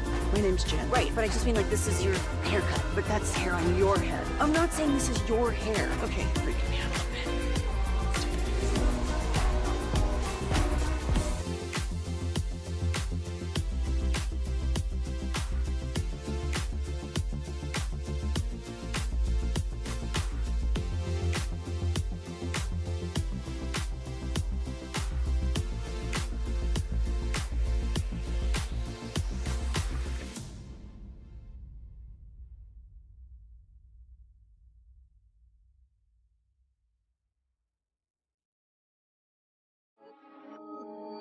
Do you think it's true that you've got to forget something else to remember that Uber Eats has groceries? No, that's absurd. Hey, remember when you used to be a, what was it, You're rolling with the G-Bag Nation. Right here on 105.3 The Fan. Welcome to the nation. It's hour number 2 of the G-Bag Nation on 105.3 The Fan. Hope you're having a fantastic day. Thanks for making us part of it. We're reacting to the divisional weekend. We're going to be getting you ready for the National Championship Game a little bit later on as that thing will kick off shortly before 7 o'clock. We're excited about that. But it's time now for Wolchuk's NFL news of the day, and here he is, the Wooly Bully. All right, the big news is Ben Johnson is your new head coach in Chicago of the Bears as they're finalizing the deal to hire him. Former Lions offensive coordinator. So the Lions are going to be looking to fill that vacancy. Dan Campbell was talking, hey, he's well aware that I'm probably going to lose both of my coordinators. So Ben Johnson, the first one gone. Does appear Aaron Glenn's going to get his second interview with the New York Jets. And I do believe he is the favorite to get that job in New York. So I know a lot of us here in Dallas, we've been hopeful maybe Aaron Glenn could get the gig with the Cowboys. He's no longer in the playoffs. The Cowboys could really request and try and interview him at any point, but I think the Jets might be in the driver's seat there. Saints also a team to monitor that are trying to get Aaron Glenn's services. Speaking of the Saints, though, Ben Johnson already putting together his staff with Chicago, and he's bringing former Saints head coach Dennis Allen with him to be the defensive coordinator. So Dennis Allen is going, after getting fired midseason, will join, having head coaching experience, Ben Johnson in Chicago. So you've got him running the offense, I'd assume Ben, and then Dennis Allen, who is a very, very good DC, just has not made a good head coach over the course of his career in the National Football League. So that staff's coming together nicely. Yeah. I mean, having a guy that's been a head coach before, you understand why you want to have somebody like that on your staff when you're a first-timer dude. But Dennis Allen, yes, as a defensive coordinator, he's been solid. He flustered Brady a handful of times throughout the years with the Saints there. So, and I don't know if you mentioned McCarthy, but you kind of wonder what happens. Yeah. Because it was that was one of the main ones. Now it's really just the Saints. If McCarthy's going to get a gig, he's going to need to get this Saints gig. And I don't know what happens with Vegas. I know the reports were, Brady had hours of Zoom conversations with Ben Johnson, really tried to sell him on the job there in Vegas with the Raiders, but this was the job that Ben wanted. I mean, we had heard over the offseason that, oh my gosh, Bear fans, how sick do you feel? That was the job that he was coveting as his number one priority, and then they end up saying, we're not going to fire Matt Eberflus. They do midseason, but they still end up getting their guy, and Ben Johnson gets the gig that he wanted. So congratulations to everybody there in Chicago. Jets are having that second in-person interview with Aaron Glenn today. They're also interviewing another general manager candidate as well, former Lions exec and current Commanders assistant general manager Lance Newmark is going to get the interview there. So that opened up some continuity. Aaron Glenn probably knows him from his time there in Detroit, and obviously he's done a fantastic job in Washington as that team's in the NFC Championship game, which makes everybody here in Dallas feel sick. But maybe you get a Lance Newmark and Aaron Glenn potential head coach GM pairing for the Jets. That seems like that's lining up and could possibly happen in New York. This was good for the NFL and for ESPN. How about Saturday's game between the Chiefs and Texans? Most watched ESPN game ever. 32.7 million viewers. So they cashed in on that Saturday afternoon slot, did ESPN, with that game between Mahomes and CJ Stroud. And it was good. I mean, it was a bad beat for a lot of people when they go with the safety going from 11. I was with one of my friends watching it, and he had the 9.5. I was lucky enough to get the 8.5. But he gets the 9.5. They go for the safety there, and the lead goes to 9 points, and he was kicking himself. Like, that was an absolute terrible beat. Yeah, that was awful. But you also had, I think C.J. Stroud is a big-time star that brings some eyeballs. And then you have the Taylor Swift, Caitlin Clark effect. My gosh, how about those two just hanging out in the suite together? And Taylor's got it down now where, like, she's like the head coach calling plays. She's just going to cover her mouth so nobody can read the lips. She knows, like, at any moment the camera could pan onto me. So now she's being very, very cautious about, I don't really want people to know what I'm saying or think they know what I'm saying, so I'm just going to cover up. You love to see that in a player, like, acting like they've been here before, understanding that there's a time and place for everything, and they know what it means. Literally, everybody in the Chiefs organization rises to the next level come postseason time. And she's no different. No different. Okay, so the Cowboys are supposed to interview That's a culture. It is a culture. Leslie Frazier today for their head coaching job. Now, the big rumor was, okay, Brian Schottenheimer is all of a sudden the betting favorite, according to Mike Florio on Pro Football Talks. Other people went and took this. Now, we've done an excellent job. We got so many good people here that cover the Cowboys, and our buddy Nick Harris has an awesome article out on the Fort Worth Star-Telegram. He doesn't feel like this has been Brian Schottenheimer to be the head coach, maybe more so as a play caller. Could he be the offensive coordinator for a guy like Robert Saleh? Or even if they were to hire Kellen Moore, I don't know how that works if Kellen wants the play calling. Maybe this is a leverage play. Like, hey, Kellen, we got another option that Dak and offensive players like. If you don't want to come here, we've got somebody else that will. But here's Schotty in 14 seasons as an offensive coordinator in the league. He's ranked top 10 in yards per game twice. He's ranked in the top 10 in scoring offense 5 of those 14 seasons, but only once did he rank in the top 5. Simply put, Brian Schottenheimer overall has not been a tremendous offensive coordinator in the National Football League. Now, the hope is you have a couple of years off of play calling, and maybe that does give you some more juice. You're looking, you're stealing, you're seeing what other people are doing. Well, he told us he doesn't steal. Did tell us that, but maybe he was lying to us, Brian. No, I'm trying to convince myself he was lying about not stealing. But he really steals. He's really a stealer. That's why Steelers aren't going to be honest about it. Great Steelers lie about the fact that they don't steal. I'm a kleptomaniac. Did you know? No, you didn't. Didn't have a clue because I'm a tremendous liar. Tremendous. But my pockets are always empty around you. Yep, they are. I'm taking it. I do think, though, like, just looking statistically at what he's done as an OC is tough. It was Mark Sanchez and a Jets first, a defense first Jets team from 2006 to 2011. It was the Seahawks. From 2018 to 2020, as the Seahawks' best days were behind them. Marshawn Lynch was on his last legs. Those were even different running backs like Penny and a couple of others. And then Rams, like right at the end of the Jeff Fisher debacle, 2012 to 2014, where they were going nowhere fast. Now, you could say he's partially to blame for some of those offenses, yes, but I just don't think they had the personnel. I love the idea of him having this incredible playbook filled with all these nuanced, forward-thinking, like next-gen kind of dominant plays, and McCarthy just walks by it every day and never even opens it up over the course of the last 3 years. I'm good here. Great ideas, but just collecting those dust will never work. Those will never work, Ben. Let's open that book up.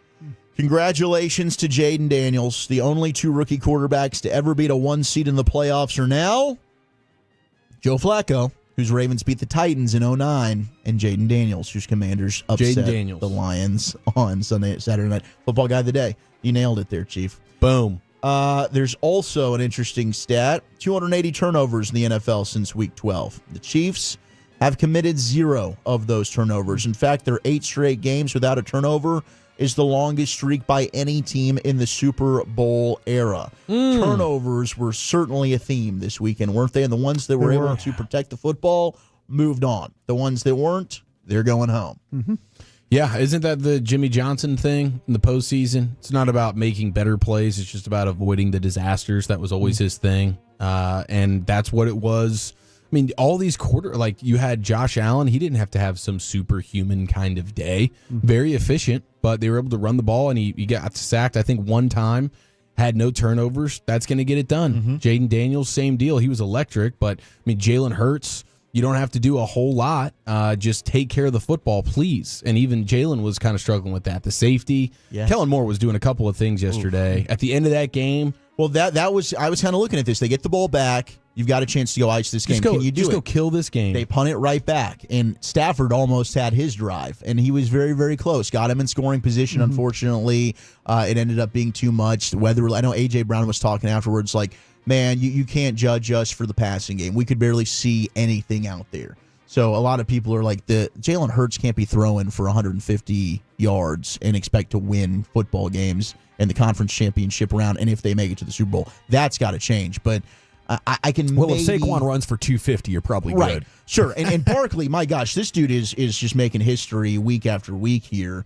You look at the longest playoff runs that he's had. He had that 62-yard touchdown run yesterday on 3rd and 4 from Philly's 38-yard line. He takes it 62 yards, and that was incredible. He now has 5 rushing touchdowns of 60-plus yards this season, including the playoffs, most by any player in a single season in NFL history. And, oh, by the way, I mean, if they didn't sit him the last week of the season, he had a chance, Eric, to break Eric Dickerson's all-time rushing record. Could have been huge, man. I'm still feeling for the guy on that one. Boom, Brian, I got it in. At 3:10, I got it in, Brian. I knew you were going to do it, and that's just brilliant work. I'm here for you. Not giving a guy an opportunity to do something historical is pretty embarrassing. I did hear him earlier acknowledge running game and how effective it is, but he was like telling me you can do it with bums. Yeah, he did say that. He did say it. Well, I was just saying you don't have to pay $12.5 These playoff million. games are important. Yeah, but you could do it with bums if you have to. You can. That's a paraphrasing, I will say. Let's just appreciate the fact that was not a direct quote. All right. Barkley, 5th player since at least 1950 with 2 200-yard rushing games. I think he used the word bums. Against the same team in a season. Well, I tell you what, that approach does give me a little bit of confidence that if Kellen Moore comes here and you can build the best offensive line in football and have the best running back the NFL has seen in a decade, maybe you could run all the way to the NFC title game because Dak ain't carrying you there. Don't forget a top 5 D. There you go. Yes. Man, and that D came up big, didn't it? Time and time again. Man. All right, here was the Eagles quarterback Jalen Hurts after the game. Now, some people are alluding that he might have been a little bit excited and on some Percocet in this post-game interview. Wow, that's quite the allegation. Are you thinking that Jalen Hurts might be impaired in any way during this post-game interview? Well, I don't know if it'll snow next week. But rain, sleet, or snow, Eagles train to go. We'll be ready to go. Do you love playing in the snow? I love playing football. How about that? I used to put it on when we played a video game as a kid. I put the snow on the 100 and all that. But that was as a kid. So Perk Hurts, Perk Jalen, these are all being thrown around. Now, this isn't the first time, like if a quarterback maybe did take some pain relievers during the game. I did see Aaron Rodgers on Joe Rogan's podcast talked about how he used to do that at halftime. Brett Favre used to do that all the time. He absolutely did. And I'm sure many other quarterbacks have had to do this as well. But I guess that interview went viral, and Eagle fans are alleging that the aura of Jalen Perks is just getting greater and greater. He did seem extremely excited. He dropped like some type of Dr. Seuss phrase in the midst of that. He almost threw in an F-bomb there. And it was interesting. I didn't have that thought as I was watching him go through that. I'm like, man, something is different about Jalen Hurts right now. He's always so stoic and just like barely opens his mouth when he talks and just doesn't want to be there. And he was smiling from ear to ear. Yeah, he was jolly in that interview. He was very jolly. Maybe it's because of that running back he's got there, Broadus. Probably is, man. He can just hand the ball off to Barkley. I don't know why you can go you can put win a these smile on games with anybody's bums. face. I'm telling you, you can just bum running backs can win these games. Just if you want bum to. it, man. Yeah. Just bum it. Why would you go opiates when the T train's available though? Just do the Toradol. Just totally numb everything. Maybe like in game, it's just easier. Or afraid of needles. There's a guy that's done that before. He knows it. Big Some loss. guys develop an understanding that they actually play better on the Perkies. Calms it down. Commanders fires you up. It does. Okay, so yeah. we just talked about it's like prescription heroin, and obviously that word is there because it makes you feel like a hero. I definitely thought he was on perks when he took that sweet safety sack there in the late in the. I thought, half. hell yes, this is awesome. Now the Rams are about to go on a run. Unfortunately, they gave the ball right back, and the momentum turns in that moment. We're just, all right, Philly's going to win this game. Now the Commanders are going to have to beat the Eagles in the NFC Championship game without Sam Cosmi, former Texas Longhorn. Tore his ACL. He's out for the rest of the playoffs, and he's really been fantastic since he kicked inside the That guard one was from tackle. brutal, dude. Terrible injury. I was surprised his leg was still attached when he got up. That's a needle mover in It terms of was who. That's a win-loss kind of play, I think, right there. It could the be. fact that him being out. Yes, and now you got Jalen Carter, who is just emerging as one of the best interior defensive linemen in football. That's tough. That's going to be tough. Can Jaden Daniels do it again? Maybe. I'm hoping he can. Sean Hockley is going to ref Eagles Commanders. Eagles are undefeated with Hockley reffing them with Nick Sirianni as the head coach. They're 6-0. They're 6-0. And he did officiate the Washington-New Orleans game earlier this season, which almost cost Washington a victory in that game when they were taking on the Saints. So I guess this would be plus to the Eagles. Clete Blakeman's going to get the AFC Championship Game assignment so people can complain that everybody's loving the Chiefs and, and the NFL is just going to give them all the calls. I kind of feel like these are the two most official. What am I trying to say here? They call the most fouls. Oh, okay. These So, two yeah, dudes. I mean, Flag happy cruise. Sean Hockley was that Raiders pass happy I was about to Thanksgiving call game. them I'll never forget over-officious that. jerks is what I was about to call them. Oh, that's a good one. Yeah. Colts are expected to hire Bengals DC Lou Anarumo as their new defensive coordinator. So he gets fired by the Bengals, ends up finding a new gig there with the Colts. Now, here was a very upset Lamar Jackson, but he was not really pointing the finger at anybody else, right? Both him and Harbaugh came out. They defended Mark Andrews, but this was Lamar's post-game comments talking about turnovers. I had 2 costly turnovers, me not holding the safety, me just knowing the coverage, me knowing it was man, through a BS interception. It was 7-7 at the time. I believe they scored after that. Battle back, fumble, snap, trying to make something happen. Couldn't throw. It was like a RPO play, so I couldn't really throw the ball to likely, the offensive line was down the field. So I was trying to make something happen. Tried to squeeze the ball, it slipped out my hand. Von Miller picked it up, got some yards. I think that led to points for them. So it's a team effort out there. He been busting his behind, he making plays happen out there on that field for us. Came up short. And like I've been saying all season, every time we're in situations like this, turnovers play a factor. Penalties play a factor. Tonight, it's the turnovers. You can't have that, And that's why we lost the game. Because as you can see, we're moving the ball wonderfully. It's hold on to the ball. I'm sorry for my language. Annoying. Yeah, man. I mean, we talked about the fumbles, and when you talk about the splitting hairs of the MVP, Josh Allen and Lamar Jackson, Lamar has not thrown the interceptions this year, but he has fumbled the heck out of the football.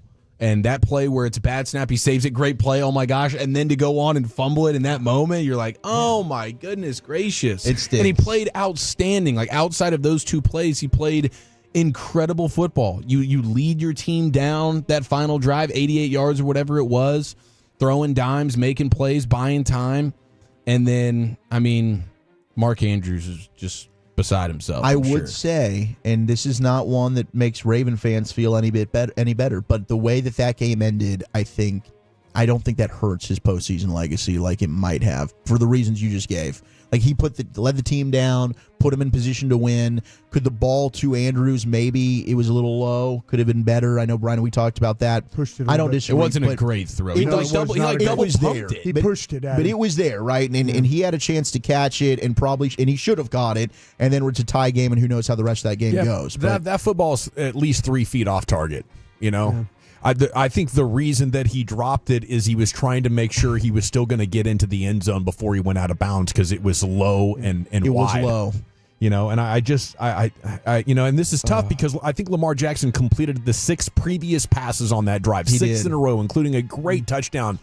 But when you're letting your team down in big moments like that, I don't know how much it matters that you run or compile all these stats. I mean, the truth is being told about you when the pressure is at the highest, and the truth is mechanics and accuracy in the passing game are a big problem for Lamar Jackson when he gets in the postseason.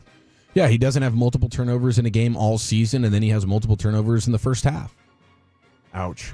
It's tough. Real man. quick, Clete Blakeman, he's called the most penalties this year at 252, and Sean Hockley's the 5th most at 221. But Derrick Henry carries the ball 16 times for 84 yards, 5.2 an attempt. Yeah, I mean, Todd Monken, and he's another one of these hot candidates right now. 2 years in a row, Raven fans are like, why didn't we run the ball more? That's exactly what you brought Derrick Henry in to do. A game like that, you give him the ball.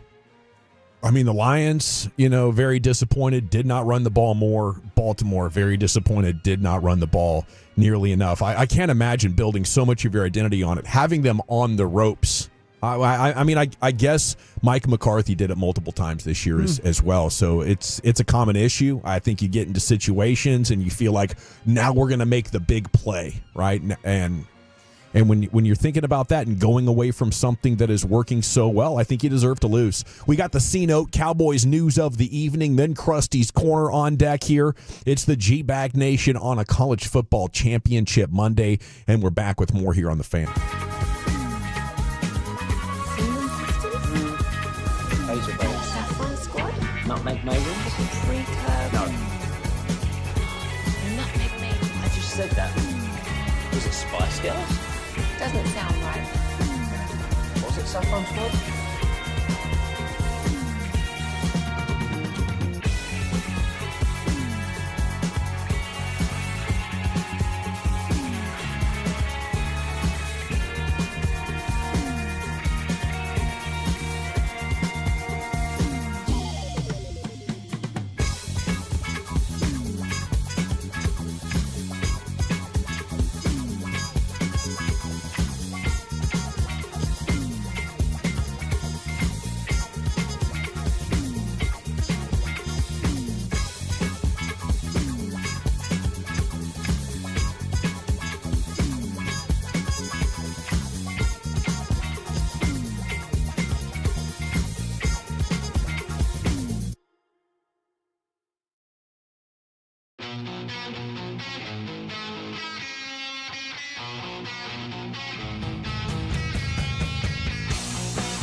Here we go, nation. Time for the C-Note.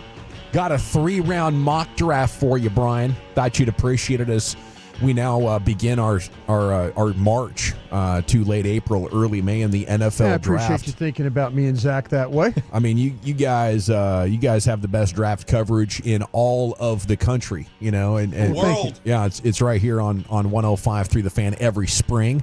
And we'll get a 3-rounder in here, see what the guys think of, what this draft haul would be like for the Cowboys. Would they give it a thumbs up or a thumbs down? That's probably coming to you in about 5 minutes. Okay. Segment's brought to you by Cars for Kids. Donate today, carsforkids.org. It's brought to you by the Frankels. Life is unpredictable. Accidents happen. If you or a loved one's injured in a car or truck wreck, call the Frankels. Get a free consultation, 214 or 817-333-3333. Go to frankelfirm.com.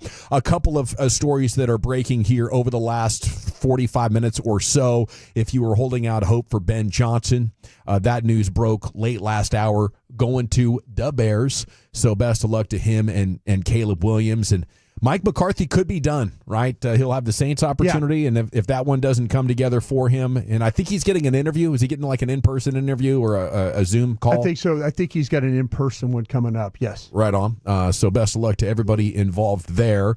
Back to New Orleans, where he was once a quarterback's coach. Yes, sir. Could make a lot of sense. John Fossil, OC, takes the job special teams coordinator, takes the job at the Titans. Mm-hmm. So he's not back for sure.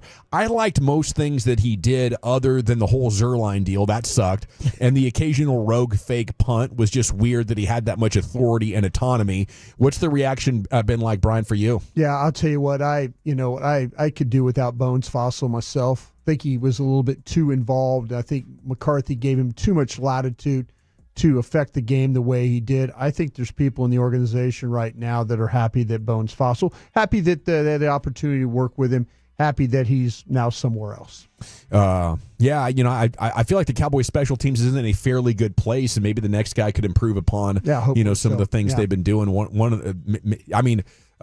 Soccer guys coming off the best season ever by a kicker, according to Pro Football Focus, because of the percentage that he hit, Brandon Aubrey, and the distance of some of those. His kicking score is the greatest in history. Jimmy Johnson here, cut 14 in the Cowboys coaching search. Take it away, Jim. This decision is tied directly to the quarterback, Dak Prescott. He signed a $240 million contract, got a no-trade clause. He's had tremendous success in this system, so it doesn't make sense to bring in a new offensive system. The two key figures here, Brian Schottenheimer, the offensive coordinator for Dallas, and like I said, Dak's done a great job in that system. The other key figure is Kellen Moore, offensive coordinator for Philadelphia. He is very close to Dak. He was a coordinator prior to Schottenheimer. Now, Jerry, he could surprise us with a decision, but I think those two key guys are the ones you start with.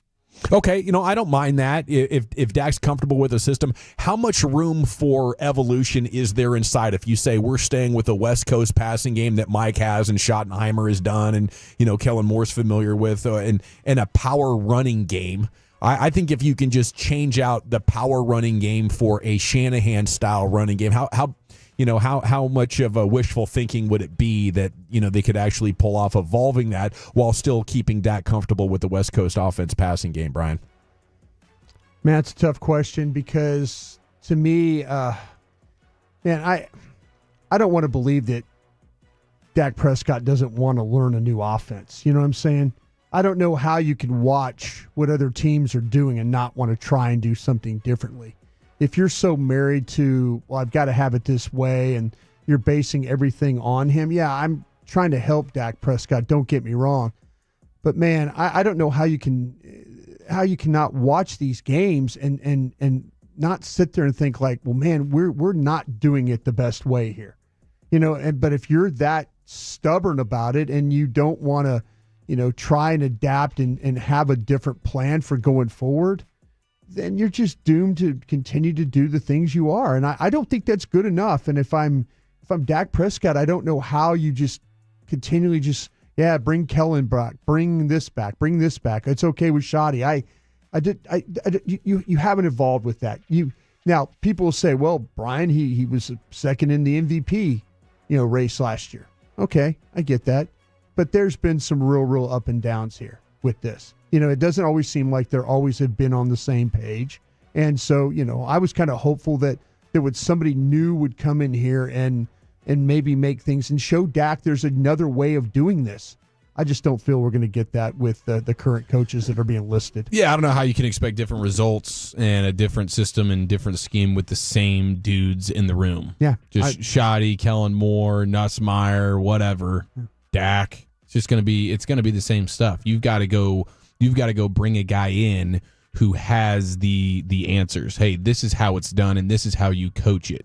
If you've never done this before, it's a tough thing to just snap your fingers and say, okay, I'm going to start coaching this thing now, a scheme that I've never in my life done because I'm Brian Schottenheimer and my dad was Marty, and this is how we did it 30 years ago, and this is how McCarthy did it, and this is how we do it.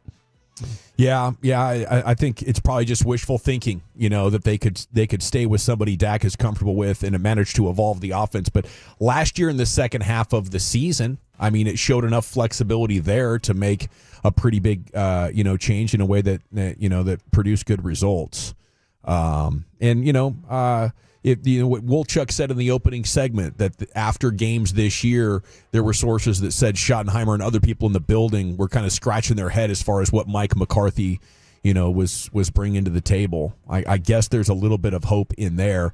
I'll just reset it. I don't think you're winning a Super Bowl doing basically what you've asked Dak to do or what Dak is comfortable in doing. You need to find a way to make more explosive plays without risking the football. And I think that's what, the McVays and Shanahans and their disciples specialize in.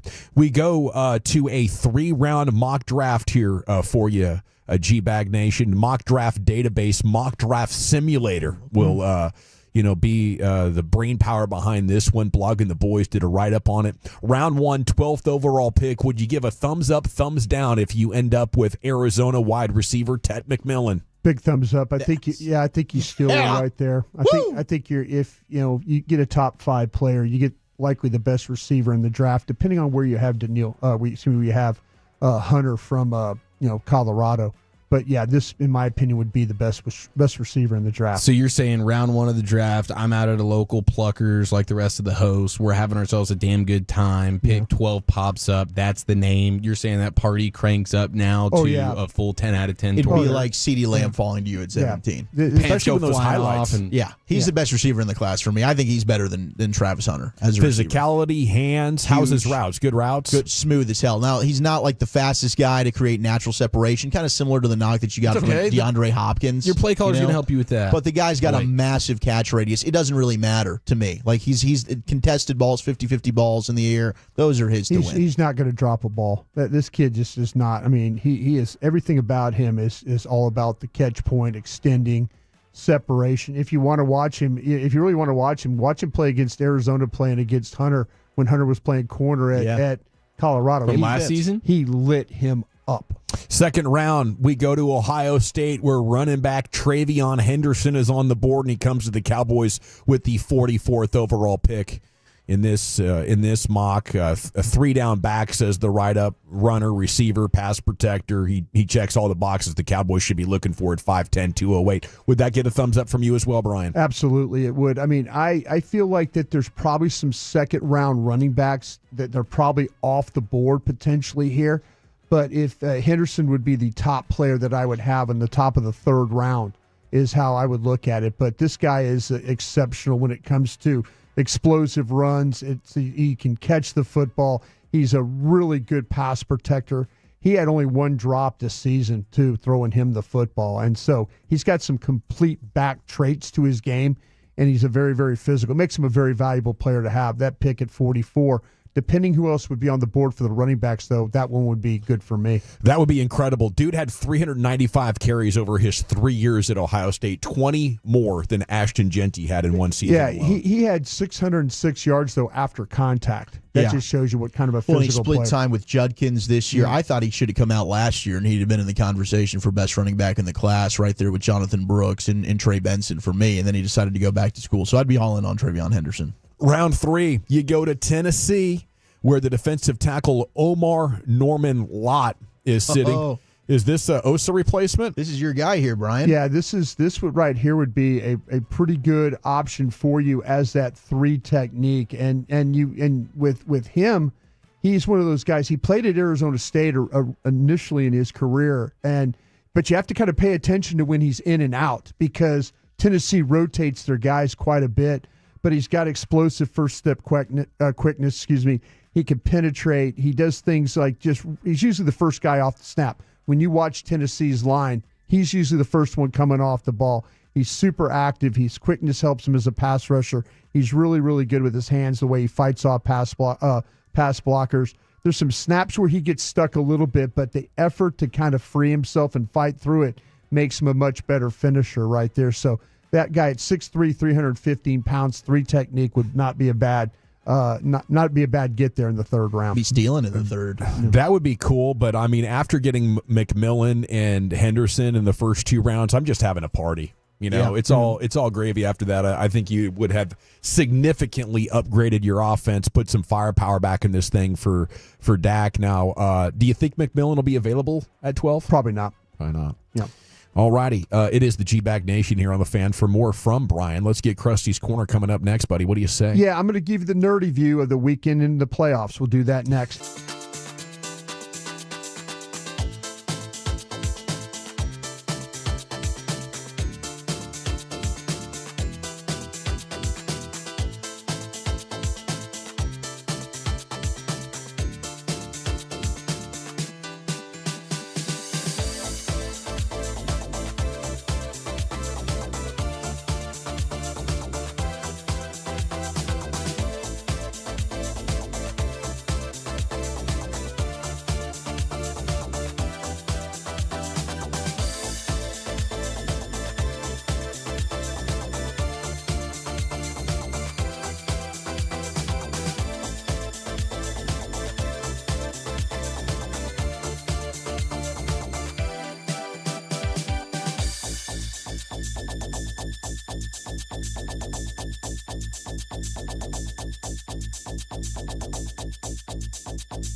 products? I gotta remember that.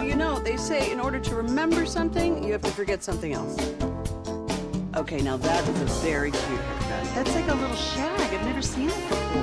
Well, of course you have. It's the Rachel. Oh, is that your name? No, I mean like your name. No, I'm Jen. My name's Jen. Right, but I just mean like this is your haircut, but that's hair on your head. I'm not saying this is your hair. Okay, freaking me out a little bit.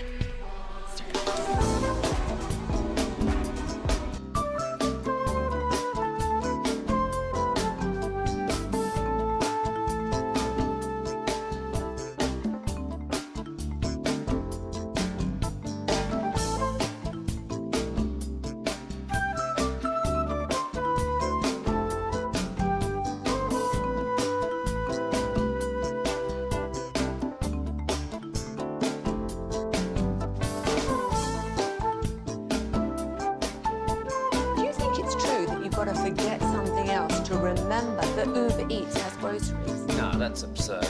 Hey, remember when you used to be Pepper Lady? Wasn't it Cinnamon Sisters? Basil Babes. Saffron Squad? Nutmeg Maidens? Pre-curb? No. Nutmeg Maidens. I just said that. Was it Spice Girls? Doesn't sound right. Was it Saffron Squad?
Back to the G-Bag Nation here on 105.3 The Fan. The upcoming segment is brought to you by Classic Chevrolet in Grapevine. They're the #1 Chevy dealer in the world with more Silverados than anyone else. This is Texas. This is Classic Chevrolet. Together, let's drive, relax, and enjoy the difference based on new Chevy registrations 2023.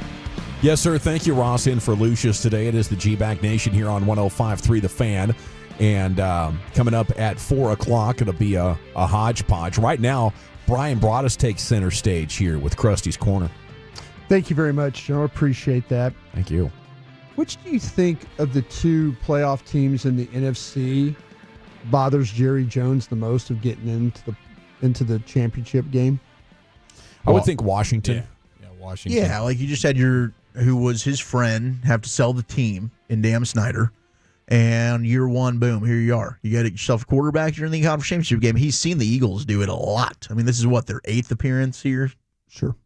You got Cowboys coaches and players all over the roster, and in 1 year, they go from being NFL sewage to 4 quarters from the Super Bowl. That has to. I mean, both of them hurt. Looking at the Eagles and see how they paid their quarterback and also built one hell of a roster. Yeah. Is also probably a little eye-opening, or you would hope it would be. I think they're built to win the conference. I know I've said that before. The Eagles? The Eagles are. I think Dallas is built to win the division. I think the Philadelphia Eagles are built to win the conference. I think Jerry's got a lot of denial in him about how bad he sucks at his job of managing the Cowboys. Mm-hmm. I think he's one of the greatest owners in the history of sports, maybe the single greatest.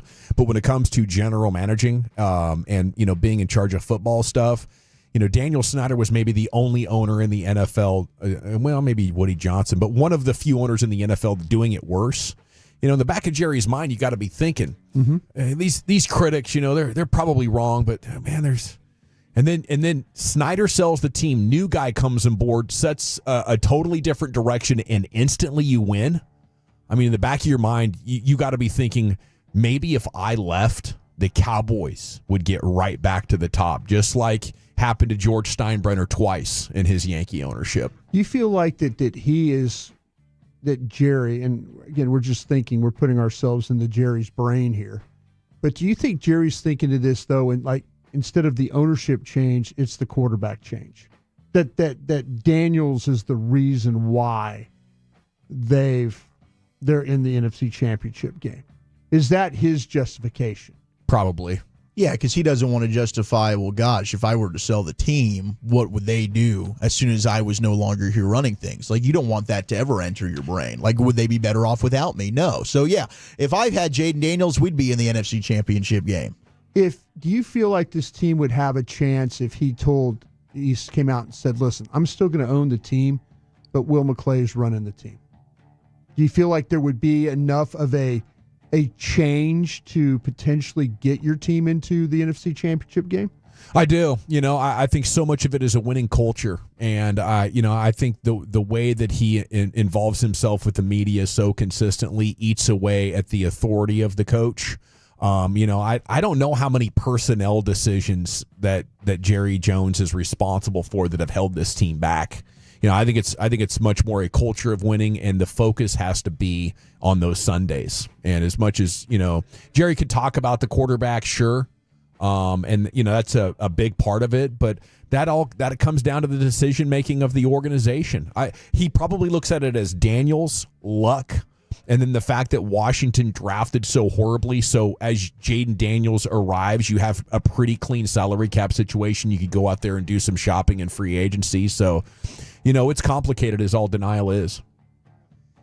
Just wonder if that's the case. If he feels like that if he were to completely step away and Steven were to completely step away and they named somebody independently as the general manager, would the team be different? Yeah, you definitely have a chance to, because that guy would be prioritizing winning. And he would be a real football guy in the chair. And so I think that would be the first step to this thing getting back on the right track. But that is as far-fetched as anything that we've ever conjured up. I also wonder, how different would the hiring process be? I don't believe Jason Witten's name would be anywhere in this conversation if you remove Jerry and Steven from it. Sure. Is Kellen Moore's name in the conversation, right? I mean, I wonder, I think Will McClay would have a much more intriguing okay, these guys actually could come in and make a difference as a head coach instead of kind of here we go. We're bringing back a lot of guys we know, we're comfortable with. It's going to make the quarterback happy, maybe, and let's ride. And maybe it's all a bridge to get to Jason Witten. I don't know, but I think Will McClay probably. I'd love to see what his interview list would look like. I would too. Do you think that I know I'm talking about this a lot, but do you feel like though that the Cowboys, that the Final Four teams have made generational moves to get them? And I mean generational, like Kansas City's generational move was the hiring of Andy Reid and the drafting of Pat Mahomes. Do you think with Philadelphia, it's, with Howie Roseman as their general manager? Do you think it's with the Commanders? We've talked about the Commanders. With Buffalo, is it their generational move was drafting Josh Allen? Yeah, and nailing it. Does it take you making a generational move to get you into this group that we're talking about? And is Dallas even capable of that? Yeah, I mean, it's you got to find a generational type of head coach or quarterback, and the 3 of the 4 all have the quarterback. Jalen Hurts might be the question in Philly. There's still a lot of Eagle fans that feel like the roster's so damn good around him that sometimes they win in spite of him. That's Howie Roseman being arguably the best general manager in the sport and building a tremendous team around him. But then Nick Sirianni, as much as we want to criticize him, and I think a lot of it's fair, and it might just be unfair because he's got the most punchable face arguably in sports, but 52 wins in his first 4 seasons is the most among any coach in NFL history. So the dude wins football games as a head coach. Ultimately, that's what you're kind of looking for. That's your job description. I mean, you got to do something the best, and nobody's going to say Dan Quinn or Cliff Kingsbury are the best at their job, but you got a quarterback that can, really make it happen. I think there's some luck involved there, significant luck with Washington. I mean, their defense was so vulnerable to not take better advantage of it, to turn the ball over 3 times from the Lions' perspective. But that goes to not having as good of a quarterback. As the pressure gets dialed up, a guy like Jared Goff, if there's any opportunity to screw it up, I think he'll find it. The best quarterbacks won, other than Stafford and Hurts, and you could say that's about a tie. And the Rams, roster was pretty weak. Can I just push a question back at you here? Sure. Is there anything, and this could be a terrible thought, but as Jerry gets older, and he's always talked a big game about, I'll write this check, X check. Sure. The coaching shouldn't be an issue. You should not be worried ever about being outbid for a head coach. But as he gets older and you naturally think about, okay, what am I leaving for my family? You start to be a little bit more of a penny pincher. You're now a little more frugal than you ever were. I am counting my dollars a little bit more. What do I have to leave to my children and my grandchildren and my great-grandchildren? Because there seems to be a little bit of a stubbornness here that maybe was never a narrative, but certainly has to be a narrative now about how much are you willing to spend on some of the things you can spend a lot of money on. I just wonder if that's more Stephen Jones. Yeah. I wonder if that's more Stephen than it is anything. He's always been a lot more budget conscious. He has always been that way. And to me, in working with both of them, and I worked when we were spending money in free agency, and hell, I was with Parcells when he was even spending money on players that couldn't play in free agency. But I just wonder if it's a thing where Stephen Jones has become this draft and develop guy. Absolutely. And I think that's Stephen has told the Jones family, listen, this is the way we can operate. Yeah. We can win.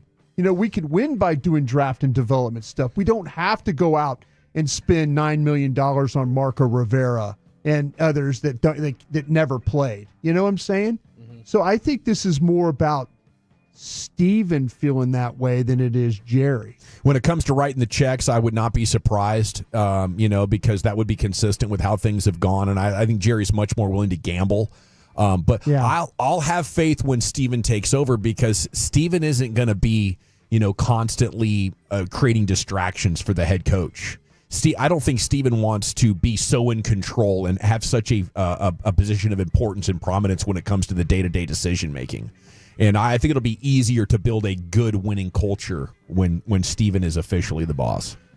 See, I totally agree with you, because I feel like that he will take more of a step back, and I think then whether it's Will McClay or somebody else in that chair, yeah, I think Stephen really does respect scouting, yes. But I don't think he respects like free agency. No, or how it could work to his advantage. And I'll tell you another thing that I would add for a major problem for Steven is he pays his own guys too often. See, that's you pay guys that are above average like they're top of the market players. You do that just a couple of times, not understanding the mistake you were making with Zeke's contract at that point in his career, the Tony Pollard franchise tag, the Jalen Smith contract. We don't talk about that one enough. Like they draft these guys and they build a little bit of brand around them, and then they give them way too much money when you should just take that money and give it to a player off the street. They're actually good once you get them looking at the tier 3 free agents. They can find with their pro scouts some guys that can really come in here and help. They've done an excellent job when it comes to the rookies, the undrafted rookie free agents coming in and getting some mileage out of them. And then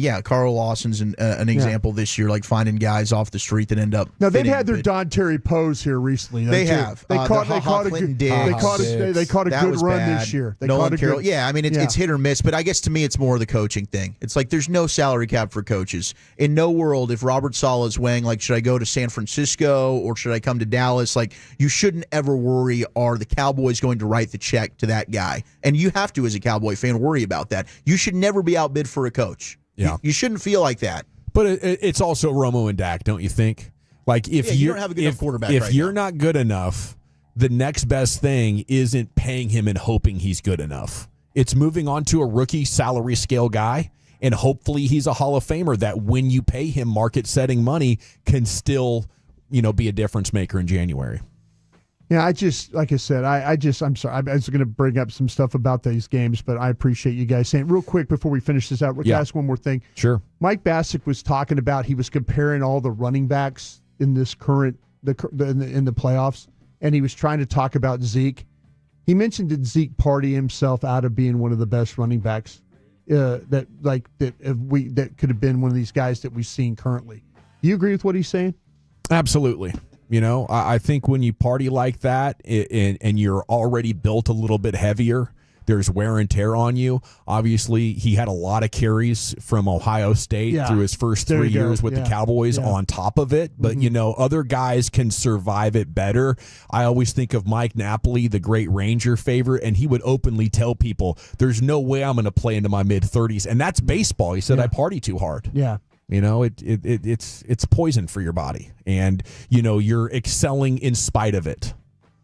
And you have the perfect picture of Derrick Henry being drafted in the same draft and still getting it done at a high level. That's what I'm saying. Mike was trying to talk about the backs, the Barkleys and others that are here Joe Mixon still getting it done. Yeah. The guys that make it a long time are usually dialed in, shirt tucked in, yes sir, no sir kind of guys. And we had, the Greenville parade guy. Yeah. Flashing the audience, living it up, getting in fights with security guards. I mean, there was a lot of stuff playing out behind the scenes that, painted a picture that Zeke wasn't taking care of his body. And on top of all the carries that he got, it was way too much. Yeah.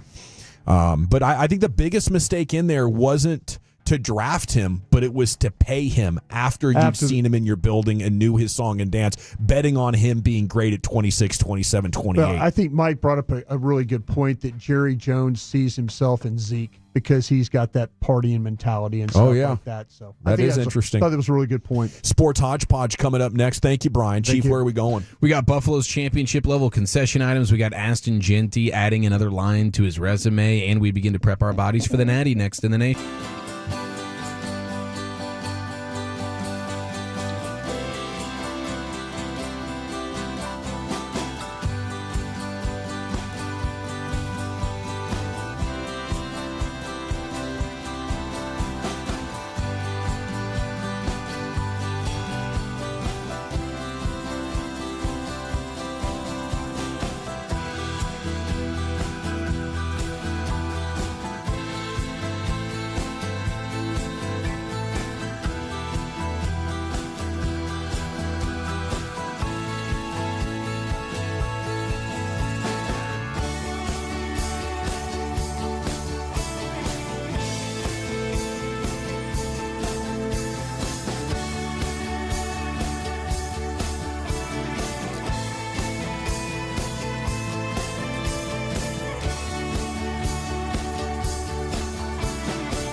You're rolling with the G-Bag Nation right here on 105.3 The Fan. Here we go. It's hour number 3 of the G-Bag Nation on 105.3 The Fan. Inauguration Monday, MLK Day Monday. A lot going on here. Thanks for making this part of your day. I'm just cracking up. There's footage of W there at the inauguration. Have you guys seen that come across your feed right now? Yeah. It looks like what's going on in his mind, dude? He's always making the most fun out of something, though. And it's great to see his facial expressions and his grins and whatnot.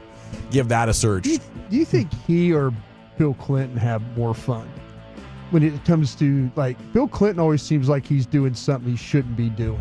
Yeah. These, when they all get together. Well, he's always gets caught like doing stuff. Always gets caught he's always inside of something that he shouldn't have been in. He's always kind of nobody's really sure about old Bill. He's the guy that takes the cheese. You can definitely see why they were the two most universally liked presidents of our time. Yeah, of our lifetimes. Well, anyway. it's like President Bush always walks up. He's like punching on the other presidents. They're all kind of. W seems like a fun dude. He's like, like Obama's standing there and he just like slugs him in the gut. Like you would expect him to go for like the nut shot, and like drop him down. Probably whispers a P word in his ear and walks away. George, come on. Hey, Barack, boom, hit him with the nut shot and he kind of goes down a little bit or fakes like he's going, and anyway, yeah. So much going on with the Cowboys and the NFL today. College football national championship game tonight.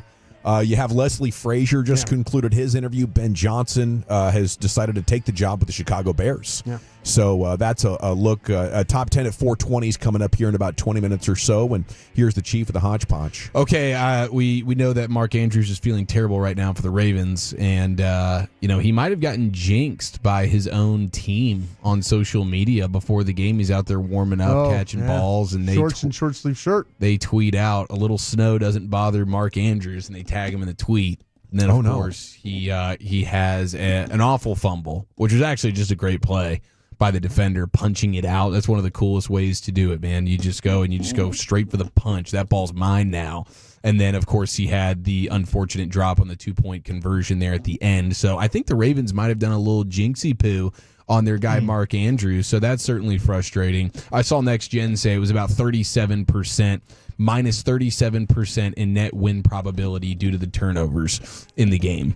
So those were really, really backbreaking things right there. And I don't know what you do with Mark Andrews, because when you look at his numbers throughout his playoff time, it's like he has not been the kind of guy that shows up big in playoff games for you. No. And that's certainly that's frustrating when you have what Kelce does at the tight end position and just gets better and better as the postseason goes along. And then Mark Andrews he's not shown up in these games, and yesterday was the ultimate. The pressure, the cold, I think a lot of it comes together just to separate the men from the boys in these championship moments. Yeah. He's the leading touchdown receiver in Ravens history, so he's not going anywhere. But the playoff stuff, there's probably something to that. Some of these guys rise to the occasion. We see it all the time. Talked about it last week with Mahomes, how his numbers just inflate in the postseason. Yeah, and we talked about it with Kelce. I mean, my goodness gracious. He did it again. Kelce did it again. Surprise, surprise. I do think, though, the coolest, this is absolutely delicious looking. Buffalo brought it strong when it comes to the postseason food items. Yeah, I didn't see what they had. They had what they call the Buffalo Bruncher. This is Paula's cinnamon roll, and you know how Paula gets it done. Paula's cinnamon roll with beef brisket, chicken tenders, Loganberry barbecue sauce, chipped beef on weck fondue, and topped with jalapeno popper. Okay, so what is weck fondue? Fondue is like. I was hoping Broadus I know what fondue is. I don't know what weck fondue is. I don't know what a weck fondue is. I've never heard either. of weck fondue, but I know. Yeah, we all know what fondue is. So it's some type of a dipping sauce, maybe. That's some whack fondue, What is weck fondue? It's a little overboiled. It's from because they have Delaware North as well. Same providers that we have for Globe Life Field at the Rangers games. Always bringing it strong. So the photos of this thing looked incredible. This is a beef brisket chicken tender sandwich that has basically it's on a cinnamon roll, right? Cinnamon roll buns. So the weck is a kind of German bread or roll. Okay, so we're like dipping that. Yeah. Got it. So it's made on the weck. They were whacking it. They were whack. All the way to victory. Can't beat it. All the way to Because Arrowhead. nobody circles the wagons like the Buffalo Like the Bills. Buffalo Bills, baby. Yeah, Buffalo Bills. And then I thought this was pretty cool, too. And this guy showed up in the game in a huge way. The Milano, their linebacker, my Italian brother. Yeah. Matt Milano. Combination of salami, chicken cutlet, shaved Parmesan, sun-dried tomato, aioli, and arugula on a seeded roll. Are you kidding me? In the name of their own linebacker who had he had a great game. Say the meat combination again, please. This is a salami chicken cutlet protein combo. And then you're going to get the shaved Parmesan, Parmigiano Reggiano, baby. Let's party with that. One of the greatest cheeses ever created. But Matt Milano, I mean, hey, you make a concession item for this guy, and then he goes out there and he leads the team in pressures with 4. 3 of them were unblocked. McDermott was in his bag.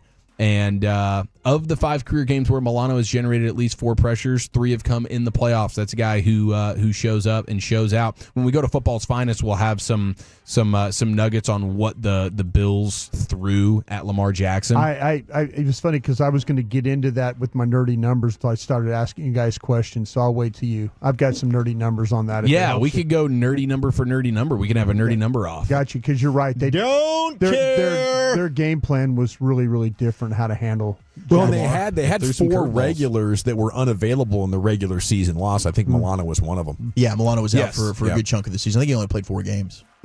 Yeah, and he missed the early Ravens game where they ran all over him. So that was awesome. How about the $100 million receiver A.J. Brown going viral for pulling up to the game in a $30,000 Honda Accord? Hey, there you go. That's man. my guy right Nothing wrong there. with that vehicle. Budget minded. That's good dude, the fuel Hondas- efficiency, holds its value. Well, what about, do you really want to, in that way, I learned this in Green Bay. Do you really want to drive a really nice car when it's always snowing, ice, salt on the road, all those things that So you have to. You think this is bad weather car? You get a beater car. And 30K. Okay. You get a beater car to a guy that's worth hundreds of millions. You get a beater fair. car and you drive it during the football season because you do not want to expose your really nice car to road salt, ice, cold, all that stuff. Got to have the bun toasters, though. I mean, I'm assuming that Honda has the the bun steering wheel. toasters. Okay, see, that's such a Heated game changer. steering And wheel's I don't have the incredible. heated steering wheel, Yeah, I and don't that's either. what I want so bad. Yeah, Why? it's next That's the thing that sucks when you get in the car. Why? Your It's hands are freezing. Well, that's why you got to have the handy dandy Kenny from Quinlan flea market gloves. Yeah, I always forget the gloves. When I go out and walk my 4 miles at night, I wear those gloves every night. Yeah. Always Those forget Kenny's gloves, my hands sweat bad in those things. Man, it's great. Like Lloyd Christmas But and the Rockies. The heated steering wheel, that big of a game changer. Dude, for you it guys. is. When I worked at the car dealership and we would have to move the lot around and stuff on freezing cold weather days, and you get in one of those nice trucks that's just souped up to everything and they got the heated steering wheel. Once you experience it, you go, oh, okay. Like I toasty. understand why this is an added option. Let me this tell you thing what, is incredible. Like a hug for your hands. If somebody could invent an air conditioner that immediately blows out hot air right off the jump, count me in more than your steering wheel thing.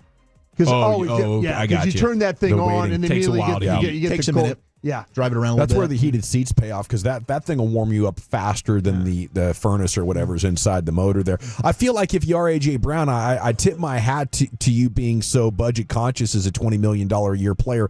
At least spend the extra $5,000 to get you something with all-wheel drive, though. You know? It's a good call. That is a good call. I don't know if those Honda Accords are pumping in the AWD. Yeah. Maybe the Honda Passport. Maybe that's where you go Subaru, you know, for your bad weather driver. He's going for the beater car because you just don't want to get the good car messed up. He did say, in regards, A.J. Brown says the snow game was not fun. He says, quote, I wouldn't wish that on my worst enemy. It wasn't even that As a bad. receiver, I bet it would sting. It just wasn't that bad. That wasn't a bad snow game. It was every time they kept throwing up the temperature, and it was like 30, 31, 32. Doable. It's like Let me perfect tell you Live in what, that, that's doable. Playing in Kansas City, of those games at night when it's like, or Buffalo last night, that was bad. Yeah. Those conditions are far worse than 30 degrees. Playing football is not bad. Playing football at 8 degrees, that's bad.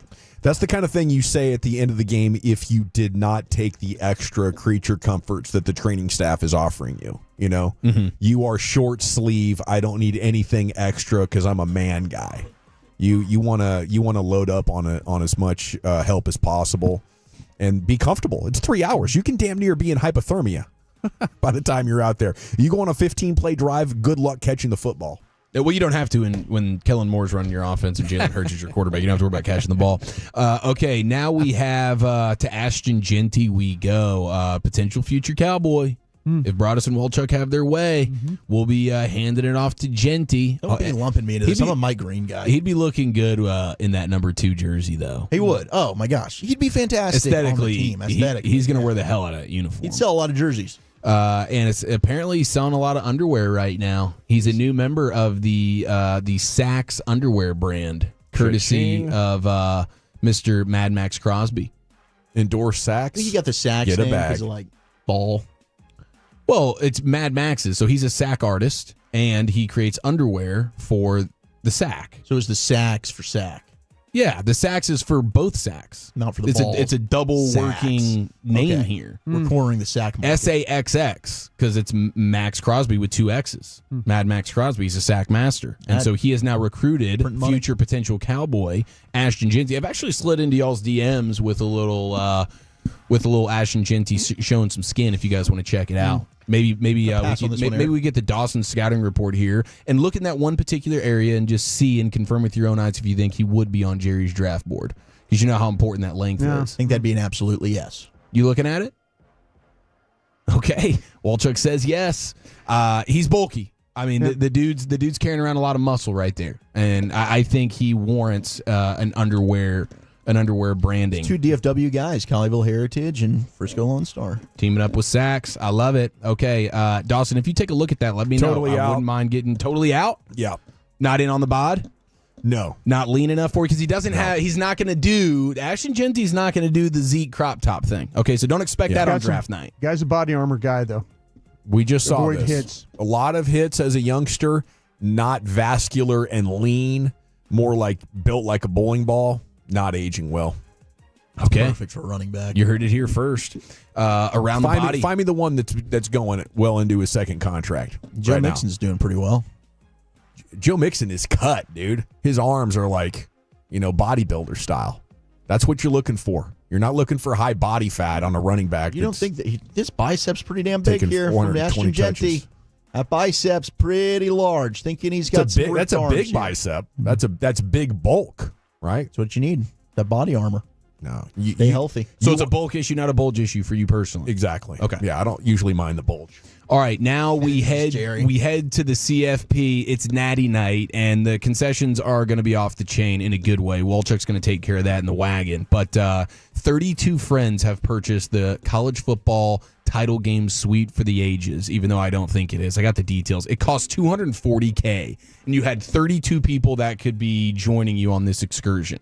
So you get a bunch of buddies in the mix here. Maybe you all spend $7-8 grand, and you go have the time of your lives if you're a Buckeye or an Irish. Or maybe you mix company and you have yourself a battle in the suite during the game. For $240K, you're going to get a ticket to the game. Of course, you're going to get a ticket to the Champions Party, which was held last night. So whatever that means, I don't know what type of who's who, rub and elbow situation you're going to find yourself in. Okay, but if you and 32 of your buddies went in $240K, you spent about $8K yourself. You were at the Champions Party last night. I'm assuming finger foods, hors d'oeuvres, 10 out of 10, free booze. I'm assuming. I would hope. It better be. Open barski. You're going to get playoff premium kickoff party before the game. So now you're taking last night's party into the pregame party today. I don't know exactly where that is. Somewhere maybe around the stadium in Atlanta. But that's what you're going to get the experience with. VIP entrance to the stadium, limo service, I presume. You're going to get the catering. Not sure exactly how dominant that's going to be, though. That just might be, hey, we're throwing you chicken tenders and some old French fries. I don't know. Maybe some bad hot dogs. This has corporate event written all over it. I can't imagine there's any private citizens who are throwing down this kind of cash. This is, we got to close deals, get your 15 best clients, tell them to bring their wives, meet us at the game. Yeah. We're going to show them the night of their life. See, I'm with you on this, especially because it's like, then you're also, after you've spent the $8K individually with 31 other buddies, guess what, Dawson? You're going to have an opportunity to purchase some gifts, exclusive gifts, that you can now come more out of pocket for. That's a joke. Concierge service basically just means someone's going to be filling up your bevies, refilling the food trays, yada, yada, yada. The opportunity, once again, an opportunity, guys, for exclusive add-ons. I don't know what that could actually be, but perhaps you have to come more out of pocket for it. But that's what you get if you spent $240K with 31 of your buddies. I don't think it's anywhere close to worth it. No. I can't imagine it is unless you're a $1 billion company and you're throwing around this kind of money. You're, of course, going to write it off on your taxes. This is a business expense. Absolutely. Like taking your client to lunch. I've known people that have rented a house at the Masters, 10 badges, all that stuff. Yeah, all big write-offs, but all a lot of fun. 10 badges might make it worth it. Wow. You better get some hand. Didn't know that was part of it, Brian. Thanks for including that. Yeah. Top 10 at 420 is coming up next. Zach, where are you taking us? All right, it's National Cheese Day, America's top 10 favorite cheeses on National Cheese Lovers Day. What is your favorite cheese and how the Bills fans are trolling this radio host? That's next.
They say in order to remember something, you have to forget something else. Okay, now that is a very cute haircut. That's like a little shag. I've never seen it before. Well, I mean, of course you have. It's the Rachel. Oh, is that your name? No, I mean like your name. No, I'm Jen. My name's Jen. Right, but I just mean like this is your haircut. But that's hair on your head. I'm not saying this is your hair. Okay, freaking me out a little bit.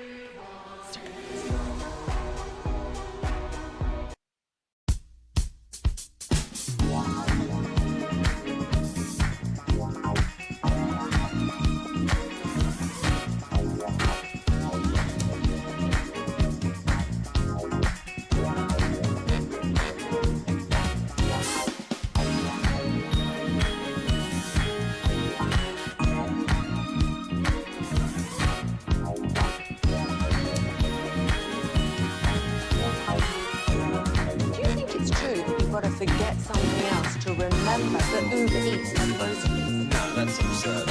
Hey, remember when you used to be what was it? Pepper Lady. Pepper Lady? What? Singing sisters? Laser Waves. That's what? Not Meg Megan? No. Nothing made. I just said that. Was it Spice Girls? Doesn't sound right. Was it Saffron Squad?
Yeah, buddy, welcome back. Segment's brought to you by Cars for Kids. Donate today at carsforkids.org. It's brought to you by the Frankels. Life's unpredictable. Accidents happen. If you or a loved one's hurt in a car, truck wreck, call the Frankels. Get a free consultation, 214 or 817-333-3333. Go to frankelfirm.com. Okay, we'll take a look at the Cowboys coaching search coming up at 4:40, in addition to the finest at 5 o'clock. A lot of developments throughout the day. It's time now, though, for Zach's Top 10 at 4:20. Here he is, the Woolly Bully. Thank you very much. National Cheese Lovers Day. Give me your favorite cheese, 877-881-1053. Maybe even cheese favorite dish if you'd like to. We'll get to the top 10 favorite cheeses in America in just a moment, but not a good day for this Baltimore radio host, as he, a few years ago, I guess, went on a rant about Buffalo, calling them the city of losers. So what did the Bills do yesterday at Highmark Stadium in Orchard Park? Well, they put up Jerry Coleman, and exactly what he said, quote, "I called them a city of losers," he reiterated. And, well, the Bills Mafia is circling the wagons and giving back in a tremendous trolling way. Instead of just going out there and MFing everybody and taking to his Twitter, and which I'm sure some did, Bills Mafia, they're known for going ahead and making donations to charities. They've done this for several players on opposing teams throughout the league, coaches as well. And, well, they did something special for our guy in Baltimore here. And, well, here's what they did. Bills Mafia? Yeah, they didn't like what I said about them a few years ago. You want to share that? I think it's out there virally, but called them a city of losers. They didn't like it. Bills fans have donated more than $1,500 to the Alzheimer's Association.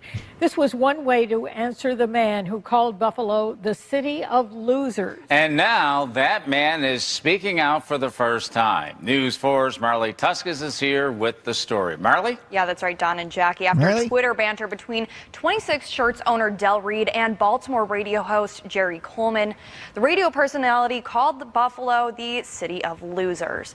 But that's when Bills Mafia decided to prove him wrong. They donated hundreds to the Alzheimer's Association within just a few hours.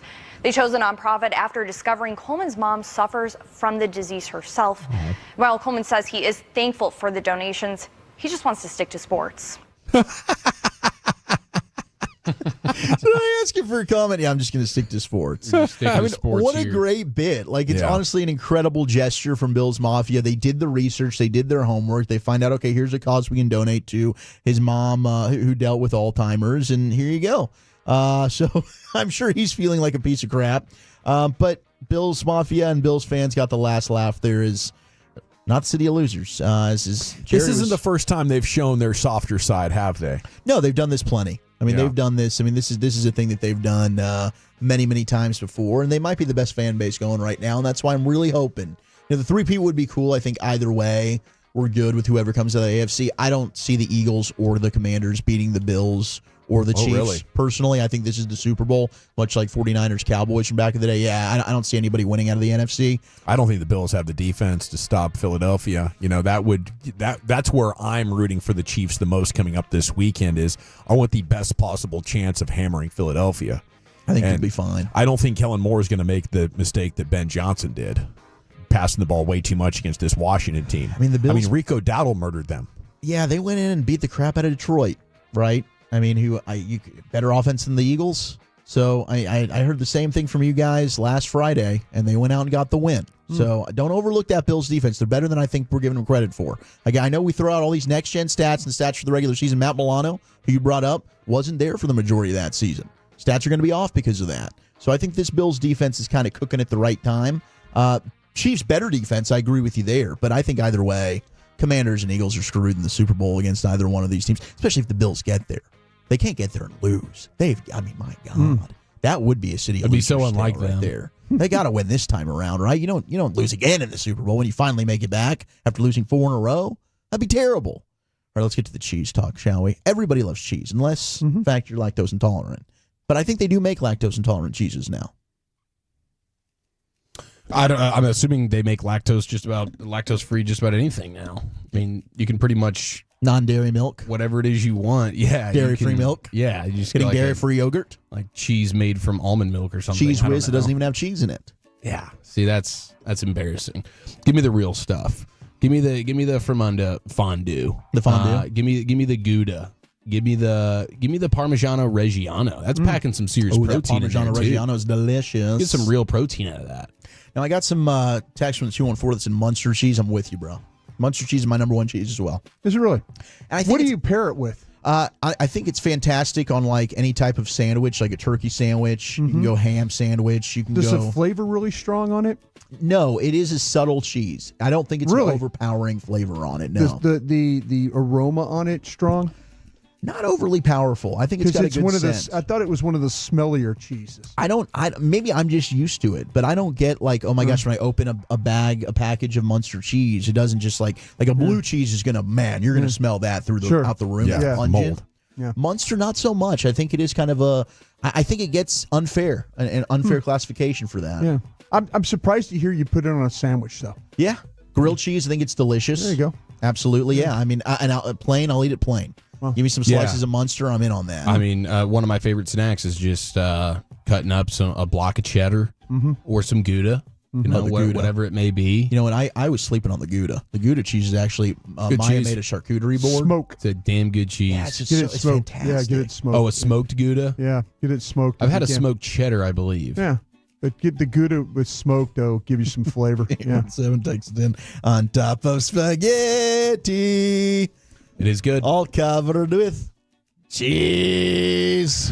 I think the most important thing with cheese is you avoid the bottom 10% and the top 10%. The middle 80 is going to take care of you. But once you get super rare and cultured, that's going to be strong and pungent. Well, I mean, we still got, I think, the wheel of cheese over here from when the Cowboys played the Packers a few years ago, and Colby Sapp came up and was writing all the different ones. They had to try a bunch of just disgusting. Taleggio, Mang ginger. He left them all in there. I took every one of them home. Tartufo. I did. Were they good? All of them were good. They were all good.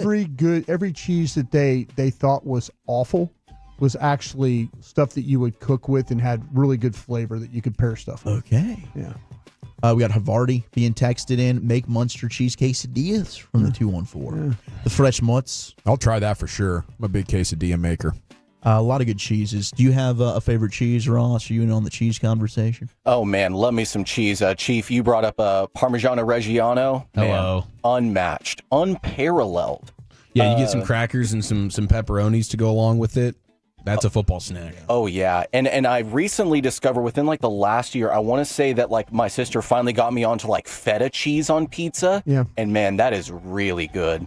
That with black olive. Well, I know Eric hates olives. Oh, so with the feta, like Yeah, feta, sucks. like when you use like Are you even make, Italian? make a Greek salad, the feta Technically. cheese is really, really good with the, The feta. The feta, yeah, with the Greek salad. It's really good with the feta cheese. Okay, number 10 on the top 10 cheeses, we do have Brie. Brie's good. Brie comes in at number 10. Very soft cheese. That's a good melting cheese? Yeah, it's kind of already creamy, and what you could do with it though, it spreads really well on it. So yeah, Okay. yeah. But if it's already soft, so it works really good on those like you talked about with the charcuterie boards.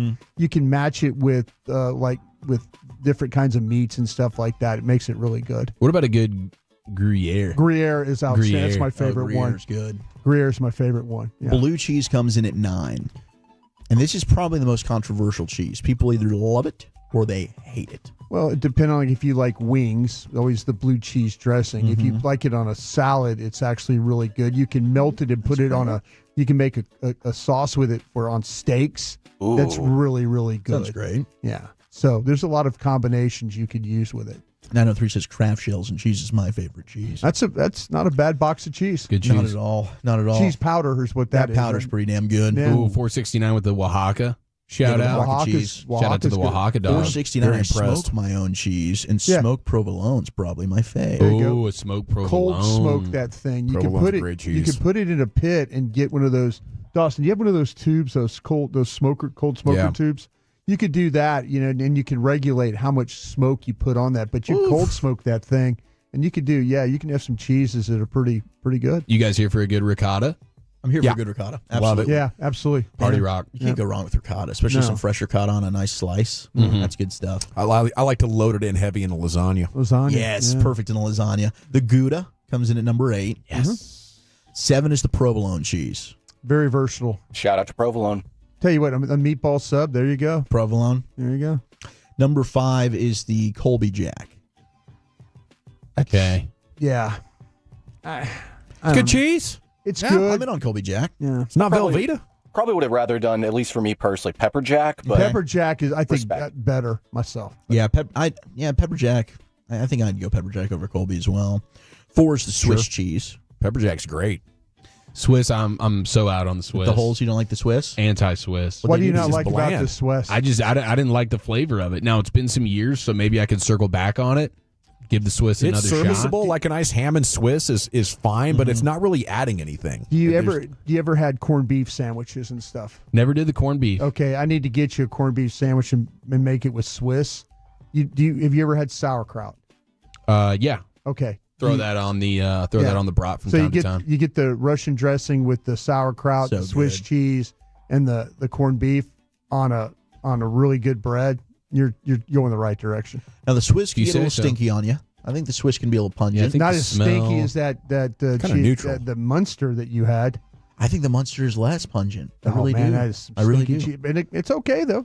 Yeah. No, it's good It's cheese. the difference in I'll- your nose buds. Maybe. We all have different nose buds. Some 3 is bigger the- than others. 3 is the mozzarella. Very Yeah. versatile cheese Oh there my too. gosh, Yeah. You can't go wrong with the mozz. I just love when it's melty and stretchy. Like the stretch that you can get on a mozzarella is just the ridiculous. stretch test. That's a good melt right there. The only way to go wrong with that is when Choppy starts trying to over Italian it and goes Yeah. mozzarella. You know, Mozzarella. then you, Mozzarella. yeah. Then you're like, I'll take anything else, please. Yeah. Yeah, it feels a little wannabe. 2 is the American cheese. Yeah. It's classic. Which is not actually a Let me tell you cheese. what. That's a science experiment. No, but I'll tell you what, man. If you want one of the best melting cheeses because it doesn't split, That's exactly on a, what on a burger. The chemicals allow for yeah, it to it just. doesn't American. split. Yeah. Yeah, It's yeah. great. It's like the perfect grilled cheese. Yeah. It's a hell of a scientific concoction. Number 1, though, America's favorite cheese is indeed the cheddar. Yeah, there you Cheddar cheese comes in at numero uno. Can't go wrong with it. A little white cheddar. How about a little white cheddar? And cheddar cheese does get its name from the Cheddar Village in England. Cheddar, England. Great cheese. It is. It's Not fantastic. gonna fight you cheese. on that. It is the most popular type of cheese in the United Kingdom as well. So we're loving it, and they're loving it. I mean, it feels like a give up, like just cheddar, but it's money. Yeah, Yeah, it is money. it's an easy to love Reason cheese. it's the most popular. Well, thank you, Wolchuk. No problem. Is this guy officially out of the Cowboys coaching search? We'll update you on that and more coming up next in the nation. I want to chat about D&M leasing, though. Oh, I love D&M leasing, and you are going to as well. Now, you all you have to do.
I gotta remember that. Well, you know, they say in order to remember something, you have to forget something else. Okay, now that is a very cute haircut. That's like a little shag. I've never seen it before. Well, I mean, of course you have. It's the Rachel. Oh, is that your name? No, I mean like your name. No, I'm Jen. My name's Jen. Right, but I just mean like this is your haircut, but that's hair on your head. I'm not saying this is your hair. Okay, freak me out.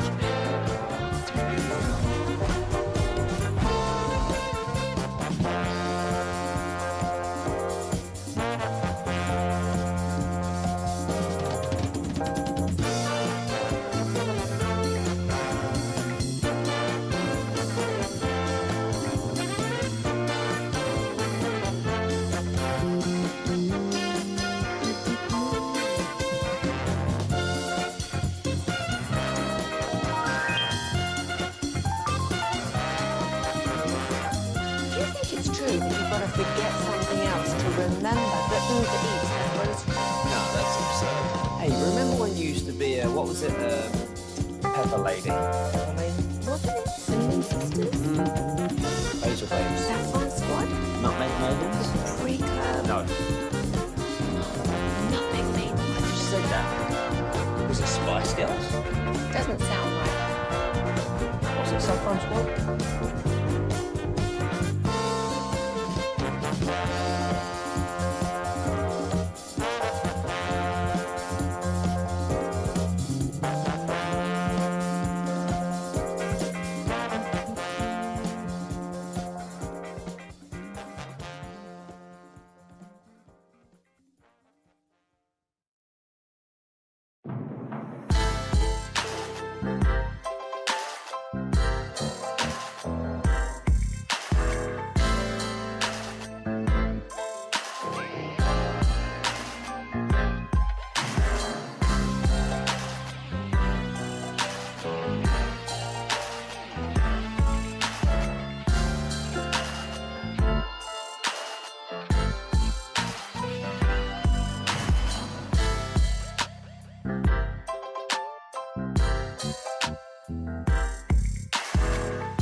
The football world is buzzing about the Cowboys, and it's time to head to the epicenter to dive in. So grab a buddy pass through your radio because New Orleans, here we come for Radio Row Week. Stella Artois presents one of our most listened to weeks, filled with Hall of Famers, insiders, laughs, and honest, sometimes hungover confessions. Join us February 3rd through the 7th for our Radio Row coverage in New Orleans. Brought to you by Stella Artois, the Low T Center, Best Buy Windows and Siding, and your favorite entertainment companions, 105.3 The Fan.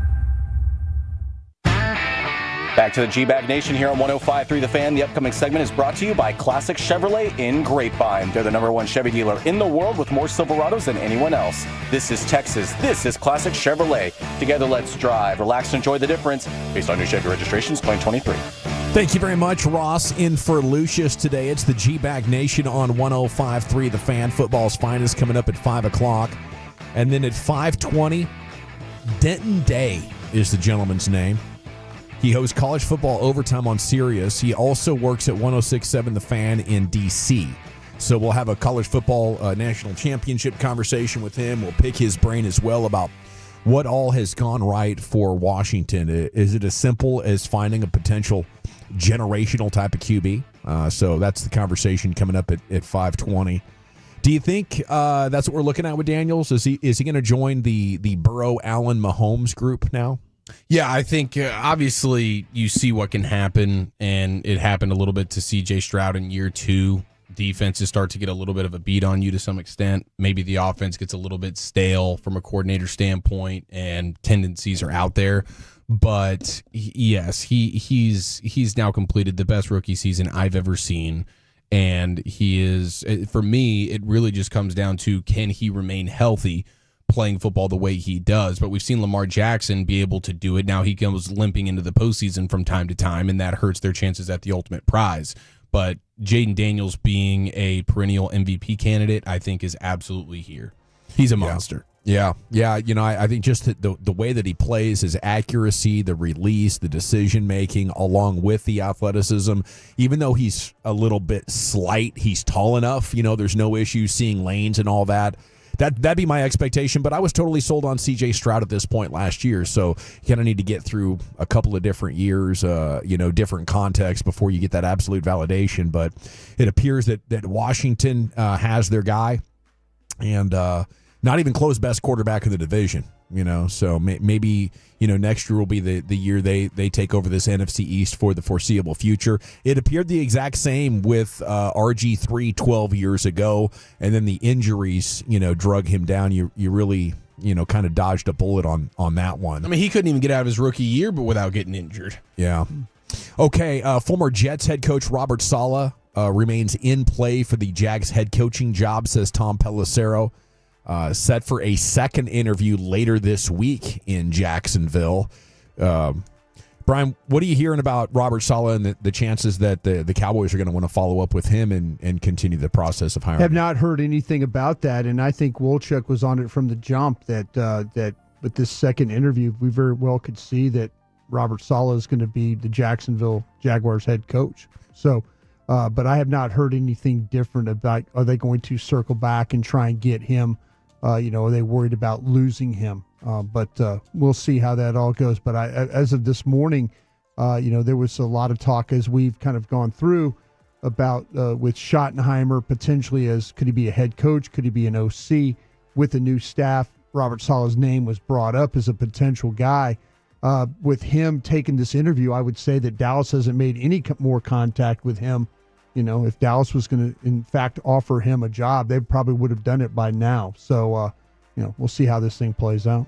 I mean, it does feel like Kellen Moore and Schottenheimer are the two most likely at this point.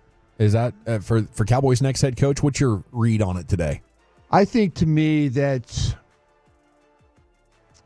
I want to, the whole thing with people in the building are telling me that Schottenheimer is a legitimate head coach for this team.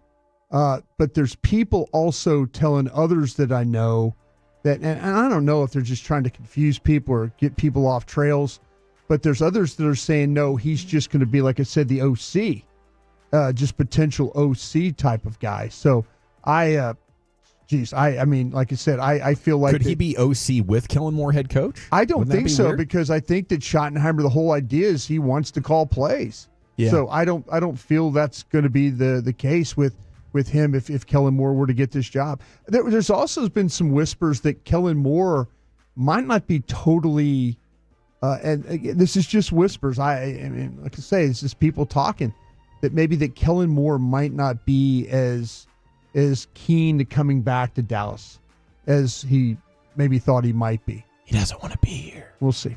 After talking with divorce there, the interview Friday. Yeah, maybe it left the kind of feeling that it's not an opportunity he wants to lock into. Yeah. I wonder if the Cowboys are trying to do short-term deals like they were trying to do with Mike McCarthy, and there's just not enough security here. You don't want to sign up for a roster that's not going to be invested in. Yeah, your only hope of being better is the draft, and you could be out after 1 year. Maybe you want to wait for a better opportunity. These guys know that they're just the bridge to Jason Witten. Yeah. I mean, that might be it. They might be like, dude, you're trying to get me 3 years and force Jason Witten on my staff. I've seen this play out before. In which case, hire Jason Witten now. Go ahead. So how much of that is the discussion behind the scenes? And yes, I would agree with you. If you want to make this a Jason Witten head coach, just make him and get him a good coordinator staff with Schottenheimer and Mike Zimmer. Exactly it. If that's what is the intrigue with Brian Schottenheimer and Kellen Moore is, okay, I know for sure I can have Jason Witten on said staff because we don't want to just go ahead and make a high school football coach and a head coach in the NFL. We want to give him some room to learn and adjust. Just do it now. Yeah.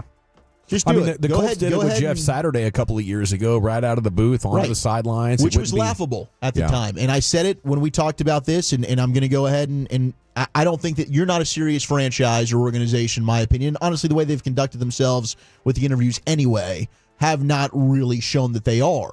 But taking a guy from TAP's high school football state championship, putting him on the sidelines of the Dallas Cowboys is ridiculous. But if that's the great plan, if that's the 3 years from now, 2 years from now, that's what we're going to do, just do it. Have him learn on the job. Just skip the BS and let's just get to the party here. Very unlikely it'll be Dion, as report from Ian Rappaport on Saturday. No interview, no plans to interview. I think there's a couple of takeaways. Maybe it doesn't matter anymore if Jerry is enamored with you or is on a solo mission. Like, I don't know the last time Jerry really wanted to do something by himself and actually was seen through. I think he leans on his son a lot. I think he does too. Yeah. As you said in your great G-Bag of the Year nominated rant from, I believe, last February, it's Steven. And then the other thing is, it explains why you get Saleh and Frazier interviews. And the Frazier interview today, you needed a second Rooney Rule guy because Dion wasn't going to interview or nobody else wanted to interview him. But we haven't heard much about the Leslie Frazier story today, the assistant head coach with the Seattle Seahawks, right? Yeah. Defensive guy. Maybe Schotty would be his defensive offensive coordinator. Yeah, and maybe at his age, at that place in your career, if you're Frazier, you're like, sure, let's have Jason Witten train underneath me, and Schotty will run the offense. I am surprised that we haven't seen Pete Carroll stuff. Yeah, I thought that they'd figured be. Pete Carroll would pop I up thought at that would some be point. a guy that would be like a blinking red light to them. Like, oh, we got to talk to him. He's won a Super Bowl before. He's been in the league for 100 years. Yeah, high-paid guy, defensive-minded. I don't know. I think the Cowboys are probably thinking, we're not going to pay you very much, and we want Jason Witten to train underneath you. If that's the reality of the situation, that I think Pete Carroll probably be either too proud or too well off to want to. I mean, the Cowboys are really, looking for a very specific guy with, not a lot of non-negotiables on his end if you're trying to cram all of that. But that Witten thing fascinates me. I know we had that story middle of last week that the idea if Mike came back was to make Jason Witten the heir apparent. Yeah, Jane Slater reported it. Do you think that's a constant thing that all of these candidates have to answer a question about? I think absolutely they do. And I agree with Wolchuk here. How do you guys feel this football team will be in the next 3 years? With any of the head coaches they're talking about right now, no disrespect to those guys. Yeah. They're good football coaches, but I'm just judging by track record and going to be a head coach of this specific team. They might work elsewhere. Just with the components now, I know it doesn't work. So they're not going to be good with Brian Schottenheimer or Kellen Moore. The football team won't be good. The record won't be good. I don't. Better than 500 now. Then just go ahead and get Jason Witten the experience to do anything. It's hard to predict what two great drafts could do. Like 2026 could be good, but you could nail a draft in 2025 and still not make the playoffs. Yeah, but I mean, you might as well just go ahead and hire him then. If your intent is to do that, if you're waiting around to make this team better, go ahead and hire him. Let's do it. Just go ahead and just see how it's going to work out and see if in fact that he in fact can be a guy that to lead you out of maybe not a very good team. And if Jason Witten isn't confident enough in his abilities as a coach that he's like, I want to watch somebody, I want on-the-job training, I need a mentor at this, then what the hell are you doing considering it for that kind of role? It would make things so awkward. Yeah. That's what I'm saying. Yeah. Don't put him with somebody and make him have to that person have to coach with him over the shoulder. Just give Witten the job. Just do it. If you're going to be, if you're thinking about him as the coach, just go ahead and make him and see in fact if he could change the culture of this team, because there's probably going to be a lot of losing moments. It might be the only thing left that I'm clinging on as like a Cowboy fan is the hope of just you luck into somebody awesome. And maybe Jason Witten's awesome. He could be terrible. It could be just an absolute train wreck. But who knows? They lucked into Romo. They lucked into Dak. Maybe they luck into a badass head coach, and Jason Witten really is awesome. Sure. We have no idea. I think it's crazy to think a guy's going to jump from the high school to the pros, but who knows? Maybe he is a stud. Man, that is wild. This coaching search has made no sense and some of the news. But now that you mentioned that, of course, Kellen Moore wouldn't want to be like, I'll take a short deal with Jason Witten looking over my shoulder. No, that's the thing about it. If Jason Witten sounds like he is going to be part of any plan going forward, this redefines our coach will be somebody that literally has no other options. And for Kellen Moore, it's like, okay, I can triple or quadruple my money, but then after 1 year and you want to move on from me, where do I go? Right here with this Eagles situation, this offensive line and Saquon Barkley, I think I'd rather sit this out and wait for him to fire Sirianni. Well, Dan Quinn was the last hire of the coaching cycle last year. That's probably, people thinking about, like, sometimes maybe it's not the best guy, the first guy, whatever. Maybe it's the last guy. Dallas might be last in this coaching. I like what Tony Romo said about Aaron Glenn. He says, our toughest teams were under Bill Parcells. I played with Aaron Glenn, and he's a no-nonsense type of guy, much like Parcells. If Dallas wants to return to being tough on the field, he's the one. Yeah. And you've now been granted the opportunity even I'm not going to sooner. get my guy. No, I know you're not. I'm not going to get my guy. He's got the second interview with the Jets. It seems like he's going to the Jets. Aaron Glenn, I would have been my number one option. Not going to get my guy. So if you're going to, let's see if you in fact can take a guy that was a legendary player for you and he could be a legitimate head coach. Be an incredible story. They should be right about this. The expectations. If your expectations are not high for your team, just go ahead and put that guy in there and see if he can. I'm sure when Detroit hired Dan Campbell, expectations for them wasn't high. No. That's next level hilarious, though. We're not looking for the best head coach. We're looking for the best head coach that's willing to train Jason Witten on the job. If that's the story, I mean, David Moore, Nick Harris, they all should be writing about this. There should be columnists from Tim Kalishaw being like, what a freaking clown show. Bridge coach. In addition to the finest coming up next, Chief, where are you taking What's the best storyline remaining in the postseason? 877-881-1053 and other observations from the football weekend next year on the Fan.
You're rolling with the G-Bag Nation. Let's do this. Right here on 105.3 The Fan. Here we go. It is hour number 4 of the G-Bag Nation on 105.3 The Fan. Hope you're having a fantastic day. Thanks for making us part of it. Okay, coming up at 5:20, Denton Day. We'll talk college football and Washington Commanders football with him. He's out of the D.C. area and hosts a college football overtime on Sirius. So we're looking forward to talking national championship game with him and picking his brain about what's gone right with the Commanders. Okay, right now it's time for an edition of The Finest. Here's the Chief. All right, 877-881-1053. What's the best storyline remaining here in the postseason? The 4 remaining teams: Chiefs, Bills, Commanders, Eagles, going on to win it all. What would be the coolest story of them all? Because I think they're all. I mean, you have the three-peat with Kansas City. You have rookie quarterback Jaden Daniels taking the league by storm and going and winning a Super Bowl. You have Buffalo, finally getting it done, actually winning one after all the years of misery. And then I don't really know. I guess with the Eagles, it's a tip of the cap to their front office being able to change coaching staffs and rosters over the course of less than a decade and finding yourself in multiple different Super Bowl occasions.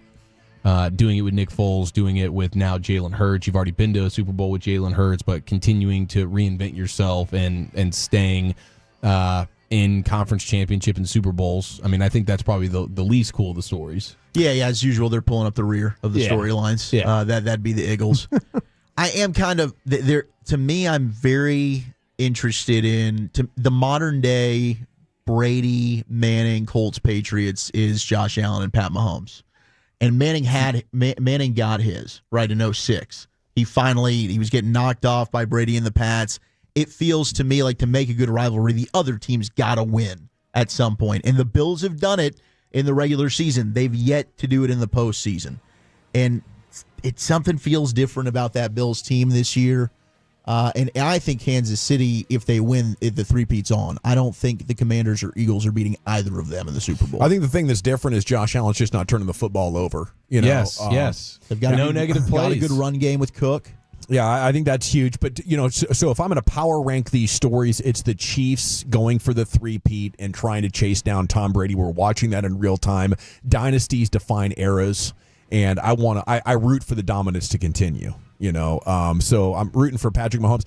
After that, it's the Commanders and trying to get it done with a rookie quarterback in division. Then it's the Bills finally trying to break through, get back to the Super Bowl.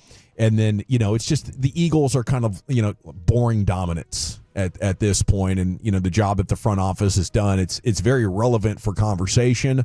And obviously for the Cowboys, we're stuck in between, maybe rooting for Howie Roseman to do another in-your-face to the Cowboys front office and show everything that is wrong with the way that they team build, and rooting against them. Because I don't want to see them in New Orleans. I don't, at least it's not Minnesota where they were 7 or 8 years ago when they won it with Nick Foles, because that Radio Row was literally inside a mall food court, and the Eagles fans assembled. Oh, they planted the flag. And it was constantly Fly, Eagles, Fly. Like you would hear that constantly. It destroyed our ratings.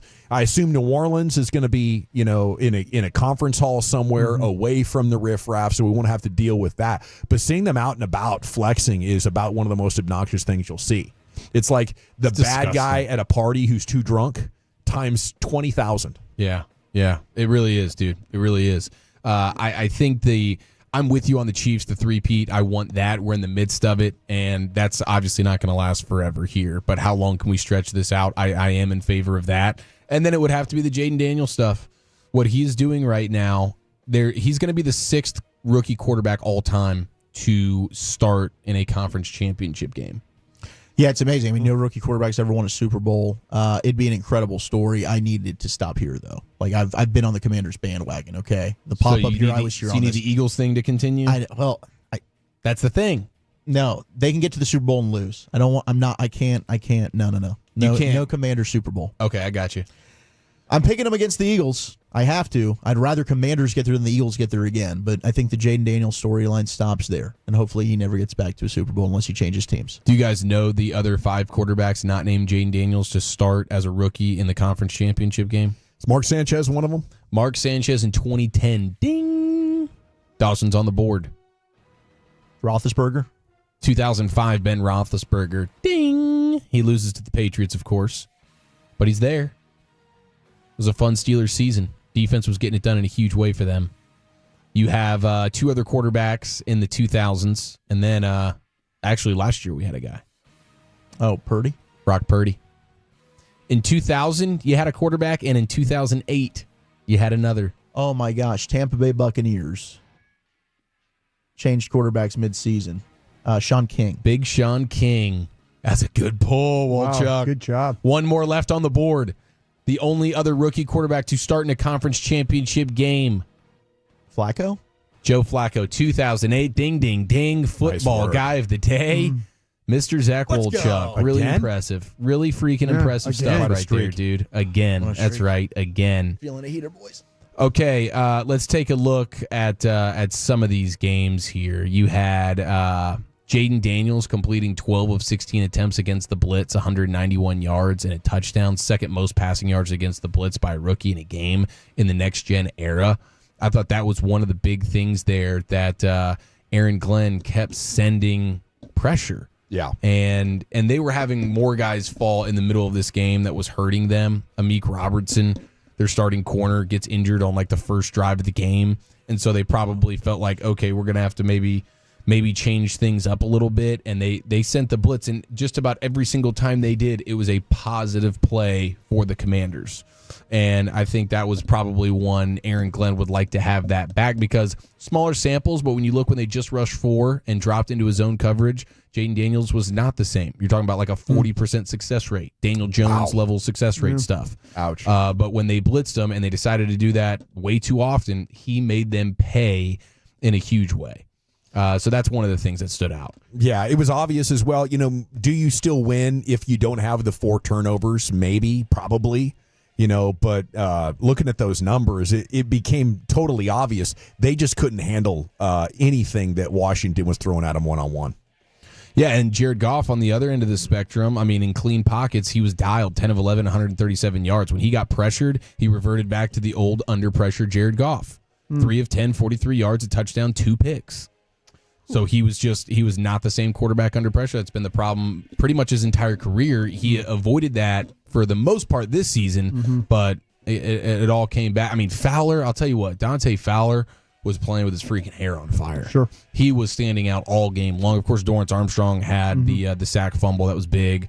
And I think he had another sack to go along with it. But, yeah, the pass rush was really, really getting to Jared Goff.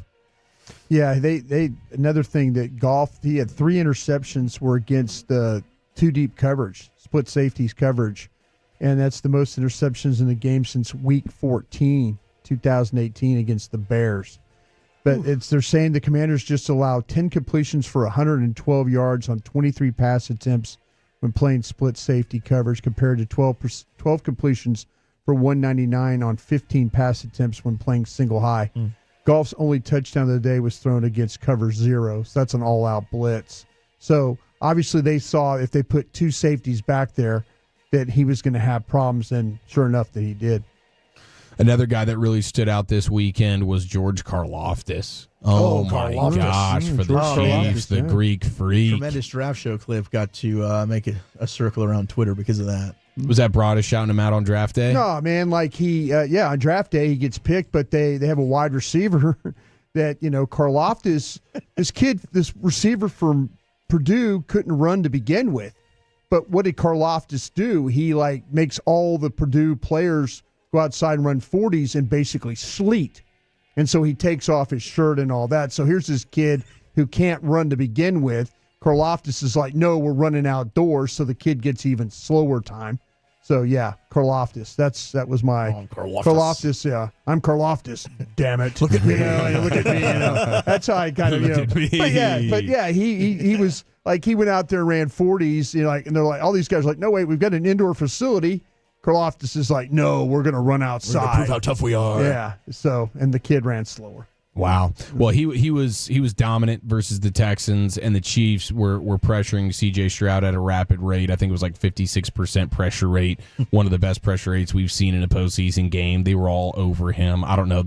I guess the refs were doing some pretty good pass rushing out there, Wolchuk. I know, right? It's unbelievable. Getting a lot of that about the ref show. And, a couple of those calls were tough, man. But if you're going to lower your head into the chin of the GOAT and you're going to come in there and try to spear him, when he's dancing around, I don't like the dancing around, wait for a defender and then drop. I don't like that. But you have to understand when you're going head hunting on the GOAT, it's going to get called on you. That's unfortunate. I'm ready to get those calls for years. The Chiefs were obviously better. Now, I mean, head hunting is one thing, but what if you're going into the chest and he drops into head range? You know, The competition committee has to eliminate those next year. Yeah, it's the same issue I've got with targeting in college. For that, like sometimes it's like it's so difficult. It's a bang bang play when we're slow motion everything. Yeah, but these guys. There's only so much you can do. But when you hit the quarterback's head, it's going to get flagged. I'd want Dak to have gotten those calls. What do you have? No. So I understand the frustration that Mahomes always gets the benefit of the doubt. But when he's the best player in the league, they're going to get the benefit of the doubt. The Chiefs have also had the most offensive holding calls called on them this season. So it's not like they're just completely out to try and help the Chiefs get victories here. Now, again, like I mentioned earlier, the Mahomes flop on the sidelines, that was a no call, and I'm glad they no called it. Didn't like that. Bush League, be better. You're the GOAT. Be better. Now, I did want to. Juwan Taylor played really well because they were really worried about the pass rush there from the Texans. Like he only gave up like one pressure in that game, whereas they'd had like the last time that they played, he'd given up like 7 pressures. So see if he can do it against playoff Vaughn. Yeah, they got much better protection in that game, the Kansas City Chiefs did, than before. Well, big credit to Sean McDermott, head coach and defensive guy for the Bills, because they blitzed Lamar Jackson at almost a 50% clip on his dropbacks, and that was the 5th highest blitz rate in a game under Sean McDermott and highest in a game since Week 15 of 2021. They went against what they usually like to do, and the Bills generated 9 pressures across 15 blitzes compared to just 4 pressures without blitzing. So that was something that I don't think the Ravens were necessarily prepared for. And the other thing, too, is McDermott decided to play more man coverage. And it was the highest rate that the Bills had played man coverage since Week 12 of 2022. Yeah. And the Bills generated pressure on all 7 plays in man compared to 1 pressure on 8 plays in zone.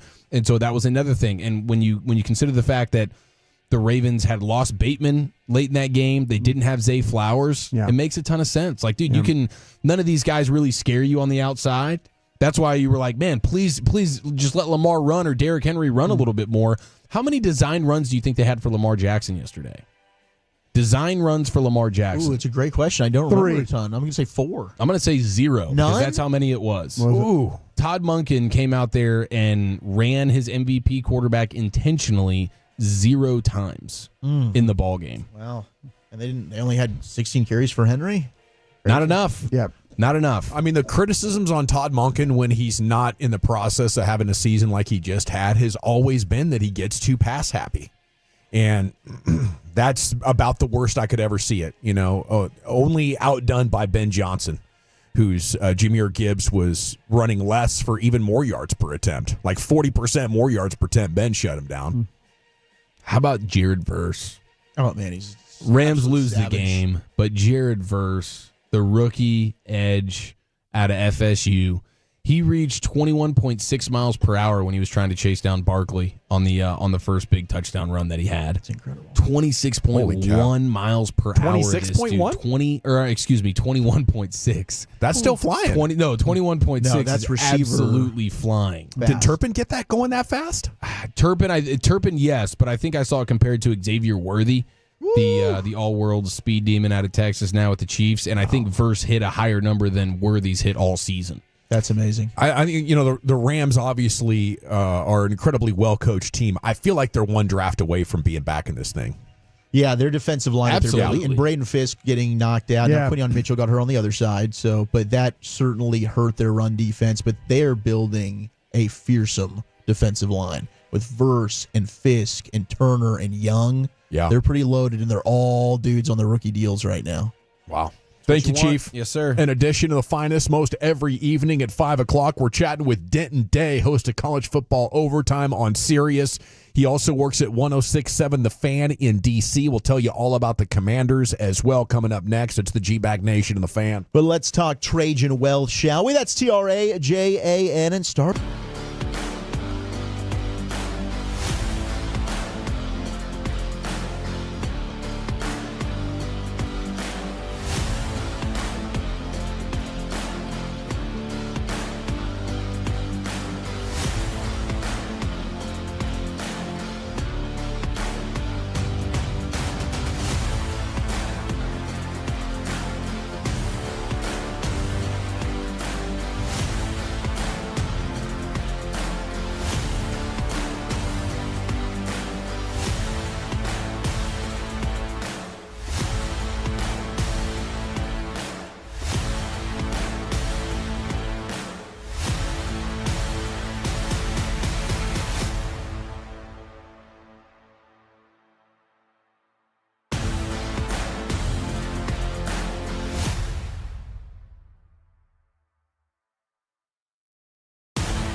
Products? I gotta remember that. Well, you know, they say in order to remember something, you have to forget something else.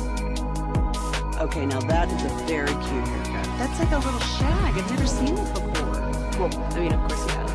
It's the Rachel. Oh, is that your name? No, I mean your name. No, I'm Jen. My name's Jen. Right, but I just mean like this is your haircut, but that's hair on your head. I'm not saying this is your hair. Okay, freaking me out a little bit.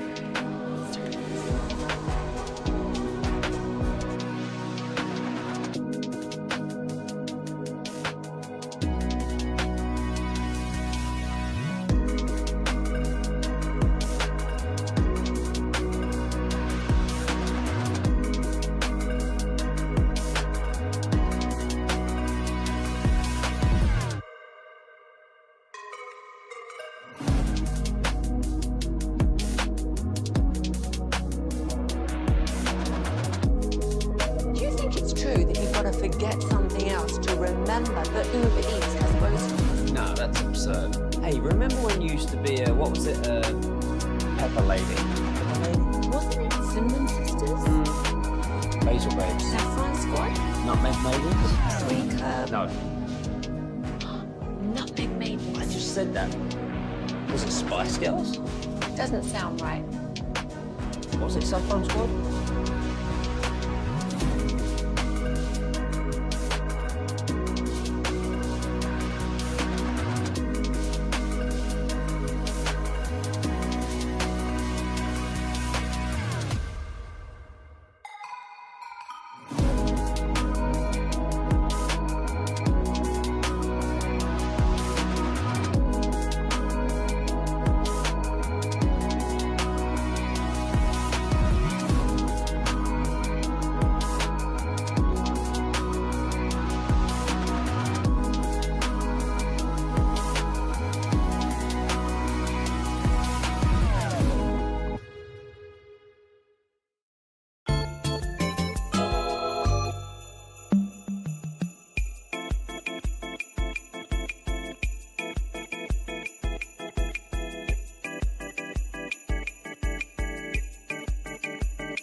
security.com.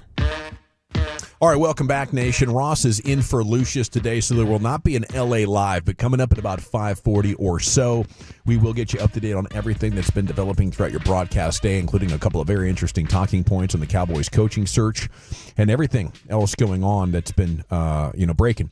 Okay, segment here is brought to you by the On Time Experts, and it's brought to you by Cars for Kids. Donate today, carsforkids.org.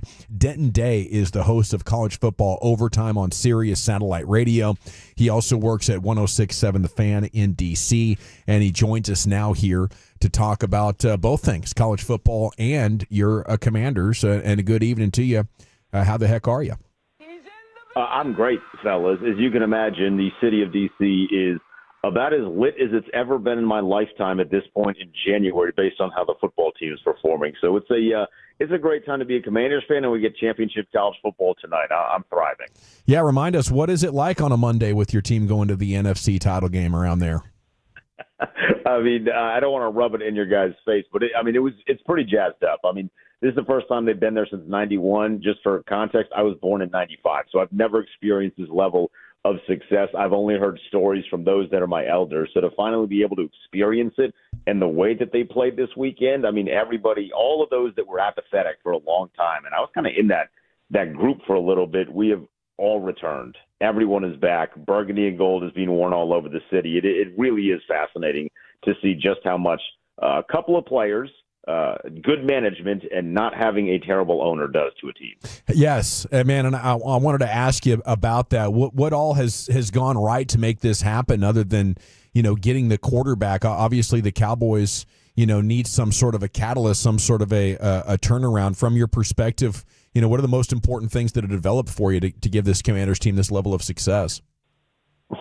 Something that had hampered our organization for a while, that probably is something that you guys are dealing with, is we don't have an owner anymore that wants to play hero and wants to play essentially God over the team. He hired football people, and he let football people do their jobs. Adam Peters did a really good job finding a bunch of guys on really small contracts, getting a lot of these dudes on one-year deals who have really stepped up. And then really it's just when you have a quarterback that is a legitimate game wrecker, the way that Jayden Daniels is, everything is possible. You like, I look at the roster, and there's some good players certainly on offense, but it's not like it's this massive, talented group of skill position guys.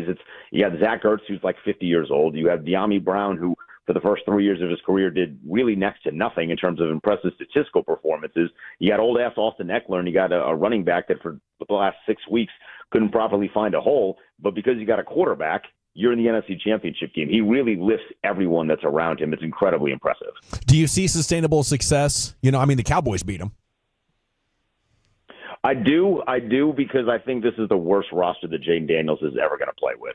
Yeah, they have so much money in cap room coming up this offseason. I think they're going to adjust at a lot of the positions of need. They need a wide receiver, too. I think De'Ami Brown's played well over the past 2 games and well enough to stay here on another contract, but I still don't think he's a wide receiver, too. What you saw in that Dallas game was just a complete flat offense, at least the first one, really the second one, too. It was just complete flatness on offense. So I do think they'll go out there and get better, more explosive guys to make sure that does not happen anymore. You're talking with Denton Day here, live from D.C. Now, the 214, we got a text coming in, says, well, this dude says he doesn't want to rub it in. He's not doing a good job of it. Wait, so I have a question for you guys, if I may. Speaking of rubbing it in, do you guys also find it weird how much Micah Parsons loves Jayden Daniels? Has that been a topic of discussion over the past couple of weeks? Because every time he opens his mouth, he's praising his rival quarterback. That is very weird. We're used to it with Micah Parsons, to be honest. We are. He showed up at a Mavs 76ers game with a 76ers jersey on because he's from Philadelphia. He's Darius Slay on the podcast regularly. It's on brand. I mean, dude, the Packers beat us last year, and like 3 days later, Jordan Love is on Micah's podcast. Anything for those views, right? As long as the headlines are getting clicked, he's going to keep having these dudes on. I think Cowboys fans would be more appreciative of Jayden Daniels and everything the Commanders have going on if you guys could go take out the Eagles on Sunday. How do you like the chances of doing that? I feel good. Obviously, I don't feel great. The Eagles are a really good team, and if you look at them just top to bottom roster wise, I think they're the most talented roster in the NFL. The Commanders did have the fortune of beating them earlier this season. Jalen Hurts didn't play a majority of that game, and Philadelphia fans will be very quick to remind you of that. But that doesn't take away the fact that the number one defense at the time in the NFL gave up 22 points in the fourth quarter. I think they'd allowed 2 touchdowns in the second half total in a game, and they allowed 22 in the fourth quarter. I think Jaden, that's really when the birth of Jaden Daniels, the legend, took place. Like, the fan base here knew that they had a guy for the future, but they didn't know what he was. And then when he had that performance against Philadelphia, that's really when his stardom skyrocketed here in town, and I think nationally as well. So I definitely feel good. I'd be silly to say that I would feel anything other than good after watching what Jaden has done the past 2 weeks. Okay, Denton, this has been an enlightening conversation, and I hope that this ride for you ends in the Super Bowl. Take care of Filthy, and then go ahead and die against either the Chiefs or the Bills, okay? Let's talk college football, the National Championship Game, Ohio State, Notre Dame. Is there any chance the Irish can pull off the upset?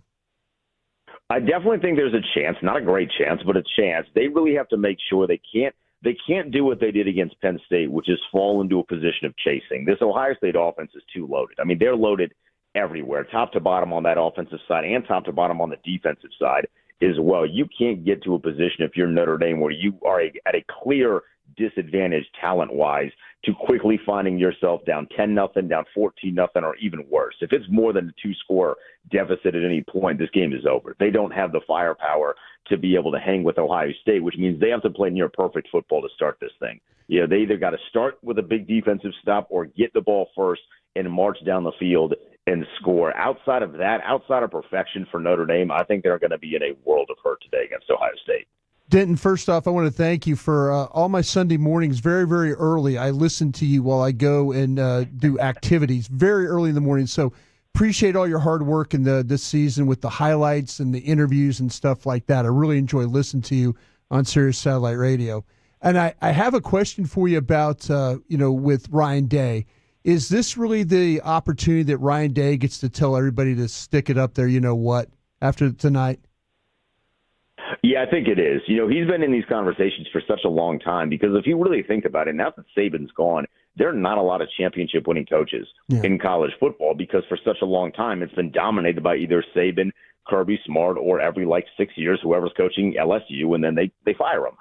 So it's been such a long time that we've had new blood win a championship. And, Ryan Day has always had this mass amount of talent at his disposal. He has got great quarterbacks with Fields and C.J. Stroud at the college level, and they've never been able to get over that hump. You lose to Michigan earlier this year, where everyone and their mother in Columbus is calling for this guy's job.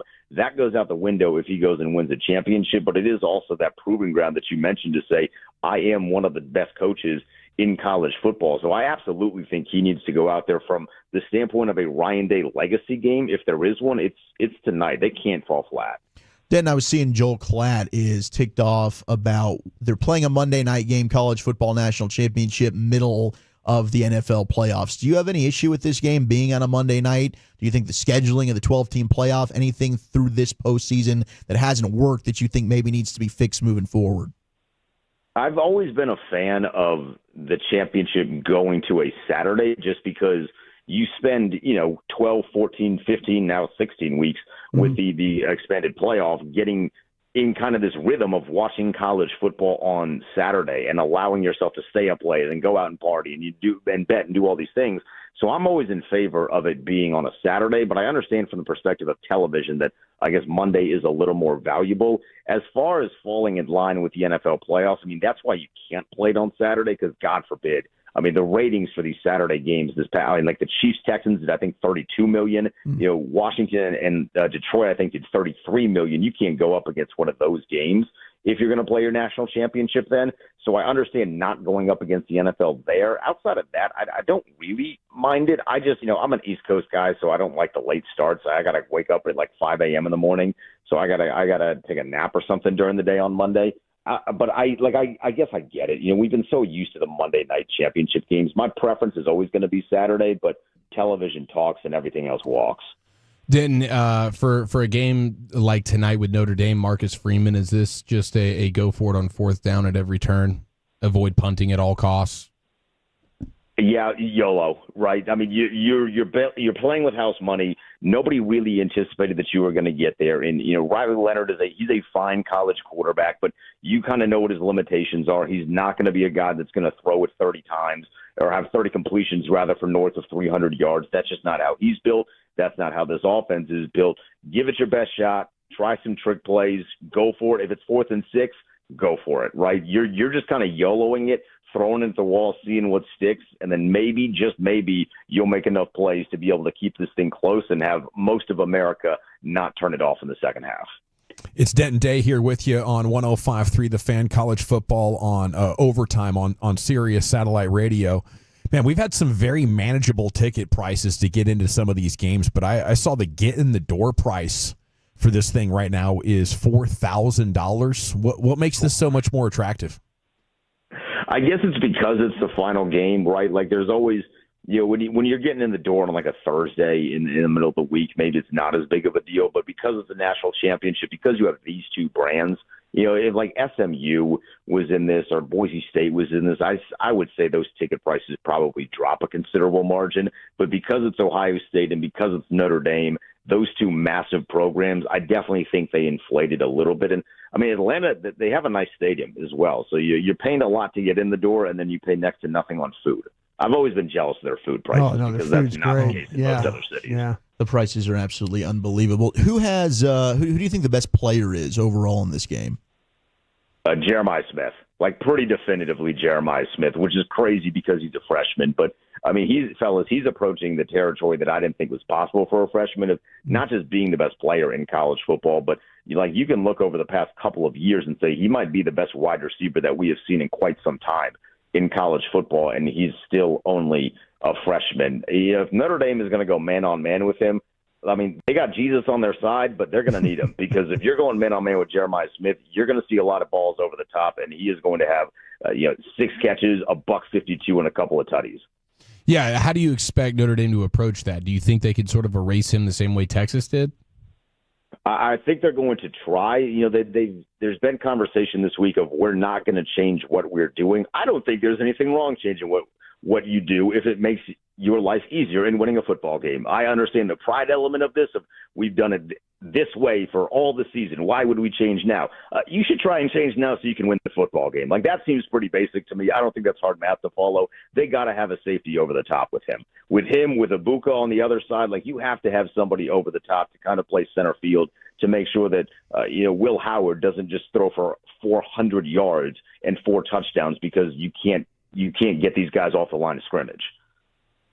How good's Arch Manning next year?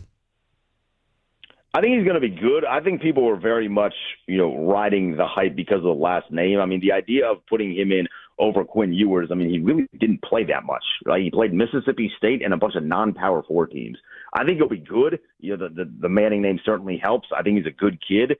I don't know that he is going to be the missing link for Texas to get them to a national championship, though. Dan, I do want to go back to the Commanders just very quickly here, but this is in a Cowboys' interest. What do you think about Cliff and the job he's done? And if you were, say, a fan of another team, would you want him to be your head coach? Yeah, I definitely would. I think Cliff has said a couple of different times that he's been very honest about kind of the way that his career has been over the past couple of years. I don't know all the details on what went down in Arizona, but it was apparently very, very nasty. Like going to Thailand without a plane ticket back, kind of nasty. And he's really spoken to how much this year in particular has kind of refound his love of football. And when Cliff Kingsbury loves football, he's pretty damn good. You're also seeing that life is a lot easier when your quarterback isn't 5'6". We talked about the Cliff this year because historically his offenses kind of take a little bit of a drop-off at the midway point in the season, but he'd also been operating with Kyler Murray, who can't see over his offensive line. So I think if you want a new offensive mind and you have a quarterback that's at least 6'1", Cliff Kingsbury is absolutely the guy that you should be going after. Final question for you, Denton. Put some money in my pocket, okay? How we betting this game tonight? What's your favorite bet? Whether the spread, the over-under, some sort of prop, what are we looking at? I've been on Ohio State at 8.5. If you can get it still at 8.5, I would jump on it. I know that line is adjusting a little bit. Certain books have it at 9. Some may even be up to 9.5. But if you can find it at 8.5, I do like 8.5. I guess the under feels like the smart play, but with this Ohio State team, it feels like the over at 45.5 that feels like something that I should be on. So I'm tentative. I'm waiting. Maybe by the time we kick off, I will play the over, but I've definitely played Ohio State 8.5. And then if you can find a Jeremiah Smith anytime touchdown at positive value, I would jump on that one. I do think he finds his way into the end zone tonight. I think Notre Dame, they're going to do their best to try and stop him, but I don't think they'll have success in doing it. Denton Day hosts a college football overtime on Sirius, and enjoy the final, what are we looking at? 4 football games here, this deal, Denton, and thank you so much for your time. Fellas, appreciate it. Salute. There he goes. Okay, guy out of D.C. said this is going to be the worst roster that Jaden Daniels plays with in his career. And it's hard to challenge him too much on that. I'm sure injuries could be a factor, but this isn't really that much of a loaded roster. That's why the Cowboys were able to have so much success against him. And you can tell that the vibe in D.C. now is that they found the guy who's going to allow them to take over this division for the foreseeable future. And, that's nightmare fuel for Cowboys fans, especially because you're locked into your quarterback over the next 4 years. I think what we saw for the most part over the weekend was just how much the better quarterback figures out a way to get the job done for his team. Yeah, you're in a world where you need a Jaden Daniels, and you just paid your Jared Goff. Yeah, that's kind of what you did. Yes. Okay, so how are you guys looking at this title game? It starts in an hour and 5 minutes. Ohio State, Notre Dame, the over-under 8.5 or 9 points. I would just stay entirely away from that because I feel like Ohio State's going to win, but I have a lot of respect for that Notre Dame defense and what they've been able to do. I like the angle of how Michigan was able to slow down Ohio State and make them earn everything. And I wouldn't be surprised if Notre Dame has a similar strategy to keep it close. But I just can't imagine after seeing Ohio State and all of their great players, Notre Dame figuring out a way to actually win this game tonight. Do you guys? Yeah, from a scouting standpoint, I'm going to tell you about a guy that I think you need to watch in this Notre Dame secondary. And unfortunately, they're not going to have one of the best corners in the country playing for him in this football game, and because of a hip injury. And I'm talking about Benjamin Morrison, who is a 6'1", 190-pound corner, and who is a stud of a corner. He's a first-round corner, but he's not in this one. But they do have another guy you need to keep an eye on, in Xavier Watts, who is a 6 foot, 203-pound safety, more of a strong safety. This guy is if all of a sudden we see Ohio State start to make mistakes, if we see them Howard starts to get a little careless with the ball, which he hasn't, this Xavier Watts is kind of a right place, right time guy. And he's a converted wide receiver. They've made him to a safety. He is a heck of a football player. He's clutch in every sense of the word. So, if Denton was talking about the ball going downfield, with these receivers. You saw a lot of in-breaking routes with these wide receivers from Ohio State. Keep an eye on Xavier Watts, number 0 for Notre Dame. He could be a difference maker back there when it comes to denying those routes and then making some plays on the ball when it's going down the field. That's a guy that I take the angle of looking at these draftable guys. And Ohio State's got their defensive line is just littered with them. So, yeah, it's going to be a good matchup. Ohio State clearly has the better players and a lot of more NFL players for this draft than what Notre Dame has. But Notre Dame's got a couple, and I mentioned Xavier Watts. If they're going to make some plays in the secondary, it's probably going to have to come from him. Great stuff, Scouting, as always, from Brian Broaddus. I do want to pass along a note from Bet Online. That's, the guys that book a lot of our guests for us. 89% of the sharp money, that is your wise guys, coming in on Notre Dame plus 8.5. Yeah. So sitting at 9 right now. I mean, if you are, considering where do I want to place my wager here, typically the public is a little bit over enamored with the talent and the speed and the recent results. And no doubt Ohio State very, very impressive, and for that reason I believe in them. But the sharp money indicator is usually pretty reliable. Okay, we're going to take a look at everything that's been breaking throughout your broadcast day and a lot of NFL news. I just want to make sure I get everything else in there before we get to that. So let me tell you, if you didn't know, Mavs played a day game today, as they always do during the Martin Luther King holiday. Charlotte's 10th win of the season comes at the Mavs' expense. Really missing Luka and Lively. Gafford was incredible. Again, 2 out of his last 3 games have been career-type nights.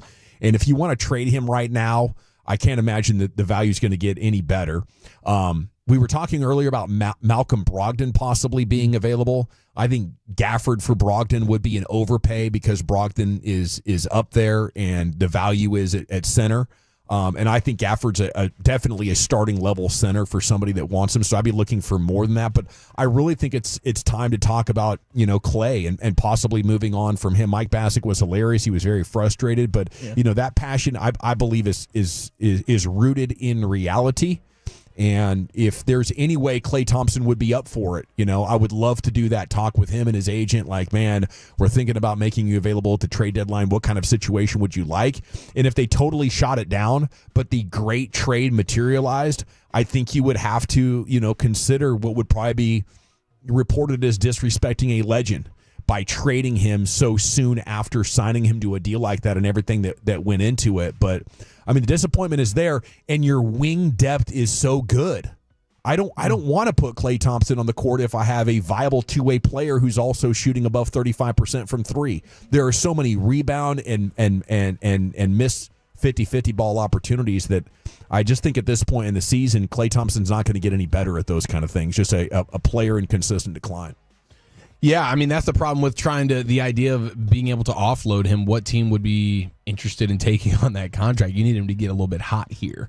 Yeah. Because he's not really playing good basketball. And it's not like an expiring deal. Hey, just take this on for the rest of the season. You're locked up for another 2 seasons after this. Yeah. So, I mean, and he was pretty bad today. That was unfortunate. You have the chance to tie the game there late. And just back rims that bad boy. And in the second half of the game, he's 0 for 3 and not giving you much. And especially offensively, it's like, man, if you're not going to be hitting your threes, really, what are you here for? I mean, maybe a team that's willing to play him 32 to 35 minutes a night still, maybe that would be attractive. Yeah, I mean, and things get more attractive when you have your full arsenal of players here, and Klay now is getting much better looks just in general, and we've seen how that can impact things. Yeah.